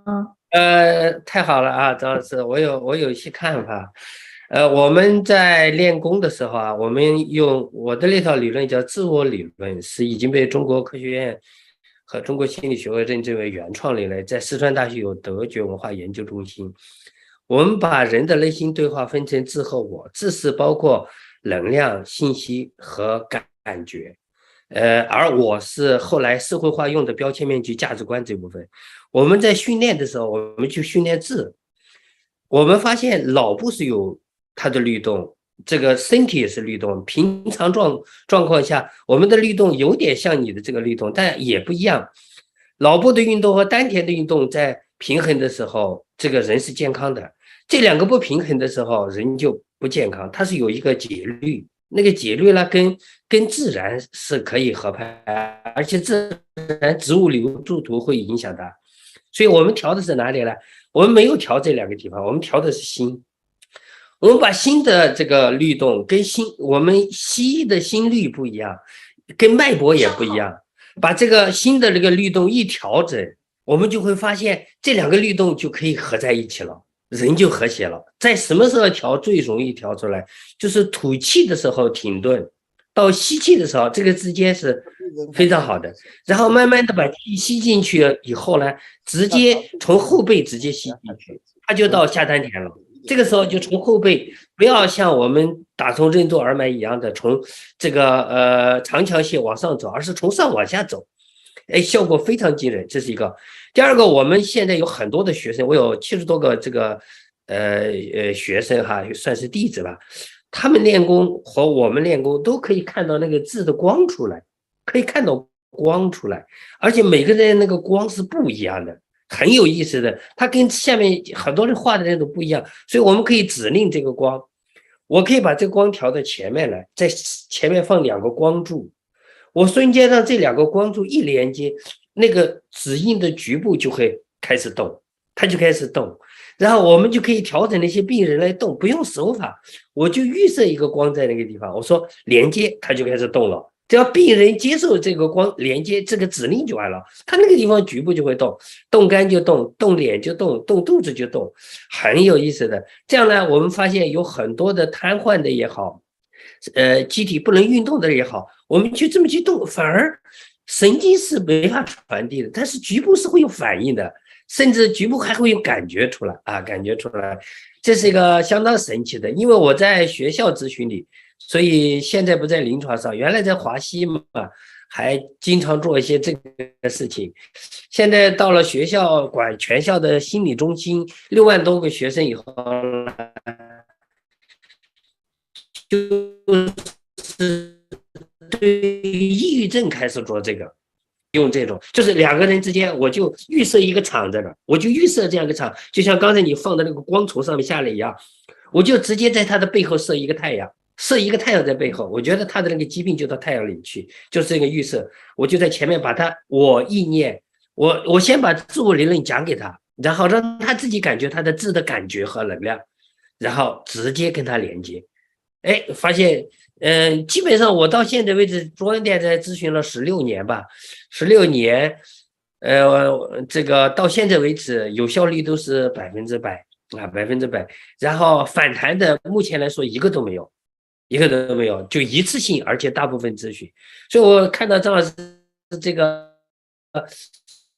很有感触哈。你用手法去调这个震动哈，去用手去感觉那个类似于呼吸的那个脉动，它真的是有这个存在的。人受着自然界的这个影响，但我发现中国的这个丹田和这个性功吧，这个心是这个是天性，心性。肚皮是性命，下面是生殖性，所以心来调节这2个，我们发现心的这个能量是很神奇的。我不知道你在心这个区域中间有没有专门只做这个地方，而不去做这个地方来调节，有没有试过这个？再有一个呢是脊柱背后与心相比对的这个心的这些腧穴上面，有没有专门从穴位方面去做过这个？啊，这是一个。很值得交流和探讨的，而且我也觉得看了以后很兴奋啊。我觉得人的这个副主席也清楚，我们练太极的，太极主要练的是筋膜，而这个律动跟筋膜的那个震动啊，前筋膜也好，深筋膜也好，我觉得里边的那个经络场和气应该是有一个很值得探讨和很值得。研究的领域啊，我就对你这个所做的这个贡献和已经发现的这种方式，深深的被吸引啊，很好很好，太好了，向你学习。傅博士话筒没开。谢谢，格桑大师真的是我们非常著名的这个，他的这个我到川大去，直接就被我们师兄催眠了，然后就放在2个板凳上，我就躺在那上面踩了几个人，这是我亲自体会过的。这个格桑大师，我们经常遇到病人哈，我自己感觉就是说，刚才我也很有感觉，我觉得他那个拍的特别好，他就让自我和大自然融为一体，用那个内动啊去带动。用自己医者的这个能量去带动病者的能量，做一种调整，这个其实是凭感觉的，完全是感觉的，应该基本上手不用怎么动的。这个治疗呢，其实我很早就听说过这个颅底椎的技术哈，而且法国还有一种技术，英文叫 orthopedic 这个 therapist。orthopedic therapist 好像是这样，他们基本上就是这样握住这个，用身体去感觉，然后来调整的，也很有意思。而且我有个朋友就是专门做，原来我们认识的时候，他刚来美国不久，就在比弗利山庄那边帮那个篮球明星啊这些做，哇，后来篮球明星找他越来越多。开始我还给他介绍人，后来是他给我介绍人了。他篮球明星越来越多，连那个去世那个科比都是他的病人。现在他又爱国，他法国人，他钱不挣了，回到法国去当国家队的那个队医。但是当完了以后，奥运会开完他又回来，哇，他生意好的不得了，就是做这一类的东西，就是效果很好。我请问一个问题，我们格桑大师难得在这儿那么兴奋，你赶快教我们一招，我见面就是要学招式的，教我们一招，我们遇到病人要让他快速的放松的方法。比如说我们扎针前，我认为病人有一个导引应该效果是更好的，我个人一直这样想。你教我们一个方法，快速让他放松，进入一种状态，然后我们再来扎。我是医者，他是病人，就像你的病人一样，来你还放个太阳什么的，我们暂时不放太阳，放个月亮也可以。那个师兄赶快教个方法，我们这样就学一招，至少。好的，因为大家我们没有开会了，我们现在完全自由讨论了啊，大家都可以发言。要想进来发言，那我就拉您进来啊，举手就进来啊。大家应该很清楚，如果了解我的自我理论，你就清楚了。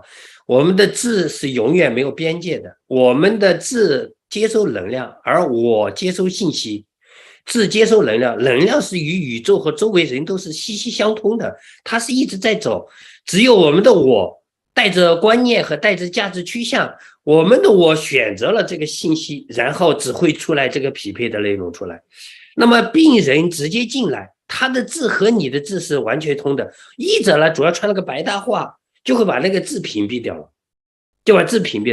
所以病人的病不，但是我们又怕病气进来，所以预设一个东西，就是你只接收病人一进来，你的身体首先要接收一个信息，给自己一个暗示，你只接收他的良好的健康的信息，你只要给自己先给这个概念，你立马可以收得到病人和你的共振的那个信息，就像刚才那个赵老师讲的律动的那个信息，这是非常重要的。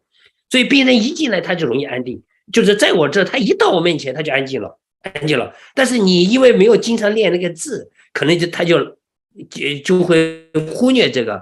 那么你每天相信自己的字在和周围交流，慢慢你就可以收得到对方的这个是不用任何动作，直接可以用眼神搞定的。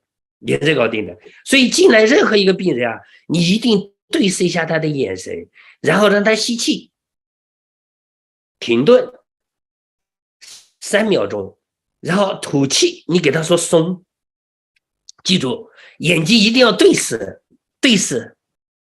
到对方的眼睛，然后你要看到对方眼睛变成什么样的呢？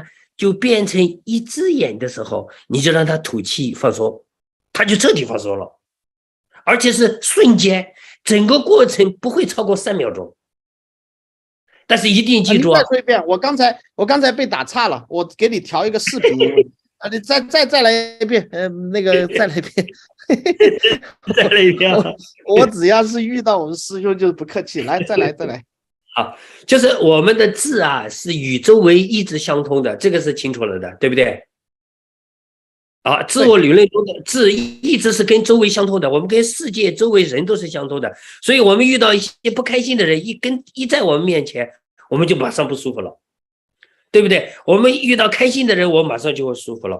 我们去一个污染场地和环境很舒服的地方，我们身上马上就舒服了，那个是不需要告诉的。我们去一个神圣的殿堂，我们马上会觉得很神圣了，不会乱说乱叫了。这就是我们质。我们的质是跟任何万物都是相通的，也就是说，我们的质刚刚出生的时候是全息的，里边的信息是跟宇宙、自然、天地全是通的，或者说我们从量子层面的角度讲，那么人和石头没啥区别。因此，既然是信息是全通的，但是我们为什么不能用能量呢？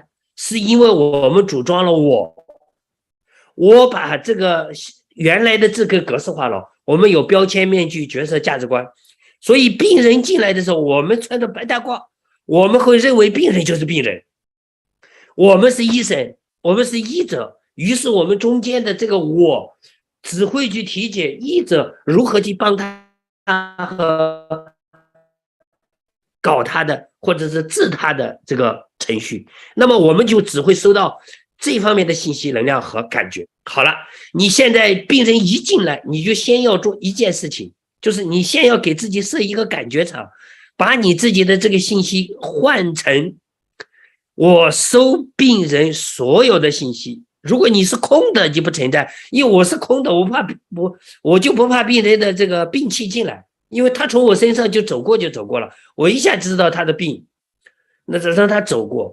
但关键是你没有练这个，所以你就先给自己设一个场，就不要把自己设空，你就设一个场，就是说现在我的身体直接可以收取病人的舒服的信息。你先要暗示这个，很神奇的，你练到一定程度，那个东西就会上升的，就像我们功夫上升一样的，听劲就上升了。它一旦上升，可能是经脉之间那个信息场就上升了。这个时候让他躺在那里，你记住一件事情，就是对视，但是必须有前面的设的场。如果没有前面设的场，你的身体和他的身体就信息就不通了。设了那个场，信息是通的，你的所有的指令就变成他的指令了。这是最重要的一个基础场。那么后来的技术部分都属于是浅招的东西，前面其实已经把人搞定了。你那个时候说啥都可以，但是还是要有一个仪式化的东西，才会让病人瞬间放松。那么这个时候仪式化的术的形式上的做秀或者做样子的部分呢，就是你把它弄过来，眼睛盯着眼睛，眼睛盯着眼睛啊，距离呢一定是死盯着，让他盯着，不许眨眼睛。瞬间让两个只眼睛变成一只眼睛，这个时候让他吸气，憋着，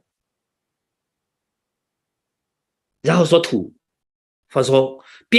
你说吐的时候突然放松，他瞬间放松了，但是一定要憋够，憋着。你看着眼睛一下变成一个眼睛，你说松，这是一个招数啊。我再教一个个人放松的招数，吸气的时候说我吸气，吐气的时候说松，或者吐气的时候说睡。哎，你吸气一直吸，你吸没有说我，一定要说我，边吸边说我。哎，对，停，一直说，然后说对，放松。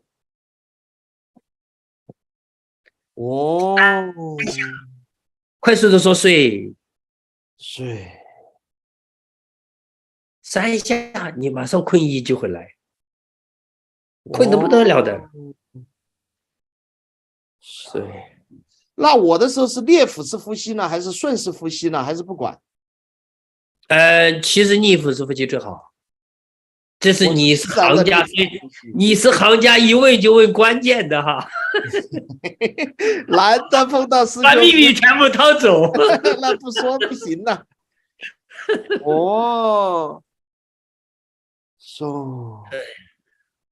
因为逆时腹式呼吸，他那个肚子才会有张力，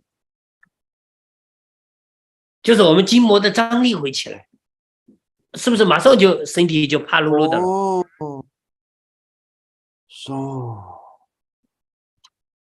很好，很好，我这里几天的疲惫全部没了。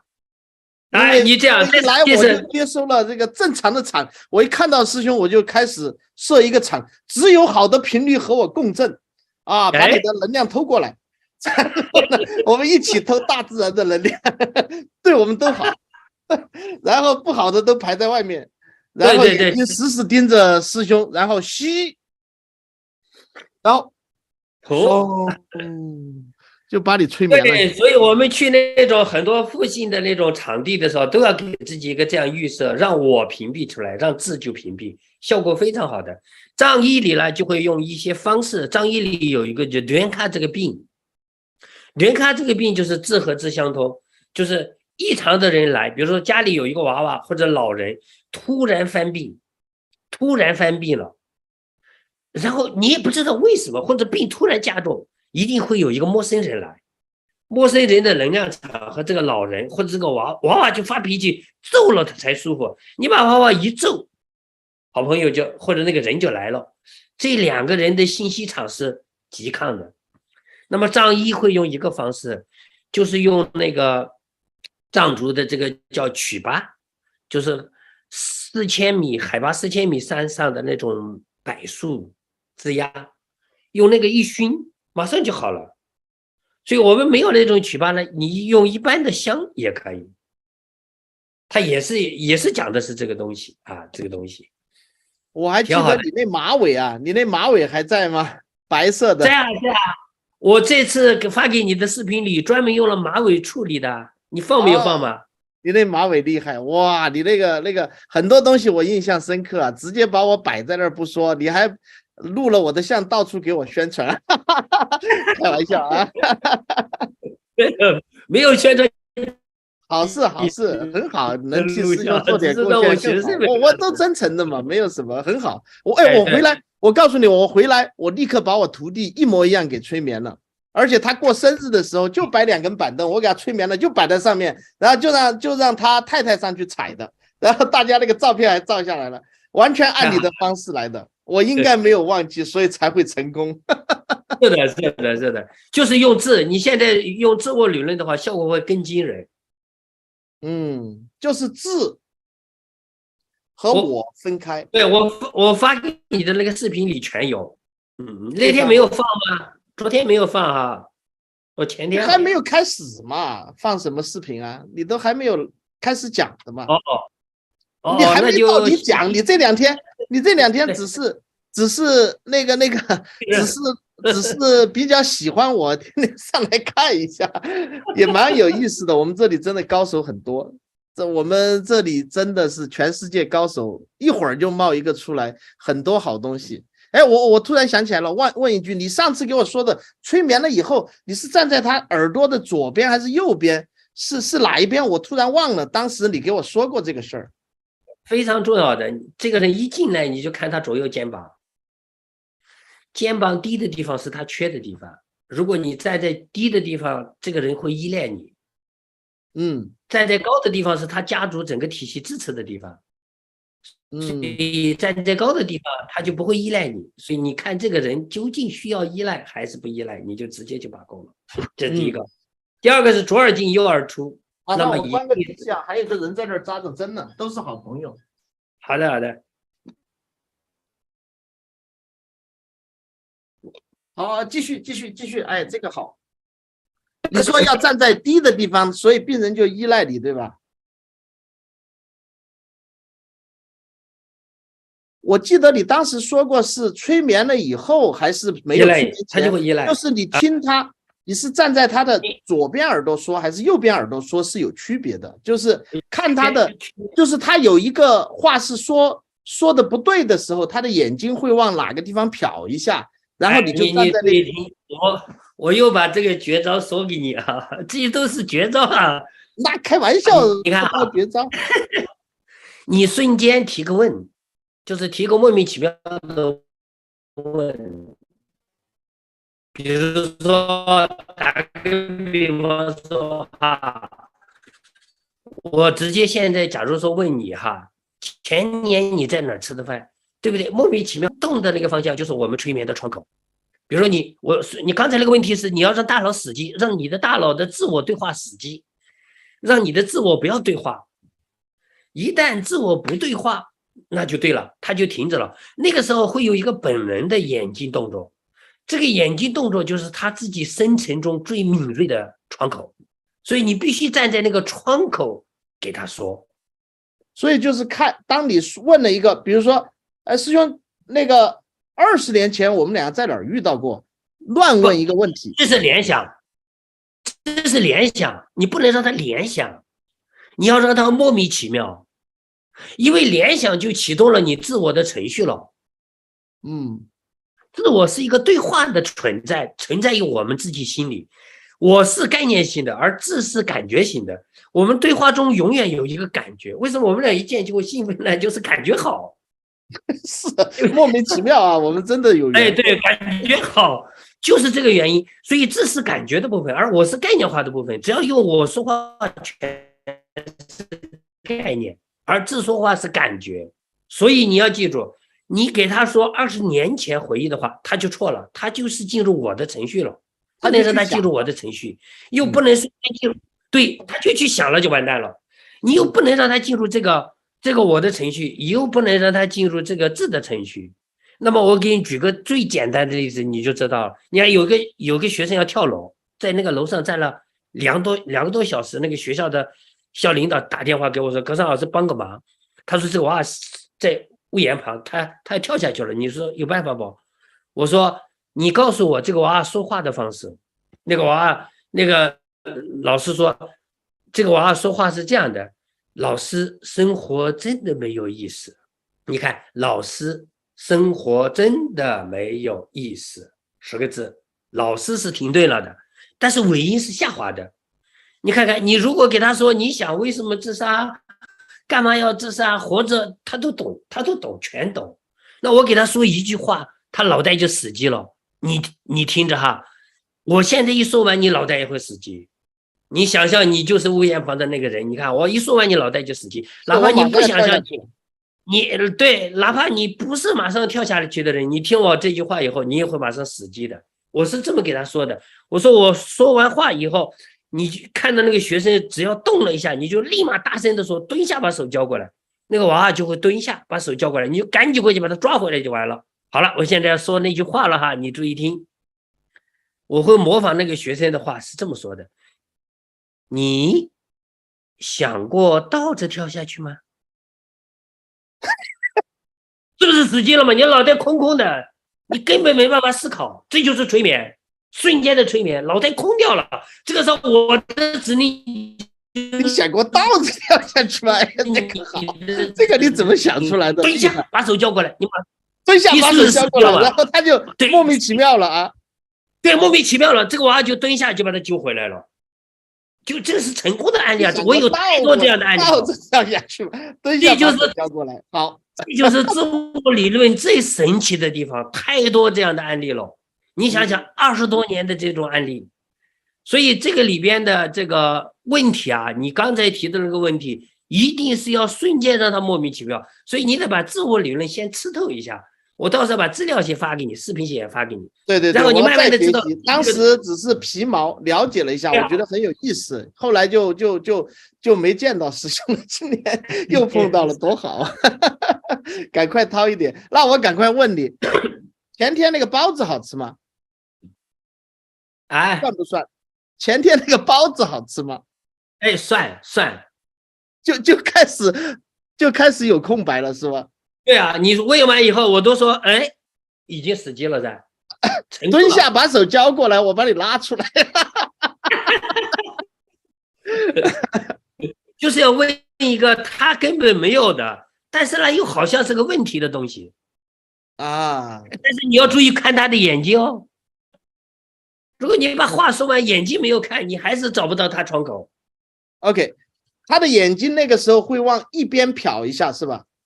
它会有这个6个方向，就是左上横着左下，右边是右上横着右下。但一般来说都是左上或者是右上，一般只有这两种。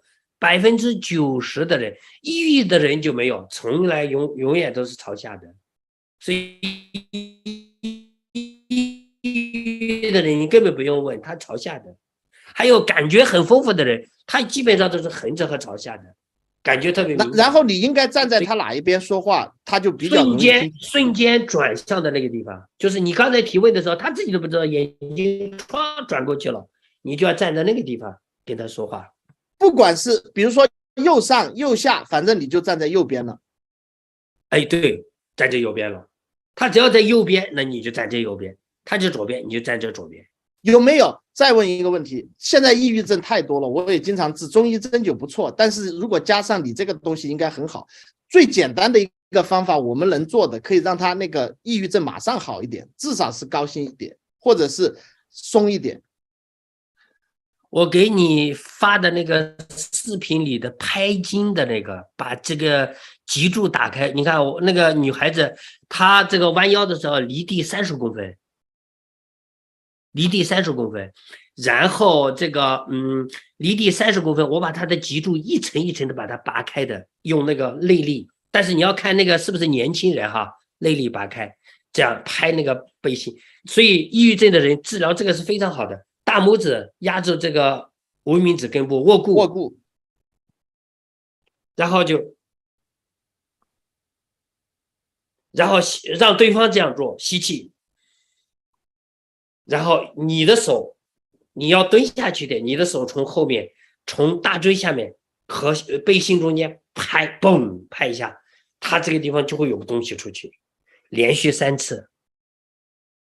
因为抑郁症的人他的背的这个经脉是堵塞的，但是你如果拍他的胸口，他会疼得不得了，还要来害怕各式各样的性别嘛，我们拍他的胸口也不好。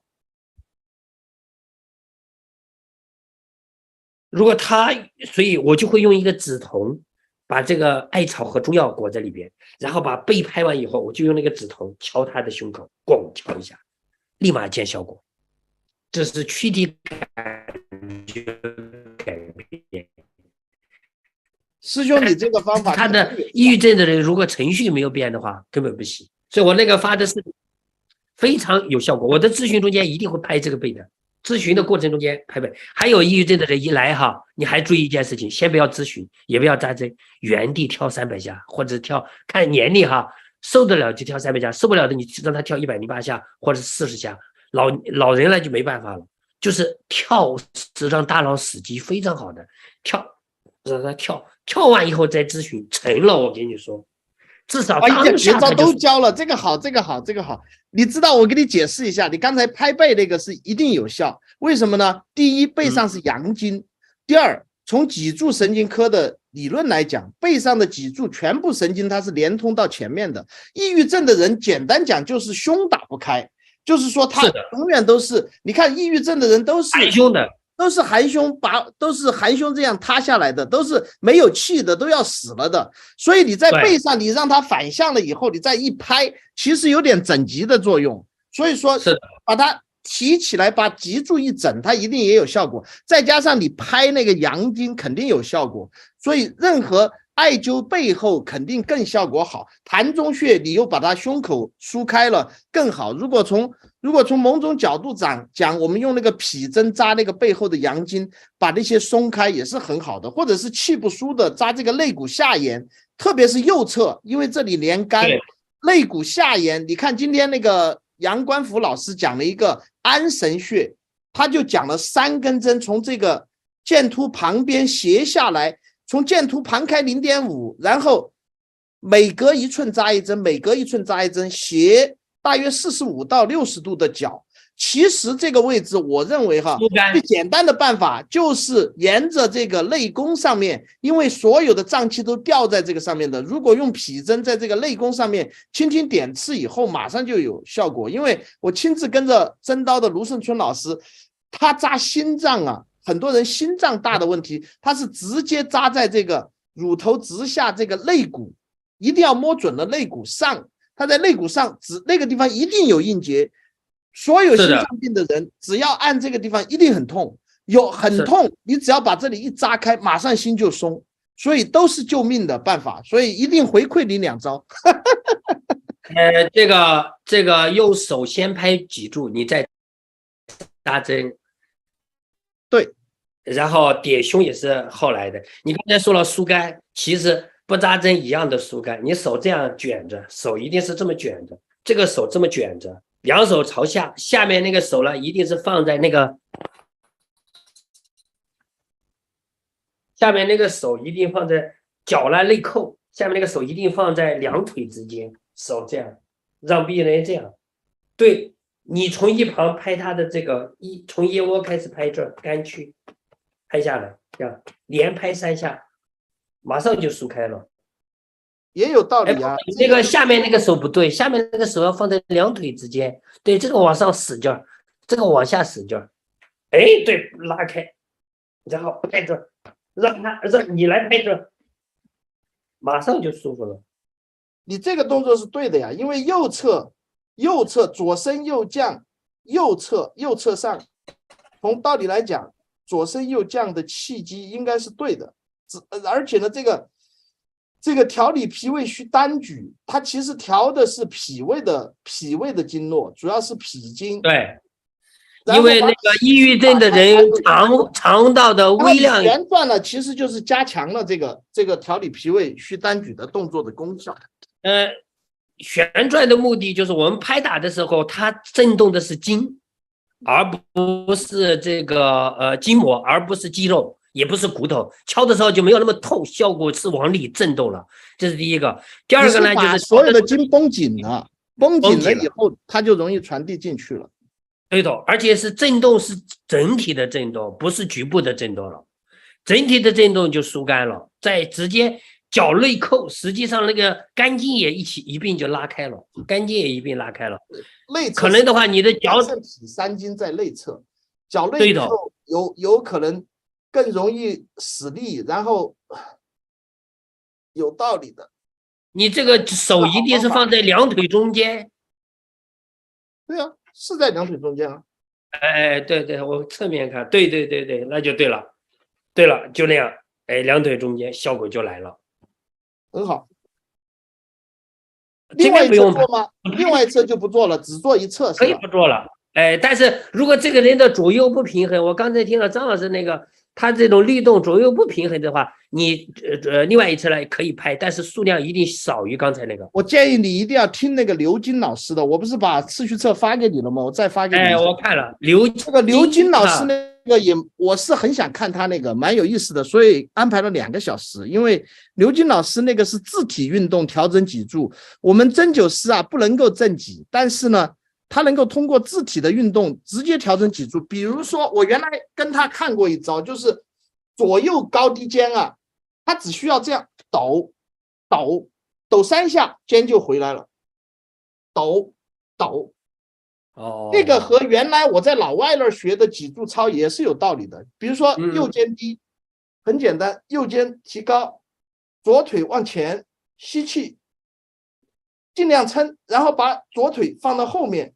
好，现在完了以后呢，做15下，1、2、3、4、5、6、7、8、9、10、11、12、13、15、14、15，可以了，2个肩就回来了。哦，那挺好的，挺好。这个我把我的那个，这个是老外的脊柱操。我们原来的那个筑基功啊，其实是恢复脊柱非常好的。我把筑基功的这个我录的那个音频发给你。其实万病，这个人家有句话叫千病，脊柱为千病之源，万病源于磨连连。这是我的一个师父宋正之老师讲过的，确实是这样。确实是。这个很多大家哈，最后都认为万病和脊柱相关，所以脊柱一定不要忽略了，把脊柱，人家讲嘛，骨正筋治顺嘛，就是说一定把脊柱调正了，然后再去，因为调人体有很多方法，但是我始终认为从根本开始调，从骨架开始调，这是第一类的。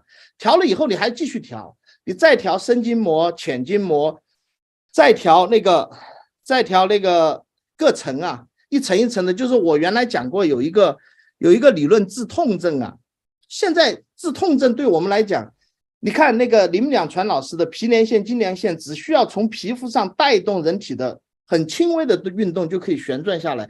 有个问题就是有的时候功力不到，稳定性不好，因为它微调了以后效果好，临时效果很好，但是功力不到的话，临时效果不够好。那后来就发觉了，你就拿一个触激素啊，就是你拿个笔，小龙你原来讲过，你拿个笔放在皮肤上都和针灸一样的有效果的。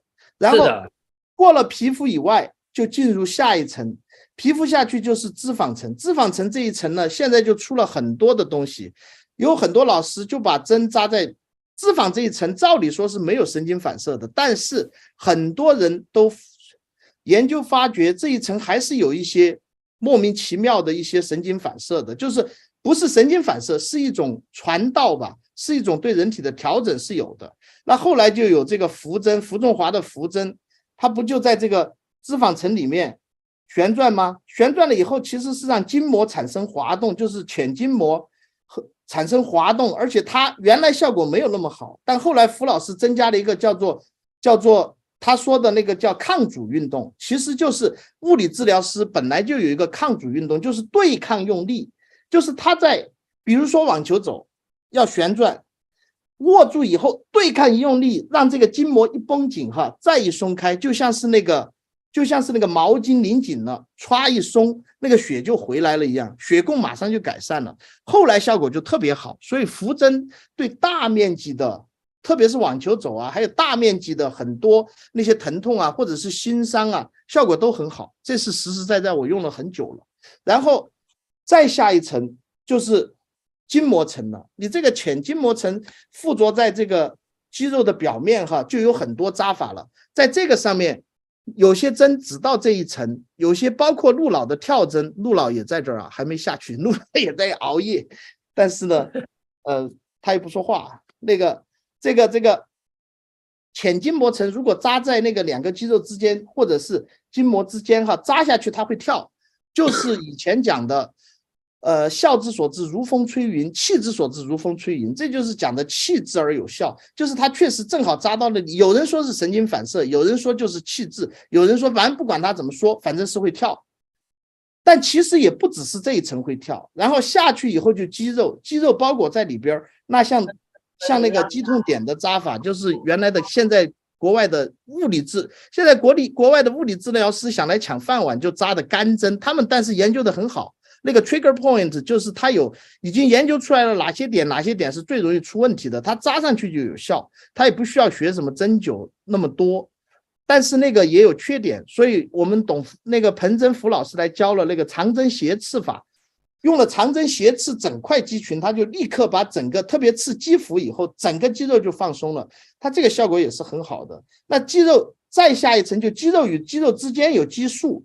这一层之间的筋膜再产生传动和跳动都是有可能的，这就那个刘宝库老师的大跳、小跳、中跳，他都可以控制，就是经验的原因，就是扎了以后它就可以反射。然后再下一层，那就是这个骨膜层，骨头外面这层膜，有很多人研究上面神经反射是最多的，到了只要扎到骨膜，它反过来就调了。那么再进去就是骨头了。骨头就是我们讲的，我一直认为先调骨头，骨头是大的，骨头先把它基本弄正了，然后在外面一层一层的走，而且外面一层一层的走，你用手法也可以，有些时候手法比针灸效果要好，因为面积大，然后呢要简单，病人还容易接受一点，扎针毕竟有个痛感，特别老外而且又喜欢轻的，老外又不要求太好的疗效，老外的特点就是这样，只要他宁愿这个病不需要每一天就好了，他需要你不要那么痛，慢慢给他好了。我们也高兴啊，多挣几天钱也可以啊。这个你要适应市场啊，这个东西没办法，你拼命想要去治好他，结果弄得很痛，他还要怨你再也不来了，真的是这样。因为老外就是有老外的特点，中国人呢就是希望今天就好了，最好是一次就搞定，那个还是不一样。所以真的我觉得很多学科都是相通的，很多跨界是最好的，所以我最喜欢 integrative medicine。傅博士听结构非常重要。请讲，请讲，哪一位？李烨。哎呦呦呦，仙姐在这儿坐着，赶快说，我刚才就等着你发言呢。皮连线、筋连线、骨连线，刚才您说的是没有持久的，是那些人他不是林老师的亲传弟子，对，他没有学过，所以只在局部做了皮连线，他当然只做的浅层。其实皮连线呢是解决浅层，照这个林老师的这个理念呢，是要先解开浅表的。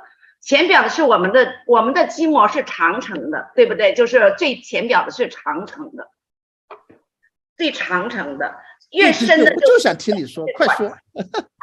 完了呢，它那个什么呢？就是我们可以用浅层的，我们给它做一些事，让它动浅层的肌肉。在我们做这个肌肉，就是做骨连线的时候，用它动的就是比较深的，能够带动的时候，就是以骨带动深层的肌肉。这样非常完善，但是呢，对于这个事是要有经验的。有些人刚学完都不一定能掌握，所以呢，好多人他们根本没有学过，完了呢，只是一两耳的就去做，当然是做的不完善了，是这样的。是。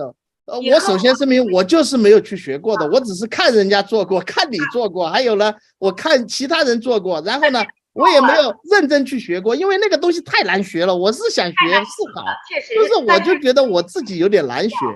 您看，比如说刚才说的抑郁症的吧，我们动呢是怎么？就是侧面，就是说呢，它这个前面嘛，像刚才这格桑大师说的非常对，它是里面就是前面。像一般呢，我们就看它这个比较抗衡的，它上后面特别就是张力大。像这种抑郁呢是前面。像我们做呢，就随着他的骨这么动，前后这样动，把身体的中轴对正了，你前后一动，啪，它就回来了。或者我们摸着他哪个地方，比如哮喘了，或者心脏病了，他哪个地方凸出来了，我们给他身体的这个轴挪正，完了就是吸和呼，这个是一定就跟这个什么，因为我在藏族高阶佛学院30多年前，我经常走动了3年，我身上还有过去就是时事班禅给我的东西非常有用，就是说像刚才格桑大师说要设一个场是非常对的，他的领悟特别好。无论是藏密还是我们都知道祝由，其实祝由也是设一个场嘛，完了再练什么的。我就是研究祝由的而且呢还有什么呢？就是那个练丹道也是，就像您说的练的一个眼睛，实际它是差不多。我现在一直在练丹道。对，这些我都练过，但是我觉得您呢把这些精华都集中在一起了。所以林氏的呢，他就是林两传老师，台湾的，他把这前后都对上以后，轻轻的把这势呢一动，啪，他就回去了，这个身体的张力就解除了。所以呢，无论深层浅层的，他都能恢复的非常好。所以您刚才听这，我一直都很感兴趣。而且我也到西藏义诊过2次，就是到欢迎到四川大学来，加个微信，好，完了那个谁，这个傅老师可以到时候把这个微信转给您。这边呢，我们是我那次到了这个国学院他们很多的这个就是那个他们的教授。非常感兴趣我的治疗，包括那法王就说的呀，下次不要那些博士后来了，说的就是我们叫这个李医生说的，觉得我们治疗呢是非常到位其实我们呢就是把各种学科的东西综合在一起，而且呢我们不要去评气，就像好说一说气功，好多人就哎呀那是骗子。我是30多年前学的气功，而且我上过央视、北京电视台上过好几次。平时我不说这些，但是我觉得学了以后太有用了。包括您刚刚说感觉着不能，有时候我们并不是说我们有意识的去做这些东西，我们就是有一次我们这儿的银行，马来西亚吉隆坡一个银行，还是90几年，他们说他们的银行里老有内盗。被偷了钱，不是偷了，反正就被转的那些钱，不知道是谁。这个银行经理他们听说我会气功，他们很多人呢就是跟他讲说我好很神奇的，然后我从那里走了一圈，我从这边进门走到头再回来。有场的，有信息的。我指一个桌子，这是空的啊，当时没人，我就指了这个桌子，是这张。过了半年查出来就是他。这个人在不在？他的场，桌子场还是在的，有信息在。就像您说的，信息非常重要。不要说拿个气，我拿个气让你调动起来怎样？不是的，你能捉住这个信息，当然你得有功底。你能设了，你能捉着这个信息，你呢就能够做到你想要的东西。啊，这点很重要。啊，非常感谢格桑大师教了很多东西。谢谢。在这个刘老师，我也对你的这个学问和学术非常的感兴趣啊！刚才讲了那么多，明天又来，再给那个没事，再分享一个哈，也给我们总有一招调好你。我在调节奏的时候，还有一个方法，就是你那儿可能老外可能很好用，又不用去太动干戈，你就换鞋垫给他们。鞋垫是矫正整个脊柱非常重要的，好多人的这个脚底是就这么一招就够了。我的老师李两传老师就说特别着重拆足弓，您说的这个鞋垫是非常重要的，对。对，我的学生和我们全部都是自制鞋垫，把那个模具倒出来做出来。那个格森老师给你报告哈，我那个徒弟和我合作16年了，现在 chiropractor 几乎每个 chiropractor 他们都有个机器。这个机器就是一个方的，里面有个程序，每个人就站上去对着前面，然后呢老外会搞哦，他给你一扫描，给你打个图出来，说你这个胯高了一点，那个胯低了一点，怎么办呢？给你做鞋垫，而且这个鞋垫是电脑配置的。这个卖这个机器的人脑袋太聪明了，他这个机器是全部传回他的总部的，就是他的数据传回总部。这个鞋垫就是给你定制的，就是按照这个今天你测的这个状态，然后呢给你定制，不便宜哦。是的，500块钱2双，一个可以做一个就是普通的，还有一个那个运动鞋的，500块钱2双美金哦，2双。但是呢，确实穿上你就觉得舒服一点。其实是不完全对的，因为你的这个呢不完善，因为什么？那这些足弓给它垫高了或者垫平，就是身体平一点，他没有把这个身体的整个轴就对上来。像李两传老师呢，他是做拆足弓，把这个身体当然我们得体验他身体这个脚底啊，我是用这个脚，他呢，我们看平常人脚是这样的吧，他能把人整个跟身体对上，从前面从后面对上去以后，那个足弓能这样，是它不是一个直的。是这样圆的过来，每个关节都拆到视近，这样子呢跟身上连着以后呢，比如说有些弱势的根本就是说到各个医院没办法解决的，他把这个呢调了以后，眼睛，上次我有一个倒是欧洲德国有一个学员50多岁，一个眼睛进去一个眼睛出来，她长得非常漂亮，就是这个呢，大家说哎你怎么弄？我就给他像调复式一样，就那天讲座调复式一样调，没有用。后来呢，我就想起给他调这个。告诉张英老师他的办法管不管用？觉得肚子上有一块硬结，因为调足弓得通过这儿肚子才上了眼睛嘛。他说这儿出来，调完足弓以后，肚子出很硬的一个硬结。我把它抱在就是腿放在我的腿上，我这边弄着他的上身，我这边给他调，把这个肚子一弄通。啪，这个眼睛就回去了，两边平衡了。她本来长得就漂亮嘛，这一下就回来了。这个非常重要的，这个就比鞋垫呢就更需要那个技术吧，就比较需要技术。您说这个比较适合大众的，真的大众。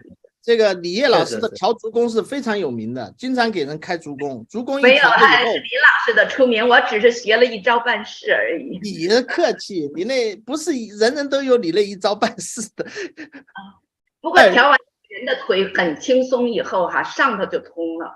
他得肯定嘛，他脚底板的足弓不对的话，它会影响下肢到胯骨，胯骨一不正了，上面就不正了，然后整个脊柱都不对，头都受影响。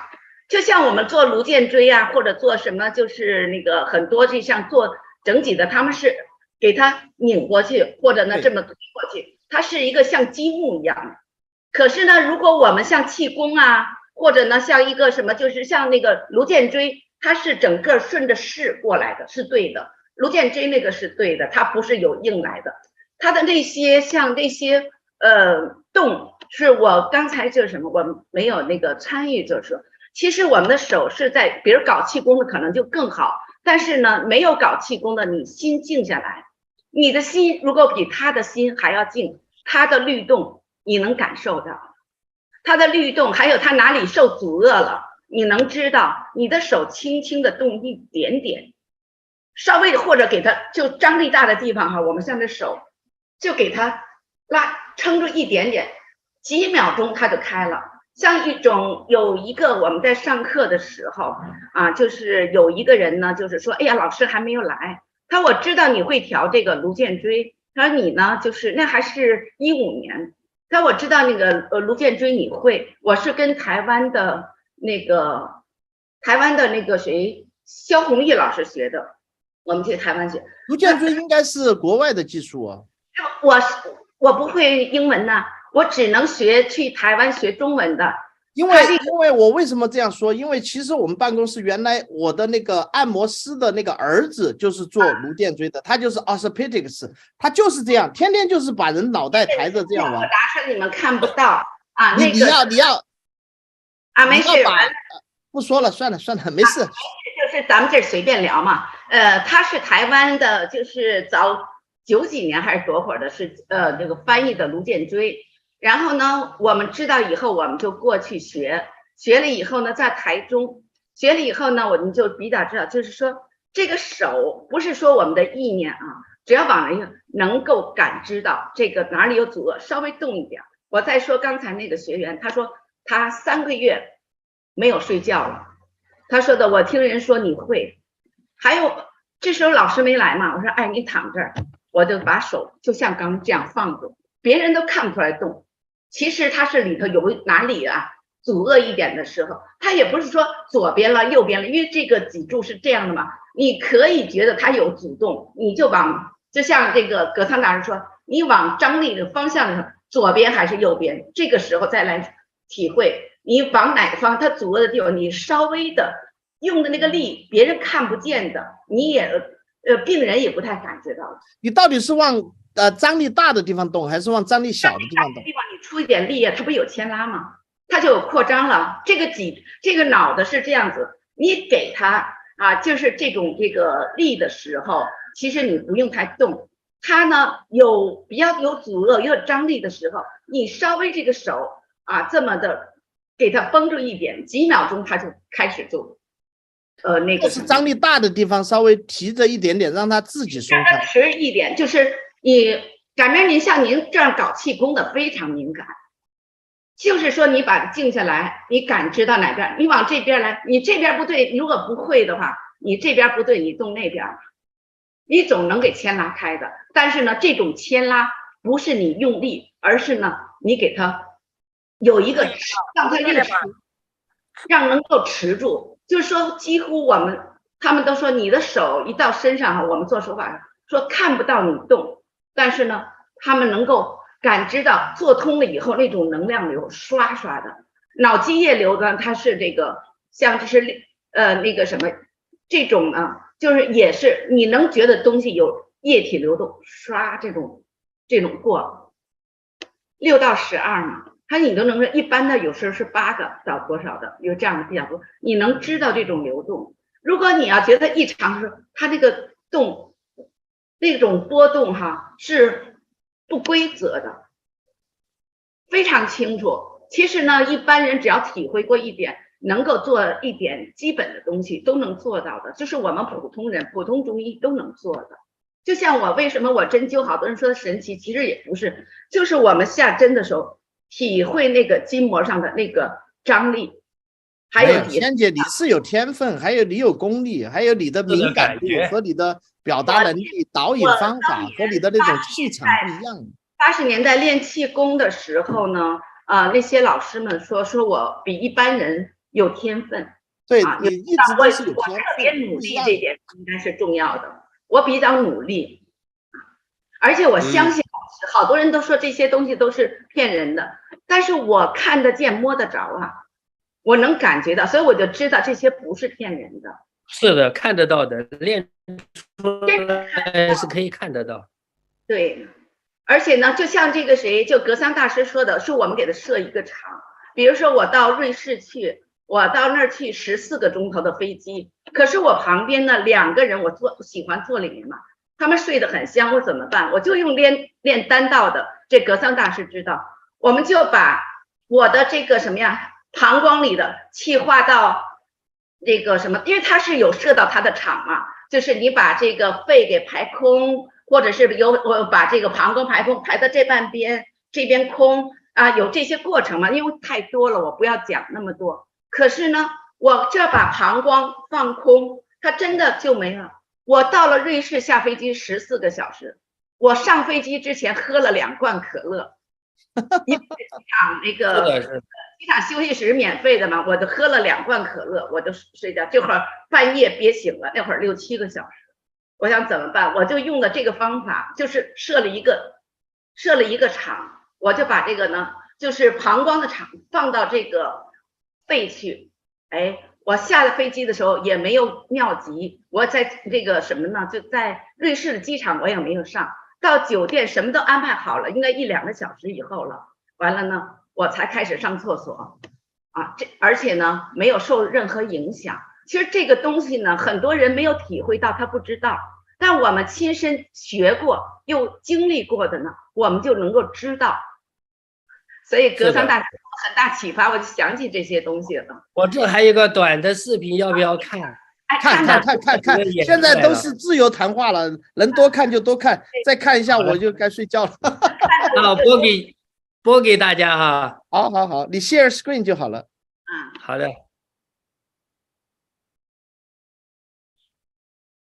这是我把我的那套理论，自我理论，在我们本科的，我们那个学校的本科已经上了9年的课了，得觉智慧。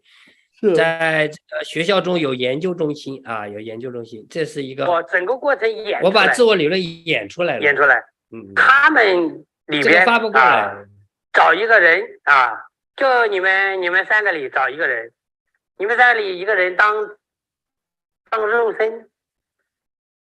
自我是个对话，我因为我们一直存在于我们大脑，对不对？然后就是之后我嘛，谁当肉身？你当肉身哈，你决定你当肉身了。好，来站在前面来啊。这什么时候拍的呀？他是那个肉身出生了以后的那坨肉，就是正儿八经的上课，就是课堂上拍的。叫小明也好，叫什么也好啊。好，那你有一个非常伟大的权利，就是去年吧，他们3位女生中间。选一个人当一个人当我，哎，就是因为最后有亲密的动作，所以我让他选的是女生哈，不然的话选个男生那些又不好意思了。这就是肉身啊，就是我们其实平常只看得到这个肉身，他是你的字，是不是这样的？好，来，我站在前就面。德觉的自我理论可以交全部流的时候，演出来。一定记住，他在用这个交流，他的感觉在后面。你看，在座的各位已经是超人了，因为我们平常只看得到这坨肉，我们在这样和他交流。其实你知道吗？他在用这个跟你交流，而这个是什么呢？这个是看着哈，这个是什么呢？我们来看看，这个是，哎，这个是这个，你看，他已经是他的标签、面具、角色、价值观和习惯，它代表这么多，包括这么多东西。所以我们在和他交流的时候，我们平常看到他，哎，这样跟你在交流，好像很和善的、很文静的、还嬉皮笑脸的，你总是收到的。其实他在用这个跟你交流，但是他的感觉在哪里呢？感觉在这里。我们这么形象的表达出来。把自我演出来，其实大家就容易理解了。平常他们2个我们是看不到的，现在我们以人的形式演出来以后，我们就看得到了。你看自我的对话，它是以这样在进行。那么你看，你介绍一下自己，你随便，要不随便说句话。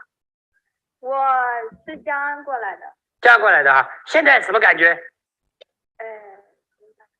没啥感觉，是不是？在台上没啥感觉，那你脸红啥呢？热啊，紧张的热还是高兴的热，还是本来就热？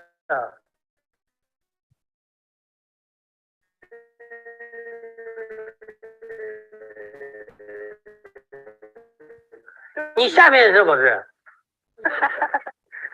这是智慧，就是我那套理论有。他在讲他的什么？他在讲他的这个是不是？所以他热，所以搞了个红红的人当他的字。你也热，他也热，那你热吗？还好。他还好，他们两个热，他还好。哎，发现没有？这是很有意思的啊，很有意思。他在说热的时候，你啥感觉？没什么感觉。他在说热的时候，你就热。你这是，你看好奇怪啊！他们两个是感觉的部分，他是肉身嘛，他是感觉，而他是角色。角色没有什么感觉，他只有概念，他是标签。他在和我们讲感受的部分，感受的部分。你看，那为了让大家理解了，我们要这样进行。好朋友在的时候，他可能是面对面；如果他出去在社会上受挫，或者是遇到纠结的事情，他的我就不想再面对社会了。所以不想面对社会的人，一定是自我功能退缩的人。他活在他的自我的舒适区里，不愿意和人交流，他觉得这样挺好的，这是一个逃避社会的。那么一旦这样逃避社会，他说明他有纠结的点，或者他只有一个小小的舒适区。那么这个人，假如说我们这个人已经得了抑郁症，那么他的这个我更不想向外了，完全阻塞，所以他的我就会向后。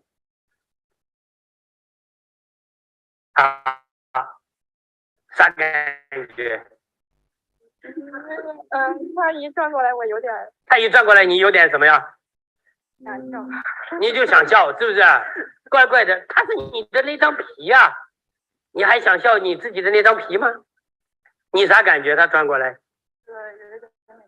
有点尴尬，是不是？有点尴尬。你的感觉呢？就很想笑。很想笑哈！你看，他们两个都想笑，他们两个都是用的概念，发现没有？他们用的是概念，是我用概念，而自用什么？所以他说的是什么？尴尬，发现没有？他说的是感觉，因为我们没有彩排啊，他们是临时上来的，自然呈现都这样，很可怕的。你们有商量过了吗？你是这个托吗？不是，不是托哈，那挺好的了。我们继续把它演下去啊。抑郁症的人，他往往他的我就会说什么呢？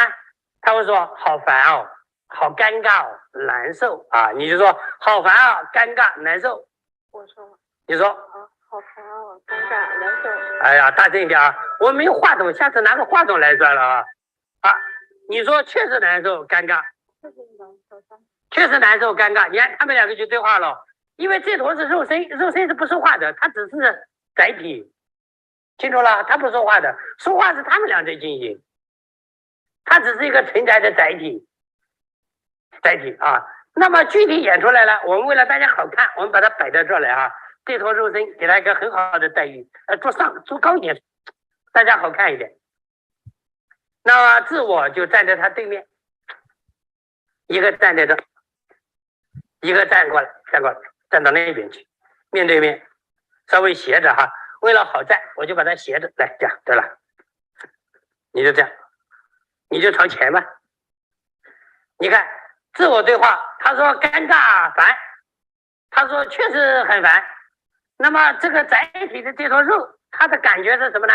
他的感觉就是被自我完全束缚起来，束缚起来的感觉是这样的。来，那个手到这来，蹲下来，抱紧，哎，我把自己的肉身给缠着了，自然当然也要去报我，各报各的，报警。你看这头肉是不是很难受？说抑郁的人啊会四处求助，但是帮不了忙。为什么？实际上他自我纠缠在一起。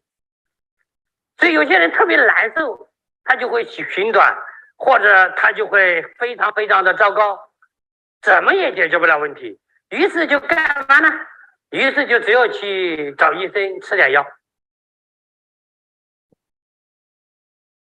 吃药的目的就是让他们俩不要对话。你看这个字好贵啊，自己就已经倒下去了。这个我也倒下去，不要让他们见面。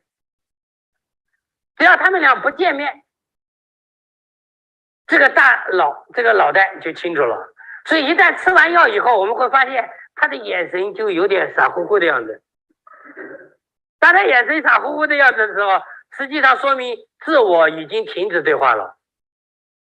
一般停止对话以后，慢慢再开始重新修复，不再做这种负性对话，重复的负性对话。如果你老做重复的负性对话，你就会变成这样的。一般吃多久的药呢？2个月、3个月，一般15天以后才会有效果。是抑郁的人他就这样的。现在我们这2个自我乖得不得了，哎，还没有吃药都已经乖乖的降服了啊，吃了药效果更好啊。所以这个时候咋办呢？我们开始动这个肉身，把它给拽出来，拽出来以后干嘛呢？最好的感觉就是跳49下，哎，使劲跳，这样跳。如果人能够改变负性对话，他抑郁才会对，要灵动一点。吃药只是一个表面的现象，38，解决不了根本。45，所以改变负性对话48模式才是解决根本。46，38，32，30，你不能给它规律，知道吗？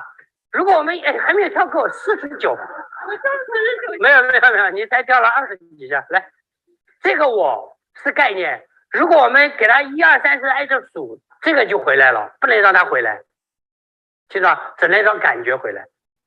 好，继续跳，因为只有跳才会让大脑死机。记住，心烦的时候，让自己迅速出来，非常好的一个办法就是原地跳，把那些不快乐的东西抖下去，再跳。哇，你这要解救多少家庭啊！很快的这个我就回来了，吵架的不吵了。哎，我一定要让他跳的傻乎乎，跟吃了药一样。你这要拯救多少家庭啊！啊，这个时候是，我们现在为止我帮了的都差不多有4万多人了，家庭抑郁的人都继续，对，自杀的人我救回来的大概有200多人了。挺好的，继续跳，不要停。你是要倒着跳下去吗？蹲下，手拿出来。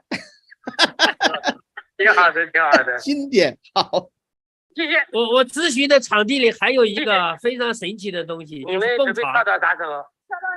学生进来，我先让他在蹦床上跳一下，大家看停吧，效果非常好。你们准备让他们在什么时候？我看到过。可以了吗？对，在你的密室里藏着。哎，可不可以？啊，可以，行啊。现在啥感觉？我再把自闭啊、精神分裂啊都演出来，他就会选择积极正向的东西。把这录像发给我，到时候。所以这个娃娃，这个同学，他是再累也会选择正向的语言，所以他很难纠结。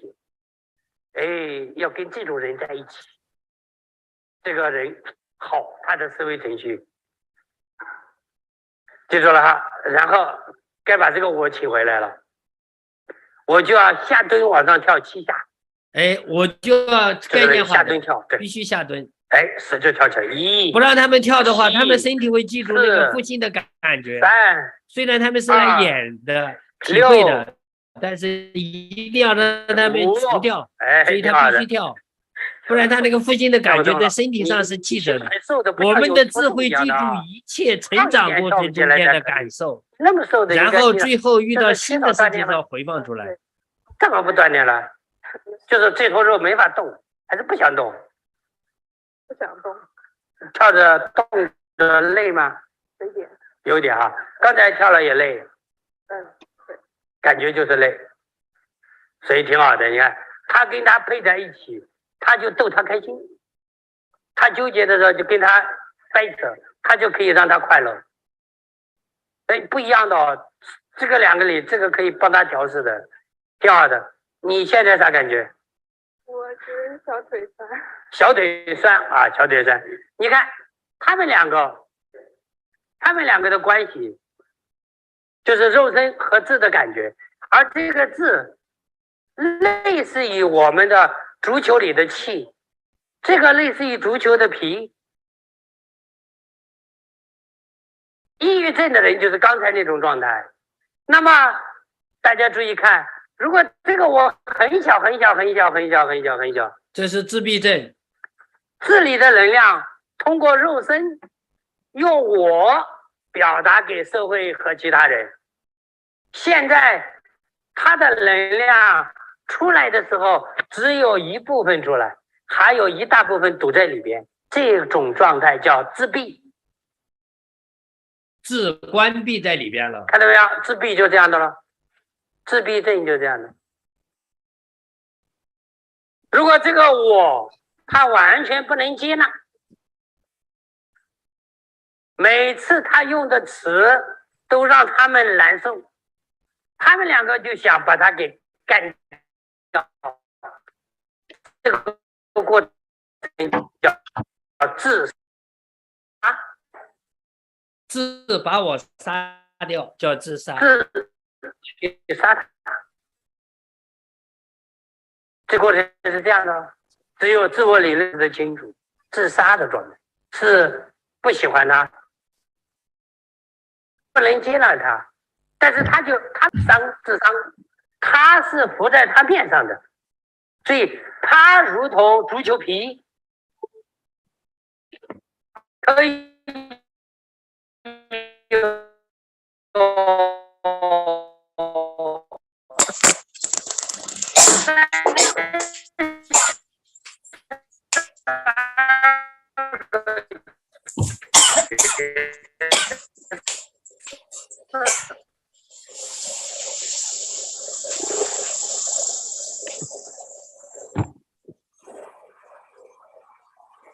社会上的各种各样的角色，他就是足球里的气，把足球皮切开去看里面，你站在前面起来。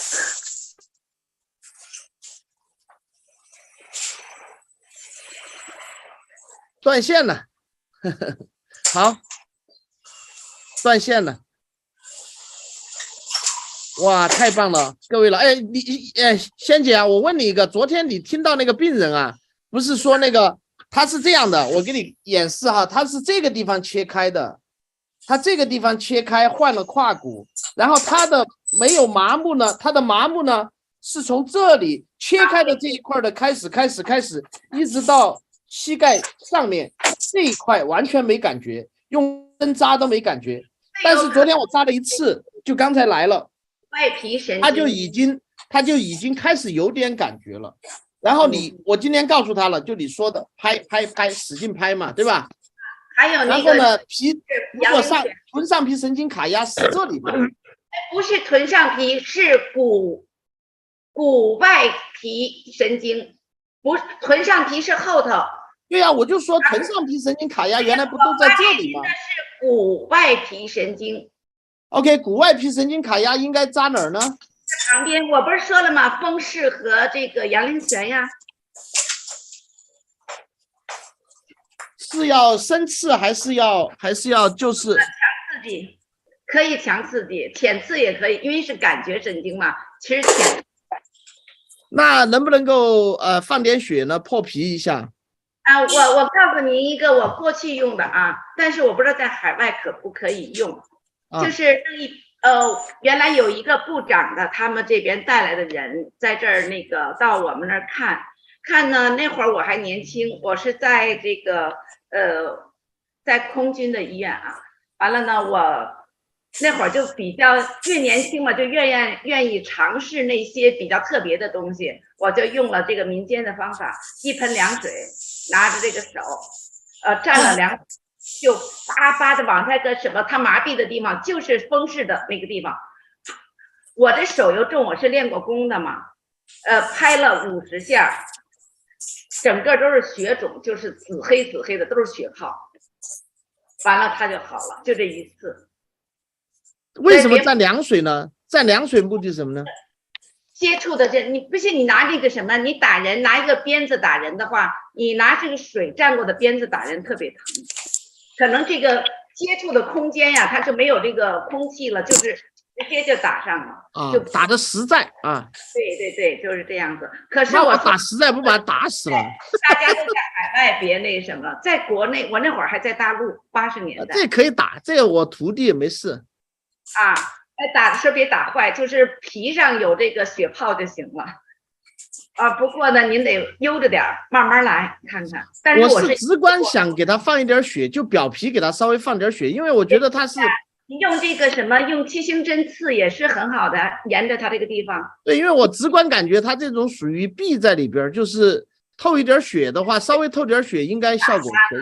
皮神经都是浅层的，所以呢，用这个梅花针呢，用拍打呀，它都是神经都在浅层，所以呢，这个呢，就是不要你要想深次刺激它也可以，但是我觉得到皮就够了，皮和皮下就足够了。行，就是我现在昨天扎了一次针比较多，就是浅刺的，可以。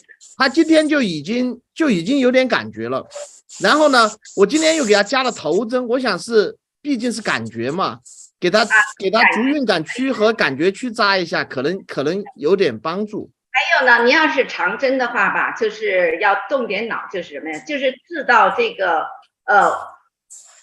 刺到筋膜层，就过了脂肪层到筋膜层啊。你这样子呢，把这个到了这儿不进去啊，刺了以后呢，给它呢稍微的就带动，能够带动浅层的，这么动几下，它的皮神经卡压嘛，很多就解除了很多，它就有缓冲空间了，也可以。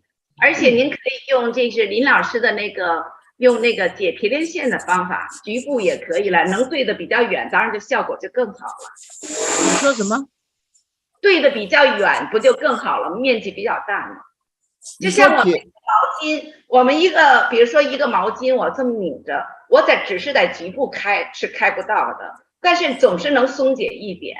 但是呢，如果你把它整个的毛巾两头都弄开的话，它不就整个空间就出来了？哎，我倒是抱歉啊，刚才没有，可能是因为我了解不够，我一直觉得林老师那个是好，每次我看到都是很好。林老师确实有那个功力，还有您也有那个功力，但是呢，有些学生下来学了以后来做呢，就没那个功力，就是没有好一会儿，但是呢，他又弹回来。我是真心的。直观的感觉是这样子，但是您刚才提到一个皮连线、筋连线、骨连线，你的骨连线到底是什么？骨连线就是说，如果皮连线的话，我们只把身体这个手，我们向前向后给它稍微的对上，就这样呢，它浅层开了。可是如果你呢，要是说做骨连线的，还要这个手要这么持骨给它回来，比如是如果动桡骨呢是这样过的啊，这样子。完了呢，得会动，得把那个势能对到。还有呢，很多呢，我们这个什么肩胛骨回不去的，我们得对着势，这样给它对回去。比如说我昨天我讲这个中风的时候，你看呢，我们所以讲，有些人以为我手只是这么动了，实际上我们是要把头对好这个脊柱，这么呢来回动，这样子才能做到的。还有这个手上肢也是，你看我治中风的，为什么？它比较硬摊，但手为什么后来软了哈？有做，就是我们要把这个势对到，完了呢，要把它肩胛骨和它上到一个高了也不行，低了也不行，往里往里往外都太过不行，到一个正好的势，给它往这样一过，就是这个像这个什么呀，颈上窝这个冈上窝的这个就锁骨上窝这个地方。它就把里面就是肋骨什么这个地方，它有牵拉的地方就开了，它就整个就好了。如果你后边有是肩胛骨的，我们要把这对平，我们有对好的势啊，因为对胛骨是一个非常难的动作，我们给它对回去，把其他的从手指，我们从手指这一个关节一个关左右都要对好了，上下也是，而且要弄成一个弧度的啊，整个手是要这样一点一点这样过去以后呢，当然还要对很多事，再这样把这个甲骨、肩胛骨跟这个体壁之间要给它放回去嘛，给对回去，这个肩关节才回到原来的位置。你看很多的中风病人，他这个都垮下来了。对对对，半脱位，典型的。对呀，林老师呢就用这个方法呢，就给他们对回去了。对回去吧，他给退甲骨，他很什么的，就是很神奇的，就这样对回去，肩胛骨呢就回到原来的位置。我昨天发了他的文章，就是他治疗这个病人，就这个呢肩胛骨就对回去，关节是对回位了。他这个写的很详细。其实呢，大家看一下林两传老师的这个书，还有呢他的这个就是网上的一些文章哈，就是Facebook 那个文章很多很多的。我觉得呢，这个就是能够获得的这些知识，学了以后呢，根据自己的医学经验，尤其是会气功的呀，会那个推拿的，甚至会像一些那个物理治疗的。他们学的都很好，还有做就是美式整体的，他的观念改变以后，他们比较能够接受，很多人能接受，他们学的就相当好。是，那个林老师是最多信徒的，你看您的那个讲课现在收视率也是非常高，到时候我们再讨论。仙姐再提点好的建议，大家一起讨论嘛。我们反正就是学习，我因为一直可能没有完全搞清楚。皮连线、筋连线、骨连线，就是结构出了问题嘛，结构完了引起了功能的那个障碍，所以呢，我就觉得呢，就是您说的，要是弄中风的，所以把这个提一下是比较。谢谢，好吧，哎呀，太晚了，确实有点太晚了。那个明天又要开始，现在都12点了，明天8点又开始了。好。谢谢仙姐，哎，谢谢格桑大师都退了，不过无所谓，他跟我两个也蛮熟悉的，我跟他蛮有缘分的，他很厉害，真的现场给我催眠了，然后可以还有好多好玩的，有机会跟他聊真的是很好玩，他有好多好玩的东西，他可以瞬间把人催眠，就是我们隔着屏幕说不定都能把你催眠，很好玩的。他懂很多东西，我特别爱听他跟我两个鬼吹，很好玩。谢谢。好，谢谢了啊。再见啊，晚安。谢谢李叶仙姐啊，您每次都教我很多。你刚才说完了没有啊？就是拍吗？就是拍，还有什么？那个拍我不是说打出血泡吗？但是你要悠着点，别说到我打的给人打死了怎么办呢？你那手比我重。是。像80年代我还是20多岁。除了那个以外，还有什么办法？除了骨上皮神经的话，梅花针刺啊，还有呢，就是拿手这么那个拍啊，轻轻的拍也可以啊，都是有帮助的。还可以针灸啊，我不是说针灸在浅层就可以，也可以长针带进去，长针带的比较多嘛，就是面积比较大。你的意思就是到了浅筋膜层和脂肪之间，让它有点空间。那说不定可以做个扶针呐，那我给他做个扶针可以啊，我让他做个扶针，做个肌肉运动、对抗运动，说不定也有帮助。里的有很多的那个干细胞，这是那个胡老师的那个什么，其实都是蛮不错的。每个老师都有他自己的长项，确实是真的，我越看越是这样，就是每个老师都有他的绝招。每个老师都有这些好东西，所以爱不释手。我们这个会本来说真的只开3天的，实在是太多好东西了，就想看。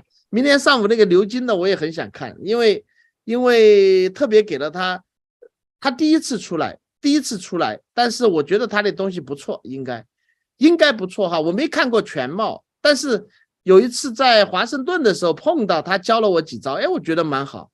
这个。因为我们针灸师嘛，不能够做整脊，但是自体运动教病人是可以的呀。改日我可以呢，就是把那个林两传老师，就是让自己运动的对上整个身体的适合轴的那个，就可以把这个深层浅层都能做到的那个视频呢，我发给您。你把发给我，我马上发群里。你如果愿意发群里的，你就告诉我，我就立刻发群里啊。我跟林老师知会一下。是，如果愿意发的，我就没问题。我记得林老师有一次当着我面做过，好像就是这样，然后这样。中一个。那个林老师的他不保守，只要不是教学，他是怕人家学坏了，给病人做坏了。是。自己练的这个呢，他应该不会什么，他当时没有什么，他只说如果你要是去给病人练，他是赞成的。所以是因为那个很好，他一节一节的，他是把关节一节一节的那个卷起来，然后又打开，能体开的这个打开完了的身体的结构就对，我估计那个刘金就是有点往这个方向，肯定不一样，因为他是把物理治疗师的很多东西揉入了进来，我觉得应该也有意思。